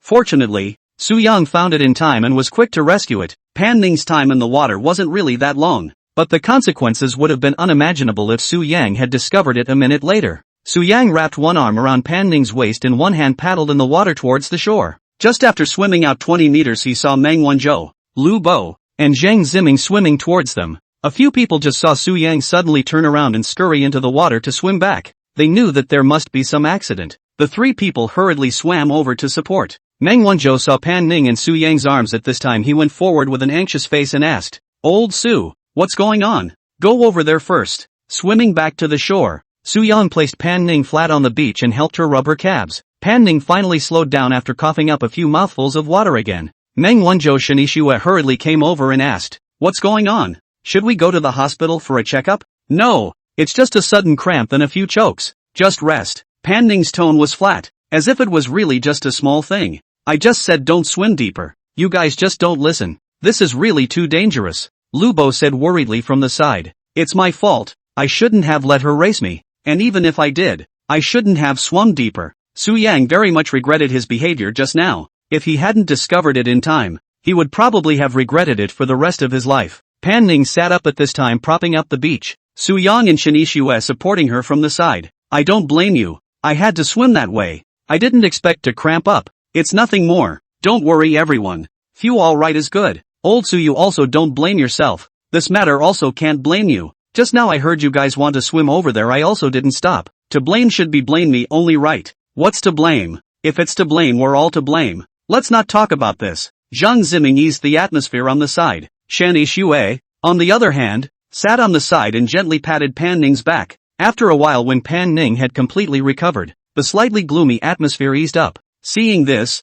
Meng Wanzhou asked, "Feeling better?" Pan Ning nodded. "It's fine. Everyone should do what they need to do, but don't even go too deep." Soo-young looked at Pan Ning and said, "Why don't we break up today? You go back to the hotel and have a good rest." Pan Ning smiled faintly. "I've said I'm fine. What's the point of going back to the hotel so early? Don't be affected by what happened just now. Play as you should." Meng Wanzhou looked at a few people and thought for a moment. "How about this? Now that this is the case, you all shouldn't have much of a mind to swim. Let's just go to a different place to relax and unwind." "Where to?" Lu Bo asked. "Come to Deer City. How can be less than a yacht? I booked a good time in Haicheng. We take the yacht out to sea to play. Less than 50 kilometers away from this sea there is a beautiful island. I guess you all do not know. Let's go over there to see fishing barbecue. How?" Hearing this, several of the girls nodded in agreement. "This can be had. Then it's settled. There's also a hotel on that island. We'll stay there tonight. Otherwise it's troublesome to run back and forth." All agreed to the program. Meng Wanzhou's efficiency is also very fast. Within a few minutes he finished making phone calls to contact the yacht charter company. He didn't buy a yacht himself. Mainly he wasn't very interested in these things. He only used it when he came to Deer City for occasional sea time, so he didn't see much need for it. Anyway, if he made a phone call someone would have it ready for him. After a few people had changed, they took a taxi to a small marina where many yachts, large and small, were parked. Not far away a middle-aged man wearing sunglasses and a luxury suit trotted up. This person is the managing director of this yacht charter company. "Young Meng, you're here. The yacht is ready." "Well, bother old Li. Is there a fishing rod on board?" The middle-aged man called Old Li laughed. "Meng Xiao, this you can rest assured. There's everything on board. Even if there isn't, I'll find a way to get it for you." "That's fine. By the way, after we go over to the island later on, please help us arrange the barbecue. And the place to stay also please help us put in my requirements, you know." "Don't worry, Meng Xiao. I'll make the arrangements without having to say anything." There are staff on the yacht who specialize in taking you guys to play with diving and tail waves, so you just have fun.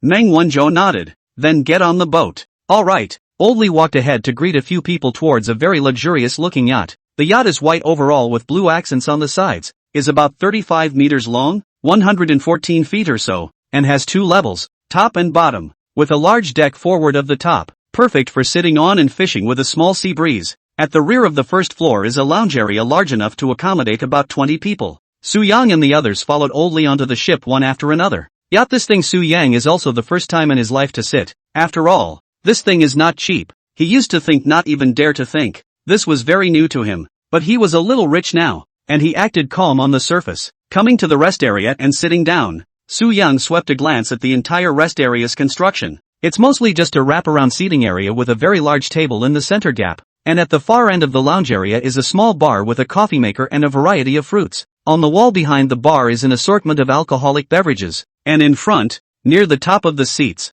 is a 60-inch screen that plays movies as well as karaoke. At that moment 2 female services in white uniforms with black silk wraparound skirts walked aboard. Old Lee smiled and introduced, "Ladies and gentlemen, these 2 are the staff who will serve you throughout the whole process, and 2 instructors who specialize in taking you to play with the tailwaters and dive will come up later, so please wait for 2 minutes. It's fine. It's still early too." Meng Wanzhou laughed. At this time the time was 3:30 in the afternoon. The sea breeze blew on Su Yang's body. He closed his eyes and leaned back on the sofa to enjoy this moment of leisure, detecting that the host is very cozy at the moment. Rewarding 300,000. It didn't take long for 2 men to walk below the yacht. Su Yang turned his head to look. He was slightly stunned and thought, "I go, female? Wipe. It's worthy of being old Meng. Such a professional project called for is actually a girl." Soon 2 sweet-looking girls walked up to the yacht. Old Lee introduced again. "These 2 are the staff members who are taking you on this tour. Zhao Qingqing and Yi Wei." The 2 girls were dressed coolly and carrying large bags of professional props. Both wore hot pants and one of them had a ponytail. The other wore long, slightly curly hair. The girl with the ponytail reached out to greet a few people. "Hi guys, I'm Zhao Qingqing. You can call me Qingqing. I'm a professional tailwave surfing instructor. Hello everyone, my name is Yi Wei. You can also call me Wei Wei. I am a diving instructor." A few people smiled and said hello to the 2 girls. Meng Wanzhou approached Su Yang and whispered, "Can it this arrangement?" Su Yang nodded. "It's still you. I thought that the staff of this kind of program must be male, but I didn't expect that they were actually all girls. Hey, you basically don't see too many strange men when you hang out with me." With all the people there, Lali went to the cockpit and explained a few things to the driver. Then he took out a couple of black fishing gear bags from the cab. He walked over to Meng Wanzhou and placed the bag on the table and smiled. "Meng Xiao, I've brought out the fishing rods for you, and the bait has been placed on the table. I'll call someone to make arrangements for the island right away. I'll pull out if there's nothing else. Feel free to call me if there's anything else you need." Meng Wanzhou stood up and patted Old Lee's shoulder. "Thanks Old Lee.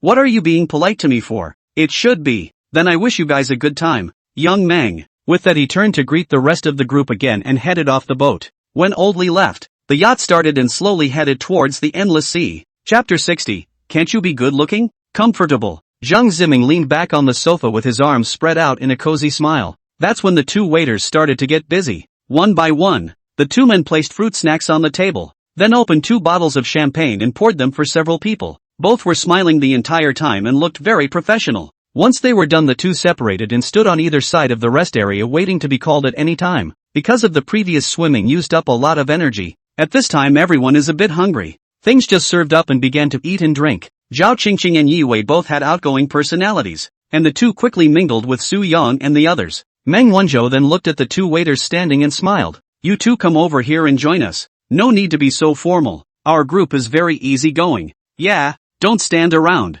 Come over and play together." Zhang Ziming also shouted from the side. The 2 girls didn't expect a few people to call them together, and for a moment they were a bit overwhelmed. Seeing this, Su Yang laughed. "Come over here, don't be embarrassed." The 2 of them were embarrassed, and it was neither a good idea to go over nor not to go over. Shui got up at this time and walked towards the 2 beauties. "Come on, go over and sit down. Let's all play together." "That's not good. The 2 of us are serving you. The boss will fine us if he finds out," one of the girls said with some concern. Shui smiled.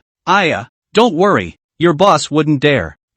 The 2 girls were still about to say something when they were grabbed by Shui, one on each side. The 2 men had to follow them over. A few people were eating and drinking champagne, Music was playing on the stereo, the sun wasn't so hot at the moment, and the sea was calm. Su Yang admired the magnificent sea, very much wanted to sing a song. He suddenly turned his head toward the two waiters. What are you two called? Everyone can call me Xiaoling. My name is Xian Xian. Xiaoling, Xian Xian. Okay, by the way, can we sing on this yacht? It's okay. Donling smiled. That's good. Can I trouble you to turn on the karaoke equipment? Let's sing. Fine. Xiaoling obliged, walking over to the bar and picking up a black remote control and fiddling with it for a moment. This is when the screen hanging above the yacht switches to karaoke mode. Xiaoling took out 3 microphones and walked back. It's okay. She smiled and handed the microphone to Su Yang. Seeing this, Meng Wanzhou clapped his hands and shouted, "Wow! The god of song is going to sing for us. Everyone welcome." For popping sound. The crowd applauded at once. Don't everyone sing together. Su Yang picked up a microphone and handed it to Tang Ziyun. Don, here, you're a professional singer. Tang Ziyun smiled graciously and took the microphone. So the two of us will sing a chorus for everyone first? Okay. The yacht traveled slowly across the sea, the hustle and bustle of the city behind it becoming a blur. The prelude sounded, and Su Yang and Tang Ziyun both ordered a very fitting choral sea. Su Yang slowly opened his mouth. Sea level begins to haze on the far side. How grief is going to calm pure white. You said with your lips that you were leaving. The heart is not in it. That sad silence slowed down. The two chorused for the first time and worked very well together. All of them were at the moment enjoying their faces as they were immersed in the song. Only Pan Ning looked at Su Yang with an expressionless sideways head propped up on her chin. Soon, a beautiful piece of music ended. For popping sound. Applause. Zhang Ziming stood up and complimented. I see you two sing so well. How are we going to sing for the next ones? Yeah, you guys are kicking this up a notch. Shako beamed back. What does it matter? Feel free to sing. Here. Su Yang smiled indifferently, handing the microphone in his hand to Zhang Ziming. I don't want it. Give it to old Meng. Meng Wanzhou laughed and took the microphone. Fear nothing. Just enjoy yourself. It doesn't matter if you run out of tune. That's right. Su Yang patted Meng Wanzhou before sitting down. Pan Ning still stared at Su Yang without a word. Su Yang turned his head and leaned over to Pan Ning and whispered, "Why do you keep staring at me? Can't you look good? If you want to put it that way, then feel free to look." Ha. Su Yang smiled before picking up. How does your body feel now? It's been fine for a long time. That's good. Feel free to talk to me if you're uncomfortable in any way. Aha. Pan Ning nodded and turned around to rest her eyes. After a few people opened their singing voices, they were out of control, and a variety of songs filled the yacht, which was very lively for a while. Meng Wanzhou stood up at this time and opened the fishing gear bag. He took out the fishing rod and fiddled with it for a while before looking at Su Yang.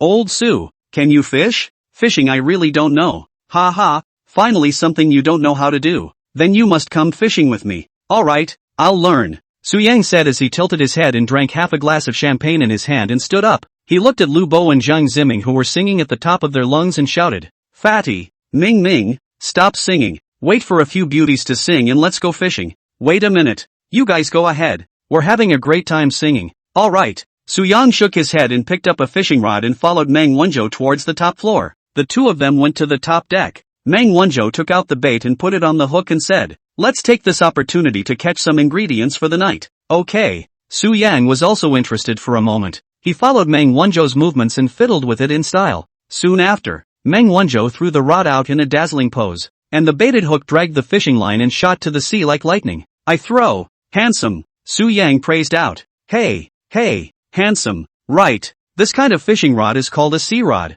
specially used for sea fishing. Can throw the hook out a long distance? I really don't understand these. Su Yang lowered his head and fiddled with the winding wheel on the handle of the fishing rod. It's okay, just do what I just did. It doesn't matter if you fail. You'll catch a fish anyway. Su Yang smiled, then turned around and threw the casting rod with force, following Meng Wanzhou's action just now. The baited hook catapulted out in a flash. Swish, swish, swish. Meng Wanzhou froze at the sight and said in shock, "I'm going. Old Su, you're afraid you're not teasing me, right? Is this your first time playing this?" Su Yang turned his head and laughed. "Yeah, I've never used this kind of fishing rod, let alone this kind of fishing rod. I've never even fished a few times." "Holy, you're a talent freak. Ha, is that hard?" Su Yang said back. Meng Wanzhou, okay, I'm going to race you. Compare again? Then what is the comparison? Su Yang asked. "It's all about who catches the most fish in an hour. This is fine. This is something I feel is just pure luck.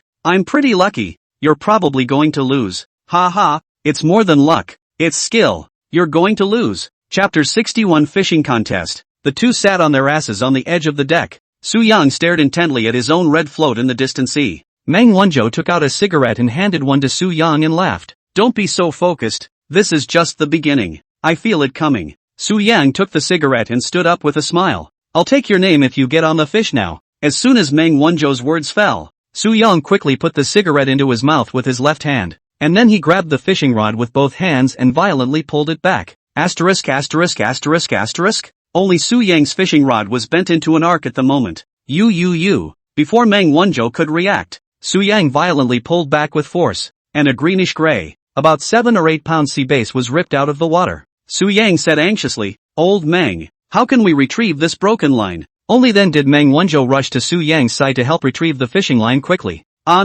Pattering sound. A very beautiful sea bass was dropped in a large white bucket next to Su Yang. Ha ha ha ha ha, fun fun fun. Su Yang had just cast his rod not even a few minutes before he caught a 7 or 8 pound fish. He happily pulled out his lighter and lit the cigarette up and puffed on it. Yes, ding. Detected that the host is in a good mood for catching seafood and enjoying it very much. Rewarded 300,000. Meng Wanzhou looked at Su Yang grudgingly. Your luck is too good, isn't it? Hey, what did I just say? You're going to lose today. Don't get cocky, it's only a base. Watch me next. Put me on a rhubarb fish. What kind of fish is a rhubarb fish? The name sounds so common. Su Yang asked while baiting his hook. I'm talking about wild rhubarb fish. Don't look at the common name. This fish is very expensive. And have you ever caught one before? Meng Wanzhou rolled his eyes. The number of wild rhubarb fish is very rare. Especially more than 2 or 3 pounds is extremely rare. I'm just talking about having fun. That thing, don't think about it.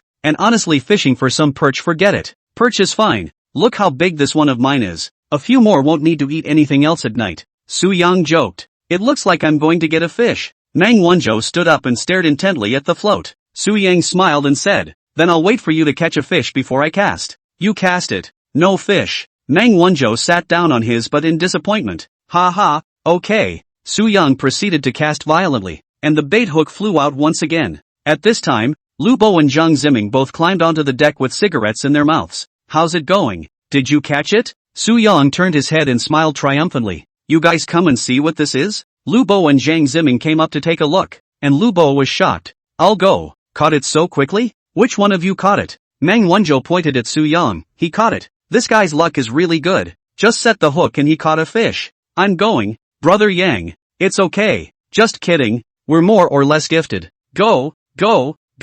Let's get the fishing rod too. Lu Bo grabbed Zhang Ziming and prepared to walk back. Zhang Ziming laughed. I won't go. I don't like fishing. You guys can just fish. Do you understand? The moment of fulfillment when you catch a fish is awesome. I don't understand. I only know how to eat. Is this fish delicious? Zhang Ziming squatted by the barrel and surveyed the large fish inside. I don't know. I'd have to ask old Meng. Meng Wanzhou laughed. This kind of fish is average, I guess. It's still okay to bake it. That's fine. I'll just hang around and watch you guys fish. Lu Bo saw that Zhang Ziming was not interested, so he went back to get the fishing rod himself. Just as the three of them were chattering, Su Yang hurriedly stood up and tightened his grip on the fishing rod. Meng Wanzhou froze at the sight, then asked with some reluctance to believe, Don't tell me you're having another one? It seems like it's really coming, Su Yang said as he pulled back once again with force. This time, though, it was clear that he didn't feel as hard to control as the bass he just had. Sure enough, a black and yellow sea bass of maybe 3 pounds or so was ripped out to sea.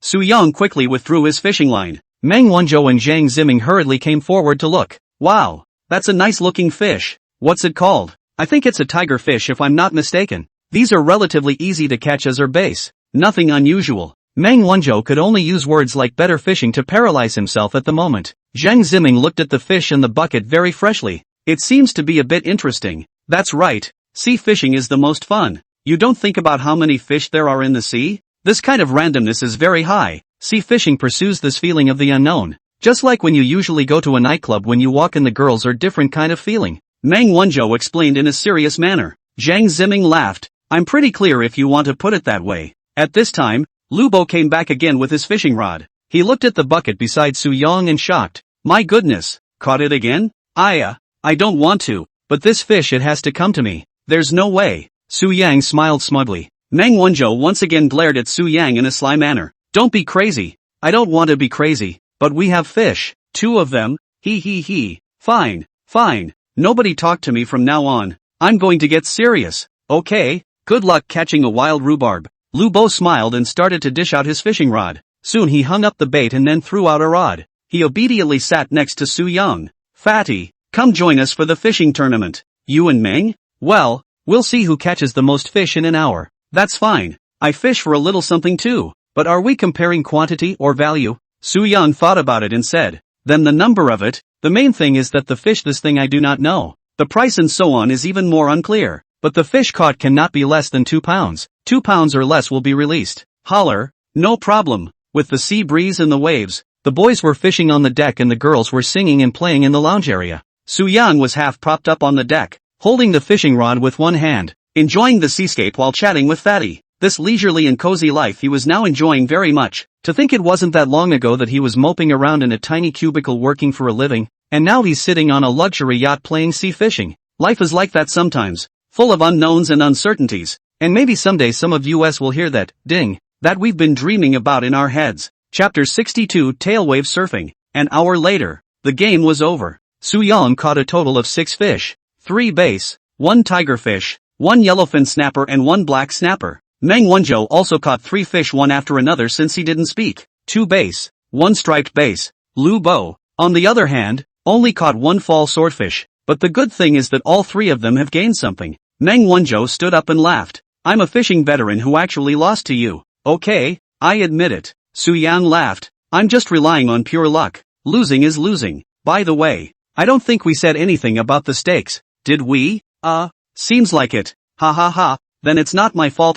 I'll give you the highest etiquette among men. Count on you. Su Yang indifferently smiled and shook his head. Okay. How long before we arrive? Meng Wanzhou looked up, but he didn't know the bearing. He was just looking to see if the shadow of the island appeared on the sea. Several people have not seen the island yet. It should be a while. I told old Li to yell at the driver for slowing down on purpose. Otherwise it should have been here already. Okay then, let's go down. I want to go tailwave surfing. Go. The 4 of them grabbed their fishing rods and buckets and headed back to the rest area. A couple of girls saw this and came up to look. Woohoo! That's awesome. Did you guys catch so many? Coco Char called out with great hilarity. Let's see. Han Xiaoyu and Lu Mang also walked up to take a look. It's so big. Han Xiaoyu covered her small mouth in surprise as she looked at the 7 or 8 pound perch's expression. It's not much. Base over 10 pounds are common. Lu Bo blew. Let me see yours then. Lu Mang looked down at the bucket Lu Bo was hiding behind. Lu Bo smiled with an awkward expression. Don't look at mine. I don't have much luck today. Lu Mang went around behind Lu Bo to look into the bucket. Just a lone autumn swordfish. She laughed. That's all you got? I actually caught a lot of them, but they weren't very big. I just let them go. I'm a kind person. Cut. After a few jokes, Su Yang's trio placed the bucket next to the bar. Zhang Ziming and Lu Bo both grabbed the microphone again and started karaoke. At this time Zhao Qingqing stood up and looked at the sky and said, do you guys want to play tail wave? Su Yang walked up and laughed. We just came down to play tail wave. Zhao Qingqing looked at Su Yang. Her eyes couldn't help but glow a little. In fact, she had noticed Su Yang from the very beginning when she boarded the yacht, and she couldn't help but look at him a few more times when he was singing earlier. She had wanted to go up and chat with Su Yang to get closer or something, but when she saw that Su Yang had been sitting with Pan Ning, and from time to time would even whisper a few words very intimately, she dismissed the idea. Hello? Su Yang waved his hand in front of the dazed Zhao Qingqing's eyes. Zhao Qingqing froze, instantly reacting to her wandering off. Her cheeks reddened slightly as she said, then, I'll go get ready then. You wait a bit. With that, she picked up a large bag she had brought and began to fiddle with it. Su Yang smiled and sat back down next to Pan Ning. Do you want to play? I don't want to play today, but I do want to go scuba diving later. Pan Ning picked up a piece of watermelon and said while eating it, how dare you dive? I don't even feel comfortable letting you. It's fine. I don't believe it's still cramping. Pan Ning very rarely pouted and puffed out her mouth. The corner of Su Yang's mouth lifted slightly. Then why don't I dive with you later? I want to have some fun too. Anything. After the two of them chatted for a while, Zhao Qingqing had already made the preparations. She looked up at Su Yang. Handsome boy. It's okay. Good. Is this thing hard? Su Yang walked over to Zhao Qingqing and asked, have you ever played before? No. Su Yang shook his head. Then you'll probably need a bit of time to get used to it if it's your first time playing. You should be able to catch on pretty quickly if you have a good sense of balance. I'll teach you later. Okay. Zhao Qingqing picked up her backpack and headed towards the room below the yacht. Wait a moment. I'll go change my clothes. Su Yang nodded. A few minutes later, Zhao Qingqing changed into a sexy white one-piece skeleton swimsuit and walked up.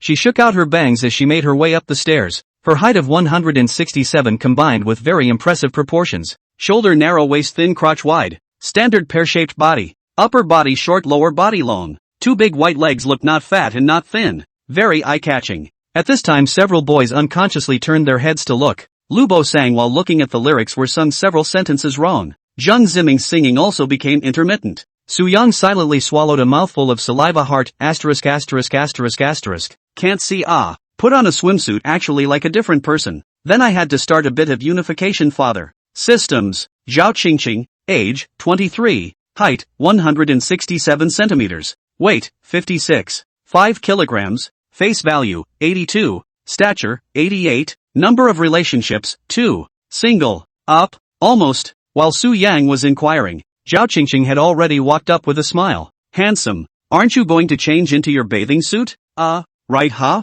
I forgot. Change it down there, right? There's room down there. Okay. Su Yang said as he walked over to the table to find his bag. Just give me a minute, he said, grabbing his bag and running quickly down the stairs. Still looking, Shanishua fiercely pinched Zhang Ziming, who was on the side. A sudden twisting pain came from Zhang Ziming's arm. The song he ordered at that moment started just in time, and Zhang Ziming caught it perfectly. Shanishua breathlessly rolled her eyes and walked over to Pan Ning and sat down to chat. Lu Bo secretly cast a look at Zhang Ziming. You can do it, old brother. Your reaction is quite fast. Zhang Ziming secretly swallowed a mouthful of saliva and said, Sister, can't even look at two eyes. It's too damn embarrassing. 3 minutes later, Su Yang came up from the bottom of the stairs. He was shirtless and had changed into the swim trunks he had been swimming in earlier. This time, all the gazes of all the girls turned to Su Yang again. The expressions of the first few people who swam together were quite normal, but the 4 girls who came on board later had their mouths turned into O shapes at the moment. Zhang Ziming looked enviously at Su Yang, then turned his head to look at the reaction of a few girls. He secretly vowed that after returning to Haicheng he must soak in the gym every day to train himself into Su Yang. Su Yang smiled and walked over to the staring Zhao Qingqing. It's ready. Let's start. Oh, okay. Zhao Qingqing hastily withdrew her gaze. She picked up the stern board and walked aft, at which point the yacht slowed to a stop. I'll show you how to do it once, and then I'll teach you myself later. Su Yang sat aside and nodded. Alright, I'll take a look first. Zhao Qingqing smiled slightly, taking the tail wave board and jumping into the sea. Su Yang, pay attention. With that, Zhao Qingqing placed the stern wave board across herself and then centered the rope attached to the stern of the yacht on the board. She then grabbed the rope and sat her butt down while resting the heels of her feet on the tailboat. Wait a minute and you'll do this just like I did. Su Yan looked very carefully without blinking his eyes. He smiled and nodded. Okay, this is simple. At this time, Meng Wanzhou, who was standing on the side, laughed. Are you ready? It's okay. Zhao Qingqing sat in the sea and gave an okay sign. Good. Meng Wanzhou said as he turned his head toward the cockpit and shouted. Master, give fuel. Buzz off. The yacht's 2 high-powered engines rattled instantly. The yacht moved quickly. Zhao Qingqing grabbed the rope and stepped on the stern wave plate with her feet apart and quickly stood up. I'll go. It's okay. It's worthy of being a professional. Su Yang stared at Zhao Qingqing's 2 big white legs and praised. After the yacht got up to speed, Zhao Qingqing looked at Su Yang and shouted. Watch this. You can slowly let go of one hand when you are standing still. She let go of her left hand when she finished. The yacht carried Zhao Qingqing as it glided across the sea at high speed. White waves tumbling up. Zhao Qingqing half squatted and grabbed the rope with one hand. Now at this speed you can just let go of the rope, but only if you can control your balance. She released the rope from her hands just as she finished. By virtue of the yacht bringing up the wake, Zhao Qingqing just turned sideways and half-crouched to quickly follow behind the yacht. Su Yang stood up with a surprised expression. Cool. I thought I was pulling the rope all the way to rush, but I didn't realize I had to let go of the rope at the end. Meng Wanzhou leaned against the stern of the boat and laughed. You've never played before? No, just swiped it on Shakeology, but I still don't know much about it without experiencing it myself. I shouldn't. The sport's been hot for the last few years. And oh yeah, I just remembered that this is your first time in a coastal city. The yacht slowed down as the 2 men spoke. Zhao Qingqing jumped into the sea at this time, lying on the tailboard waving at Su Yang. You come down. Oh yes, you put on your life jacket before you come down. Su Yang laughed. No need. I'm a good swimmer. With that he jumped head first into the sea in a standard diving maneuver. Chapter 63, letting him get away with it again. At this time, Lu Bo, Zhang Ziming and a few girls came to the stern of the boat ready to see how Su Yang surfed. Su Yang emerged from the sea. He swam to Zhao Qingqing's side and asked, how am I going to operate now? You come in front of me. Zhao Qingqing opened her body sideways to look at Su Yang. Are you leading me on a charge? Then what? You definitely need to bring off for your first time playing. Zhao Qingqing laughed with a slight blush on her face. Su Yang thought about that image in his mind. The corners of his mouth unconsciously grinned. Okay, he said and swam to Zhao Qingqing. Grab the rope. Zhao Qingqing's entire body pressed against Su Yang's back, her hands reaching out from his neck to encircle him. After both of them grabbed the rope, Zhao Qingqing picked up. Now follow me and sit down at the same time, lifting your feet up onto the board. This is not good. Su Yang's mouth said it's not good, but his body was honest enough to sit back down. Both men quickly moved in unison with their feet on the board. Su Yang sat on Zhao Qingqing's stomach, and his entire body almost completely collapsed into Zhao Qingqing's arms. He pretended to be calm, but inside he was already laughing. He thought to himself, who the hell invented this thing TM? It's so funny. However, Zhao Qingqing is after all a girl. The two have a large difference in stature. She is behind Su Yang. Basically the whole person is blocked by Su Yang. Finished. If it is not a longer hand, it is probably very difficult to grab the rope. She struggled to tilt a sliver of her head out to look ahead. You're too wide, kinda blocking my view, yeah. Bear with me. I'll take you when I learn. Zhao Qingqing heard this and pouted somewhat shyly. I'm the coach, I still need you to bring I'm asking you to look for memories of when you first learned this stuff. To find your beginnings. Zhao Qingqing. You can sail. Su Yang shouted towards the people on the yacht. Lu Bo took over Meng Wanzhou's live, sending commands towards the cockpit. Buzz. The yacht started up again. The waves rolled over. Su Yang and Zhao Qingqing grabbed the rope and moved after the yacht. When the speed was about right, Zhao Qingqing prompted. Now pull the rope as hard as you can to stand up by stepping on the board. Yes. The two pulled hard and managed to stand up. Zhao Qingqing reminded again. Half crouch. Stand sideways. Don't stand straight. It's easy to lose your balance. Oh, okay. The two of them stood on the tail waveboard with their bodies sideways and half crouched, grabbing the rope. Su Yang was a bit distracted for a while. Focus. Zhao Qingqing hurriedly shouted. Oh, well. The yacht's speed reached its maximum at this point, bringing up waves that were dozens of meters away. Good. Now let's loosen our left hands together. Zhao Qingqing shouted. Both let go of their left hands at the same time. Zhao Qingqing felt the balance and after a few seconds picked up. I'll count 3, 2, 1, then let go of the rope together. Okay. 3, 2, 1. Zhao Qingqing's words fell, and the two of them quickly let go of their hands in perfect unison. The rope fell into the sea and the two men glided quickly with the help of the waves brought up by the yacht. It worked! Su Yang shouted with great excitement. His words just fell, because two happy body slightly deformation. Just this very small movement, the two instantly lost balance, violently tumbled into the sea. Ha. Just letting go and dropping. That's not exactly a success for you. Ha. Several people on the yacht burst out laughing, covering their stomachs when they saw this. However, Su Yang in the sea at this time was very happy. The moment he and Zhao Qingqing fell into the water together, Zhao Qingqing subconsciously grabbed him. The two flipped several times in the sea, their bodies constantly bumping into each other. Su Yang didn't know when he turned behind Zhao Qingqing. He wrapped his left hand around Zhao Qingqing. He couldn't feel it too much. His right hand paddled downward to bring Zhao Qingqing to quickly float toward the surface of the sea. Wow! The two men ventured out to sea. Su Yang naturally let go of his hand and swam to the side. Is everything okay? Ahem. It's okay, but I can swim. I could have surfaced quickly, and your grip caused me to choke twice. Su Yang smiled awkwardly.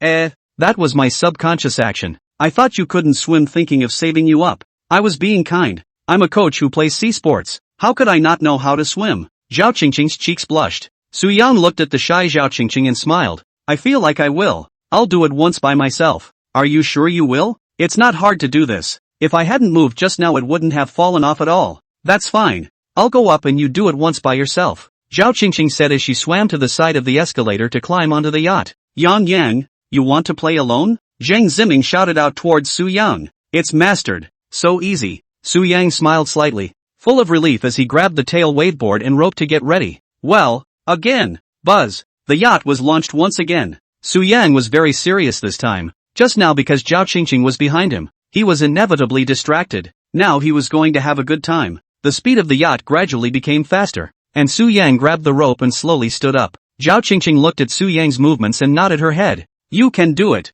The movements are very standard.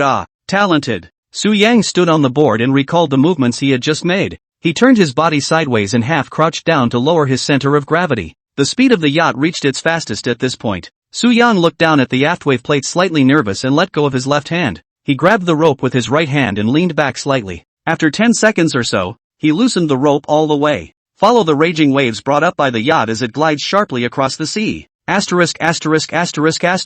You kid come for real? Zhang Ziming opened his mouth wide with a surprised expression. Tailwave surfing is a sport that is actually quite difficult, and it is basically impossible for the average person to succeed in one go the first time they play. But Su Yang had done it. He had mastered about 80% just by following Zhao Qingqing and charging once. He was still moving rather stiffly, but at least he hadn't fallen back into the sea. Su Yang slowly controlled his balance to raise his head up. He looked over to a few people at the stern of the ship and opened his arms and yelled, "Yes!" Just shouted out. He himself forcefully stomped on the board under his feet. The whole person suddenly with a beautiful backflip flipped into the sea. Wow! The waves stirred. Asterisk.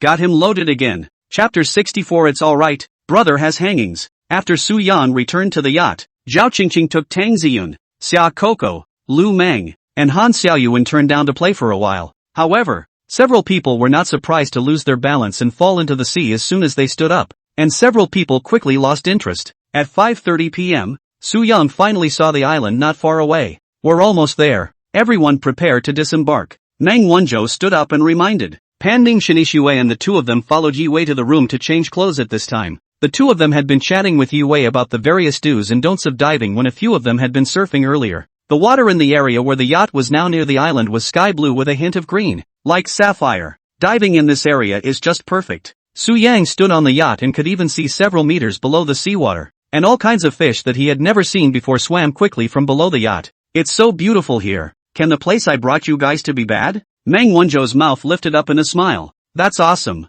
Must compliment you. Su Yang gave Meng Wanzhou a thumbs up. The yacht gradually approached the island. Su Yang looked up. He thought at first that this was the kind of uninhabited island that hadn't been developed much, but the place in front of us had no look of any uninhabited island, and the island looked very much like Newerdale. The sunlight pours through the light clouds on the sea, sparkling. At this moment the sun is setting. Where the sea meets the sky is gradually dyed orange. The sea is also gilded with a layer of gold. The beauty is intoxicating. There was a small marina on the shore of the island, and at the moment there were 7 or 8 yachts of various sizes parked there. The beach is also already full of young tourists who are laughing and setting up tents and having barbecues. While Su Yang was admiring, Pan Ning's trio changed into their diving equipment and walked up. The 3 men were covered tightly, carrying gas cylinders on their backs and wearing face masks and breathing tubes on their faces. On your feet you wear flippers and a complex array of gear such as regulators, buoyancy adjustment undershirts, dive gauges and more. Su Yang froze and said offhandedly, "Holy, so professional?"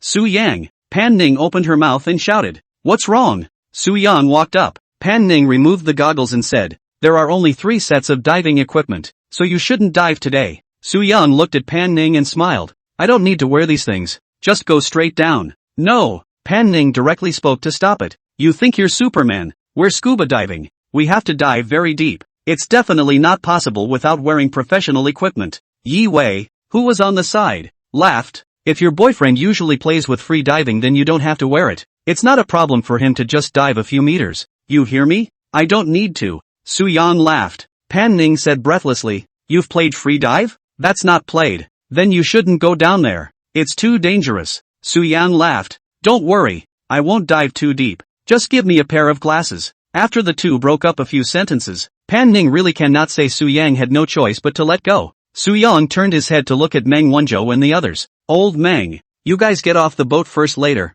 I'll dive with them." Meng Wanzhou looked at Su Yang who was only holding a face mirror and asked, "You're not wearing anything?" "No need. Don't be a hero. This diving stuff isn't like swimming. It's not that easy. It's okay, I won't go down too deep. Don't worry." At this time, Yi Wei brought Pan Ning and Shenixue to the stern of the ship. Before going into the water, she once again to the 2 people on the diving equipment carefully checked once. Foolproof. After the 3 people will jump into the sea one after another. Su Yang took the face mirror and put it on his head, and with a gentle leap he also followed into the sea. Tang Ziyun stood by the side and asked with some concern, "He won't be alright if he just goes on like this, will he?" "It shouldn't be a problem. He won't dive too deep without his gear. Let's dock and get off the boat." Su Yang had sunk underwater several times while swimming as well as surfing before, and on those occasions he had discovered that he could hold his breath for a long time in the sea. Especially just now after he jumped into the sea alone playing tailwave surfing, he tried to stay in the sea for a while longer. Not only was it easy to hold his breath, he dived 7 or 8 meters down into the sea and couldn't feel any effect of water pressure on his body at all.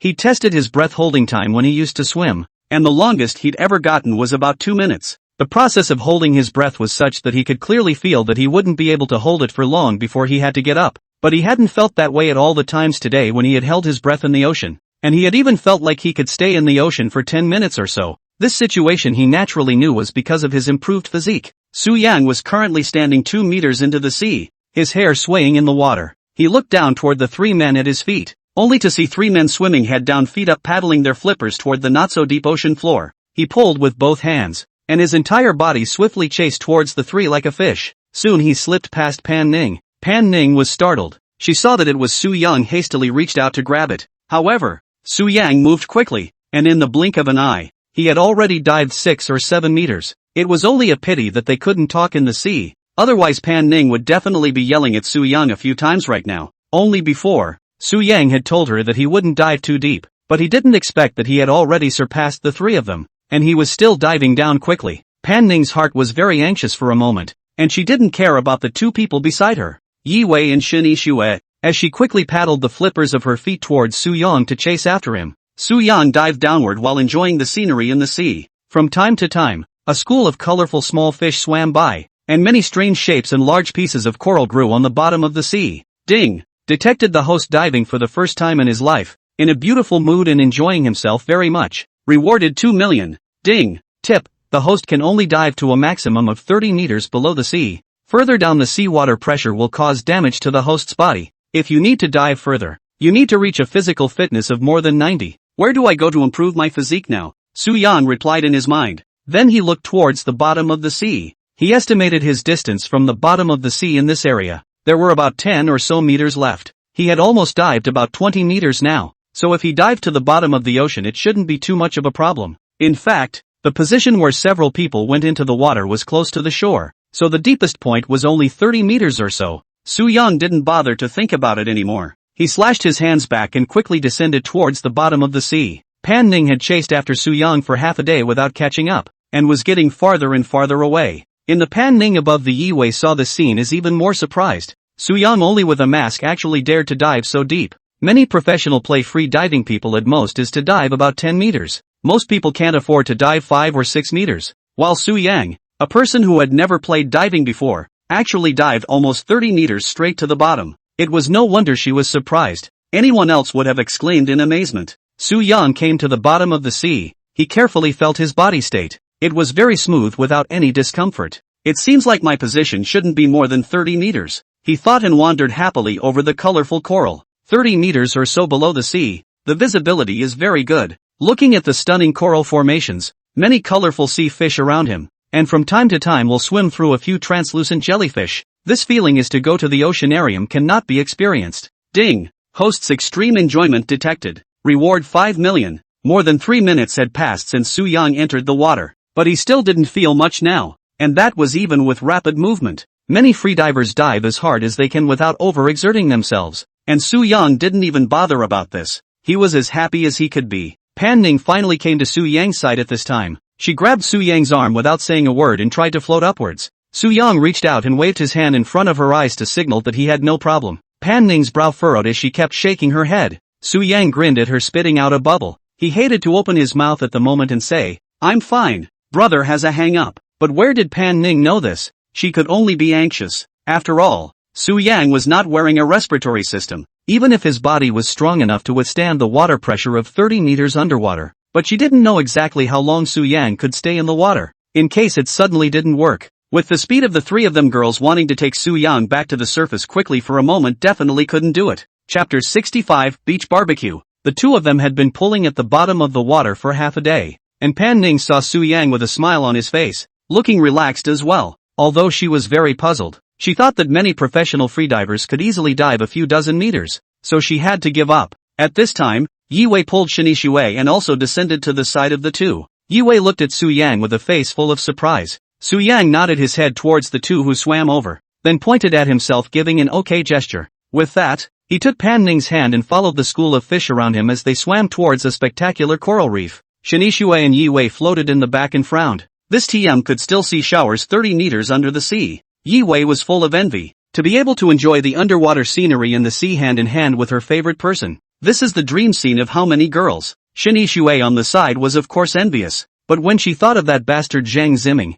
who could do nothing else all day but peek at other girls. She could only secretly spit in her heart. On the other side, a piece of red unknown sea fish swam over to surround Su Yang and Pan Ning and kept rotating around them, looking like the flying special effects of the masters in a fairy drama. The two had mesmerized expressions as they took in the mysterious underwater wonders. For those who dive, 30 meters below sea level is indeed a feast for the eyes. At this depth, the sunlight can still penetrate down, and with the high visibility of the water, you can see a variety of beautiful marine life refracted in a light blue light. After the two of them admired for a while longer, Su Yang suddenly felt some tightness in his chest. He knew he was approaching his breath-holding limit. He'd been in the water for over 10 minutes since he'd gotten in. Su Yang raised his head to look at the translucent sea surface and said in his heart, "It's almost time to go up. I can't hold it in a bit." He turned his head to Panning to point upward, and Panning nodded at him. The two of them probably knew what the other meant without speaking. Su Yang pulled Pan Ning and swam quickly upwards. Not far away, Shenishue and Yi Wei both saw this and no longer stayed, following along as they swam towards the sea. Dozens of seconds later, Su Yang and Pan Ning emerged their heads from the surface of the sea. Su Yang's face flushed as he hurriedly took a deep breath and his mind went blank. He hurriedly covered his head and lay down obediently on the surface of the sea. Pan Ning saw the situation and quickly removed the face mirror and respirator hands to support Su Yang's back. She asked somewhat anxiously, "Su Yang, are you alright?" Su Yang's ears were a bit inaudible for a while, and his current feeling was like the kind of vertigo he felt when he suddenly got up after squatting in the toilet for a long time. This was obviously caused by him holding his breath for too long and some lack of oxygen to his brain. After slowing down for more than 10 seconds, Su Yang regained control of his body. He turned his head to look at the anxious Pan Ning on the side and smiled. "It's fine. I was a bit faint for a moment just now. I really don't know what to say about you, daring to dive so deep without anything. Hey, it's not alright. Just now it's the lack of oxygen after holding your breath for a long time. Minor problem." Shenishue and Yi Wei also surfaced as the two spoke. Half an hour later, the four of them went to one of the dockside locker rooms and briefly showered to put their clothes on. By now it was dark,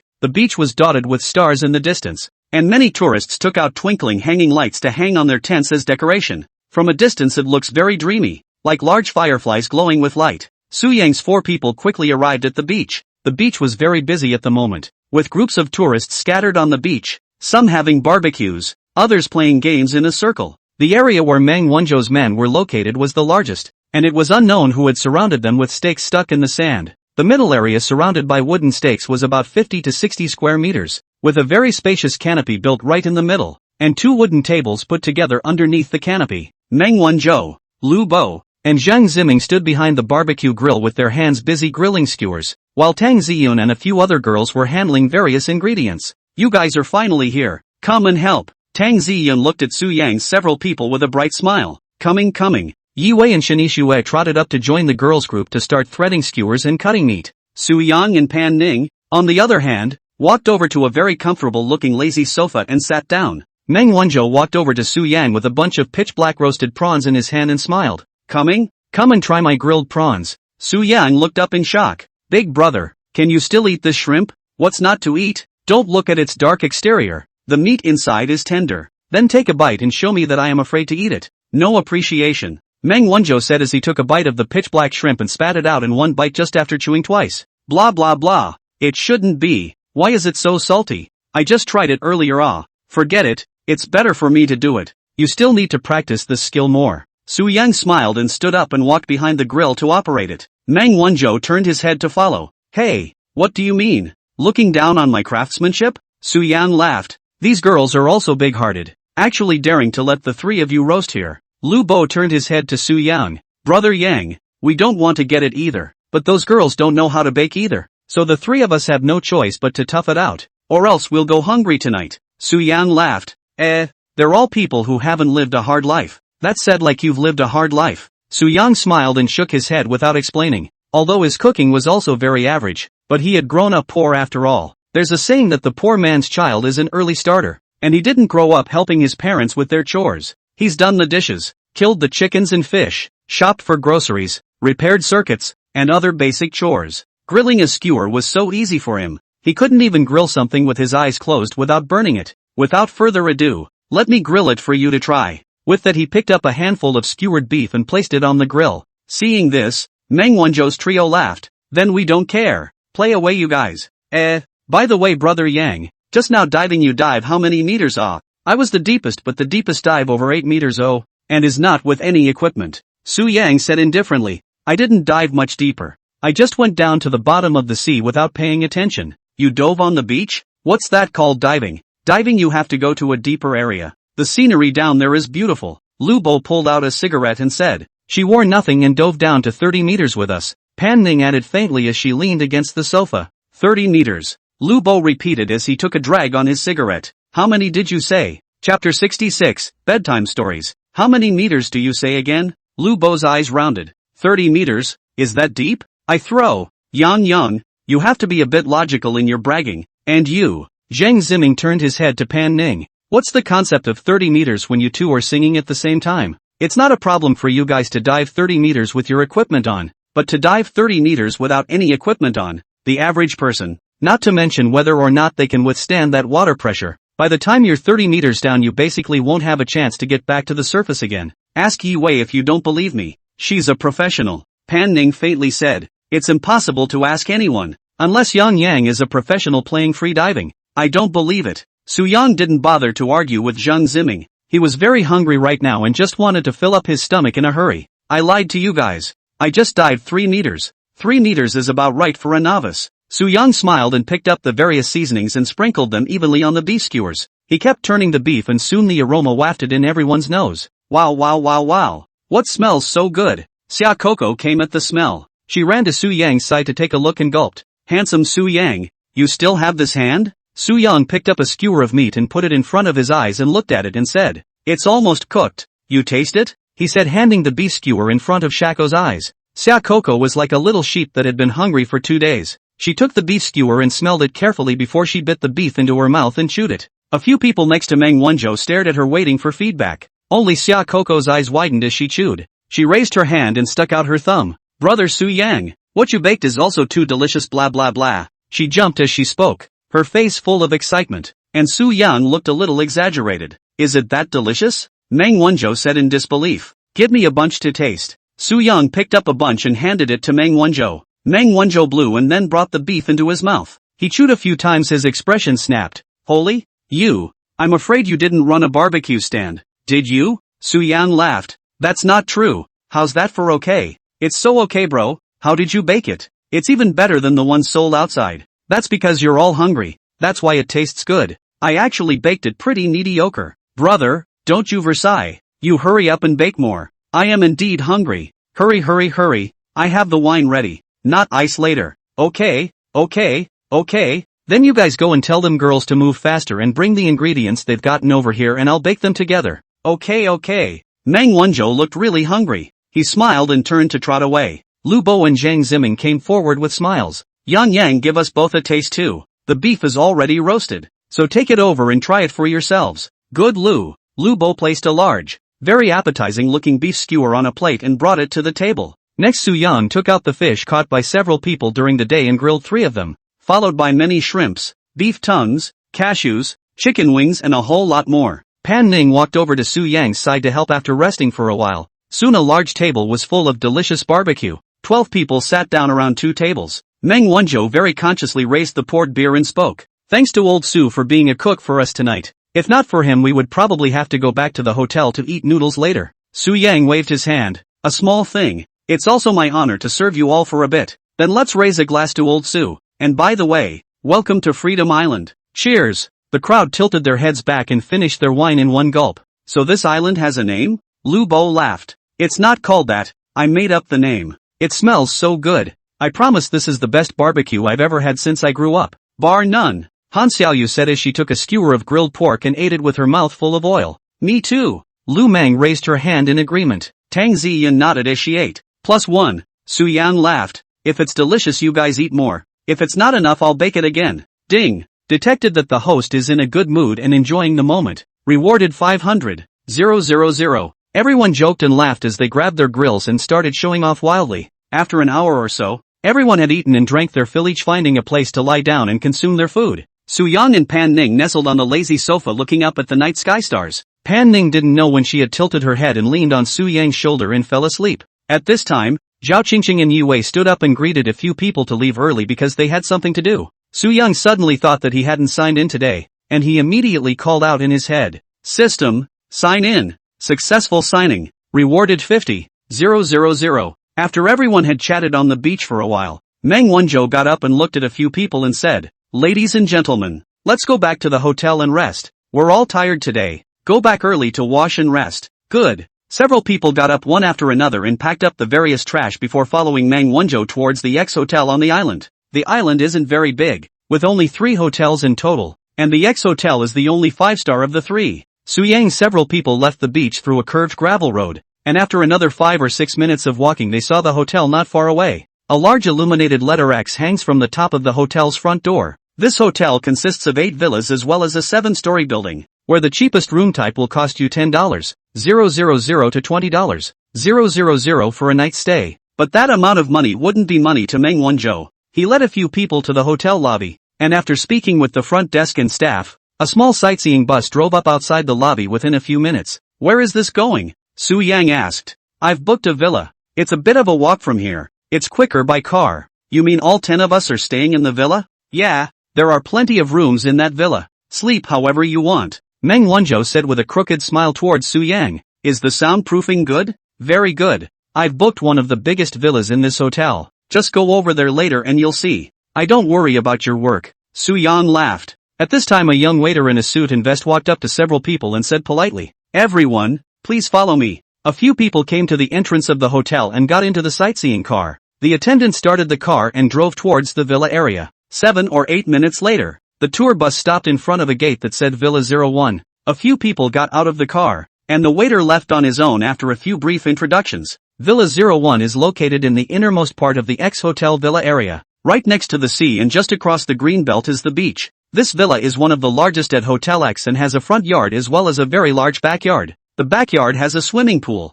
basketball court, gym and other recreational facilities. The villa has a total of 4 floors, 17 rooms, about 1,300 square feet. It costs $100,000 to stay here for one night. Meng Wanzhou walked to the entrance of the villa and opened the gate, and several people entered one after another. At this time the time is still early. Originally everyone is quite tired, but after coming to the villa and do not want to rest so early. At this time, Lubo sat his butt on the sofa and laughed. "Everyone, is there anyone who wants to hear a bedtime trick story?" Chapter 67, Where's the ambience without the lights? Hearing this, a few girls' eyes lit up. Xia Coco and Han Xiaoyu laughed. "Brother Fatty, you still know how to tell weird stories? What's so hard about that? Let's turn out the lights later and sit around the couch and tell creepy stories. What a great atmosphere." "No, it's horrible to think about." Shani Shue waved her hand in rejection. Zhang Ziming naturally knew what Lu Bo was thinking. The corner of his mouth curved up and smiled. "What are you afraid of with me? Besides, what are we afraid of with so many people?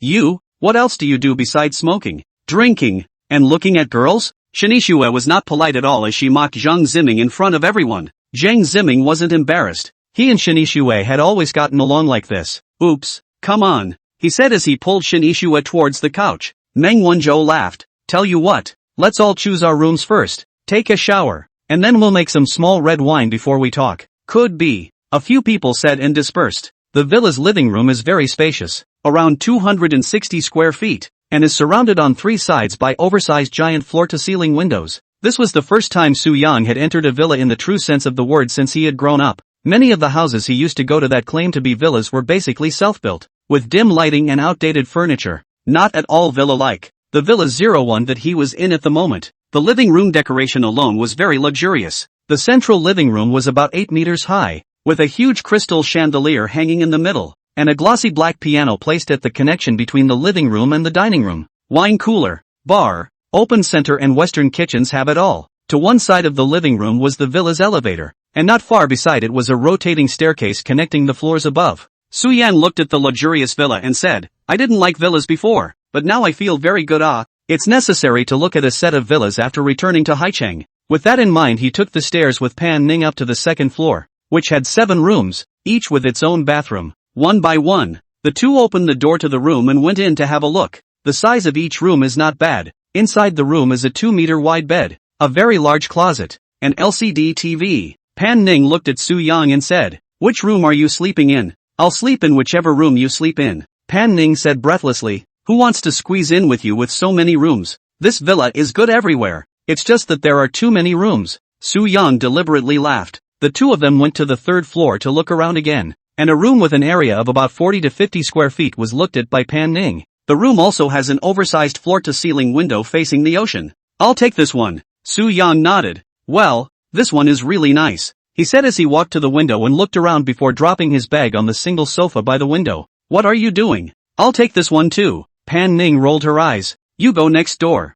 I'm not going. This room is comfortable. Su Yang played a rogue. Pan Ning was actually just talking. She ignored Su Yang, threw her bag on the bed and walked into the bathroom to take a shower. Half an hour later, the two of them finished their baths in turn, and Pan Ning tied up her short hair and changed into the beige gauze bathrobe that came with the room, looking shapely and graceful. Su Yang also changed into a loose white short-sleeved pajamas, which also came with each room. In case tourists don't have a change of clothes after taking a shower, the hotel handles these details very well. The value of 100,000 a night in Villa 01. If even these basics are not there, that is certainly not worth the price. Looking at the unusually hydrated Pan Ning after her bath, a nameless foreign fire surged up inside Su Yang. If he didn't still have to go downstairs, he'd want to put Pan Ning on the spot right now. The two quickly went downstairs. At this time, the five of them, Lu Bo, Zhang Ziming, Tang Ziyun, Lu Meng, and Xia Coco, were already sitting on the oversized sofa in the living room chatting and laughing. The table in front of the couch was set with 5 bottles of red wine and many snacks and fruits. Su Yang walked down the stairs and looked at the few people and laughed.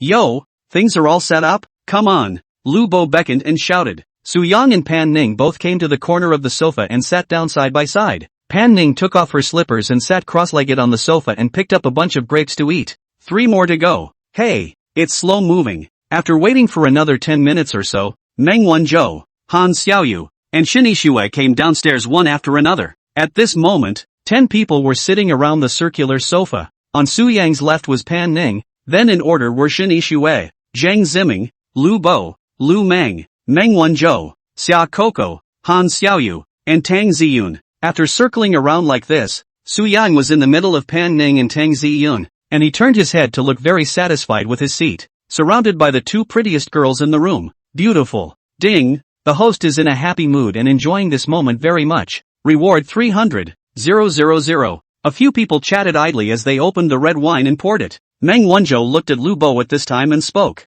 Aren't you going to tell a trick story? Start. Show. Lu Bo waved his hand. What's the rush? The props aren't on yet, he said as he stood up and walked towards a round table. What are you doing? Take the props. How can you do it without some atmosphere? Soon he came over with a short, stubby candle and placed it on the table in the center of the couch. What does this mean? Shin Yixue asked in disbelief. Easy, he said as he pulled out a lighter and lit the candle, then picked up the remote that controlled the living room lights on the table and pressed it. The entire first floor blacked out instantly. Ah, what are you doing turning off the lights? Shin Yixue and Han Xiaoyu called out. Do you guys understand? Without turning off the lights, where is the atmosphere? Lu Bo had already sat back in his seat. But it feels so scary. This hasn't even started yet. Why are you so chicken? Shin Yixue unconsciously approached Zhang Ziming. Zhang Ziming looked at Su Yang and Meng Wanzhou full of envy, and thought, these two guys are in a really good position.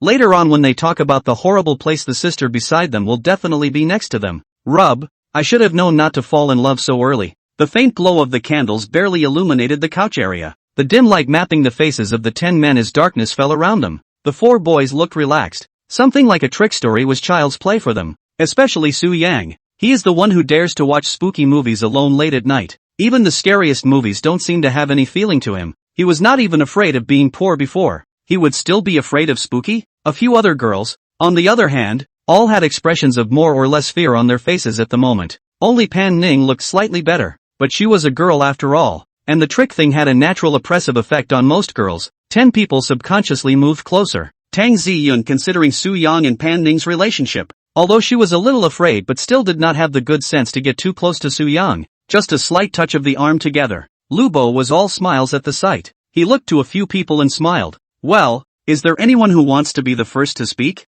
Su Yang thought about an experience he had a few years ago. He raised his hand and said, why don't I go first? Yo. It's okay, Yang. Looks like you're a regular creepy movie watcher too. Su Yang laughed. The story I'm going to tell next is not from a movie. Oh, it looks the same from a novel. Su Yang shook his head. This is my personal experience. A few of the girls fidgeted when he said that. The most scared Xia Coco already kind of regretted participating in this session. She took a deep breath and said, why don't we just turn on the lights? This is really scary. It's fine. There are so many of us, what's there to be afraid of? Besides, where in the world are there any shenanigans? Meng Wanzhou said indifferently. Okay. Xia Coco softly returned a sentence, then moved her but closer to Meng Wanzhou. Chapter 68, a little scared. After a few people were quiet, Su Yang began to speak slowly. I used to work summers at a gym when I was in college. You're so rich and you still work part-time? Zhang Ziming suddenly popped out a sentence to break the atmosphere that had just been established. TSK. What's the matter with you? I've just brewed up a good feeling, why are you interrupting? Su Yang glared at Zhang Ziming. Some of the things I'm talking about are definitely processed, so stop interrupting. Okay. Zhang Ziming smiled and closed his mouth. Su Yang thought for a moment before picking up. I met a male coworker, Xiao Chen, when I went to work at that gym, and at that time, we both belonged to the category of being temporary workers, and could only do a little bit of sales work. Every day it's just handing out flyers and going around the neighborhood to insert little cards and stuff. And one day I just went to a neighborhood with Chen to sweep the buildings. We both took a bunch of small cards and randomly chose a unit building and took the elevator up to the 28th floor, which is the top floor. Sweeping the building is usually from the top to the bottom of the layer by layer, door to insert cards. There are 2 stairwells on each floor of that block of flats, but the stairwells are kind of staggered. Which you understand, right? He said, looking to a few people who nodded. Then Su Yang picked up. The 2 of us will start to separate one from the other to go downstairs to insert small cards, so that the efficiency is also a little higher. Su Yang said here, paused for a moment, picked up the red wine glass in front of him and took a sip to continue speaking. That block of flats is a 2-staircase, 4-family building, and I inserted my card normally, and when I got down to the 25th floor, the corridor light on that floor went out, and the middle area was just very dark, almost to the point of reaching out. Because the corridors on each floor of that building had no separate windows and there was a door separating the corridors in the middle. The moment I was just about to go in, I felt a cold wind blowing up my back. Hiss! Xia Coco squeezed towards Meng Wanzhou again when she heard this. Su Yang also felt Tang Ziyun on his right-hand side move a little closer to him. He laughed and picked up. At that moment, goosebumps rose all over my body. But I was, after all, a young and vigorous college student. Where would I be afraid of that? And I didn't think much about it at the time, so I probed in to have a look. Just as soon as I poked my head in, I saw a white figure standing behind the door in the middle of the hallway. Ah! Xia Coco! Han Xiaoyu screamed out violently. Su Yang's body trembled. Asterisk. What are you 2 doing? Scare me. I was not so scared when I saw the white shadow. Meng Wanzhou smiled. Don't mind them. Keep going on and on. Su Yang exhaled and picked up. The moment I saw the white shadow, the whole person's sweat hairs stood up violently and shrank back. At that time I thought it was my own eyesight. Then I stretched my head in to take a look again. Asterisk. There's 100% a white shadow behind the door, and it changed position the second time I looked. I was hurrying to yell out for Xiao Chen. He was on the 24th floor at that time and ran up when he heard me yelling. He saw me lying on the wall and asked me what was going on, and I gave him the word that there was a silhouette inside. The guy was a little more timid, standing in the stairwell afraid to come up, but I was more or less in my mind when I saw him coming, and I reached in to look again, and the white shadow wasn't there. Su Yang said this and observed the expressions of a few people as he continued to speak. I saw that the white shadow was gone. I yelled for him to come up, and after he walked up we both took out our cell phones and turned on the lights ready to go in and see what the hell was going on. He and I slowly walked in from the stairwell. Damn! Just as we went in, the white shadow appeared again. Chan and I immediately retreated. He pulled me to go, but my curiosity was too strong. I let him wait for me outside. I went in by myself. I turned on the light and slowly walked towards the door in the middle of the corridor. When the white shadow disappeared again, I thought it was mostly hiding behind the door, and I yelled out, "Who's back there?" But surely no one replied. I took a deep breath and lunged. Don't say it. I don't dare to listen anymore. Shanishu had directly nestled in Zhang Ziming's arms at this time. Su Yang didn't care about her and continued. I looked after I rushed over and there was nothing behind the door. I took my cell phone and photographed everywhere. There was nothing else except 2 doors that looked like they hadn't been opened for a long time. I turned my head and shouted Xiao Chen. Shouted twice. He didn't answer me. I didn't feel right, so I walked out to see. He was gone. I was thinking that this kid was too timid, actually leaving me alone and running away. But do you guys know what happened afterward? Su Yang threw the question to a few people. Tang Ziyun gulped and said,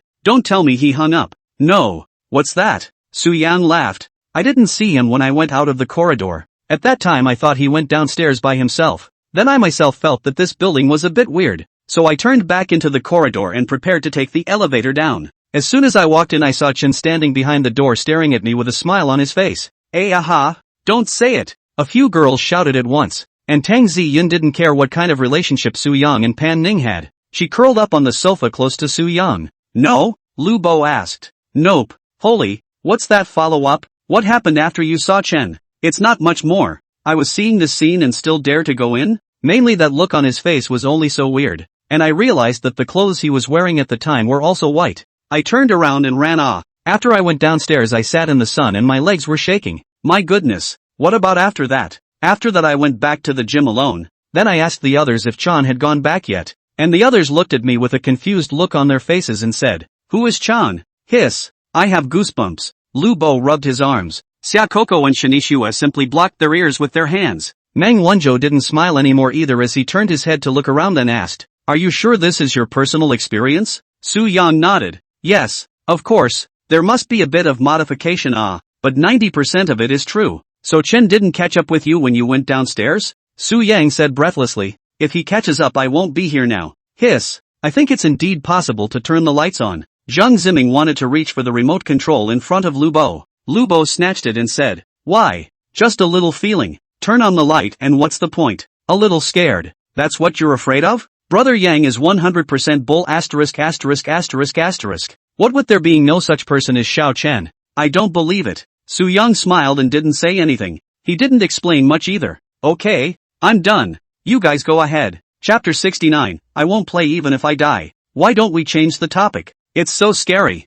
Han Xiaoyu clung to Tang Ziyun by her side. Lu Bo's expression changed. He thought of something with an evil smile on his face. If we don't tell weird stories, why don't we play a game? What game? Several girls spoke up at the same time. Penumbra. I'll go. No play, no play, no play, no play, no play, no play, no play, no play, no play, no play, no play, no play. Xia Coco sat up directly with a face full of refusal. I'll go back to my room after playing this game. Do you dare to go back alone now? Lu Bo laughed. I don't play anyway. I'm too chicken to play these. I'd probably get demented if anything really happened. Seeing this, Su Yang relieved himself and said, Fatty, forget it, let's just tell the story. Don't really scare people later. Lu Bo laughed. Well, I'm actually just teasing her. Well, back to the point. Let me tell you one. Lu Bo looked at a few people, thought for a moment and said, this story of mine is my friend giving me a chat. I myself may add a little bit of exaggerated description. If there is any similarity, it is purely fictional. Several people quieted down to watch Lu Bo as he cleared his throat and began to speak. This story takes place inside a villa. Can you change the scene? Shanishue glared at Lu Bo in dissatisfaction. Lu Bo playfully laughed. It doesn't matter. It doesn't matter. This story is basically made up. It's fine. Well, don't talk. This is something a buddy of mine talked to me about. A few years ago he was out traveling with some friends. There were 4 of them in total. All 4 were the richer kind too. 2 men and 2 women. The 4 of them went and booked a 2-story cottage to stay in when they arrived at the place they were traveling to, and went out during the day. And when they came back at night the 4 of them shared 2 rooms and stayed there, all of them being boyfriend and girlfriend. At night my buddy. I'll just use Chan here instead. Pan Ning rolled her eyes. Change the name. That's fine. Then Chang. My buddy Zhang went back to his room to rest with his girlfriend at night. 2 people alone and both young. It's inevitable that something dry happened. You know, he. Su Yang said breathlessly. Does this have any relevance to the next story? No. So talk a hammer. Get to the point and skip the useless drama. I'll get a review from you alone sometime. Pan Ning breathlessly turned her head and glared at Su Yang. Lu Bo smiled and picked up. They went to sleep after that whatever. And in the early hours of the morning, Xiao Zhang vaguely heard what looked like someone knocking on the door outside the room. Knock, knock, knock. After knocking continuously for several minutes, Chang was completely awakened, and when he woke up there was still knocking outside the door. He was thinking it was his friend from next door who was looking for him, so he sat up in bed and asked what was up, but no one answered him at the door. So he got out of bed upset and went to open the door, and when he opened it there was no one outside. He thought he had misheard him and didn't think much of it and closed the door and went back to bed. But as soon as he lay down, the door started knocking again. This got his heart racing. He thought to himself that he guessed it was a friend prank. He shouted towards the door. Xiao Lu, don't do this at night. Hurry up and go back to your room and go to sleep. After he shouted, the knocking at the door stopped, and he was about to go to sleep when the knocking started again. Thud, thud, thud, thud, thud, thud, thud, thud, thud, thud, thud. Very rhythmic. Not too fast, not too slow. Lubo said this and looked at the expressions of a few people. Xia Koko, Shen Ishue, and Han Xiaoyu all took their hands and plugged their ears. Lubo frowned. I say you three, can you be more serious and listen to me properly? You say your words, I can hear you. Shen Ishue returned with her hands blocking her ears. Okay, Lubo continued. Xiao Zhang looked at his girlfriend Xiaomei who was sleeping with her back to him. He wanted to shout the other party awake, but thinking that this might be ridiculed by Xiaomei, he took out his cell phone and called Xiao Lu. The phone rang at the end of the small Lu's confused voice. It is clear that at that time the small Lu has slept. Zheng questioned the small Lu as not he has been knocking on his door. The small Lu was awakened which have time to pay attention to him. Directly hang up the phone. Knock, knock, knock, knock. The knocking at the door continued. Chang put his heart on the line and jumped out of bed and rushed to the door to open it. There was still no one outside the door. He sweated for a split second. He looked at Xiao Lu's room. It was at least 5 meters away from him. Surely a normal person wouldn't be able to run back to his room that quickly. As soon as Xiao Zhang thought of the high probability that it wasn't Xiao Lu, who could be knocking on the door, he instantly got a chill down his back and slammed the door shut. Can you stop talking? Xia Koko looked like she was on the verge of tears as she buried her head in Tang Ziyun's arms. Tang Ziyun wasn't much better. She was clinging to Su Yang on one side, and on the other side, Pan Ning was also curled up on the sofa with Su Yang on her arm at some point. The candle flames on the table suddenly flickered on and off, and the firelight that shone on the faces of several people followed the flickering. The living room was air-conditioned, so naturally the floor-to-ceiling windows were not open, and the air conditioning vents were not on this side of the couch, so there was no breeze, but the candles flickered. Several of the girls saw this and all found people around them to curl up with. Meng Wanzhou looked at the candles and asked, who is secretly blowing out the candles? No, don't, I beg you, tell me which one of you secretly blew it. Xia Koko said with tears in her eyes. I didn't blow it anyway. Lu Bo held up his hand. I didn't blow it either. Zheng Ziming followed suit. Who the hell blew that? There's no wind over here.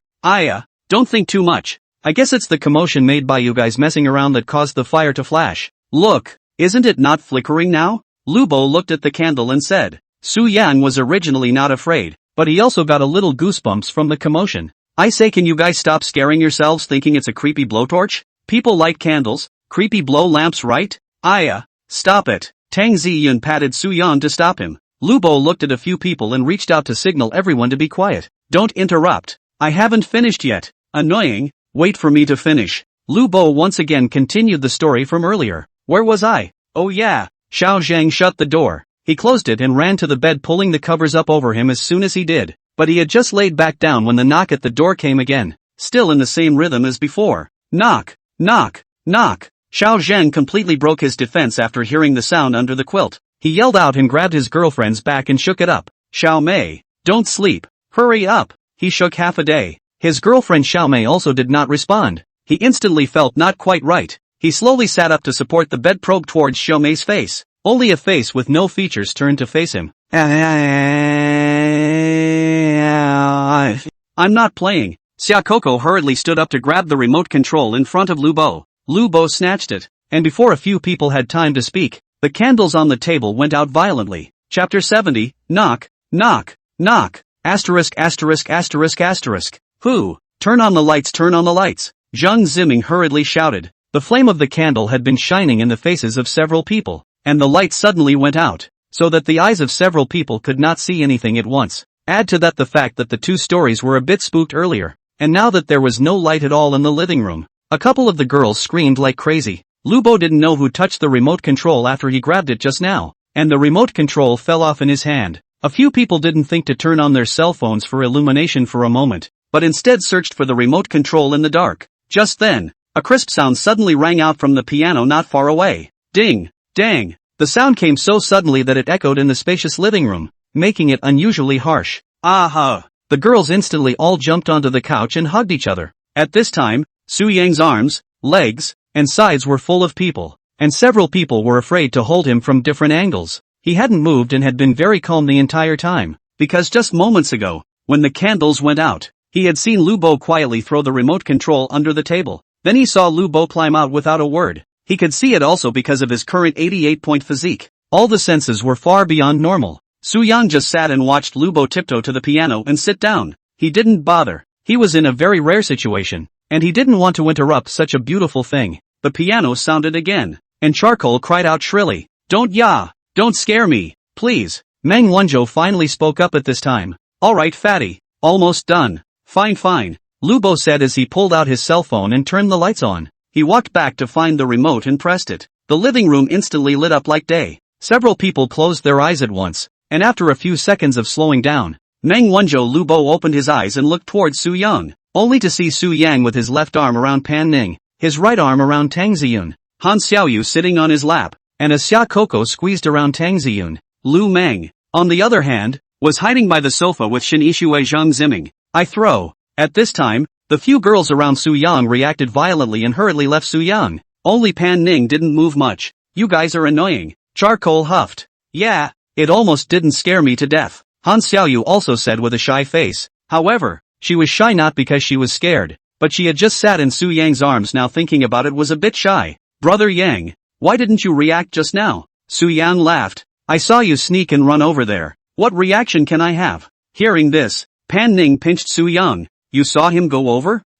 Yeah. Then why didn't you tell me? You guys were all crowded around me, so I didn't have time to warn you. Humph, I think you did it on purpose. Zhang Ziming gulped. He was indeed startled just now, especially when the piano sounded. He looked at Lubo and Meng Wanzhou. I say you too, why didn't you greet me in advance for something like this? It just has to be random to be funny. Funny my ass. You guys almost scared the life out of me. I thought you weren't afraid? That's watching movies and reading novels that don't scare you. Can you not be scared when it's really happening to you? Alright, stop messing around like that. It does scare people. Su Yang said as he stood up and craned his neck. So it goes on? No more games. It makes me afraid to go back to my room to sleep. In case the knocking sound rings outside the door while I'm sleeping, I'll really go crazy. Xia Coco said with a puckered little face. Ha ha, it's all just me making stuff up. There's no knocking. Knock.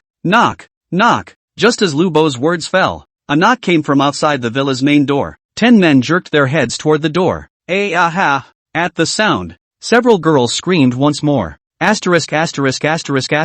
is it? Are you done? Don't mess with me. Zhang Ziming looked at the people present. Not one of them was missing. Su Yan was also startled by the sudden knock on the door. His sweaty hairs rose and he shouted towards the door. Who? There was no answer at the door, and after a few seconds of waiting, there was another knock. Ein yet. Lubo gathered his courage and violently rushed towards the door. Wow! As soon as he pulled the door open, a waiter boy stood outside. Lubo's raised fist suddenly stood in midair. Wipe! What's wrong with you? Why don't you answer when I yell at you? The waiter boy froze and said, I didn't hear anyone call out to me. Anything? I'm disturbing you. It's like this. Our manager learned that a Mr. Meng and his friend have checked into Villa 01, and specially ordered me to come over to deliver some late-night snacks. The waiter boy smiled and sidled over to push a cart to the door. Just some seafood or something. I'll take it in for you? Take it in. Lubo sighed in relief, letting the waiter push the cart into the villa. The waiter looked at the sofa, a group of beautiful men and women. He secretly swallowed saliva. Heart, rich people is to play.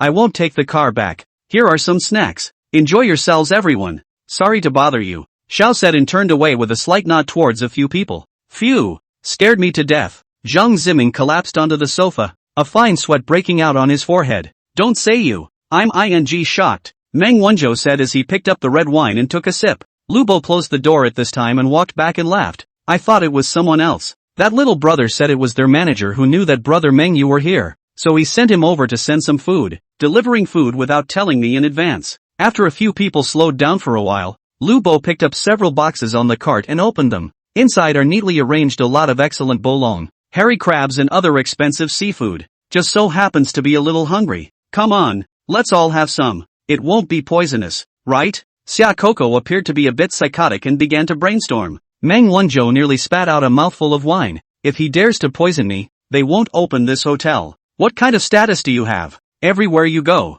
someone takes care of you. It's nothing special, just a little money in the family. No big deal. The family is rich and your surname is Meng.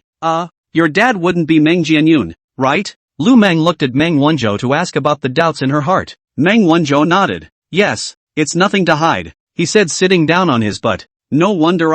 In your position their manager should have personally come to deliver the food. Who is Meng Jianyun? Xia Coco asked with a dumbfounded look on her face. Haicheng's richest man, a well-known entrepreneur in China, and ranked in the top 20 of China's rich list last year. I go. Xia Coco jerked her head up to look at Meng Wanzhou, her face full of surprise. You you turned out to be so powerful? What's so great? It's my old man who's great, not me. Come on, everyone just get along with me normally. You guys should know something about me. I'm not that end of the spectrum. What should I do? Eat. Chapter 71. A few people sat around the couch and ate their evening meal. By now it was close to 12 a.m. So after everyone had eaten, they stopped telling shenanigans and prepared to go back to their rooms to rest. Several of the girls were a little afraid to go back to their rooms, though. Tang Ziyun looked at Lu Meng and said, Meng, let's both sleep together tonight. I'm a little less daring on my own. Lu Meng is also considered to be one of the more daring of the girls. She nodded her head. Yes, we can sleep together.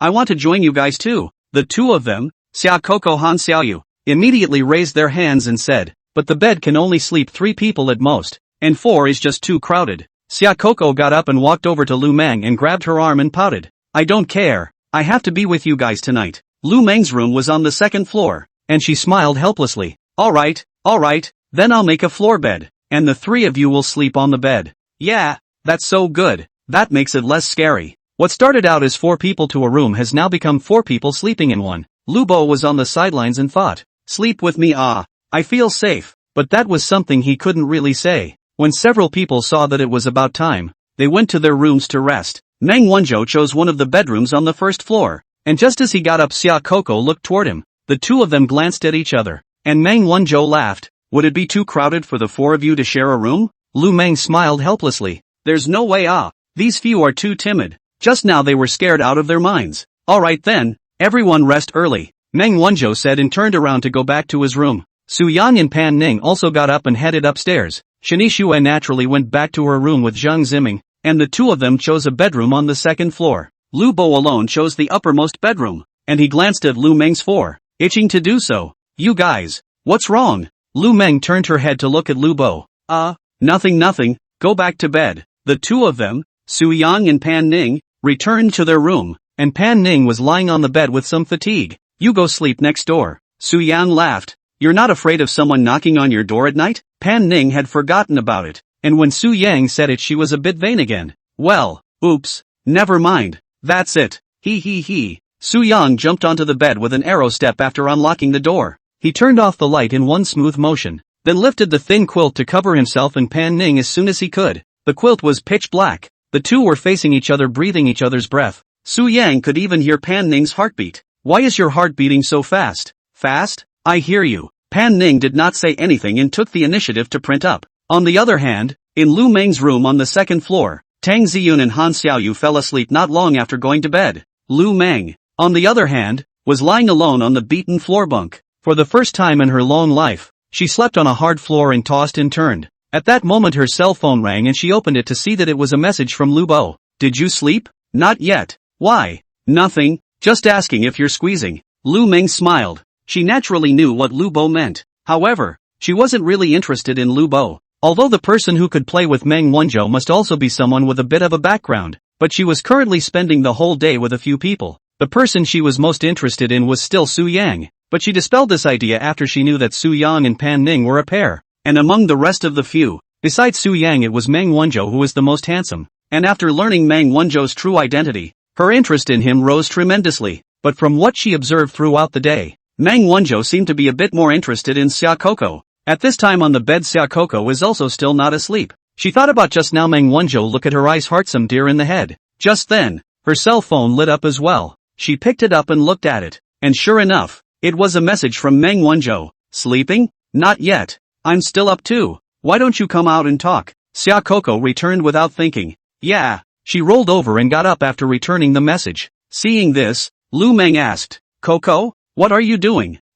Dream sister. You're still awake? Couldn't sleep. The floor was too hard. Why don't you come to bed then? Lu Meng froze and asked, You're not sleeping here? Xia Coco didn't know how to open her mouth for a moment as she stammered. So what? Meng. Oh, I see. Go ahead. Okay. But he just asked me to go out and talk. Go ahead. We're all adults. What's there to be embarrassed about? But be safe. Lu Meng said and smiled as she stood up and sat on the bed. Xia Coco blushed when she heard this, grabbed her own clothes and put them on, then shyly trotted out. After waiting for Xia Coco to leave, Lu Meng looked at Lu Bo's message and replied, Not crowded. Sleeping. Good night. 8 o'clock the next morning. Su Yang stretched and woke up. At this time, Pan Ning on the side was still sleeping soundly. He gently moved to sit up and lean against the bed. System, sign in. Successful signing. Rewarded 50,000. Look at the latest properties. Host, Su Yang. Age, 24. Height, 180 centimeters. Weight, 75 kilograms. Face value, 88. Body mass, 88. Stature, 90. Charm, 90. Skills, master body management. Professional racer driving skills, golden god body. Elementary fighting skills, god of wine, god of song. Bound objects, Zhao Mengru, favorability, 70. Dear Yun, favorability, 78. Lin Yi, favorability, 50. Gu Xiaoman, favorability, 65. Pan Ning, favorability, 95. Shinishue, favorability, 55. Lin Xiaoma, favorability, 60. Tang Ziyun, favorability, 65. Balance, $78,895,732. Deposits are almost at a small goal, yikes. Shinishue raised her favorability by another 5 points. But it's probably a bit hard to get her to mention 70. Whatever. Tang Ziyun also added 15 points. Not bad. Just as he was thinking, Pan Ning woke up leisurely on the side. Up this early? Well, I slept well last night. Woke up early. How did you sleep? Not bad. The two of them got up and washed up after a few moments of small talk and walked downstairs. At this time the living room is empty. The rest of the people have not yet got up. Su Yang walked into the kitchen and opened the refrigerator to look at it. There are all kinds of ingredients inside. He turned his head to Pan Ning. What do you want to eat? You make breakfast? Well, I'll show you. Anything. I'm not picky. I'll eat whatever you make. Pan Ning said, sitting cross-legged on the sofa and playing with her cell phone. Su Yang smiled as he took out the ingredients from the refrigerator and prepared to make breakfast for 10 people. Almost an hour later, there was a burst of deliciousness coming from the kitchen. Pan Ning walked into the kitchen and looked at the table with a variety of fragrant dishes. Scrambled eggs with tomatoes, shredded pork with fish,